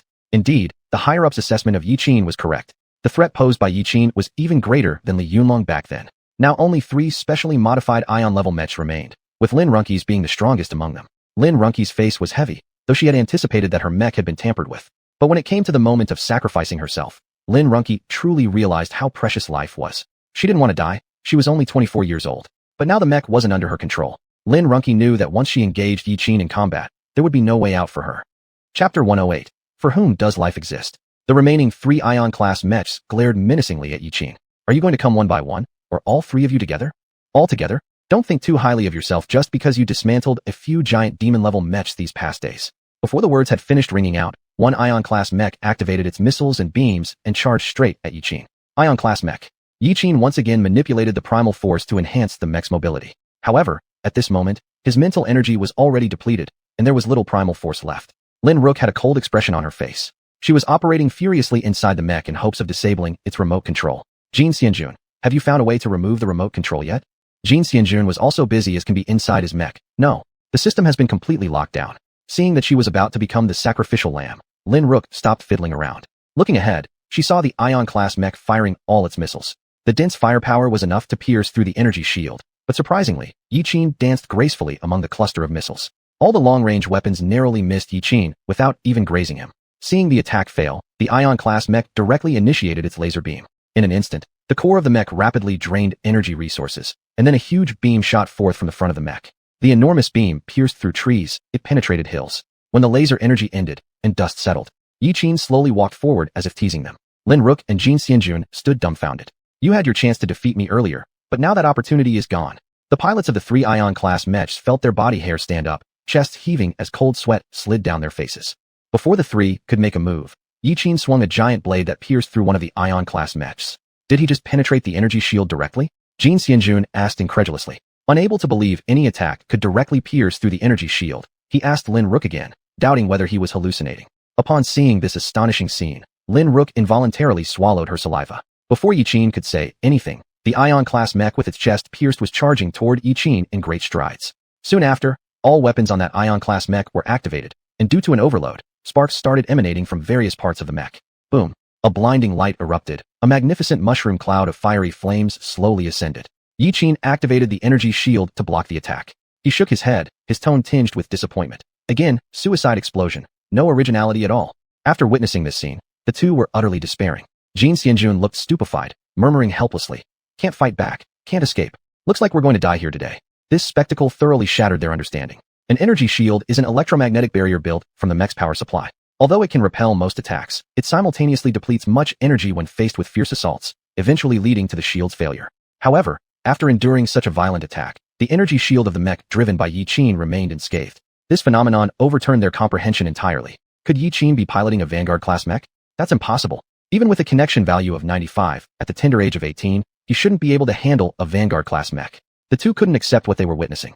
After all, if this story was told, no one would believe it. An 18-year-old Vanguard-class mech pilot. What kind of unearthly talent was this? But unless Yi Qin was driving a Vanguard-class mech, the combat capabilities he previously demonstrated were simply irrational. At this moment, the two people from Goryeo Empire couldn't help but think of the same two words simultaneously. Monster. Yi Qin was indeed an unstoppable monster. Seeing that the two weren't launching an assault, Yi Qin turned his gaze to Lin Rook. Xiuxian looked almost on the verge of tears inside the cockpit. He instinctively wanted to flee with the mech, but at this moment, the mech was still being remotely controlled. His life or death now lay entirely within the command of the Goryeo Empire elite leaders.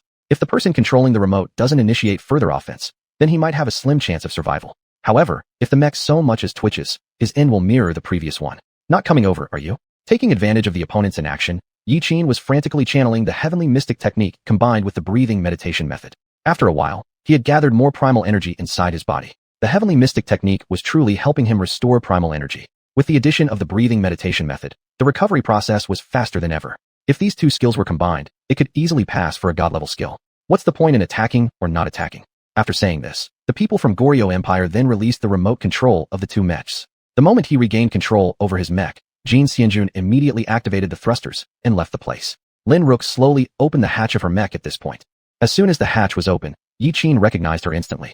Lin Rook. Yi Qin's tone seemed to express no surprise at all, and it even sounded somewhat amused. He also opened the hatch of his mech and stepped down. Looking at you, you seem unsurprised? Lin Rook had a sharp gaze, looking up and down at him. I'm curious. As a member of the Goryeo royal family, why are you involved in such matters? Upon hearing this from Yi Qin, Lin Rook tilted her head. What do you mean by that? What do I mean? After seeing her expression, Yi Qin sent Dawnbreaker back into the wormhole space. With a look of confusion, Yi Qin turned towards Lin Rook. Aren't you aware of what you're doing? What am I doing? Don't you know there's an auto-explosion device installed on your mech? I know. Then why do this? Is it because you're part of the Goryeo royal family, so everything must be done for the sake of Goryeo? Are you human, a machine, or merely a disposable piece in a game? After saying this, Yi Qin walked away from the spot, but his words struck a deep chord within Lin Rook. Since childhood, she had been taught to prioritize the interests of the Goryeo Empire. Especially those who were members of the royal family, they should set examples. However, these words from Yi Qin suddenly jolted Lin Rook like a splash of icy water, awakening her senses. Even though she was from the Goryeo imperial family, she was also a human being, not something to be discarded after use. There she sat atop her mech, staring fixedly at the direction Yi Qin had departed, feeling a mix of emotions churning inside her. At this very moment, she was caught in deep doubt, unable to extricate herself. For what purpose has she lived her entire life thus far? Chapter 109. The wish Yi Qin wished to propose. Inside the hunting contest hall, by the time the camera robots arrived, there was nothing but a pile of wreckage from the mechs scattered on the ground. The elder looked at the casualties appearing on the screen without any expression of regret on his face. The hunting contest has ended. Next, we will tally points according to the kills made and calculate the points for each participant. Yes. Respectfully farewell, elder. After the elder gave the order, he stood up and left the hall. After returning to the JB Alliance, Yi Qin was still pondering over what had just happened. Even though the Koreans were stingy, almost unimaginably so, there shouldn't be any grievances between him and them, right? Ever since inheriting and continuing with Project Dawn, these Koreans had been opposing him every step of the way, trying to take his life multiple times. If it weren't for the fact that he had grown stronger through this system, he would have died long ago. This state of affairs couldn't go on forever. It seemed he needed to investigate the person behind the Korean Empire and find out what exactly they wanted. On the way back, Yi Qin kept practicing the xianxian art along with the meditation breathing technique. He found that the primordial energy in his body seemed akin to physical muscles.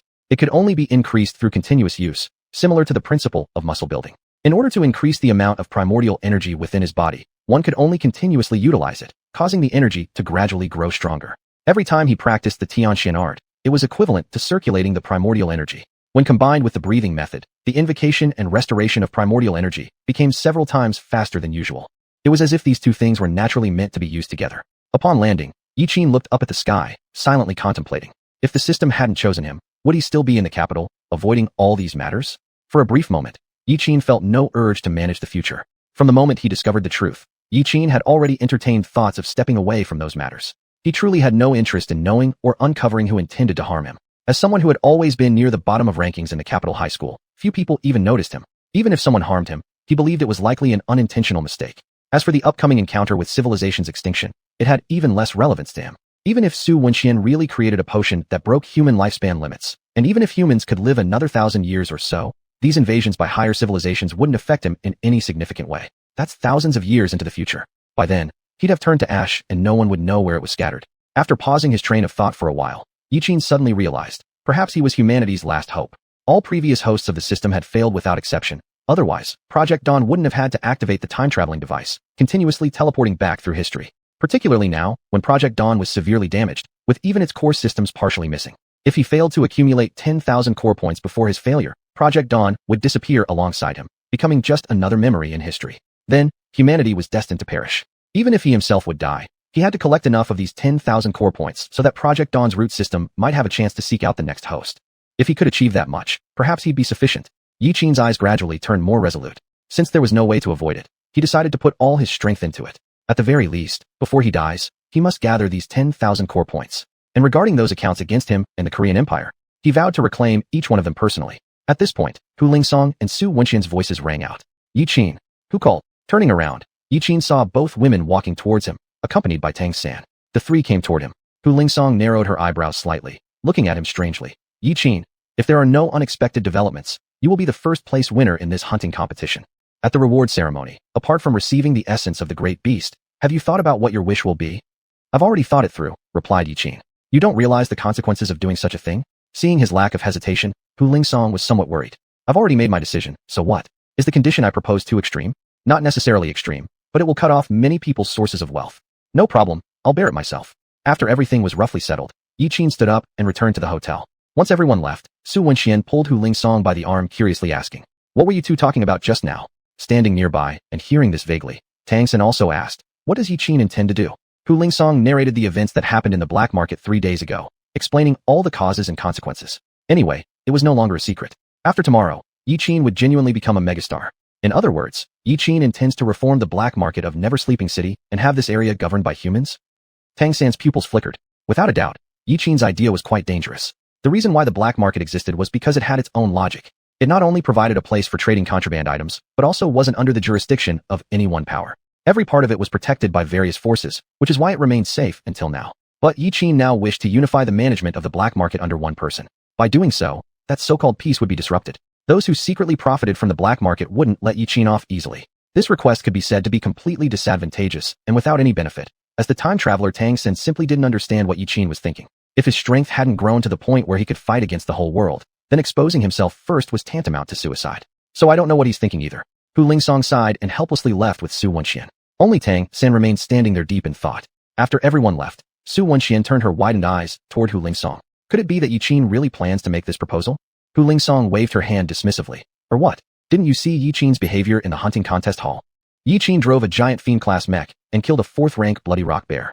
Even I couldn't be sure of killing such a high-ranked beast. Although the camera robots did not capture how Yiqin killed it, I'm confident that Yiqin still has many more tricks up his sleeve that he hasn't used yet. Hu Lingsong always felt like Yiqin was keeping something hidden from her, though she didn't know exactly what. What was certain was that Yiqin was far from being as simple as he seemed. In terms of both mech control and pharmaceuticals, his capabilities far surpassed those of ordinary people. Su Wenxian shared the same feeling. After all, even she, the minister of the research department, couldn't produce such a potion. And Yiqin, an 18-year-old boy without any experience, had managed to do it. That definitely didn't seem scientific. Chapter 110. Yiqin's words shocked the world. The night passed in a flash. Early the next morning, the door of Yiqin's hotel room was knocked on again. This time, only Hu Lingshuan came. Get ready. The live-streamed award ceremony is at noon. Yiqin did not enter the dream space last night. Instead, he roughly reviewed everything that had happened since he obtained the system. Firstly, it was clear that someone from the Wuxia Empire had tried to harm him, although he didn't know who. However, after that incident, the person did not make another move, and their intentions remained unclear. Then there was the sneak attack by the Goryeo people during the mecha competition. For this, Yiqin specifically investigated the history between the Goryeo people and the Wuxia Empire. It turned out that 30 years ago, the Goryeo people had invaded Wuxia territory on a large scale, solely to capture one of their intelligence officers. However, the casualties caused infuriated the Wuxia Empire, leading General Li Yunlong to lead the mecha forces straight into the Goryeo capital. He personally fought his way to the face of the Goryeo ruler, thereby forming an enmity between them. These Goryeo people attacking him now were probably just worried about his potential growth. Afterward, there was the giant beast invasion of the capital. Though Dawn wasn't by his side during that battle, he successfully resolved the trouble by piloting xuanhuan's Polaris. Following that event, he bought Palladium but missed university enrollment due to his injuries. He then attended the supplementary exam for the Mechanical Armed University. There, he created a nuclear cold fusion reactor, earning new rewards from the system, which allowed him to produce Jin and Yuan energy potions. After that, he joined the youth training camp for training and eventually came to the JB League. When he encountered trouble during the Euro War, he had no choice but to participate in the hunting tournament. All these events seemed too natural. No matter what he did, some invisible force always pushed him toward the JB League. It was as if someone was manipulating him, but he couldn't find any motive or reason. Anyone doing anything must have a motive, yet Yiqin couldn't figure out what the other party wanted. After taking a shower and tidying up, Yiqin followed Hu Lingshuang to the JB League headquarters. This was his first time here. Pushing open the door, Yiqin saw a hall. Everyone inside turned to look at him. Yiqin scanned the room briefly. The members seated below seemed to be important figures within the JB League. Their aura and the pride in their eyes were unmistakable. Soon, Yiqin noticed a middle-aged man in a uniform similar to Hu Lingshuang's, though with different patterns and colors. Most people present had shoulder insignias of the same color, while Hu Lingshuang's was silver. The middle-aged man's insignia, however, was golden. With his sword-like brows and starry eyes, this man exuded an imposing presence that left a lasting impression. Yiqin guessed this was one of the elders of the JB League. Seeing Yiqin enter, the elder's stern expression softened into a smile. Very good. Very impressive. Many present widened their eyes upon hearing the elder's praise. Elder Xiao commanded all of the JB League's forces, and no one had ever received such commendation from him before. Now, everyone's attention focused on Yiqin. Those who hadn't watched the hunting tournament would soon learn of Yiqin's achievements through others. Piloting a gigant-class mecha, he annihilated the Blackfoot rat den, single-handedly slaying a fourth-tier giant beast, the Bloodrock Bear. Any one of these feats was unprecedented. Now, even the strict Elder Xiao praised Yiqin, which inevitably drew everyone's attention. If they had only heard rumors before, Elder Xiao's confirmation now made them almost certain of Yiqin's performance in the tournament. Since everyone is here, let's begin the awards ceremony, Elder Xiao announced calmly. Immediately, all cameras focused on the stage. Next, the top 10 participants of the hunting tournament stepped onto the stage to receive their badges, with the giant beast essences to be distributed later. The entire ceremony was rather plain.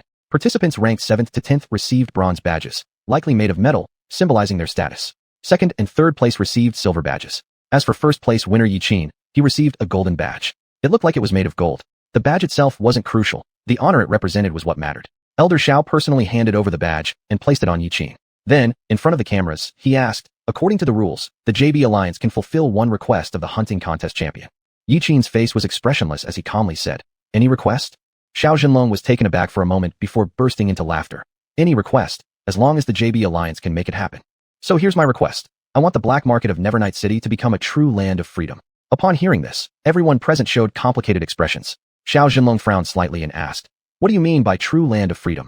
As everyone knows, the black market of Nevernight City is not regulated by any external forces. Even the mayor of Nevernight City has no control over that area.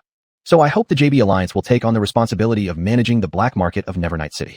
In an instant, the content of the award ceremony was broadcast live. Everyone living in the black market of Nevernight City saw this scene. You want the JB Alliance to manage the black market? Xiao Zhenlong confirmed again. He had expected Yiqin to ask for at most a Vanguard-class mech or the essence of a 5th-stage giant beast. But he didn't expect the other party to come up with something big right away, actually proposing that the JB Alliance should manage the black market of Nevernight City. This was being live-streamed. The JB Alliance always kept its promise regarding the requests of the hunting contest champions, but they had never heard such a request before. Yes, I hope the JB Alliance manages the black market, but not to clean it up. Life in the black market will continue as usual. The system remains unchanged. Only the JB Alliance will be responsible for ensuring the safety of the people in the black market. In a certain residence, someone watching this scene smashed a huge screen into pieces. Damn, find out everything about this Yiqin immediately. Who he is, where he comes from. Yes, not just this person, almost worldwide, people reacted instantly. After all, the request made by Yiqin was closely related to their interests. Chapter 111. Physical Constitution Transformation Chamber, Sun Xiuxian's 1% Strength. Your request will be fulfilled by the JB Alliance. Elder Zhao's words effectively defined the nature of the black market in the city of Eternal Night. From this moment on, the black market would fall under the jurisdiction of the JB Alliance. After saying this, a staff member walked up carrying a box. The top 10 participants would each receive a sample of giant beast essence. Yiqin also received his share, a 5th-stage giant beast essence, with golden, thick liquid flowing inside the test tube. So this was what giant beast essence looked like. Alright, the top 3, follow me. Elder Xiao waved his hand and led the way out of the hall. Yiqin, Lin Runke, and Nina followed Elder Xiao deeper into the corridor. They were the top 3 winners of this hunt competition. Apart from the elderly Lin Runke, the first and third place winners were newly recruited mercenaries of the JB Alliance. After walking for 5 or 6 minutes, they arrived at a room filled with containers. Several scientists in white coats were busy working. The supervisor immediately stopped what he was doing upon seeing Elder Xiao and came forward to report. Yi Qin recognized the supervisor. It was xuanhuan. Elder Xiao, the solution is ready. Good. Elder Xiao turned around and said to the three of them, change your clothes and get ready to enter the transformation chamber. Lin Runke, being elderly, naturally followed the staff members. But Nina asked, Elder, what are we going to do? Yi Qin did not ask, but listened attentively. This is a physical constitution transformation chamber. You will absorb giant beast blood inside. How much you can absorb depends on your physical constitution. The more giant beast blood you absorb, the more elemental power your cells can store. It will also improve your muscles and bones. This is a special treatment provided by the JB Alliance for strong individuals, xuanhuan explained. Soon, the three changed their clothes and were led to different rooms. Yi Qin was brought to a room by xuanhuan. This large glass container was the physical constitution transformation chamber. It didn't seem to exist in Sun Xiuxian's memories. It appeared that it would be phased out due to some reason in the future, but now, if he wanted to enhance his strength, he had to go in. Yi Qin turned around curiously and asked, can I enter without elemental power to absorb giant beast blood? Xuanhuan nodded. Even though you don't have elemental power, giant beast blood can still strengthen your constitution, which is a form of indirect enhancement. Yi Qin looked around. Didn't you say change clothes? Where are the clothes? You don't need to wear anything. You'll be immersed in the transformation chamber anyway. Not wearing anything gives the best absorption effect. Undress here. Xuanhuan looked at Yi Qin and couldn't help but smile. What? Do you feel disadvantaged because I'm watching? Hearing this, Yi Qin didn't say anything further but quickly stripped down to just his underwear. Xuanhuan sized up Yi Qin with interest. His well-defined muscles indicated he exercised regularly. But what she found hard to accept was that Yi Qin's skin seemed even whiter than hers. Nice physique. That fair skin could make you look like a pretty boy. Xuanhuan put a breathing mask on him. Then Yi Qin entered the transformation chamber. The door closed.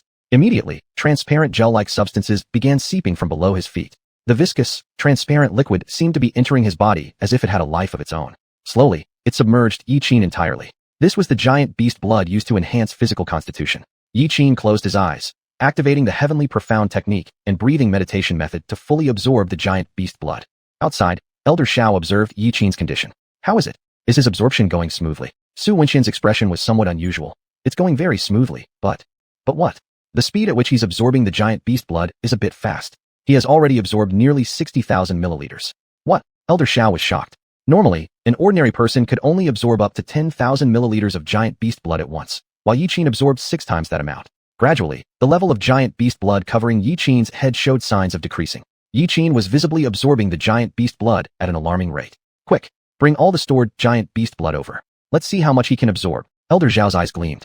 Could this Yi Qin be his successor? Yes. Inside the transformation chamber, Yi Qin was frantically absorbing the giant beast blood.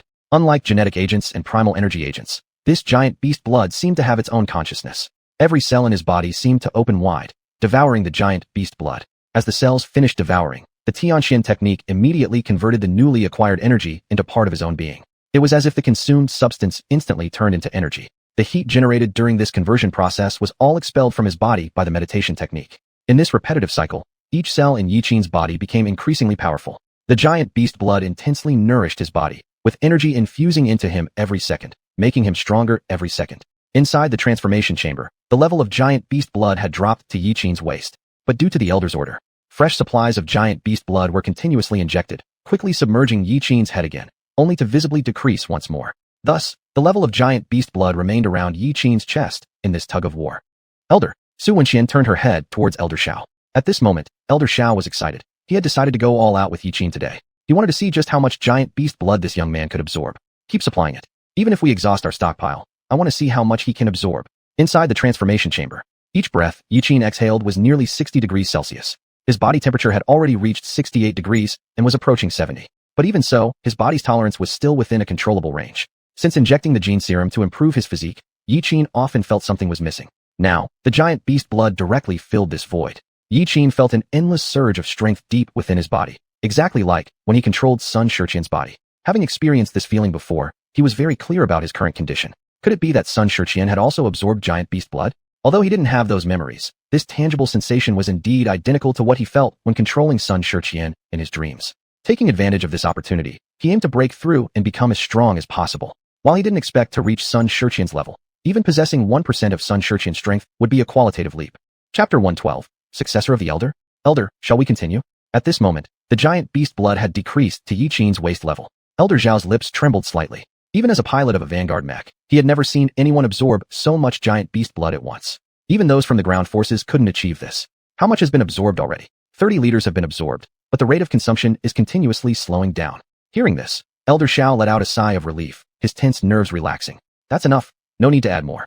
Looking at Yiqin inside the physique transformation chamber, he suddenly praised. Good lad. You can absorb over 10 times the amount of mutant beast blood compared to an average person. 1 liter of giant beast blood was worth about 50 million credits, and Yiqin had absorbed 30 liters in total. This was just the cost price. If these giant beast bloods were processed and sold on the market, the price would at least quadruple or quintuple. In other words, Yiqin had absorbed nearly 10 billion credits worth of giant beast blood. It was only because of the JB Alliance's vast resources that they could afford such expenses. Otherwise, another organization wouldn't be able to bear it. At this time, Nina was the first to exit the transformation chamber from the adjacent room, guided by staff members to the bathroom. Since coming out, Nina felt her body had undergone a qualitative change. Compared to before, her physical abilities had tripled, and her precision and duration in controlling water elements had significantly increased. But even so, she still felt she couldn't catch up with Yiqin. I should have no problem dealing with third-stage giant beasts now, but fourth-stage ones. Nina recalled the bloody rock bear from the hunting competition. That fourth-stage giant beast, even in its miserable state, was something she couldn't match. Yiqin's strength was terrifying. Even after absorbing mutant beast blood, she wasn't confident she could surpass him. However, one thing was certain. No matter how strong Yiqin was, he hadn't awakened elemental power, which was Nina's confidence. As personal elemental power grew stronger, whether someone had awakened elemental power became increasingly important. Nina asked the staff member guiding her, "What about the others? Haven't they come out yet?" The female guide smiled. "You're the first one out. Most people don't last long on their first try." The girl glanced at Nina's figure. Compared to before entering the transformation chamber, Nina seemed a few centimeters taller, and her skin appeared whiter and finer. Without losing any sense of strength, her beauty stood out even more. That alluring figure made her almost want to touch it. After another 10 minutes, Lin Runka also exited the transformation chamber. This was already her third time entering the transformation chamber. Unlike Nina, Lin Runka absorbed nearly 8 liters of mutant beast blood. Last time, she barely managed to absorb 4 liters. This absorption elevated her physique further, making her feel like she could handle a Ronin-class mech now. After coming out, she asked, "Has Yiqin come out yet? How much mutant beast blood did he absorb?" The staff member answered truthfully. "Yiqin hasn't come out yet, but he has already absorbed 30 liters of mutant beast blood." 30 liters? Lin Runka stopped in her tracks, stunned. Was she hearing things? Did I hear wrong? Say that again. Sir, you didn't hear wrong. It's 30 liters. Yiqin has absorbed 30 liters of mutant beast blood and hasn't stopped yet. Lin Runka couldn't care less about taking a shower now. She wiped her damp hair casually with a towel, then quickly dressed and headed towards Yiqin's room. This had to be a joke. Absorbing 30 liters of mutant beast blood on the first try. This was something no human should be able to do. She, a royal member of the Goryeo Empire, had only absorbed 1.5 liters of giant beast blood on her first attempt. And Yiqin was now nearly 20 times that. She had to see for herself what was going on. Inside the room, the moment the person inside the transformation chamber opened their eyes, their pitch-black pupils seemed to burn with raging fire. The presence of this person was like a mountain weighing heavily, suffocating everyone present. Some staff members even slumped to the ground helplessly, unable to muster any resistance. A tall, well-built figure stepped out of the transformation chamber, the remaining transparent giant beast blood on the skin being fully absorbed. Underneath the porcelain-like skin, a faint golden glow seemed to shine through. At this moment, that perfect figure appeared as flawless as depicted in paintings, exuding an imperial aura of majesty and power that made people instinctively want to submit. Several female staff members in the room couldn't take their eyes off that figure. Even xuanhuan, who had seen the head of the research department, revealed an unusual expression upon seeing such a perfect body. The perfect body proportions were simply as flawless as ancient Roman sculptures. Before she could admire enough, a man in uniform charged straight toward that figure. Facing the attacker, Yiqin naturally did not dodge. He planted his left foot on the ground, his right arm coiled like a loaded cannon, then suddenly unleashed a punch. The collision between the two erupted into a visible shockwave. As the air wave rapidly spread out, all instruments and equipment in the room were shaken askew. The two colliding individuals each took a step back. That person looked at Yiqin with admiration in his eyes. Well done, this terrifying physical strength. Seeing Elder Zhao's satisfied expression, Yiqin no longer maintained his combat stance. Who is this? Yiqin asked Elder Xiao. This is Elder John. I am responsible for commanding JB Alliance's mech forces, while he commands all special operations troops. Elder John laughed heartily. Kid, how about you don't be a mech pilot anymore, and come to my special operations department? I'll pass the position to you. I think being a mech pilot is just fine. Yiqin shook his slightly sore arm and hurriedly shook his head. Elder John showed no displeasure at being refused. On the contrary, he was very satisfied with Yiqin's performance. He had used half his strength in that strike. He didn't expect the other party to be able to withstand it. At first, when he heard that a mech pilot could absorb 30 liters of giant beast blood, he didn't believe it. But from this one punch, what Elder Xiao said turned out to be true. Off with you. You old fox, don't snatch my protege. Elder Xiao immediately protected Yiqin behind him like a mother hen protecting her chick. This scene startled everyone in the room. Were these two elders fighting over a person? And from the tone, It seemed they wanted Yi Qin to succeed them, causing everyone in the room to gasp. At this moment, Lin Runqi noticed the commotion and hurried to Yi Qin's room. He naturally recognized Elder Xiao, but having Elder John here was unexpected. From the disheveled state of the room and the footprints on the floor, it appeared someone had exchanged blows with Elder John. And the cracks on the floor were precisely under Yi Qin's feet, meaning he had exchanged punches with Elder John. Chapter 113, Attack. The JB Alliance is composed of 5 elders, and each elder has their own specific jurisdiction. Elder Xiao, in charge of the mecha troops. Elder John, responsible for the Special Operations Forces. Elder Chun, who oversees the Research Department. Rama Elder, in charge of the Finance Department. Finally, Elder Bits, responsible for handling miscellaneous affairs of various departments, also the busiest one among them. These 5 elders form the Elder Council of the JB Alliance. As the supreme leader of the Special Operations Force, Elder John's strength is naturally terrifying. In the JB Alliance, he's known as a human weapon, the strongest human. Even if Elder John uses only 1/10 of his power, it's enough to kill a person with a single punch. And now Yi Qin actually dared to confront him face to face, and yet remained unscathed.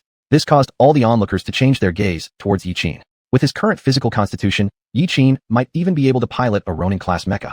Even more boldly, piloting a Vanguard-class mecha could be plausible. After all, he's only 18 years old. The youngest pilots of Vanguard-class mechas are usually around 20 and closer to 30 years of age. And yet Yi Qin hasn't even turned 20, but might have already reached that threshold. How could they not look at him differently? Lin Runqi, who just entered, heard the approving words from the 2 elders and her mind went completely blank.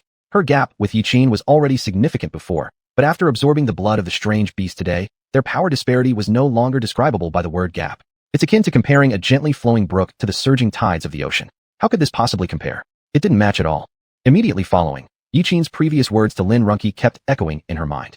Are you really human, or a robot? Or maybe just a disposable pawn? This was the first time Lin Runqi had ever thought about her future path. Though she was Korean and even part of the royal family, it seemed like, in the face of interests, her royalty meant nothing. When it came to sacrificing herself, she was no different from the ordinary Koreans. Royal family sounded good, but in reality held no real power. Lin Runqi knew that the upper echelons were practically in a frenzied state. Though she didn't know why they hated Yi Qin so much, she was certain that the Korean Empire wouldn't miss any opportunity to eliminate Yi Qin. Last time Yi Qin mercifully let her go, but what about the next time? Or the time after that? She doubted her luck would hold forever. Ultimately, Lin Runqi harbored a bold idea. Thank you, Elder. Yi Qin, while inside the transformation chamber, overheard the conversation between the few individuals. Initially, he was just desperately absorbing the giant beast's blood, thinking that completing the absorption would suffice. But as the giant beast's blood continuously flowed into him, he realized that this was a deliberate move by Elder Xiao. Although he wasn't clear about the price of the giant beast's blood, he understood its preciousness through the conversation between the few people. One could say he owed a considerable favor. Elder Xiao waved his hand nonchalantly, saying, "No need to thank me. Since you've already joined the JB Alliance, you're naturally entitled to this privilege." Though these were the words spoken, Yi Qin remembered the kindness shown to him. A day later, Yi Qin accompanied Hu Lingshuang to the Mecha Maintenance Department of the JB Alliance. Crafting Yi Qin's requested alloy for the mecha's exterior proved rather challenging, requiring an entire month just to complete it. So Hu Lingshuang brought Yi Qin here to find a temporary substitute. After equipping the composite alloy casing, Yi Qin boarded the airship and left the JB Alliance. Just as Yi Qin sat down on the airship, a tall woman approached. Before the woman even took her seat, Yi Qin opened his mouth, saying, "Aren't you afraid of dying?" There was a hint of confusion on Lin Runqi's face, but she still removed her sunglasses, sat beside Yi Qin, and coldly said, "I'm seeking refuge. How come life in Korea isn't viable anymore? Do you want to come to the Wuxia Empire?" Yi Qin gave a light laugh. The moment he boarded the airship, he'd already sensed Lin Runqi's presence. "I carefully considered your words. I can't seem to find any reason why I should continue sacrificing myself for the Korean Empire, even though I'm a member of the Korean royal family." Regarding this statement, Yi Qin made no objections. He found it intriguing that Lin Runqi could see through things despite being brainwashed by Korean education, a truly commendable feat. "Do you understand what those words mean?" "Yes, I do," Lin Runqi replied seriously. "It means I'll become a target of the Korean Empire's persecution. But at the same time, I understand the value of my knowledge. I am willing to reveal all past intelligence and plans concerning the Korean Empire in exchange for protection from the Wuxia Empire." Seeing the other's serious face, Yi Qin also grew solemn and said, "Just so happens, I know someone from the Goryeo Empire's military. If we can survive this, then we'll talk about the next steps." After hearing his words, Lin Runqi's expression turned grave as she coldly questioned, "What do you mean?" Yi Qin was amused by her naivety. This woman was really cute in her innocence. "Didn't you hear what I said on the live stream yesterday?" "Huh? What about it?" "Yesterday, what I said on the live stream is enough to make the black market's profiteers come after me. After all, that request touched too many people's pie. If they want to move against me inside the JB Alliance, or even in the Wuxia Empire, it would be quite hard. So this airship is their last chance." Lin Runqi also knew something about the interests behind the black market, because one area of the black market is also managed by the Goryeo people, reportedly making them at least a few billion every month. If just one small region could make that much money, then the entire black market probably generated hundreds of billions per month. Yet Yiqin's request had managed to offend all those who benefited from the black market. For cutting off someone's means of profit is like killing their parents. Hundreds of billions, enough to buy his life thousands of times over. So they won't dare to act on this airship, right? This is JB Alliance's property. If the perpetrator were found, wouldn't he be dead for sure? Lin Runke swallowed hard. The more she thought about it, the more she realized how serious the situation was. According to Yiqin, if there were indeed people coming after him, no one on this airship would survive. Powerful individuals create the rules. The purpose of the rules is simply to make everyone believe there's order in this damn world. In reality, there's neither such rules nor such order. As soon as the words were out, someone aboard the airship shouted to the crowd. Shit, what's that? In the azure sky, 5 high-speed unknown objects were heading straight toward them. Only after seeing the exhaust plumes did many people recognize what these things were. Missiles. Run. In an instant, chaos erupted aboard the airship. Some screamed loudly, others searched for escape routes, and still, others looked for places to hide. Seeing this, Lin Runke's pupils shrank. Can we really be this unlucky? Swoosh. The 5 missiles struck the airship with perfect precision. A brilliant explosion lit up the sky, its fiery glare searing into everyone's eyes. Chapter 114, Life and Death Speed. Boom. In the midst of a thunderous explosion, the airship violently shook. Instantly, thick smoke rose aboard the airship, and the sprinkler system activated immediately. Everyone on the airship was startled by the sudden explosion. Passengers frantically clutched onto whatever they could, praying to survive the blast. Seeing the altitude of the airship drop, Yiqin realized that it had been struck by a missile in its propulsion system. The airship was equipped with a comprehensive emergency and evacuation system. If it could successfully land, most passengers would not face a significant threat to their lives. Although the flying power was lost, the airship could still glide in the air. Just as Yiqin thought this, a second wave of explosions arrived. Boom. Half a second later, a terrifying wave of air and flames directly surged towards the passengers inside the airship. The entire airship violently shook due to the explosion. It was clear that the first attack was merely to cut off the airship's power, making it an easy target. And this second explosion was the fatal assault. Cries, screams, helplessness, all sorts of emotions flooded over everyone's faces. Lin Runke beside him, though showing no fear on his face, also wore a very serious expression. Even an airship couldn't withstand such a scale of bombing. Yiqin tightly grabbed the handle, looking outwards, only to see more missiles rushing towards the airship. The number of these third-wave missiles was obviously greater than the total of the first 2 waves combined. This was going to destroy the airship completely. Upon seeing this, Yiqin's pupils suddenly contracted. If he did nothing, today he would surely meet his death here. Before Yiqin could act, an explosion occurred not far from where he stood. The rising flames and the rolling heat wave threw Yiqin several meters away, and shrapnel splashed all over the airship. Clearly stunned by the explosion, Yiqin quickly turned his head toward the window. In the next moment, an invisible force rapidly burst out from him and spread around, forming armor outside the airship. Boom. The bomb met resistance and exploded immediately. Countless missile fragments scattered everywhere, with enough destructive power to turn the airship into pieces. However, after the explosion erupted on the intangible armor, it failed to destroy the airship. In reality, the explosion didn't harm even a single bit of the airship. The yuan energy armor conjured by Yiqin perfectly blocked the explosion, with both the shockwave and shrapnel being deflected by Yiqin. No one knew what exactly just happened. People on the airship could only see the missiles explode in the air, then everything disappeared. Yiqin's yuan energy armor received a fierce attack, nearly causing him to faint. The severe impact made blood flow from his nose. It felt like someone had struck him with a heavy blow from behind. Others were unaware of what he endured. Compared to his own injuries, Yiqin was more concerned about the safety of the people on the airship. He originally wasn't sure if the attackers would strike at the airship, although he suspected their motives. But as Lin Runke said, this was the JB League's airship. If it were attacked, it wouldn't be something easily resolved. However, through this attack, Yiqin confirmed one thing. He had to take control of the JB League. As Yiqin stood up, he spat out a mouthful of blood due to the backlash of qi. The explosive power of the missile fragments reached hundreds of meters per hour. At such speed, each fragment was equivalent to a bullet, capable of effortlessly piercing through the airship. After being thrown aside, Yiqin's thoughts raced like lightning. Despite the buzzing in his brain, he immediately released his inner yuan energy, stopping the bombs outside the airship. The whole process took less than 2 seconds. Yiqin simply unleashed his yuan energy without compressing it. This forced him to release even more yuan energy to counteract the explosion's shockwave and fragments. That earlier move almost drained all his internal yuan energy. Although he managed to block the missile fragments, Yiqin sustained internal injuries due to overexerting his yuan energy. This was despite having absorbed the blood of monstrous beasts to enhance his body. Had he not absorbed so much beast blood for physical reinforcement, the exhaustion of qi would have been enough to take his life. For others, the recent explosion was just an instant. But for Yiqin, those 2 seconds felt like hundreds passed agonizingly slow. Damn, I'm alive. Why did the missile explode midair? Was it intercepted? Survived a disaster, good things must follow. Almost no one on the airship knew what exactly had happened, except Lin Runke. Just now, she noticed a hint of radiance in Yiqin's eyes. After the missile exploded, she realized what she saw wasn't an illusion. At this moment, Half of the airship was already on fire, and many people had perished in the attack. Yiqin barely managed to stand up, walked over to Lin Runke, and tightly grasped her shoulder.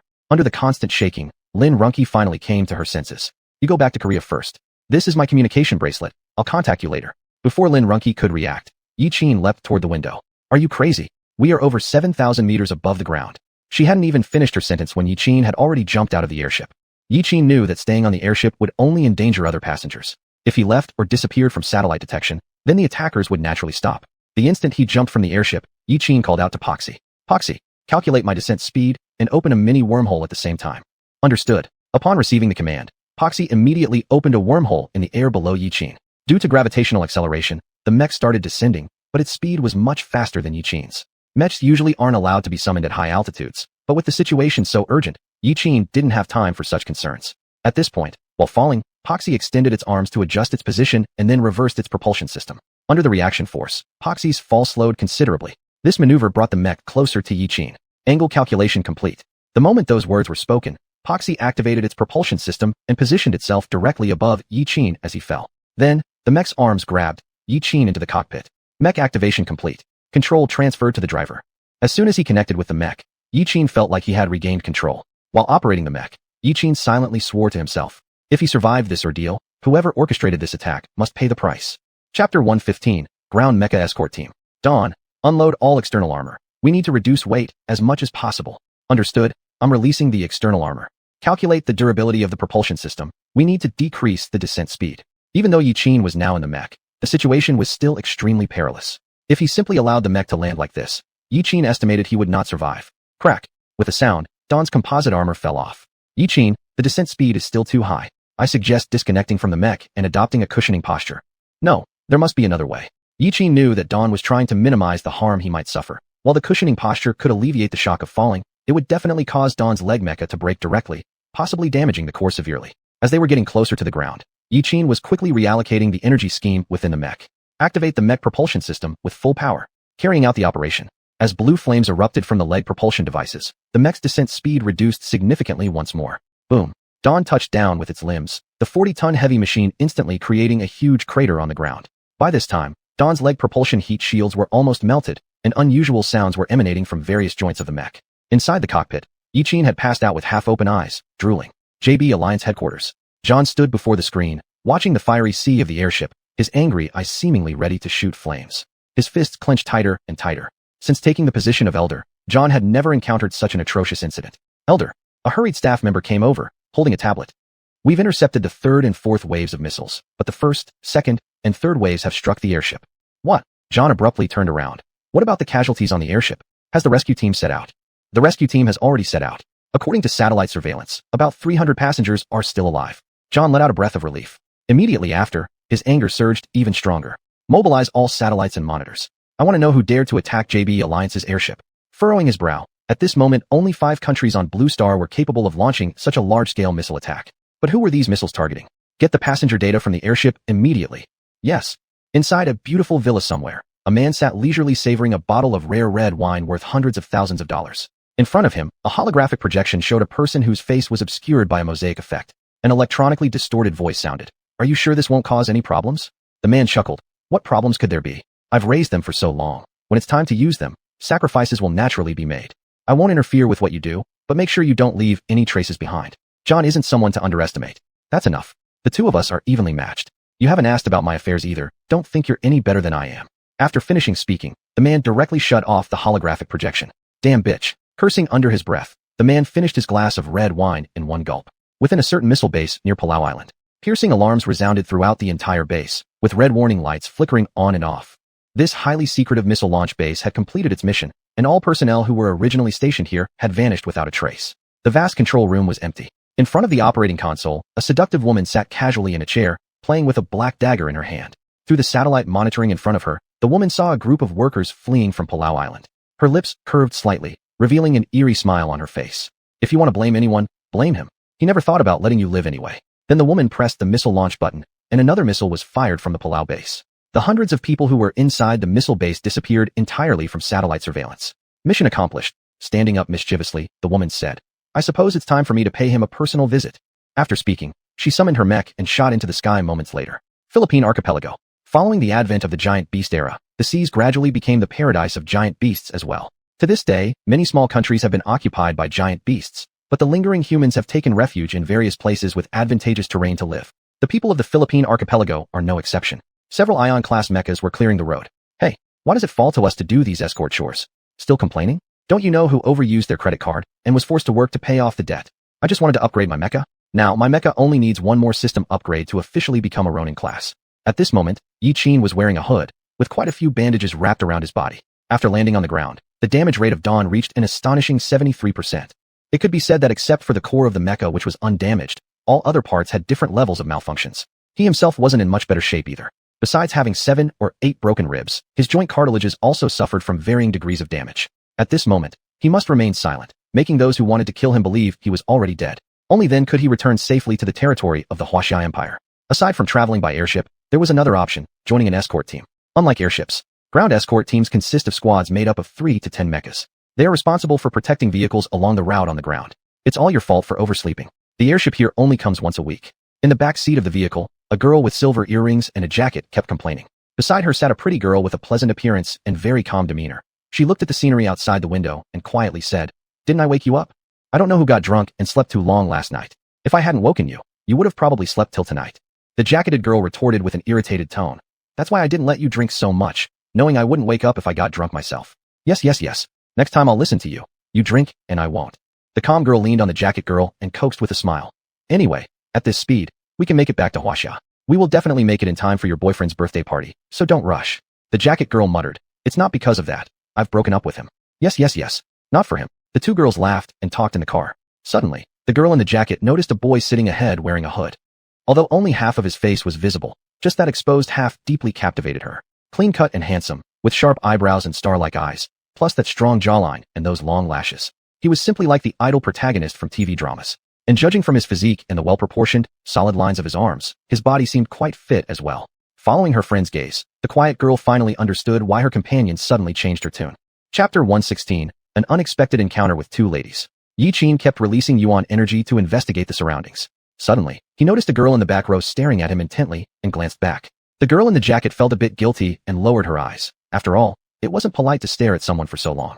But from that brief moment of eye contact, the girl in the jacket could feel an incredibly powerful aura. She had only ever sensed this kind of presence around certain important people. Could it be that this handsome young man wasn't an ordinary person? After arriving at a forward post, the convoy stopped. The remaining part of the road was home to ferocious giant beasts during the day, so even with their few days' worth of ion-level mecha, they couldn't risk pushing through directly.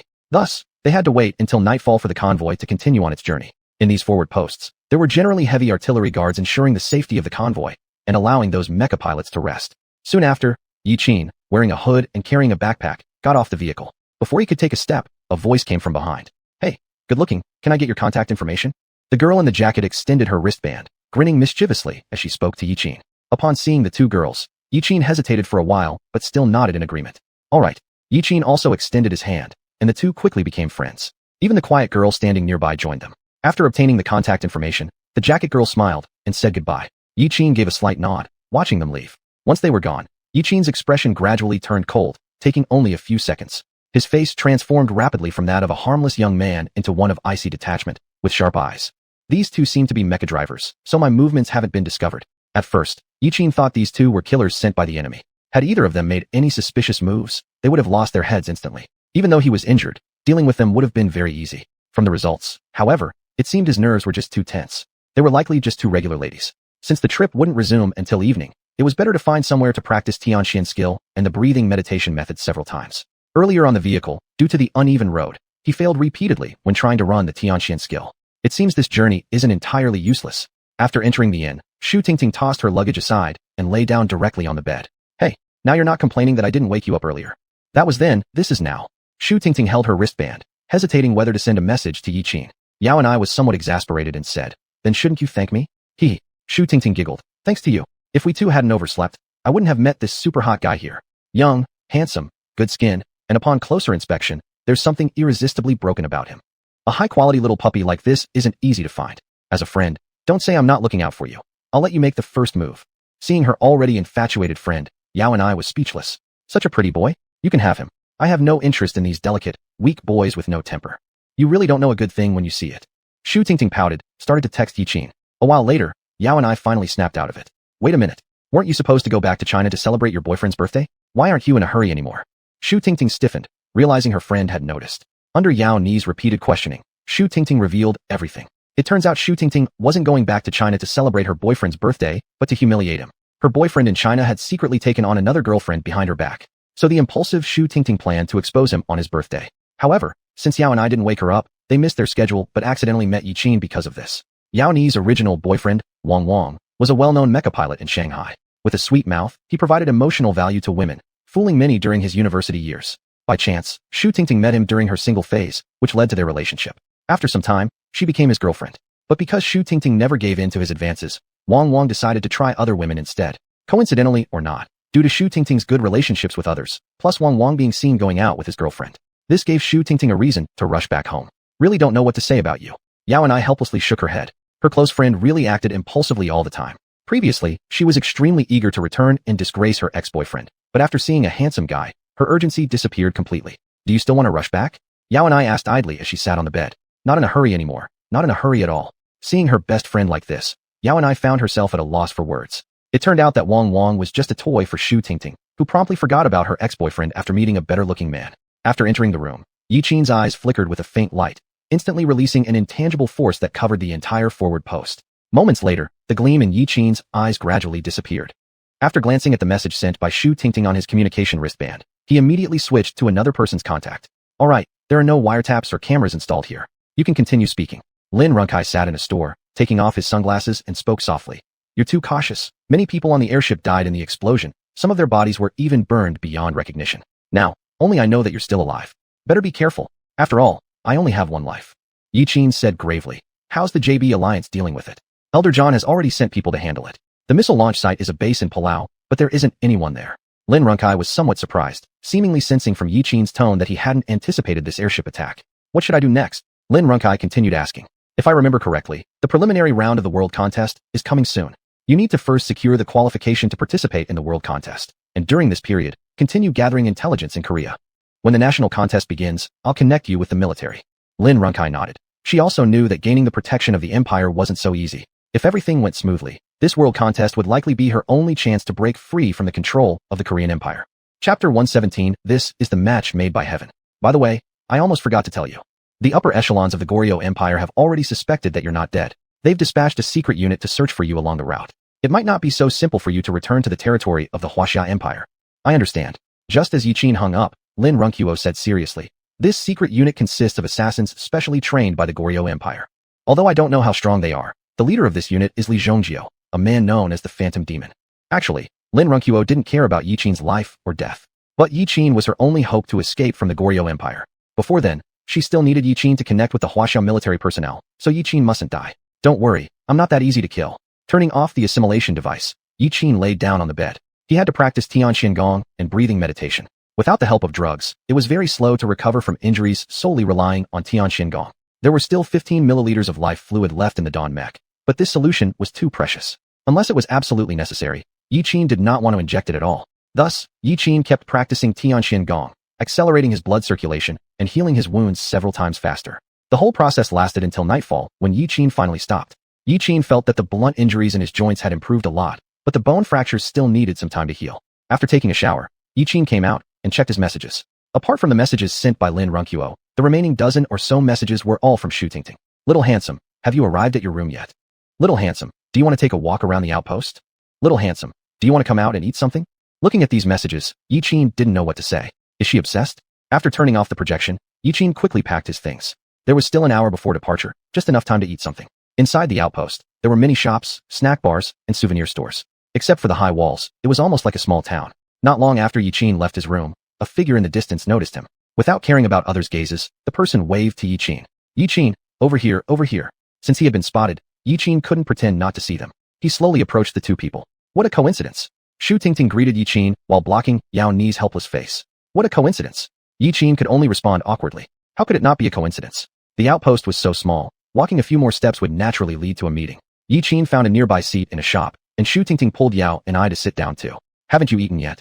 Yiqin was a bit puzzled. Yes. No. Two voices spoke at the same time. Shu Tingting pinched Yao Ni's arm hard and said with a smile. We ate a little earlier, but we didn't have much appetite. Now we're hungry, so let's eat together. The intention is not the wine, Xuanhuan said slowly with a stern face. However, Yiqin didn't take it seriously and ordered dishes on his own. Yiqin didn't intend to get involved with these two people. After all, he was being hunted now. Getting close to him would only bring bad luck. But according to the information Lin Runqiu gave him, the mastermind behind the attack on the airship hadn't made any moves. Only the Goryeo people were still searching for him persistently, but dealing with those Goryeo bastards wasn't a problem. Soon, the dishes were served. Yiqin ordered some giant beast meat and a few homestyle dishes. Seeing Yiqin order second stage giant beast meat, Xuanhuan was attracted by the aroma. She wondered if she should eat a little more, but she had already spoken her mind. To maintain her ladylike demeanor, she decided not to touch it at all. On the contrary, Xiuxian was eating delicately. It had to be said that Yiqin's appearance was flawless. His facial features, the slightly protruding veins on his arms, and his overall aura were all outstanding, which perfectly suited her taste. After finishing the meal, Yiqin planned to observe the place he would cross next. If he encountered an ambush halfway, he could still plan an escape. The night at the outpost was quite lively. Following the direction of the streetlights, small vendors and shops lined up continuously, and the streets were full of stalls selling various snacks and handmade souvenirs. Behind Yiqin, Xiuxian and Xuanhuan walked side by side. You can't really be interested in this, Yiqin, can you? Xuanhuan asked the person beside her, Xiuxian. Xiuxian gave her a look of enlightenment before staring intently at the figure ahead. Are you still planning to go back to wuxia and slap your boyfriend's face?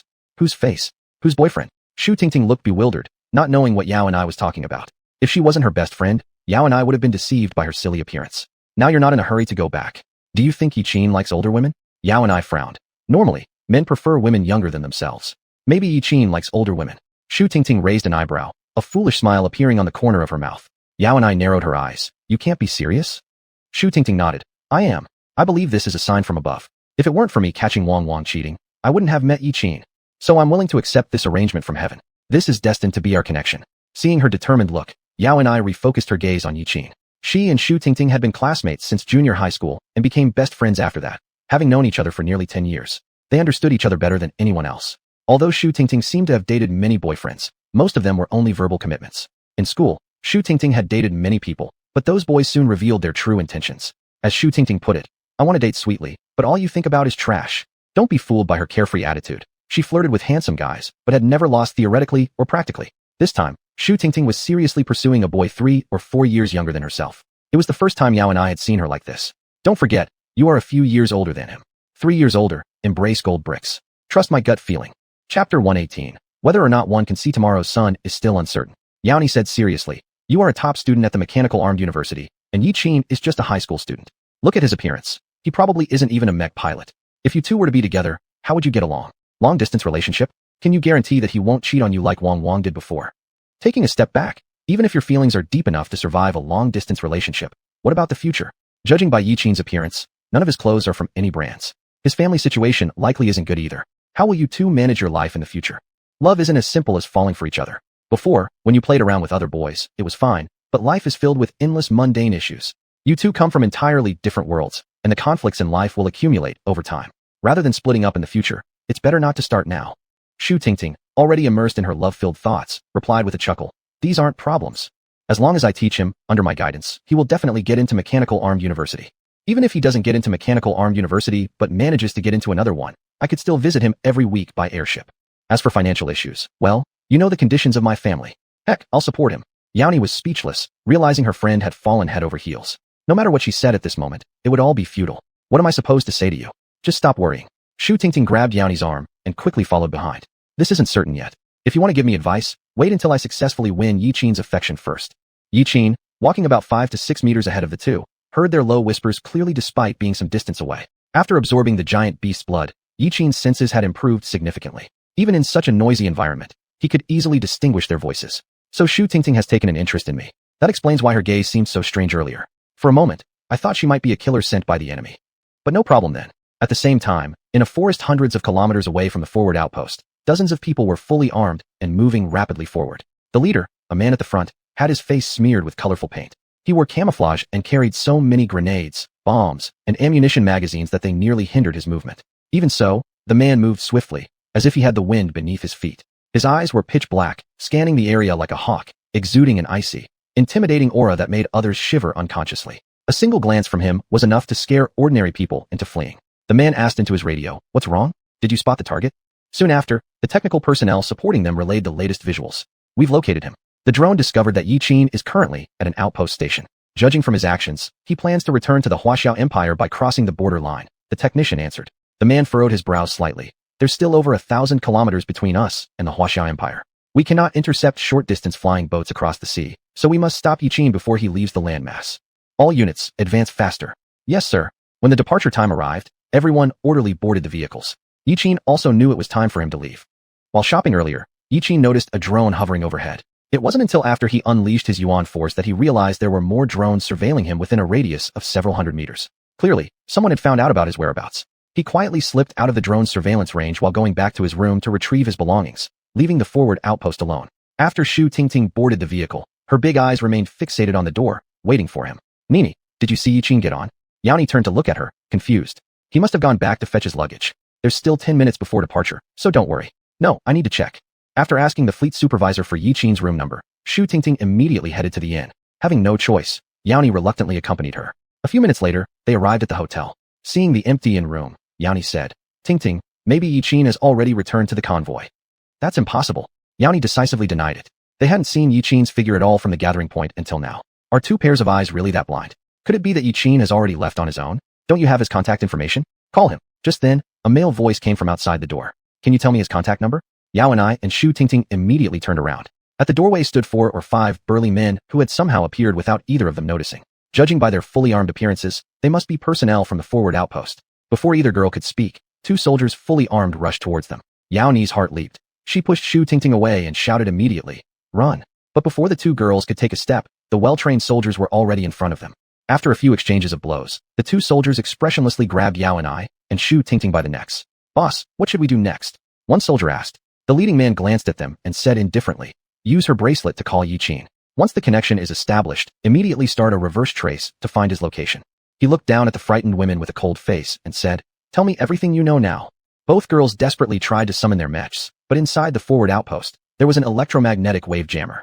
Their summon bracelets couldn't transmit any signals, so naturally, no mech could be summoned. Although both were skilled mech pilots, it was clear that their opponents were far stronger than them. In close-quarters combat, both girls stood no chance. However, Yao and I felt puzzled. Why were these people looking for Yiqin? Were these all Yiqin's enemies?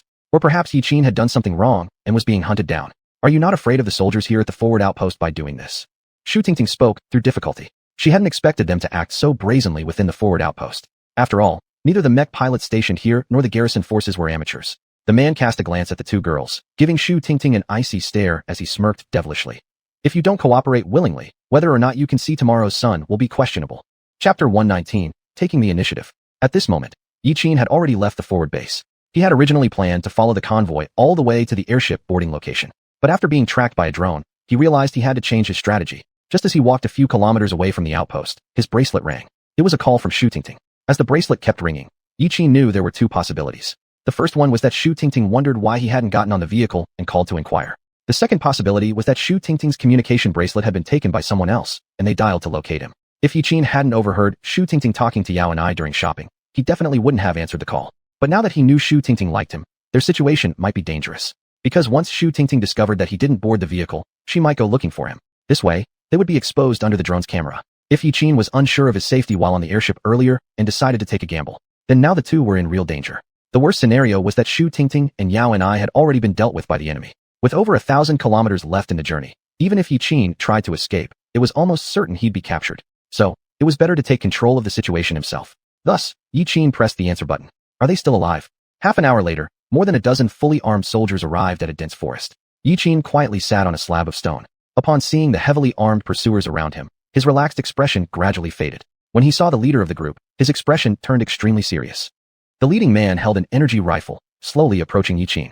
The scar across his face, extending from his left eye to his jawline, caught everyone's attention immediately. Ordinary people might just think this man looked fierce. But Yiqin, who possessed the memories of Sun Xiuxian, knew this scarred man would overthrow the IMC Empire in the future. In Sun Xiuxian's memory, himself, the scarred man, and the Queen of the Alliance Empire became the power center of Earth. Sun Xiuxian commanded all mecha forces as the supreme commander responsible for resisting alien invasions. The Queen of the Alliance Empire negotiated with various alien civilizations. For friendly civilizations, trade relations were established, whereas violent and bloodthirsty races were handled by the Scarred Man. And the Scarred Man was indeed the strongest man commanding all soldiers on Earth. Even Sun Xiuxian wasn't confident in defeating him in a direct fight. You can imagine how terrifying this Scarred Man truly was. Behind the Scarred Man, Two soldiers each held a beautiful woman by their arms. They were Shu Tingting and Yaoanai. Upon seeing Yi Qin, Shu Tingting immediately shouted, "Yi Qin, run fast." Before her words could settle, a soldier hit her neck with a swift chop. She fainted instantly and fell to the ground. Beside her, Yaoanai appeared pale, her disheveled hair making her look very miserable, suggesting she had endured some bad interrogations earlier. Yi Qin knew reasoning with these people would be futile. For men like them, the most direct way of communication was through force. According to the file, you're a mecha pilot. What about your summoning bracelet? The scarred man was slightly confused. Before accepting the task, he had carefully studied Yi Qin's information. At the tender age of 18 showing such prowess, he could certainly be considered a prodigy. But unfortunately, he was on his kill list. No matter how strong a person was on this list, they would die under his hands. Chiu! A sharp sound shattered the calmness of the night. An energy weapon discharged a beam of light. In front of Yi Qin, a mini wormhole suddenly appeared out of nowhere, revealing the massive metal figure of a mecha. That beam only left a faint mark on the mecha's armor. Without hesitation, the scarred man issued orders into his earpiece. The target is a mecha pilot. Set up interference tripwires and thermal disturbance devices to confuse the sensors of the mecha. Yes, sir. The soldiers quickly moved into action. They laid down interference tripwires around Yi Qin. Additionally, they tossed out glowing and heating balls to disrupt the thermal imaging systems of the mecha. These operations had been practiced countless times during drills. To take down one mecha, only 7 or 8 people setting traps would suffice. Once the trap was triggered, the mecha's power system would automatically shut down. Then the mecha would be like a butterfly trapped in a net, unable to escape. However, Yi Qin did not board the mecha but instead charged towards the team. Whoosh! In the woods, Yi Qin's feet powerfully stepped on the ground, his figure instantly vanishing. Before the soldiers could react, Yi Qin had already arrived in front of them with nothing but his bare hands. Boom! A dull sound drew the gaze of the surrounding soldiers. A soldier had a large hole in his chest and flew backwards 7 or 8 meters. That single punch made him spit blood. Yi Qin didn't board the mecha but instead charged at them alone. After all, no one had anticipated that Yi Qin would attack them with his fists. For a mech pilot, the mech was their greatest reliance. Seeing that he wasn't using a mech, the soldiers hastily pulled their triggers at Yi Qin. Instantly, flames from gun muzzles and beams of energy weapons illuminated this patch of forest. Yi Qin kept dodging, weaving through the air with such speed that it left everyone dazed. The soldiers had never encountered anything like this before. Although mech pilots wielded elemental power, someone with physical prowess at this level was unprecedented to them. Even the scarred man was startled by this scene, because even he found it hard to keep up with Yi Qin's movements. How is this possible? Realizing something was wrong, the scarred man slightly retreated behind the others. This Yi Qin was nothing like what the file suggested, an easy target. Not even himself could have dodged all the attacks just now. And yet Yi Qin did it right in front of him. Once some distance was opened, the soldiers began throwing a barrage of small bombs toward the front. Drones also started suicidal charges. The bomb-laden drones sped toward the tree trunk where Yi Qin stood at 100 kilometers per hour. Boom! Thick tree trunks were blasted down instantly, and the blazing fire made it impossible for everyone to look directly. Yi Qin rolled several times to maintain the distance. I hate drones. Yi Qin knew these suicidal drones were the hardest to deal with. Not only were they extremely fast, but also almost impossible to evade, carrying dangerous explosives. Had he not released his elemental force into the air beforehand to sense the direction of the incoming drones, even he wouldn't have been able to avoid them so easily. As more and more drones charged toward him, Yi Qin picked up stones from the ground and hurled them. Every stone collided directly with the explosives on the drones. Explosions immediately occurred in midair. Chapter 120. Danger, the fatal situation. Before the scarred man could react, Yi Qin had already rushed towards the soldiers at an incredible speed. A shadow darted through the jungle and delivered a punch, sending a soldier flying several meters away. Upon seeing this, the others quickly raised their guns to attack Yi Qin. However, Yi Qin did not dodge this time. The invisible primordial force he released transformed into a blade that deflected all the attacks aimed at him. The energy beams and bullets were split cleanly in half by the primordial force, as smooth as cutting through tofu.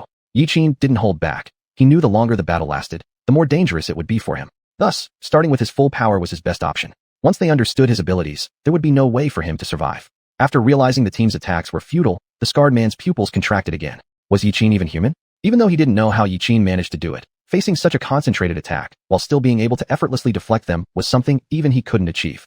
As the situation rapidly deteriorated, a look of ruthlessness flashed across the scarred man's eyes. What he initially believed to be a foolproof plan was now being overturned by a teenager. It seemed like he would have to use that. While Yi Qin was engaged with the other soldiers, the scarred man took out his ultimate weapon from storage, a tungsten alloy depleted uranium armor-piercing round.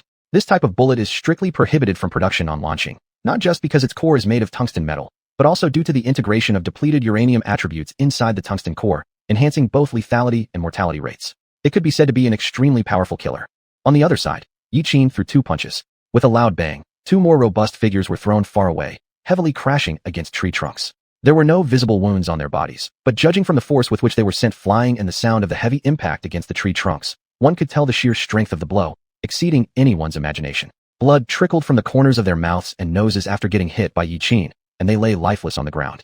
With those 2 punches earlier, Yi Qin had shattered their internal organs. Even with specially designed bulletproof vests, under such a level of striking force, nobody could withstand it. After several rounds, beads of sweat formed densely on Yi Qin's forehead. Forcibly releasing the primordial force at full capacity with his injuries still fresh was practically draining his life force. Reaching this point was already his limit. Clutching his teeth tightly, the veins near his temples bulged noticeably, showing that he was nearing his limit. He wasn't Sun Xiuxian, capable of controlling such terrifying primordial force output, and ultimately he still couldn't fully grasp it. Seeing comrades continuously fall, the remaining soldiers grew furious. But the anger didn't last long, since they clearly knew about the daily combat capabilities of their fellow comrades. Yet they saw Yi Qin blocking their attacks, and noticed the deep imprints left by Yi Qin's fists on their bodies. They realized that the moment Yi Qin struck them was essentially a death sentence. Although Yi Qin's punches didn't destroy the bulletproof vests, the vests were deformed from the impact.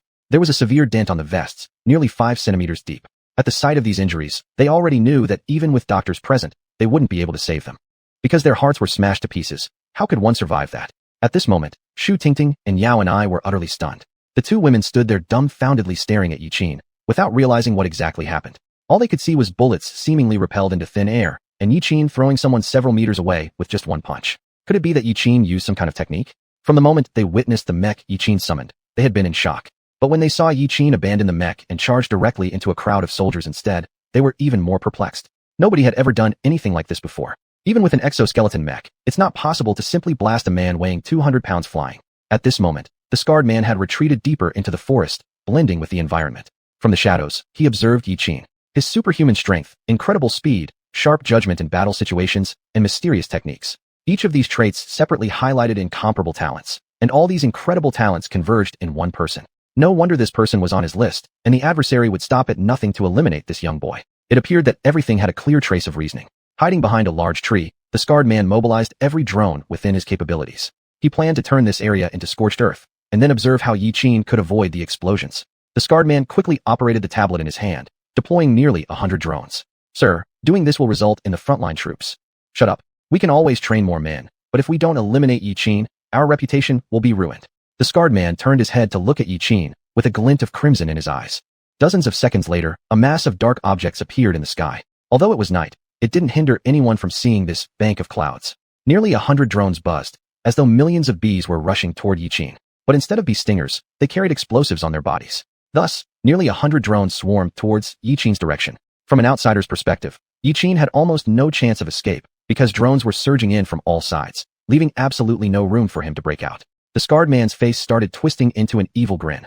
Wiping out such a genius was indeed a rare task. Among hundreds of missions, the scarred man had seen many prodigious youths, but none could pique his interest. Because these so-called geniuses simply couldn't survive this long. Being able to make him use such extreme measures, Yi Qin could die without any regret. Once the drones explode, within this distance, Yi Qin would surely be utterly pulverized. However, in the next second, the smile froze on the scarred man's face. In the face of nearly 100 drones, the mech that had been ignored for so long now moved. It ran quickly toward Yi Qin without any hesitation. Just as the drones were about to strike Yi Qin, the mech extended its arms while running, barely managing to shove Yi Qin into the cockpit before the bombs detonated. Seeing all of this, the scarred man stood there, half-open mouth unsure of what to say. Wasn't he incapable of piloting the mech? How could it move by itself? Though the scarred man wasn't a mech pilot, he roughly understood how mechs worked. After coming out from the wormhole space, mechs only possessed limited recognition abilities. Only after establishing a neural connection did the mech become fully controllable by the pilot. Since summoning the mech, Yi Qin had never entered the cockpit to create a spiritual link. Yet, under these circumstances, the mech moved on its own. This mech wasn't like a machine anymore. It felt more human-like. Chapter 121. Mission accomplished. Yi Qin seriously injured. How is this possible? How did he manage to do it? The scarred man's face was filled with shock. He had originally planned to shoot bullets at Yi Qin during the explosion of the drone bomb. However, Yi Qin directly entered the mech. Even though tungsten alloy bullets were used, they couldn't penetrate the massive 40-ton mech. Now only a few of the soldiers he brought remained, and they were unable to form an attack formation capable of destroying the mech. Could the operation fail? And would his reputation be ruined by this teenager? His teeth were grinding against each other as he refused to believe what was happening before him. If he truly lost here, the consequences would far exceed what he could bear. After remaining stunned for a moment, the scarred man resolutely stripped off all his gear and pulled out a tube of green paint from his pocket. His eyes locked firmly on Yi Qin, with deep animosity in them. Yi Qin must die today, even if it meant taking each other down. Prepared completely, the scarred man laid flat on the ground motionless. On the battlefield ahead, Once aboard the mech, Yi-Qin swept through like an unstoppable force, swinging the blade and killing all remaining soldiers with just a few strokes. The reason he didn't immediately board the mech was that Dawn at this point lacked external armor. The traps set by the soldiers, thermal interference devices, could greatly affect the functions of the mech. He had to manually disable some of these beforehand. These soldiers assumed that since Yi-Qin wasn't inside the mech, there wouldn't be any threat. But reality was quite the opposite. An unmounted Yi-Qin was especially dangerous. What they failed to realize was that Yi-Qin didn't need to sit inside the mech to control it. With the help of the system, Yi-Qin could remotely operate the mech. This fact would have been beyond their comprehension.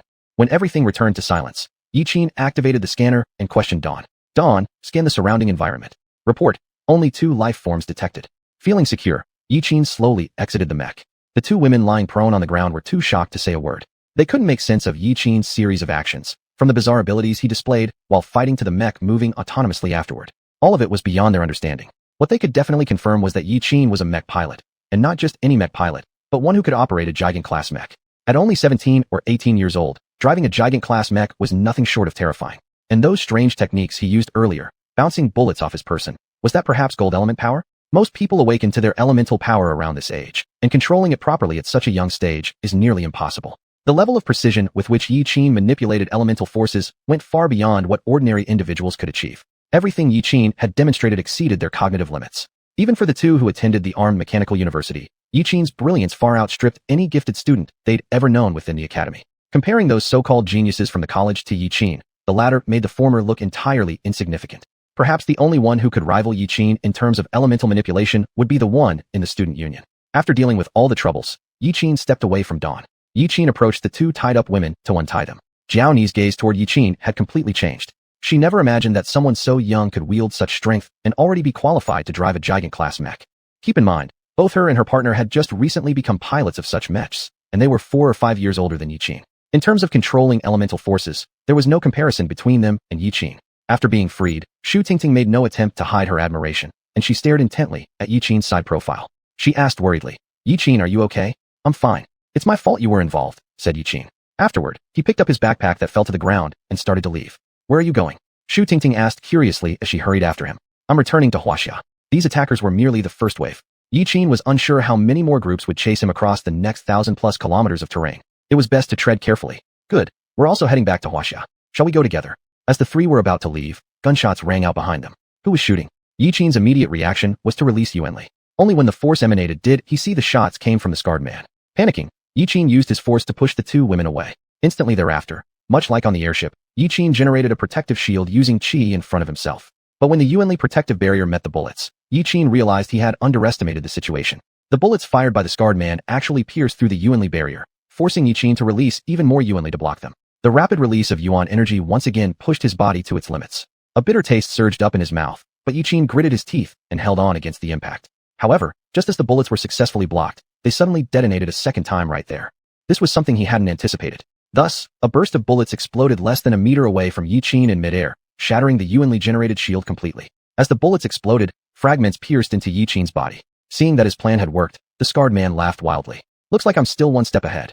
Even though the bullets didn't directly hit Yi-Qin, the tungsten alloy and depleted uranium metals had successfully embedded themselves into Yi-Qin's body. While tungsten could be extracted with methods, depleted uranium would slowly dissolve and be absorbed inside the human body. Afterward, its toxicity would become evident. The radiation primarily emitted by depleted uranium is alpha rays. Although the radiation released by depleted uranium can only penetrate 2.73 centimeters into the human skin layer, posing no significant external threat. When depleted uranium rounds burn, aerosolized uranium oxide and microdepleted uranium particles can enter the human body internally, leading to severe internal irradiation and causing major damage to vital organs. Such effects include conditions like glomerulonephritis and kidney failure. Additionally, depleted uranium can reduce fertility and may lead to chromosomal abnormalities or gene mutations in sperm and eggs, potentially causing birth defects in offspring. Even if Yi-Qin survived this attack, he'd eventually end up being rendered useless due to the toxic effects. This is why depleted uranium weapons and their derivatives are banned on Earth. Lying on the ground, Yi-Qin didn't lose consciousness. His hand touched a small pebble lying nearby. In an instant, he rose abruptly, using all his strength to hurl the pebble forward before collapsing in exhaustion. The scarred man, confused about why Yi-Qin had suddenly sat up, thought it might have been a last moment of vigor. But when he turned to leave, the scarred man noticed a strange liquid trickling down from his forehead. Wiping it with his hand, he discovered it was blood. Yi-Qin's pebble had pierced straight through his brain. With eyes filled with disbelief, the scarred man fell heavily to the ground. Just before death, the scarred man managed to smile faintly, muttering, "Mission Completed. Chapter 122, Subspace Confrontation, Breaking Dawn, and the Existence of the System. At this moment, Yiqin's consciousness arrived at a place of nothingness. This place doesn't seem like dream space. It still appears as barren wasteland. This nothingness is just like being in outer space. Looking up reveals no objects. Stepping down finds no floor. The whole person just floats in the void. Although he doesn't know where the light source comes from, Yiqin can still see his own body and arms. System. Breaking Dawn. No matter what Yiqin says, there is still no one around to respond to him. It feels like he is isolated in this space. Recalling everything before, Yiqin tentatively asked, Sun Xiuxian? The instant those words left his mouth, a spatial crack appeared in front of him. There appeared Sun Xiuxian himself emerging from the crack. He was now dressed in combat gear with scars on his face that added significantly to his masculine charm, almost symbolic of bravery and honor. Have you discovered it? There was a hint of joy in Sun Xiuxian's brows. Yiqin looked at the surrounding scenery and asked, This isn't dream space, is it? That's right, this isn't dream space. This is the subspace I've created. Subspace. Yiqin was astonished. Yes, didn't I explain before? Before my death, Breaking Dawn backed up my memories, and this subspace is where I store data. This is also where the system framework is built. Narrowing his eyes, Yiqin questioned, Weren't you someone who lived thousands of years in the future? Can this subspace connect to the past? Sun Xiuxian frankly said, You have my memories, so you probably know about the time travel device, right? Yiqin nodded. Since you already know about the time travel device, you should understand that time is not the issue, but space is. The time travel device achieves its purpose through faster than light speed, but all of this must take place within the subspace. Stunned, Yiqin could barely grasp what Sun Xiuxian was explaining. Seeing Yiqin's confused face, Sun Xiuxian chuckled lightly and continued. Perhaps if I explain it this way, you'll understand better. Imagine the entire subspace as a straight line measuring 1 meter. And this line represents the known history of the universe. The flowing time constantly adds to the length of this line. Under such a framework, theoretically, people can only stand at the top of this line, which is the principle behind how time flows. And the principle of the time travel device is to send a person back to a certain point in time along this line. But as you know, even traveling through the universe at superluminal speed cannot take you back to the past. However, this rule does not apply to subspace. So I created a subspace, and inside it placed the time travel device, thereby achieving the goal of time travel. Unfortunately, though, this kind of travel is one way. Each step forward that I take, and the time I cross, cannot be changed again. Seizing onto this explanation, Yiqin added, So, after the system host dies, Breaking Dawn travels back to earlier points in time. Sun Xiuxian helplessly nodded. That's correct. After pausing for a moment, Yiqin finally voiced the doubt lingering in his heart. Am I still me? Looking down at his hands after deep contemplation, Yiqin then raised his gaze to focus on Sun Xiuxian. You once said that your memories and personality were transmitted into my brain, but why do I feel like your persona is gradually taking over my consciousness? It feels like I'm slowly becoming someone else. Subconsciously tightening his fists, Yiqin asked, Is all of this because of you? Sun Xiuxian suddenly burst out laughing, a smile filled with relief spreading across his face. Breaking Dawn, come out. Summoned by Sun Xiuxian, Breaking Dawn stepped out from the spatial rift. Hello, Yiqin. Yiqin froze when he saw Breaking Dawn, because the current Breaking Dawn wasn't in mech form, but instead was a living human girl, standing at 165 centimeters tall, fully clad in combat attire, just like Sun Xiuxian. She had white hair. A teenage girl, strikingly beautiful, now stood in front of Yiqin. Her piercing eyes seemed able to penetrate one's soul. From her outward appearance alone, her beauty was astonishing. Her skin was as fair as jade, smooth and delicate like cream. Her lips were tender and red, and her eyebrows tilted slightly upwards, radiating a youthful vigor. Her figure was elegant and graceful, akin to a celestial maiden descending from a classical painting, impossible to ignore. Though her words were polite, her expression betrayed no warmth, as though others owed her billions. Breaking Dawn. That's enough. There was a note of reprimand in Sun Xiuxian's voice, which prompted Dawn to alter her expression slightly. You she this. Speechless, Yiqin could only gawk at the scene unfolding before him, unsure what to say. Sun Xiuxian then pushed Dawn forward, smiling like a proud father as he introduced her. Let me introduce you. This is the physical form of the Breaking Dawn AI. Yiqin had not expected the Breaking Dawn AI to manifest as a person. Is she human? No, she isn't human. She's the first generation of AI life forms. You don't need to know more details. Regarding your previous question, my answer is yes. If we proceed further, my personality will indeed unknowingly cover yours. However, this isn't something I initiated. After finishing his explanation, Sun Xiuxian turned his gaze toward Dawn and gave her a nudge forward. Go on, apologize. To everyone's surprise, Dawn coldly turned her head aside. Sun Xiuxian, I still believe my actions are correct. From the current operational efficiency, Yiqin's character and combat effectiveness are far inferior to yours. I still recommend proceeding with the plan. Plan. With an exasperated sigh, Sun Xiuxian explained. Dawn refers to the Relic Project, fully known as the Personality Overlay Plan. The chosen one by the system, after sustaining a fatal injury, encounters both Dawn and myself. At that point, the host has two choices. The first choice is to agree with the plan, allowing my personality to fuse with the host. The second option is to reject the plan, halting the personality fusion. Pausing for breath, Yiqin asked hesitantly, And that's all? That's all. However, from this point onward, there won't be any more system achievement rewards or dream space experiences. Yi Qin recalled the moment aboard the airship when he risked the lives of all its passengers to test whether the enemy would attack. That wasn't like him. Though he lacked grand ambitions, he certainly wasn't someone who would disregard human life so casually. You're right to think so. During that moment, it was indeed my personality influencing you. That's the terrifying aspect of personality overlay. In silence, it can change a person's way of dealing with situations and their very nature. Sun Xiuxian questioned Yi Qin. So, will you agree or refuse? If you agree, all of Dawn's permissions will open up for you, and my personality will gradually merge with yours. And you will become the legend of this era, and eventually the savior of humanity. Although I cannot guarantee what the future holds, you will definitely be the strongest on Blue Star. Instead of answering immediately, Yi Qin sat down deep in thought. Chapter 123. Yi Qin's Revival, Sun Xiuxian's Choice. What condition is my body in? Yi Qin raised his eyes and asked about the condition of his body. Sun Xiuxian truthfully said, spinal cord injury, sternum fracture, clavicle shattering, liver perforation, and other organs have shown varying degrees of atrophy. Is that all? There are also depleted uranium shell fragments inside your body. Upon hearing this, Yi Qin nodded thoughtfully. It seemed that the opponent was determined to take his life, resorting even to forbidden weapons. If I refused the plan, would I die right now? Yi Qin really wanted to know Sun Xiuxian's next move, but the expected result didn't come. Shaking his head, Sun Xiuxian said, under normal circumstances, you're as good as dead. The system can save you. Regardless of whether you agree with this plan or not, you won't die. But the cost is that you will no longer be able to summon the system after you wake up. Gazing at the sky, Yi Qin appeared lost in deep thought. After a long while, he said, I agree with the personality overlay plan, but the content of the plan needs to change. Delete my personality and then integrate your personality into my body instead. As soon as these words were spoken, both Sun Xiuxian and Pa Xiao showed looks of surprise. Does Yi Qin know what you're talking about? If the personality is wiped out, you'll truly disappear forever. I know. This time, it was Yi Qin's turn to look at Sun Xiuxian with a sense of resignation. I've had the system for just a few months. A few months ago, I was nothing more than a clumsy guy who couldn't even operate a preparatory level mech well. I'm fully aware of how my family treats me and what they think of me. In my family, aside from Yi Jiao, my father has always considered me a disgrace, and my mother treats me with indifference too. My sister, Yi Jia, even looks down on me. I understand clearly. Their attitude towards me only changed because of my connection value, and because I became a mech pilot who got admitted into the mechanized armed university. If it hadn't been for the system, there's a high chance that I would have been kicked out of home at the age of 18, and I'd end up doing an ordinary job for the rest of my life. During these past few months, I've already experienced much more than I ever deserved. Although I still don't know who did this to me, it doesn't matter anymore. Though I carry your memories, I am not you. You are the first war god of Blue Star several thousand years later, someone admired by tens of thousands, an invincible being, while I'm merely an ordinary 18-year-old.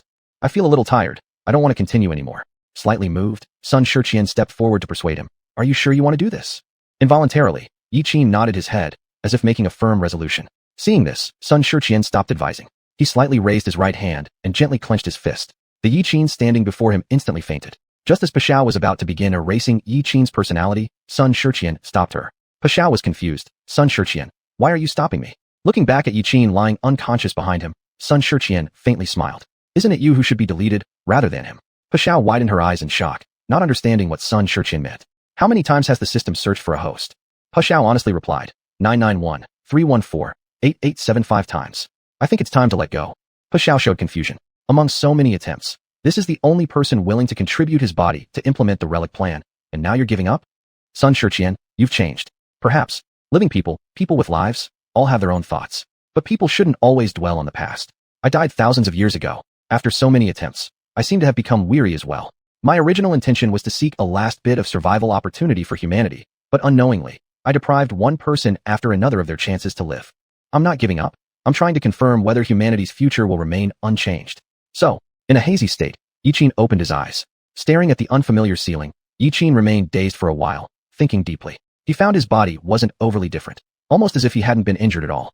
Drip. The sound came from the instruments beside the bed, followed by a nurse entering. Only then did Yi Qin realize he was in a hospital. Seeing the familiar Chinese face of the nurse, Yi Qin confirmed that he had returned to wuxia. You're awake. The nurse skillfully recorded the values on the instruments as if she had done it hundreds or thousands of times. Yi Qin swallowed, moistening his already parched throat. With a slightly hoarse voice, he asked, Nurse, may I ask how long I was unconscious? A year. Upon hearing this, Yi Qin's thoughts shifted. Dawn. Yi Qin, I'm here. At this sight, Yi Qin froze in surprise. The system was still there, yet his personality hadn't disappeared.